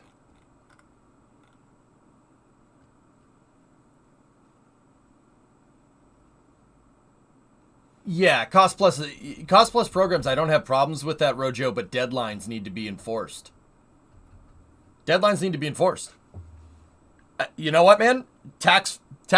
Got to pay higher taxes if you don't hit the deadline. But the flip side of that is that if your deadline isn't imposed correctly because of poor mission planning, a contractor could get taxed into oblivion because your deadlines are unrealistic.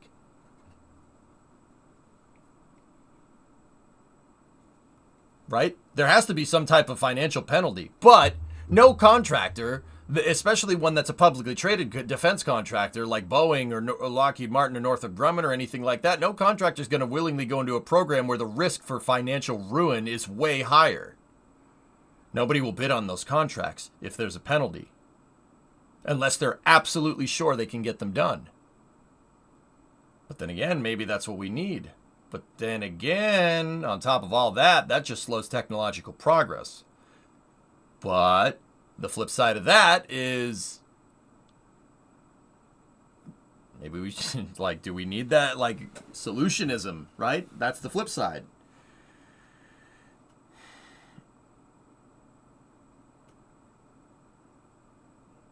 T, but this might be long, but if you did 12 years, that would guarantee funding. No, well, the financial winds can change, T, right? It can. I'd say something that's just not, something that doesn't line up with election years. I mean, there might be, you know, on a 5-year, there might be some places where NASA's budget will coincide with an election year, right? But a 5-year plan for NASA, right, and locking in the funding for the next 5 years would, that could work, man.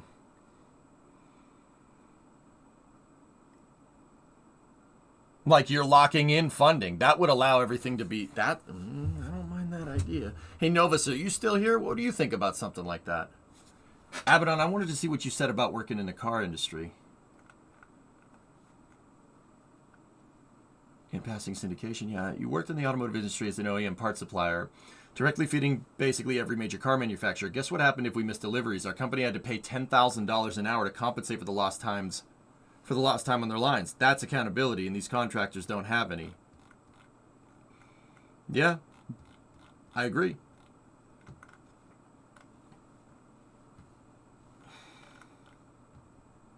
Don't hand out penalties. Offer tax breaks. Now that's a good idea, Hank. There you go. It'll never work. Yeah, it makes too much sense. Road closure going on, and there's something venting at the tank farm at Starbase. Cool. Yeah, exactly, passing. So senators are 2. Representatives are 2. Senators are 6, right? Presidential terms are 4, right? Those numbers are different on purpose for checks and balances to make it so there's no consolidation of power, and you can't just, you know, that's a rule against tyranny. That's why the term limits are the way that they are, right? Or the term lengths, not limits. That same type of system could be used for NASA to safeguard that the winds don't just change, right? So no bonehead can come up and cancel a lunar return program and then replace it with some half rear-ended version of the same program, just because Congress didn't like that, right? That's actually not a bad idea.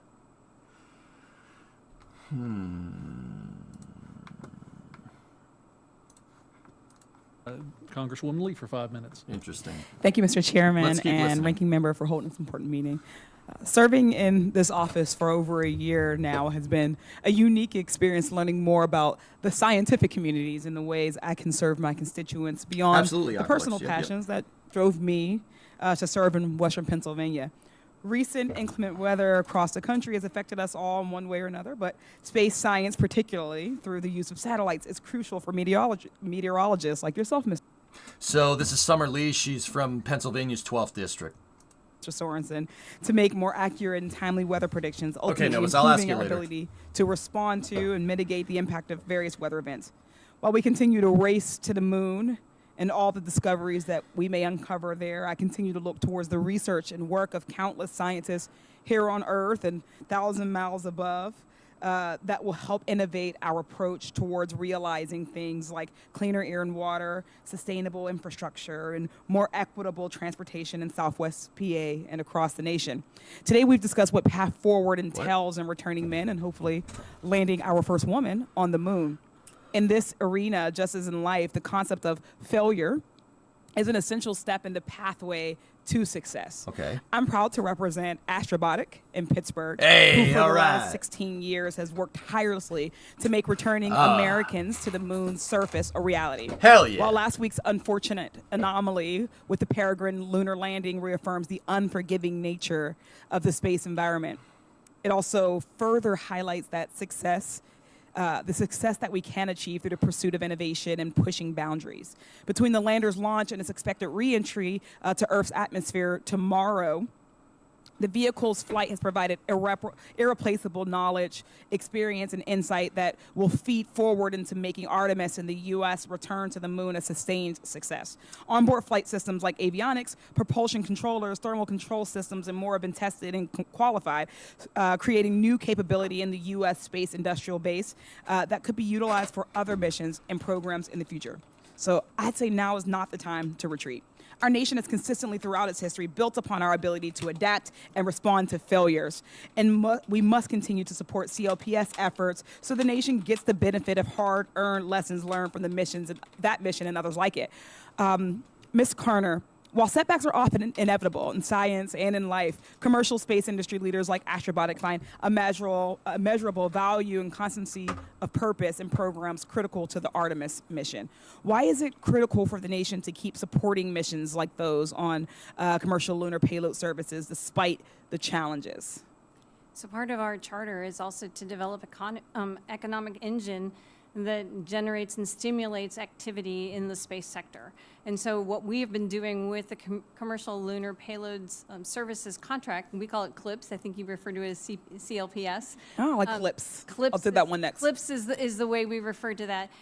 Is one of those opportunities to help spur on the development of new space entrants. We know that there's a lot of space industry in the big names that have been out there for years, and they do contribute tremendously to the Artemis program.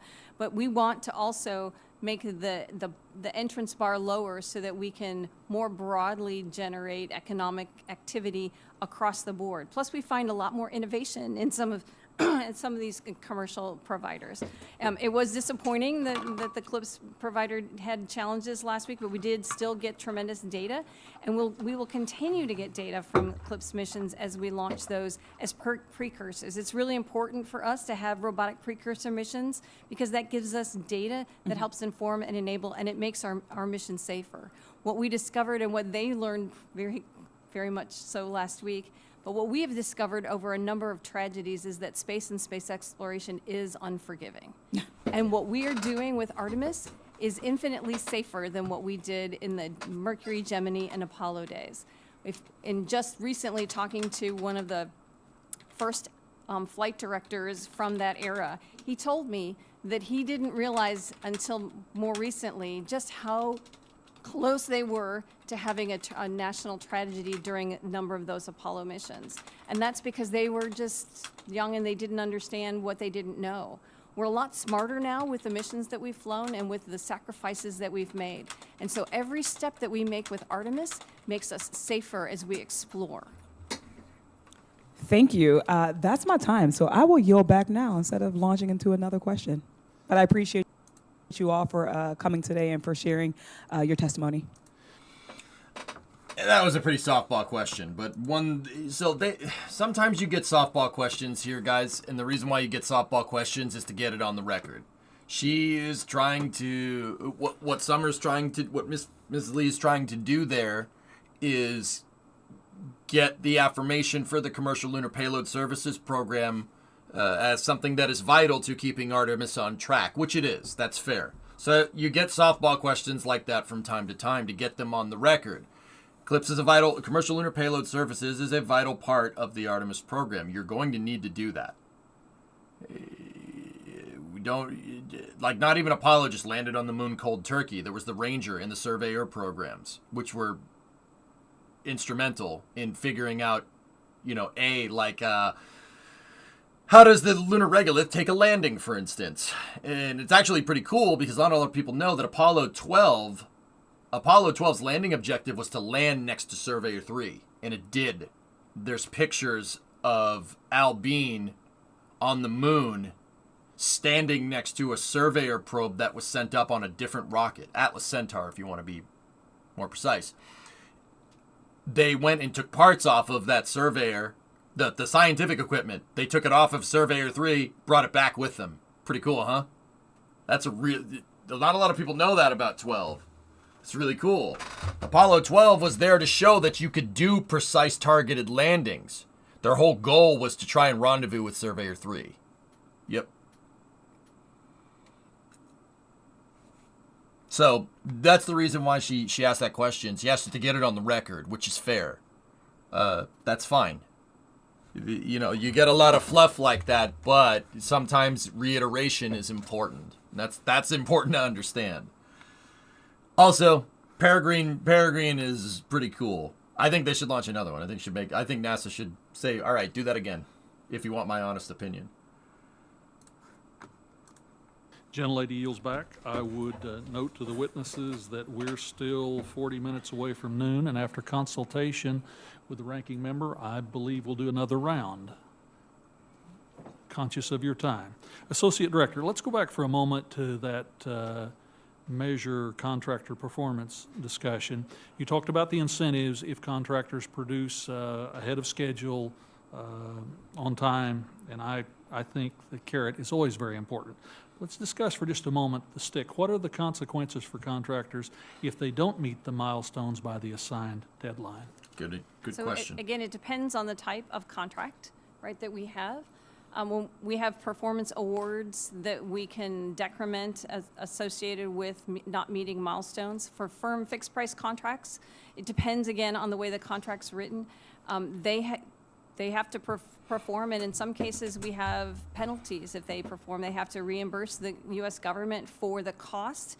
And by reimburse, I say it basically decrements the payment that they would get in that milestone payment. So they may not, for example, get all of a milestone payment if they don't meet in a timely fashion. So Thanks, again, Laura. it depends on the contract mechanism, what penalties that we can put in place, but we also have ways that we can reflect the contractor performance in a more broad scale to the rest of the community, so it does affect their ultimate bottom line. So speaking of the milestones, for instance, have any of the milestones been divided up into interim milestones, or have interim milestones been created to allow for earlier payments? I ask because this data would be helpful in providing insight into program progress. So I'm not entirely sure I understand the question. We do break certain milestones up, and for example, I can speak to the experience I had managing the commercial resupply services contract for the International Space Station years ago. If we got to a milestone and we felt like the contractor didn't do all of the things or completely meet the milestone in a timely fashion, we would withhold a certain amount of that award. That's what I mean by decrement. So instead of them getting X, they would get X minus a certain amount. And we did that based, again, on the value judgment for what that milestone was worth. And then they had an opportunity in some cases, not in all, some cases that was just money that came back to the program. But in some cases, we would defer the payment until they accomplished it in the manner in which we needed. And there were plenty of opportunities that we got from them, and I'll say in-kind work and additional work and benefit to the U.S. government that was performed as a result of them, for example, being late on some of those milestones. Because I think sometimes we get questions from appropriators and other oversight entities that perhaps the milestones should be designed to accomplish the work in an efficient and effective fashion and accelerative, helpful, but that the milestones not be designed just to help the contractor move along through the process. No, they certainly are designed, I'd say, mutually. So a lot of times when we award these, especially the firm fixed price contracts, the contractor will propose to the U.S. government what they would like to see in the milestones. And as part of the negotiation before we even award that contract, we will adjust those milestones, both the values but the timing of them also, in order to make sure that it meets the timeline that we need for whatever it is that that contractor is providing. Speaking of the international element of all these efforts, again to you, Associate Director, NASA recently announced a partnership with the UAE on Gateway, under which the Mohammed bin Rashid Space Center would provide Gateway's crew and science airlock module, as well as a UAE astronaut to fly to the lunar space station on a future Artemis flight. How will NASA and UAE share cost related to this partnership? So I don't know that I would say we share costs, right? So when we negotiate with an international partner for a contribution to Artemis or to any activity, there is I'll say, a value that we assess, the U.S. government assess on what they are contributing. And then in kind, we return a value to them. So for example, the one that you mentioned, the UAE will be providing the airlock. And in exchange, we, NASA, are going to be training a crew member and launching a crew member and giving that country an opportunity to have a crew member on the Gateway Space Station. So it's more of a value-to-value contribution as opposed to a cost. By the way, is the UAE provided airlock on the Gateway a critical path, an important part of the concept? It absolutely is critical. So it enables us to have access, both internal as well as now external access to scientific payloads that we could put on the exterior of Gateway, and it enables us to be able to do maintenance on the Gateway. Having an airlock provides more flexibility for how we use the Gateway space station in cislunar orbit for future missions. I spoke to it earlier when I talked about the flexibility in our missions. Having different elements of the Artemis program enables us to have that mission flexibility. Ranking Member, humor me for one more question. The UAE is, of course, an example of international partnership. They have resources with which to work, which is critically important. But I ask this question in the context of the technology. They also have a history of partnering with China in lunar efforts. For instance, the same entity has an agreement to include a rover on the Chinese mission to the lunar South Pole.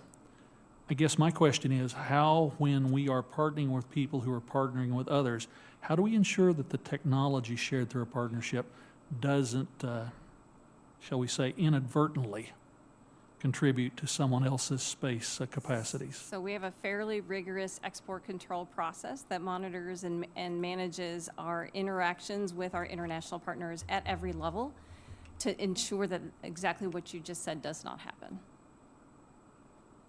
Laughs in my time's expired. I recognize gentleman Mr. Sorensen for 5 more minutes. In my opening statements, I had mentioned how important it was to bring a NASA astronaut to my district. Dr. Kate Rubins has been back and forth to the International Space Station several times, and one of the simple problems that she discussed with me and with the students in my district as we were going to schools was that spacesuits were designed for men. They weren't designed for women. And that was something that she had to deal with in real time. And so that brings me to another line of questioning. And for Mr. Russell. Which GAO's recent report on Artemis programs noted challenges with developing and testing the exploration spacesuit. Can you discuss these challenges and what measures can NASA take to help address such challenges, including issues that we have with the supply chain? What? No. What?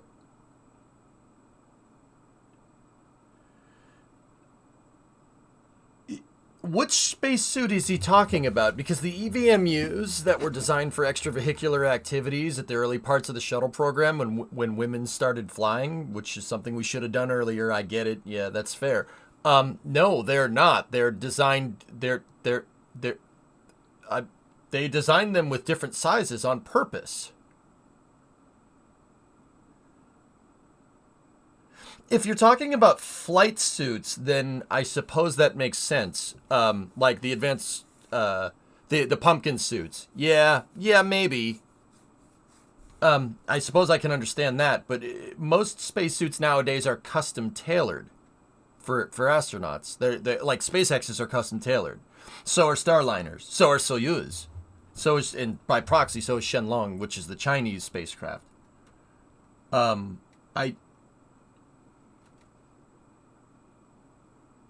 They weren't. The extravehicular mobility unit was designed with specific sizes to address this exact problem.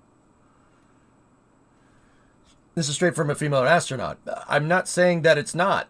Aqualex, you're not listening. That's cool though. I'm wondering what spacesuit she's talking about, because EVMUs are not designed that way. They were designed for male and female. They absolutely were. I'm guessing she's talking about the pumpkin suits. Interestingly enough.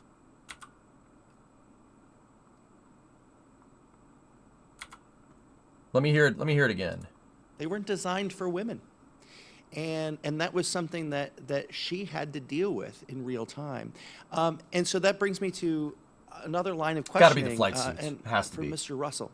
GAO's recent report on Artemis programs noted challenges with developing and testing the exploration spacesuit.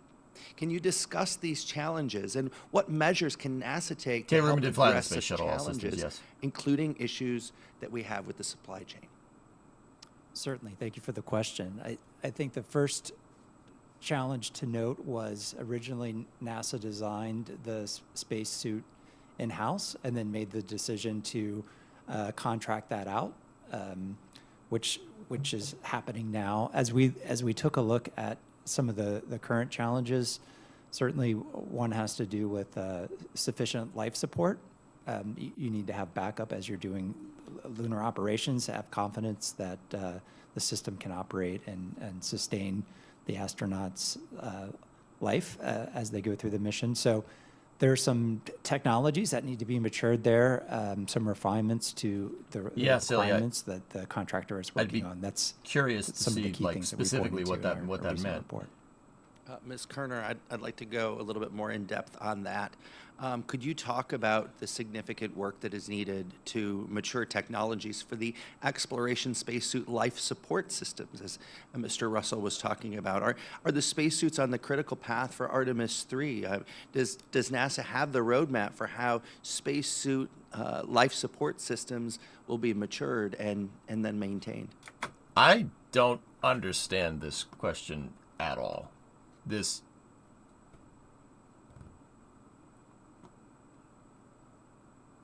Why would we design a suit with tailored life support systems to the individual? Why would you do that?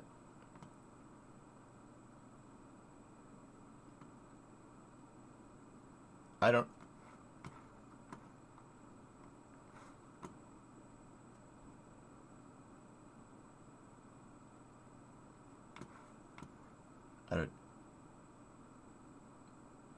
Man, I spoke too soon about the good questions, didn't I? Let's hear So it. as was noted, NASA designed the spacesuit and made that design available to U.S. industry to be able to produce. And one of our spacesuit providers is using that design. We have a long history of doing spacewalks and developing spacesuits, but also managing spacesuits and managing those systems. I think it's obvious, but I just want to make sure I state it very clearly. A spacesuit is like a personal spacecraft, and it's very complex. It has all of the same kinds of systems that a spacecraft would have, but in a much smaller environment. And it has to be, as you noted, adaptable for both male and female of various sizes and shapes. So the design and the development of the hardware for that is something that, while NASA has experience on, we're trying to foster that experience in our commercial industry partners and are helping them. One of the ways we do that is through government task agreements, and we are enabling their development and helping them with some of that testing through those government task agreements. So it really is a partnership activity, even though it is a service contract, and they are doing the development of the exploration suit. NASA is standing side by side with them and enabling that to happen. And I'll open this to anyone who wants to answer. Are there other opportunities for public-private partnership that we haven't yet done yet? For instance, with spacesuits, to open that up to companies to be able to come up with the technology to learn. Are there other ways, as we look forward to Artemis 2 and Artemis 3, that we can look forward to that? All right, I'm just going to go outright and say it. Spacesuits are designed around height restrictions because if you're too tall to go inside of the spacecraft, or if you're too tall to go inside of the spacecraft, it doesn't freaking matter. You design around your height restrictions, right? Because if you can't fit in the spacecraft, you don't need to worry about going up there in the first place. They're designed around height, guys. And the spacesuits are designed around the largest size, being able to get in and out of the airlock. That's kind of important. But the environmental control and life support systems is agnostic in design to spacesuit size. I have no idea what's going on here. This makes no sense. What about chest size, though? The suits are tailored for that. Dude. Oh my goodness. I know you're just asking. I know it's just asking. Forgive me for being a little frustrated. This problem was solved in 1978. Now, keep in mind, I am absolutely referring to the extravehicular mobility units, the things that you used to go outside of the space station, which are not the orange flight suits that the astronauts had for flying inside. If they're talking about the flight suits, all this is completely pertinent. But that was never really specified here, so that's why I'm getting so confused. Flight suits? Yeah, of course. But most flight suits are custom tailored for that reason, because even if you designed, Bree, let's just say you designed a suit for a woman, right? A one-size-fits-all suit for women. Well, does every woman have the same chest size? No, absolutely not. That's one of the reasons why suits are custom tailored. Flight suits are custom tailored for this exact reason. Because everybody's different. All shapes and sizes. Now, in terms of extravehicular suits, well, they're designed around the height restrictions for the craft. So I'm too tall to fly on the space shuttle. I can't fly.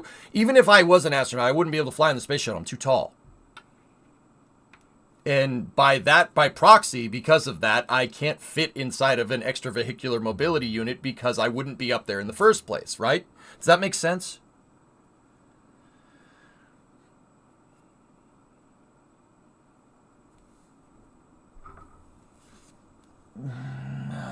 Aqualex, you're speaking from a really, really, really big point of confidence when you in fact have no idea what you're talking about.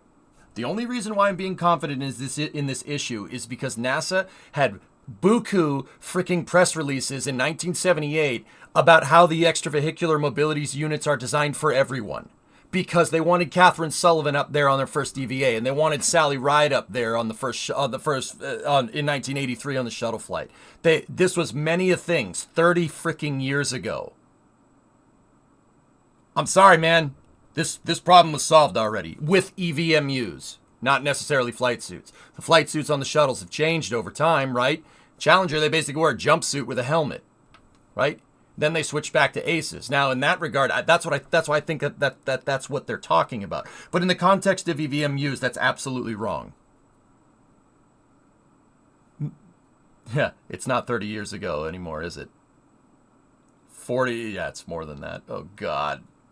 I'm sorry, the 80s were 20 years ago, okay? All right? All right? So the 80s were 20 years ago, okay? No one's going to change my mind.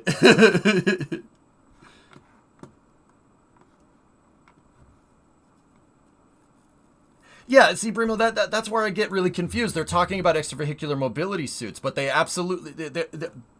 I'm telling you, I could get you the press... We could go find the clip.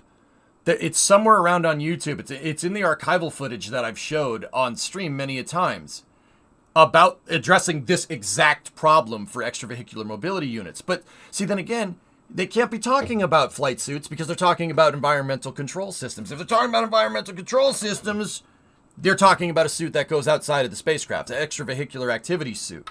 I don't understand how this has changed. This doesn't make any sense. Cleater is stacking car racing. All right, cool. That's not what we're talking about, but I appreciate it. So I'll offer that there's plenty of opportunity, I would say, for partnerships and for on-ramping new technologies, not just in spacesuits, but in every aspect of what we're doing with Artemis.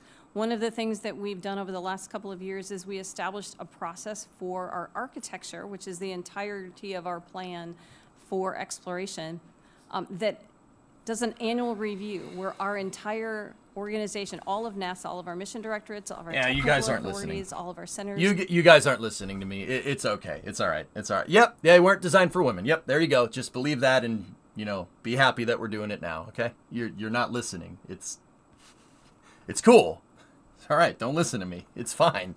What do I know? All get to weigh in on the path that NASA is moving forward on. And we get to share the technologies that are developed in industry and on-ramp those. We share the output from that review with industry, and we have a constant and regular dialogue with industry, with our international partners, with academia, to do just that, to identify opportunities for partnerships, but also to make sure that what we're doing with our exploration activities aligns with the direction that our stakeholders want us to go.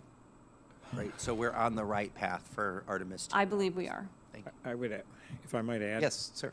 I would add that if the United States and its international partners have a consistent program to return to the moon and stay, that there are an enormous number of infrastructure development opportunities available in which commercial industry can invest because they know that there will be a return. So I mentioned communications, navigation functions earlier, command and data handling, data storage. The CLIPS program was brought up. There will be a need in supplying a human lunar base for all types of cargo, ranging from small, high-value items to bulk cargo that industry could supply if they know that there is going to be a consistent market for such. And I think that's an important part, is we're not just going back to the moon, we're going back to the moon to stay on the moon. I would hope so, although I've been trying for over 30 years to promote such an activity and have so far failed, so I possibly should retire from the field. No, don't do that. Awesome. I'm just gonna. So, although I've been trying for over 30 years to promote such an activity and have so far failed, so I possibly should retire from the field. No, don't do that. I yield back. Gentleman yields back. You never give up. Speaking of never giving up, I recognize the gentleman from California for 5 minutes. Thank you, Mr. Chairman.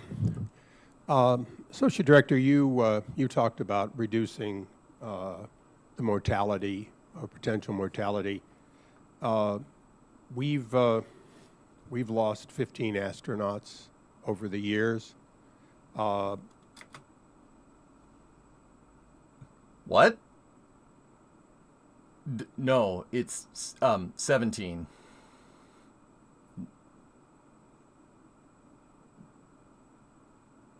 I'm just gonna let that one go. I guess my question is, what statistic or fact would show that we've become safer over time in space? So I don't know that I could point to a single statistic, but what I will tell you is that we have more redundancy in our systems, we have more reliability in our systems, we have more capability in our systems, and I think that alone gives us a greater confidence that even though we're doing something that is extremely, as I said earlier, unforgiving, that we have more safeguards and safety in the system. Well, I understand, but today we're looking at significant delays in doing something that we did before. Nobody died going to the moon and back. As a matter of fact, the program that killed most of our astronauts was the cost-saving, redundant use, new and improved shuttle. Ultimately, that program killed the majority of all astronauts that ever died. The early exploration had its death, including 3 on the ground. We learned from that, don't sit in a bag of oxygen on the ground, not able to get off the ship quickly. So there have been lessons, but I've listened for quite a while to this discussion about the spacesuit and what we're going to do, and the discussion as though that women were new to space. I'm sorry, but we've had women in space for longer than some members of Congress have lived now. So I'll ask again. We're looking at overruns and delays, and so I think I'll go to Mr. Russell. When they're putting that figure out there, we've had 2.9% of all those who have gone to space have died. So it's not an insignificant number, but if you take away 2 events of a single program type, you suddenly go from nearly 700 flights and 19 dead to almost nobody in the rest of those flights.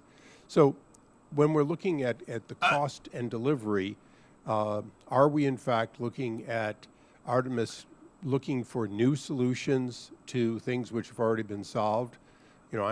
I'm from the generation of the joke about the difference between our inverted writing instrument and the Russians. Okay, and for those who haven't seen it, exactly. We came up with the space pen, cost millions. They came up with a pencil, and for redundancy, they had a second one. So again. Oh God. Okay. All right. Oh, dear. Oh, God. Okay.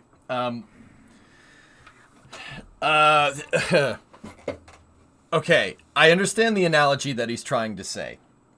What he's trying to say is that, we're coming up with complicated solutions to potentially simple problems. The funny thing is that the space pen analogy is probably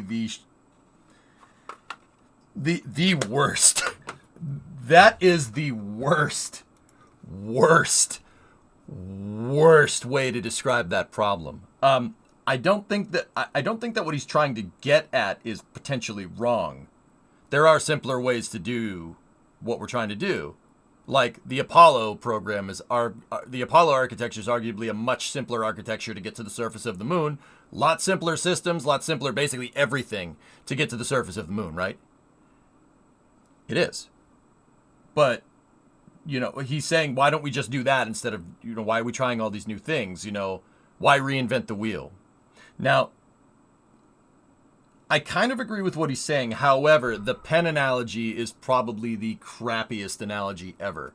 So, this is a Fisher space pen right here. Okay?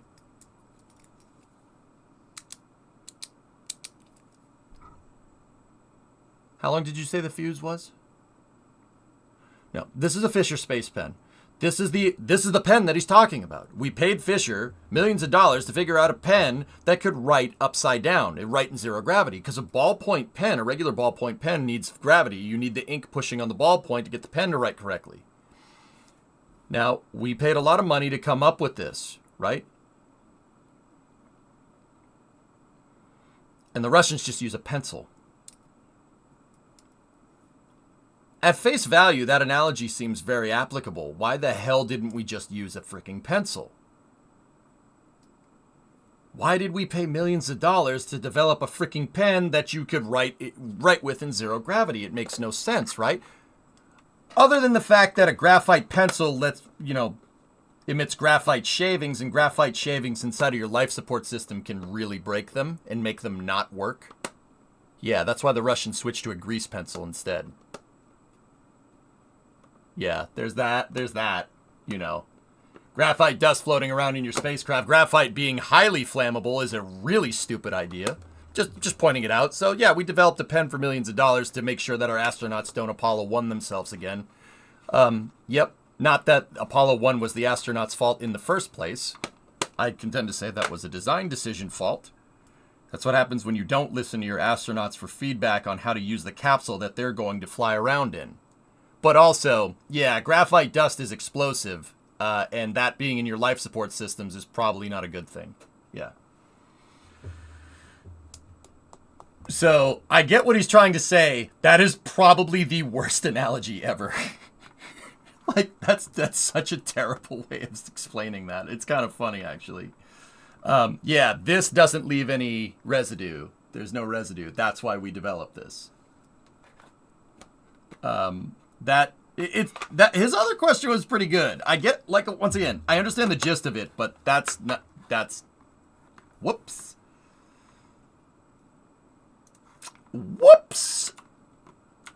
So, about the difference between our inverted writing instrument and the Russians. Okay, and for those who haven't seen it, exactly. We came up with the space pen, cost millions. They came up with a pencil, and for redundancy, they had a second one.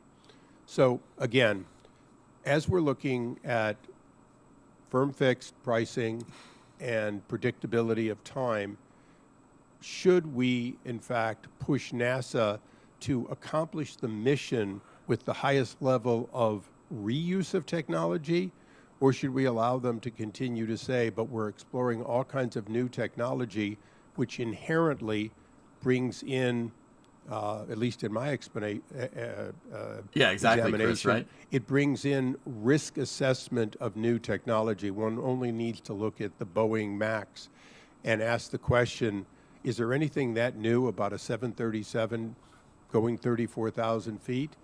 No, but somehow every change is a variable. So, see, that's more applicable. That's what I'm talking about.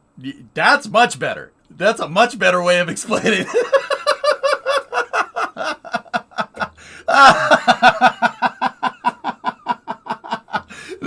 No, yeah, that, you should have started with that one. The pencil analogy is terrible. But also, holy crap, you savage man. It's so funny. Oh my goodness. He chose violence. If we're looking to deliver on time, on budget, are we doing all the right things, or are we doing all the things that have led us to this inevitable delay and cost overrun? I have thoughts about this. I won't say them because I'm interested what the GAO man says. I'm interested in what Mr. Russell says. Yeah, I have thoughts about this. We'll see if I'm going to see if my answer is close. Great question. I think that's as I see it, NASA's at an inflection point right now because they are about to set the agency baseline commitments for a number of these efforts. And you referred to the firm fixed price contracts and things. And once you settle on a number that is great, you can hold the contractor to that price, that deliverable. But it's up to the government to have stable requirements, right? When you change those requirements, then that changes the deal that you have with the contractor that could cost additional funds. So right now, what we expect to see really then contract changes are where all the profit is, isn't it? Right, that equals dollars. If it's a cost plus contract, if there's a delay, you're paying the contractor's cost plus whatever fee goes along with that. Yep. So I think as we look to these new efforts, how those technical and cost baselines are set and the realism of those are going to be very important. And we'll see in the coming 12 to 18 months whether the projects can adhere to those baselines, meet the technical challenges. There's going to be some margin for cost and schedule reserves to deal with issues. But the fidelity and the realism of those baselines will be extremely important for what are some new and novel technologies. A lot of these systems, it's not just a rocket. It has a payload that's never been done before. There's a lot of firsts. The way that the HLS system will work with essentially a gas station in space that will, fill up the lander and help accomplish the mission. All of those are new and novel things. So capturing that technical risk, putting it in a realistic baseline, I think will be essential. Thank you. Thank you. That is not the answer that I was going to say. Yeah, not even close. But yeah, that's not what I would have said at all. Let me listen to it one more time just to make sure that I'm not going nuts. Yeah, Batman, that's kind of where I'm at. As I see it, NASA's at an inflection point right now because they are about to set the agency baseline commitments for a number of these efforts. And you referred to the firm fixed price contracts and things. And once you settle on a number that is great, you can hold the contractor to that price, that deliverable. But it's up to the government to have stable requirements, right? When you change those requirements, then that changes the deal that you have with the contractor that could cost additional See, funds. that part, So yeah, I agree with that. right part. now, what we expect to see really then Contract changes are where all the profit is, isn't it? right, that equals dollars. Yeah. If it's a cost plus contract, if there's a delay, you're paying the contractor's cost plus whatever fee goes along with that. So I think as we look to these new efforts, how those technical and cost baselines are set and the realism of those are going to be very important. And we'll see in the coming 12 to 18 months whether the projects can adhere to those baselines, meet the technical challenges. There's going to be some margin for cost and schedule reserves to deal with issues. But the fidelity and the realism of those baselines will be extremely important for what are some new and novel technologies. A lot of these systems, it's not just a rocket. It has a payload that's never been done before. There's a lot of firsts.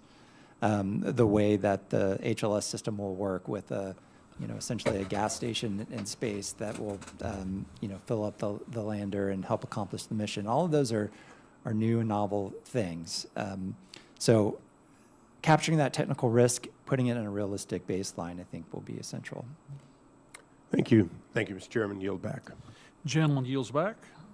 Seeing no additional questions. That's not what I would have said at all. I understand what he's trying to say. He basically talked about holding contractors accountable and making sure that they get stuff done in a timely manner. Like, I understand that, but, the Artemis program isn't doing... So the best way, in the context of us going back to the moon, and this is my opinion, so I could be wrong, that's fair. The best way to do this would be to mimic Apollo to start. At least in some way, shape, or form. We kind of see that with a super heavy launch vehicle, with SLS, right? SLS has similar payload capabilities, and if you gave it the upper stage it deserves, it would have basically parity with the Saturn V in terms of what it can do sending payload out to the moon. 45 metric tons translunar injection, right?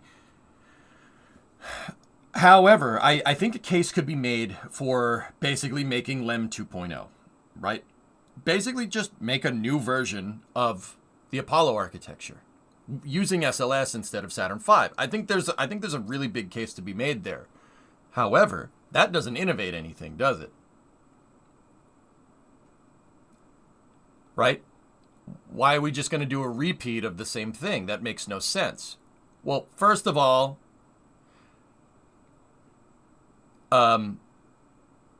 Artemis's first goal is to go back to the moon to learn how to live and work in deep space so we can go to Mars, right? Back to the moon, operative word there. It's right in the mission statement.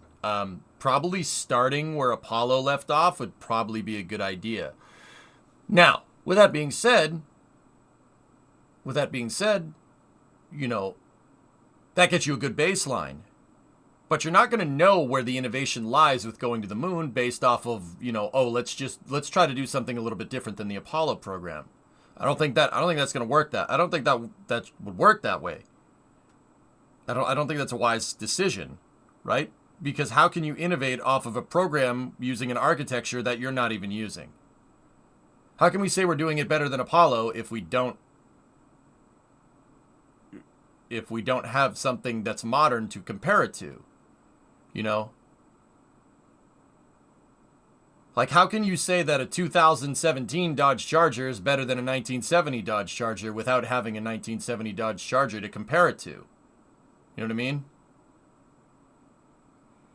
You can go back and look and go back and see it 0 to 60 times, but having a stock 1970 Challenger and having a stock 2017 Challenger and doing a road test back to back would probably be a good place to start, right? If you wanted to objectively see. So duplicating Apollo's architecture is probably a good place to start to spur the right amount of innovations in a evolving mission architecture. That was my answer. I don't know what the other guy said. You can use performance metrics, Rocket Guy, sure, but the best test that you'd be able to do is compare the two right in a live road test. I think duplicating the Apollo architecture is a good place to start. I really do. I think it is. And then elaborating from there with using commercial to elaborate from there and then evolving your mission architecture based off of that. Start with hypergolic stages, then maybe move to green hypergolics. Then maybe move to pressure-fed cryogenics. Right? Take the EUS, for instance. Say we had a hypergolic lander for the EUS, and we have SLS with LEM 2.0 and Orion, and say the EUS has enough to put that on 45 metric tons TLI. You can use the EUS in secondary testing to develop boil-off mitigation. And then using an uncrewed version of that hypergolic LEM 2.0, you can land the necessary resources on the surface for in situ resource utilization. And then, utilizing the boil-off mitigation test that you used with your transfer stage, you could theoretically figure out a way to have the EUS be the thing that's doing the circularization around low lunar orbit. And then from there, Once you figure out the refueling, because of the mitigated boil-off tests, you don't need you can transfer away from using the hypergolic lander, and then just use the EUS as your lander and refuel it down on the surface of the moon. That's what I mean about filling the gap. You got to start with a baseline. You got to start somewhere. I think that starting with the 50-year hindsight of the Apollo program is not a good place to start. Because we can't do that. Right? We can't do that.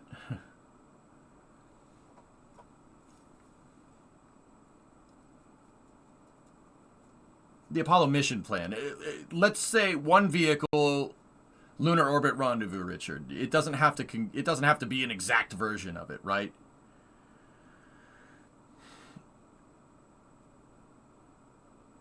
That's a lot of thens. Well, we want to talk about a sustainable program. There you go. It just takes so freaking long to make these changes. These would all be completely different vehicles. I've been working with NASA on their comms architecture, showing how they can be future-proofed. But even if it is future-proof, they would require a complete requalification on any change. And that is just their comms hardware. I understand that, Rocket Guy. I don't think I'm ignorant to redesigning and rebaselining the entire Artemis infrastructure at this point. I'm not ignorant to what that would do. Absolutely not. Do you want that mission flexibility or not? How the hell are we going to use SLS to get to Mars? Can anybody point to a conclusive architecture? The whole point of this is to learn how to live on the moon to get to Mars. How the hell are you going to use SLS to figure that problem out?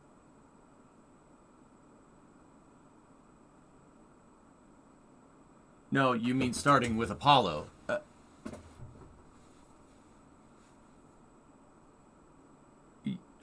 What?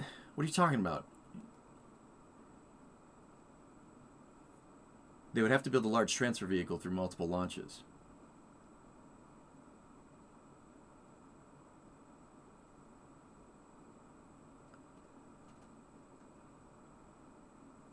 Yeah, Uncle Bill, my argument for that is that when we said build the launch vehicle first and build everything else later, we got 30 years of stagnation from the shuttle program. Might be high time to think about this kind of stuff. You said start with Apollo architecture and iterate on that. No. Yeah, Apollo mission architecture, not the actual architecture. I'm not talking about remaking the Saturn V. I'm talking about using SLS with a Block 1B configuration, universal stage adapters, stuff that's already in the pipeline. Just make a hypergolic lander for it. Make a hypergolic lander for it with tanks that have enough to do the circularization in low lunar and go from there. I'm talking about filling in the gaps in the program that are already there, because I firmly believe that NASA needs redundant parity to commercial contractors. I think it's a national security risk having NASA be beholden to commercial operations to get to the surface of the moon. And since NASA clearly has no intention of holding contractors accountable, I think that's an even more dangerous precedent to set. Yep.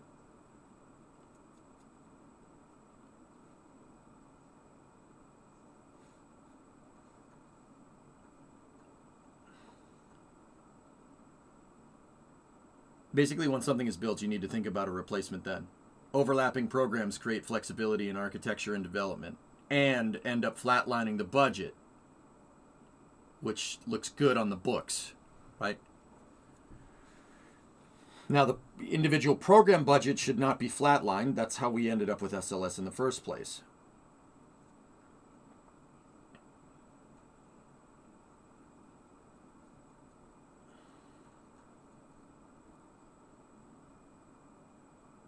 Make a Saturn 1 out of SLS course. That could get you to Mars, you think?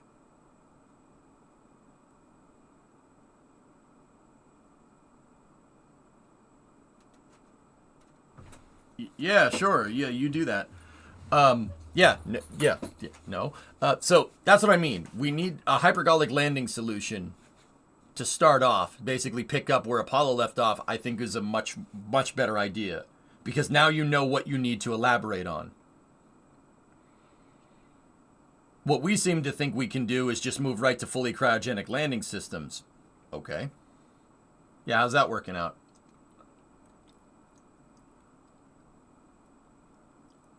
Well, I guess time will tell. Can't predict the future.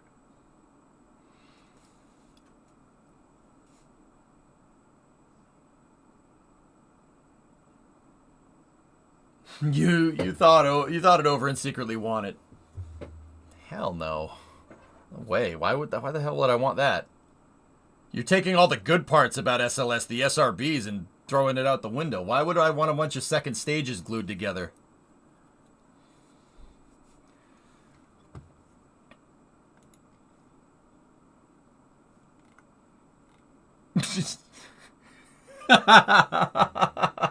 Oh no. No, Zay. No, bad. No.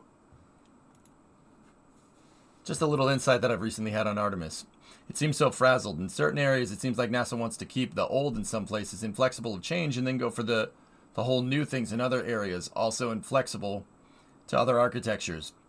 They think they know what they want specifically, but don't seem, at least in my experience, interested in allowing commercial partners to make changes to their preconceived solution.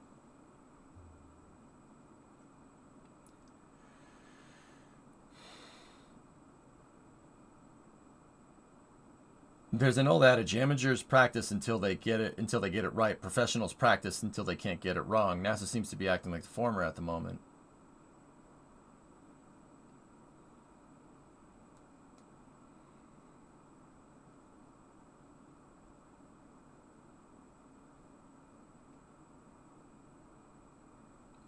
It's a good way of saying that. Anyway, let's finish this up. Got a little bit left. Questions? I want to thank the witnesses for their valuable testimony and the members for your questions. We will have more of these hearings and expect, with a different attitude from Mother Nature, a really big crowd. The record will remain open for 10 days for additional comments and written questions from the members. This hearing is adjourned. Interesting. There was a lot of pretty good questions in there. There were a lot of weird questions. But once again, a lot of those softball questions, a lot of those weird questions are getting it on congressional record. And that's why, despite me thinking some of them are a little strange, that's why they're there.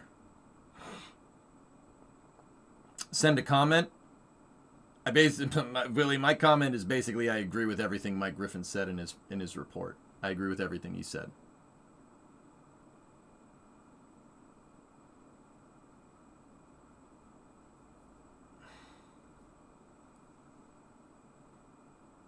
Yeah, firework, it's a concern for everybody.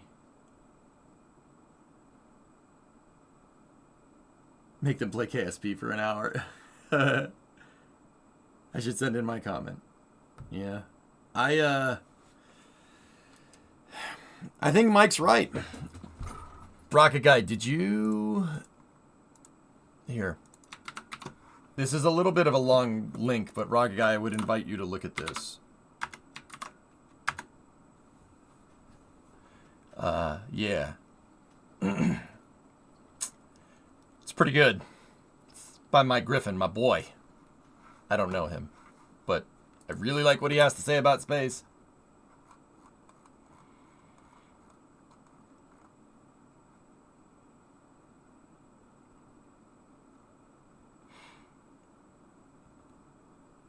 A slightly larger lunar module on SLS would be great, and today's tech could help make a new baseline lander.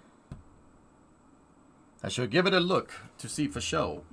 Yeah, Mike Griffin basically thrashes on the entire Artemis program. It's pretty awesome. I really wish he talked about his entire congressional testimony, but that's okay.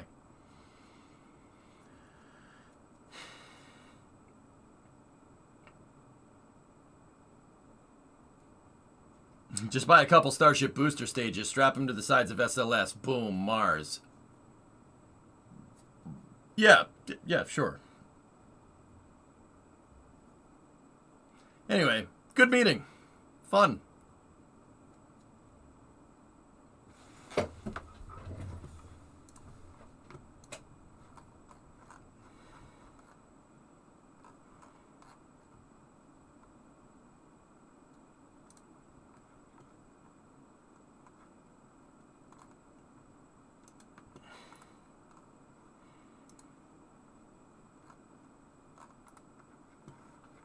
So KSB, this kind of went long because I found the video for it, but holy 632. Ah, that's cool, goalie. Right on, man.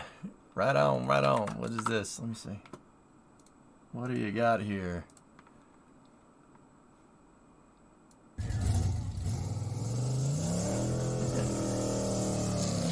Yeah. Yes. Look at the meat. Chat, this thing's about to go real fast. Okay. Whoa!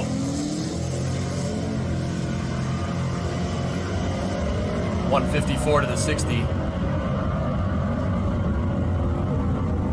Ooh, 10-second car. 10 at 133. That's pretty fast, dude. It's pretty fast. That launch though, made things a brokey. You see the thing hop? Excuse me, Mr. Chevelle. One hop.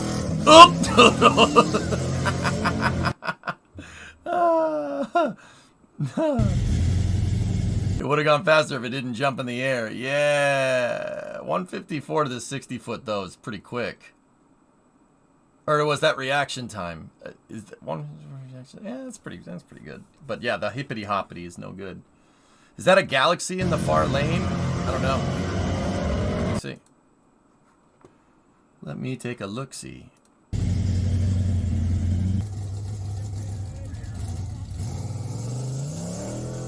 don't know.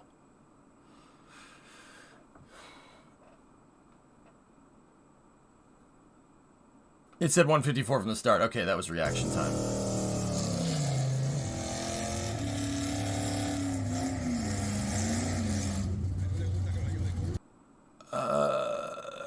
I don't think it's a galaxy, dude. That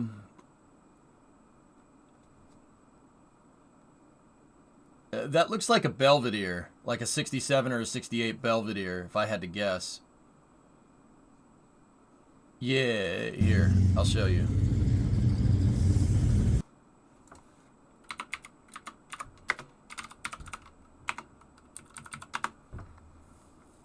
It's a Belvedere post car. It's a two-door post. Or something like that.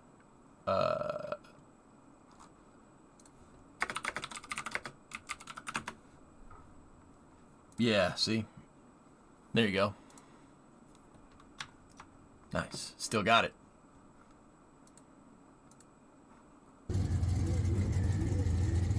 See what I mean? See the post? Looks and sounds Fordish. Yeah. Yeah. Yeah, see, it's one of those bad boys. It's a cool car. V-body. Nice. You know, it has a better acceleration curve, the space shuttle. I think those cars would beat it in the quarter mile. Not by much, but...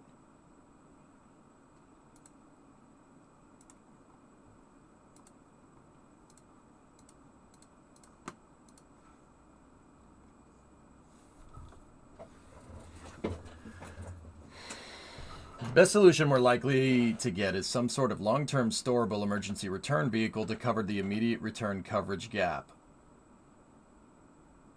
What? What?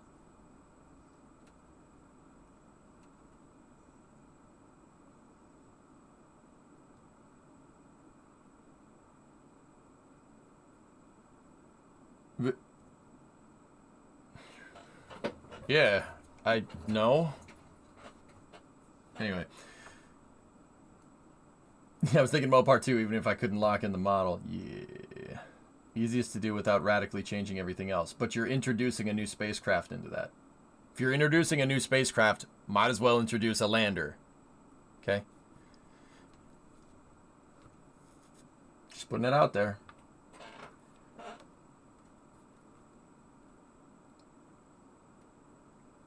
I think the shuttle was 11.8 1/4. Yeah, kind of slow. Kind of slow.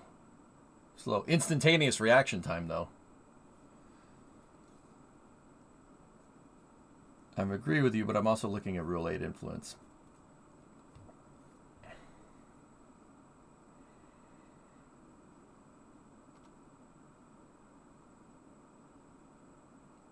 Yeah, and I think that having Rule 8 influence is mess with our judgment is for spaceflight architecture is why we got into this mess in the first place, dude. I don't care about Rule 8 influence, dude. To be honest with you, that should not be. They should have no say in what the goals are. Nor vehicle architecture. You shouldn't. You should pull the purse strings for said project and come up with the legislature for said goals. Not engineering goals, not mission architecture. So, I mean, you know what, dude? Maybe it's because Destin came out and said something, but I've always been afraid to kind of go out and say that because I don't want to piss anybody off, right? Because you could potentially close doors, but it frankly needs to be said. I'm getting that the Artemis delay just frankly it really pissed me off. It really pissed me off. It's annoying. The reason why it's annoying is because, look, I've been sitting here for the better part of 10 years, basically defending every move by NASA, saying that their hands are tied. Well, guess what, man? At some point, NASA's going to have to take a look in the mirror. Okay, you're going to have to take a look in the mirror. Either that, or Congress is going to need to fund a program proportionately because they can't. You see, the problem is that they mandated the engineering decisions into the design because there's no checks and balances for changing what NASA's goals are. The president, after George Bush tried to kill the freaking program, tried to kill the entire program, and Congress said, "Frick you, you're not doing that. We're going to put the entire program in law and designed by committee because that's an idiotic idea." That was the only way they could do that because there's no checks and balances to basically safeguard what NASA's programs and what NASA's goals are from administration to administration. There's nothing there to stop a new president from coming in and saying, "Screw that. I don't think we should do that. Piss off." There was no checks and balances for that type of thing. But then again, at the time, nobody thought someone was crazy enough to actually do that. But then again, here's what happened.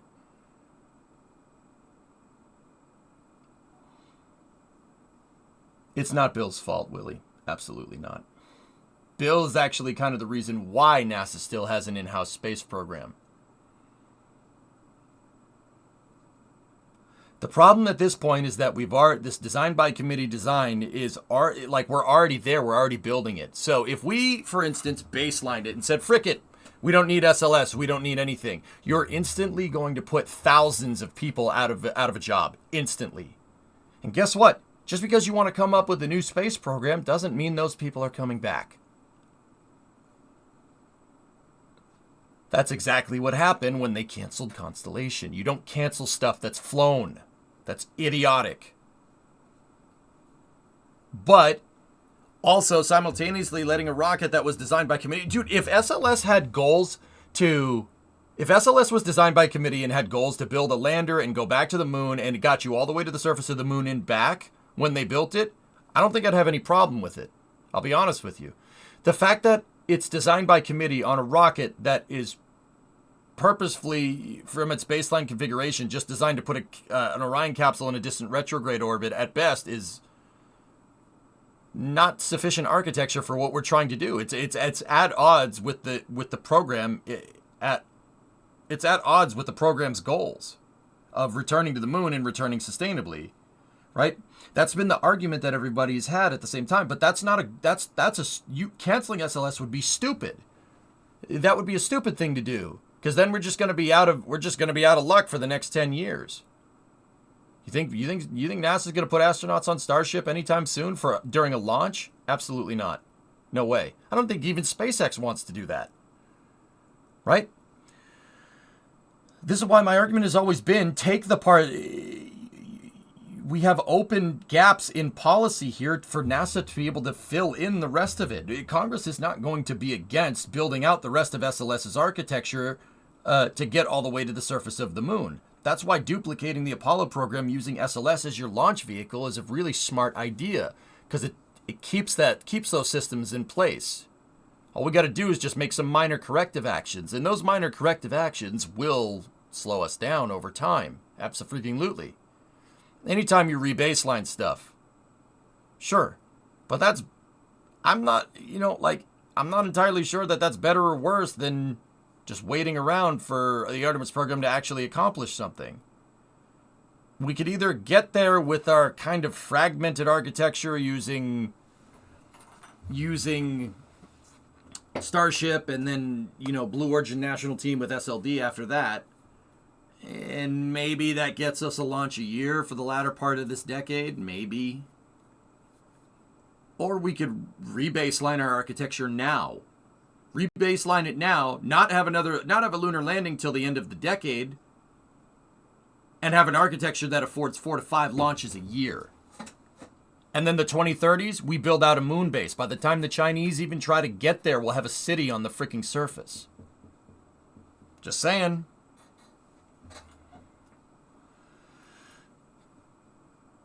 Yeah, Tessa, SLS was a program to design and build a rocket. We'll figure out something to do with it later. Yeah, because Congress panicked because we almost had nothing. Almost had nothing.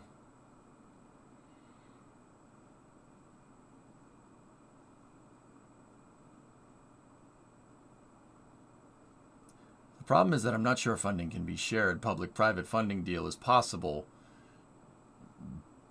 A commercial low Earth orbit station, maybe, but you think any company wants a commercial lunar outpost? I don't know where Discovery, go at throttle up. What does that have to do with what I'm talking about? I'm confused. Crowdfund our own lunar architecture. Oh boy. SLS was designed by committee to keep people and companies doing the same thing they were doing before. Modified shuttle SRBs, modified RS-25s. Modified Delta IV. No, it was put into law because we had a program that was going to do that actually on a relatively good schedule, and then some idiot got rid of it. Because I decided that this isn't what NASA should do. And Congress recognizing a potential for a gaping hole in spaceflight capability and a national security risk mandated SLS to be put into law to retain our technical base. Yeah.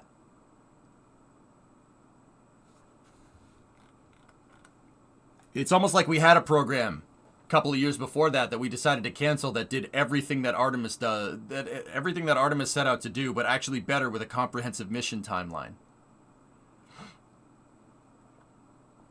How far was NASA set back when we cut the shuttle program? Cutting the shuttle program wasn't the problem. Canceling its replacement was. That's the reason why we're in this boondoggle.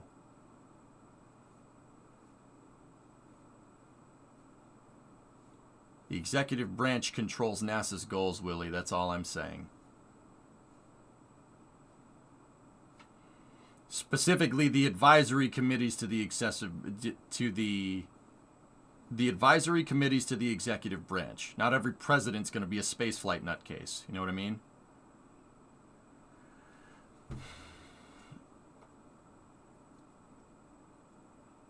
Hey, French Invader, 23-month resub. Appreciate it.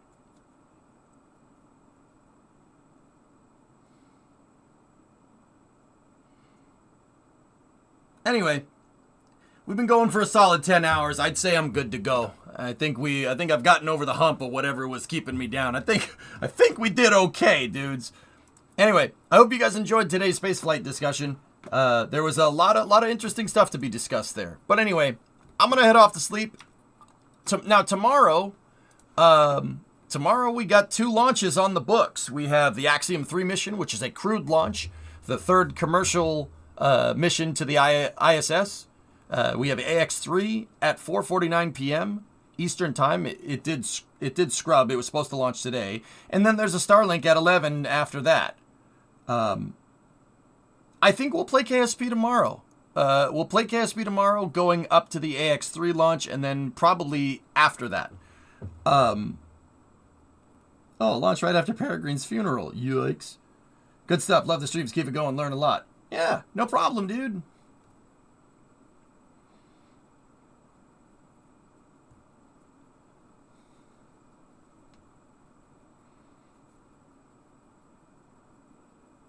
All right, dudes.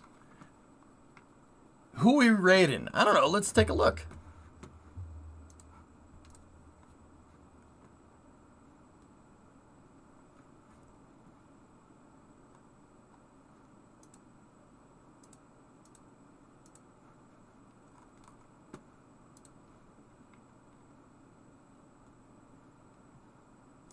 Let's take a look. Oh gosh, Etal is playing Tarkov. Oh my goodness. Let's see what he's up to. Night, Jim. Yeah, thank you. What time is AX3 coverage? I don't know when the coverage for it actually starts. I mean, it's not a NASA launch, so we'll be, I don't know, I'll probably switch over to Space News at 4, something like that. Hey, AP, what's up, man? You're just catching me on the tail end, dude. But let's go and raid Italics. I will see you guys tomorrow, noontime, give or take, something like that. What time is the launch for AX3? 4:49 p.m. Eastern Time. And then there's a Starlink's 7:11 from Vandenberg right after that. Yeah. See, tomorrow, you know, 7:11. Yeah. 7-11 joke. Okay, cool.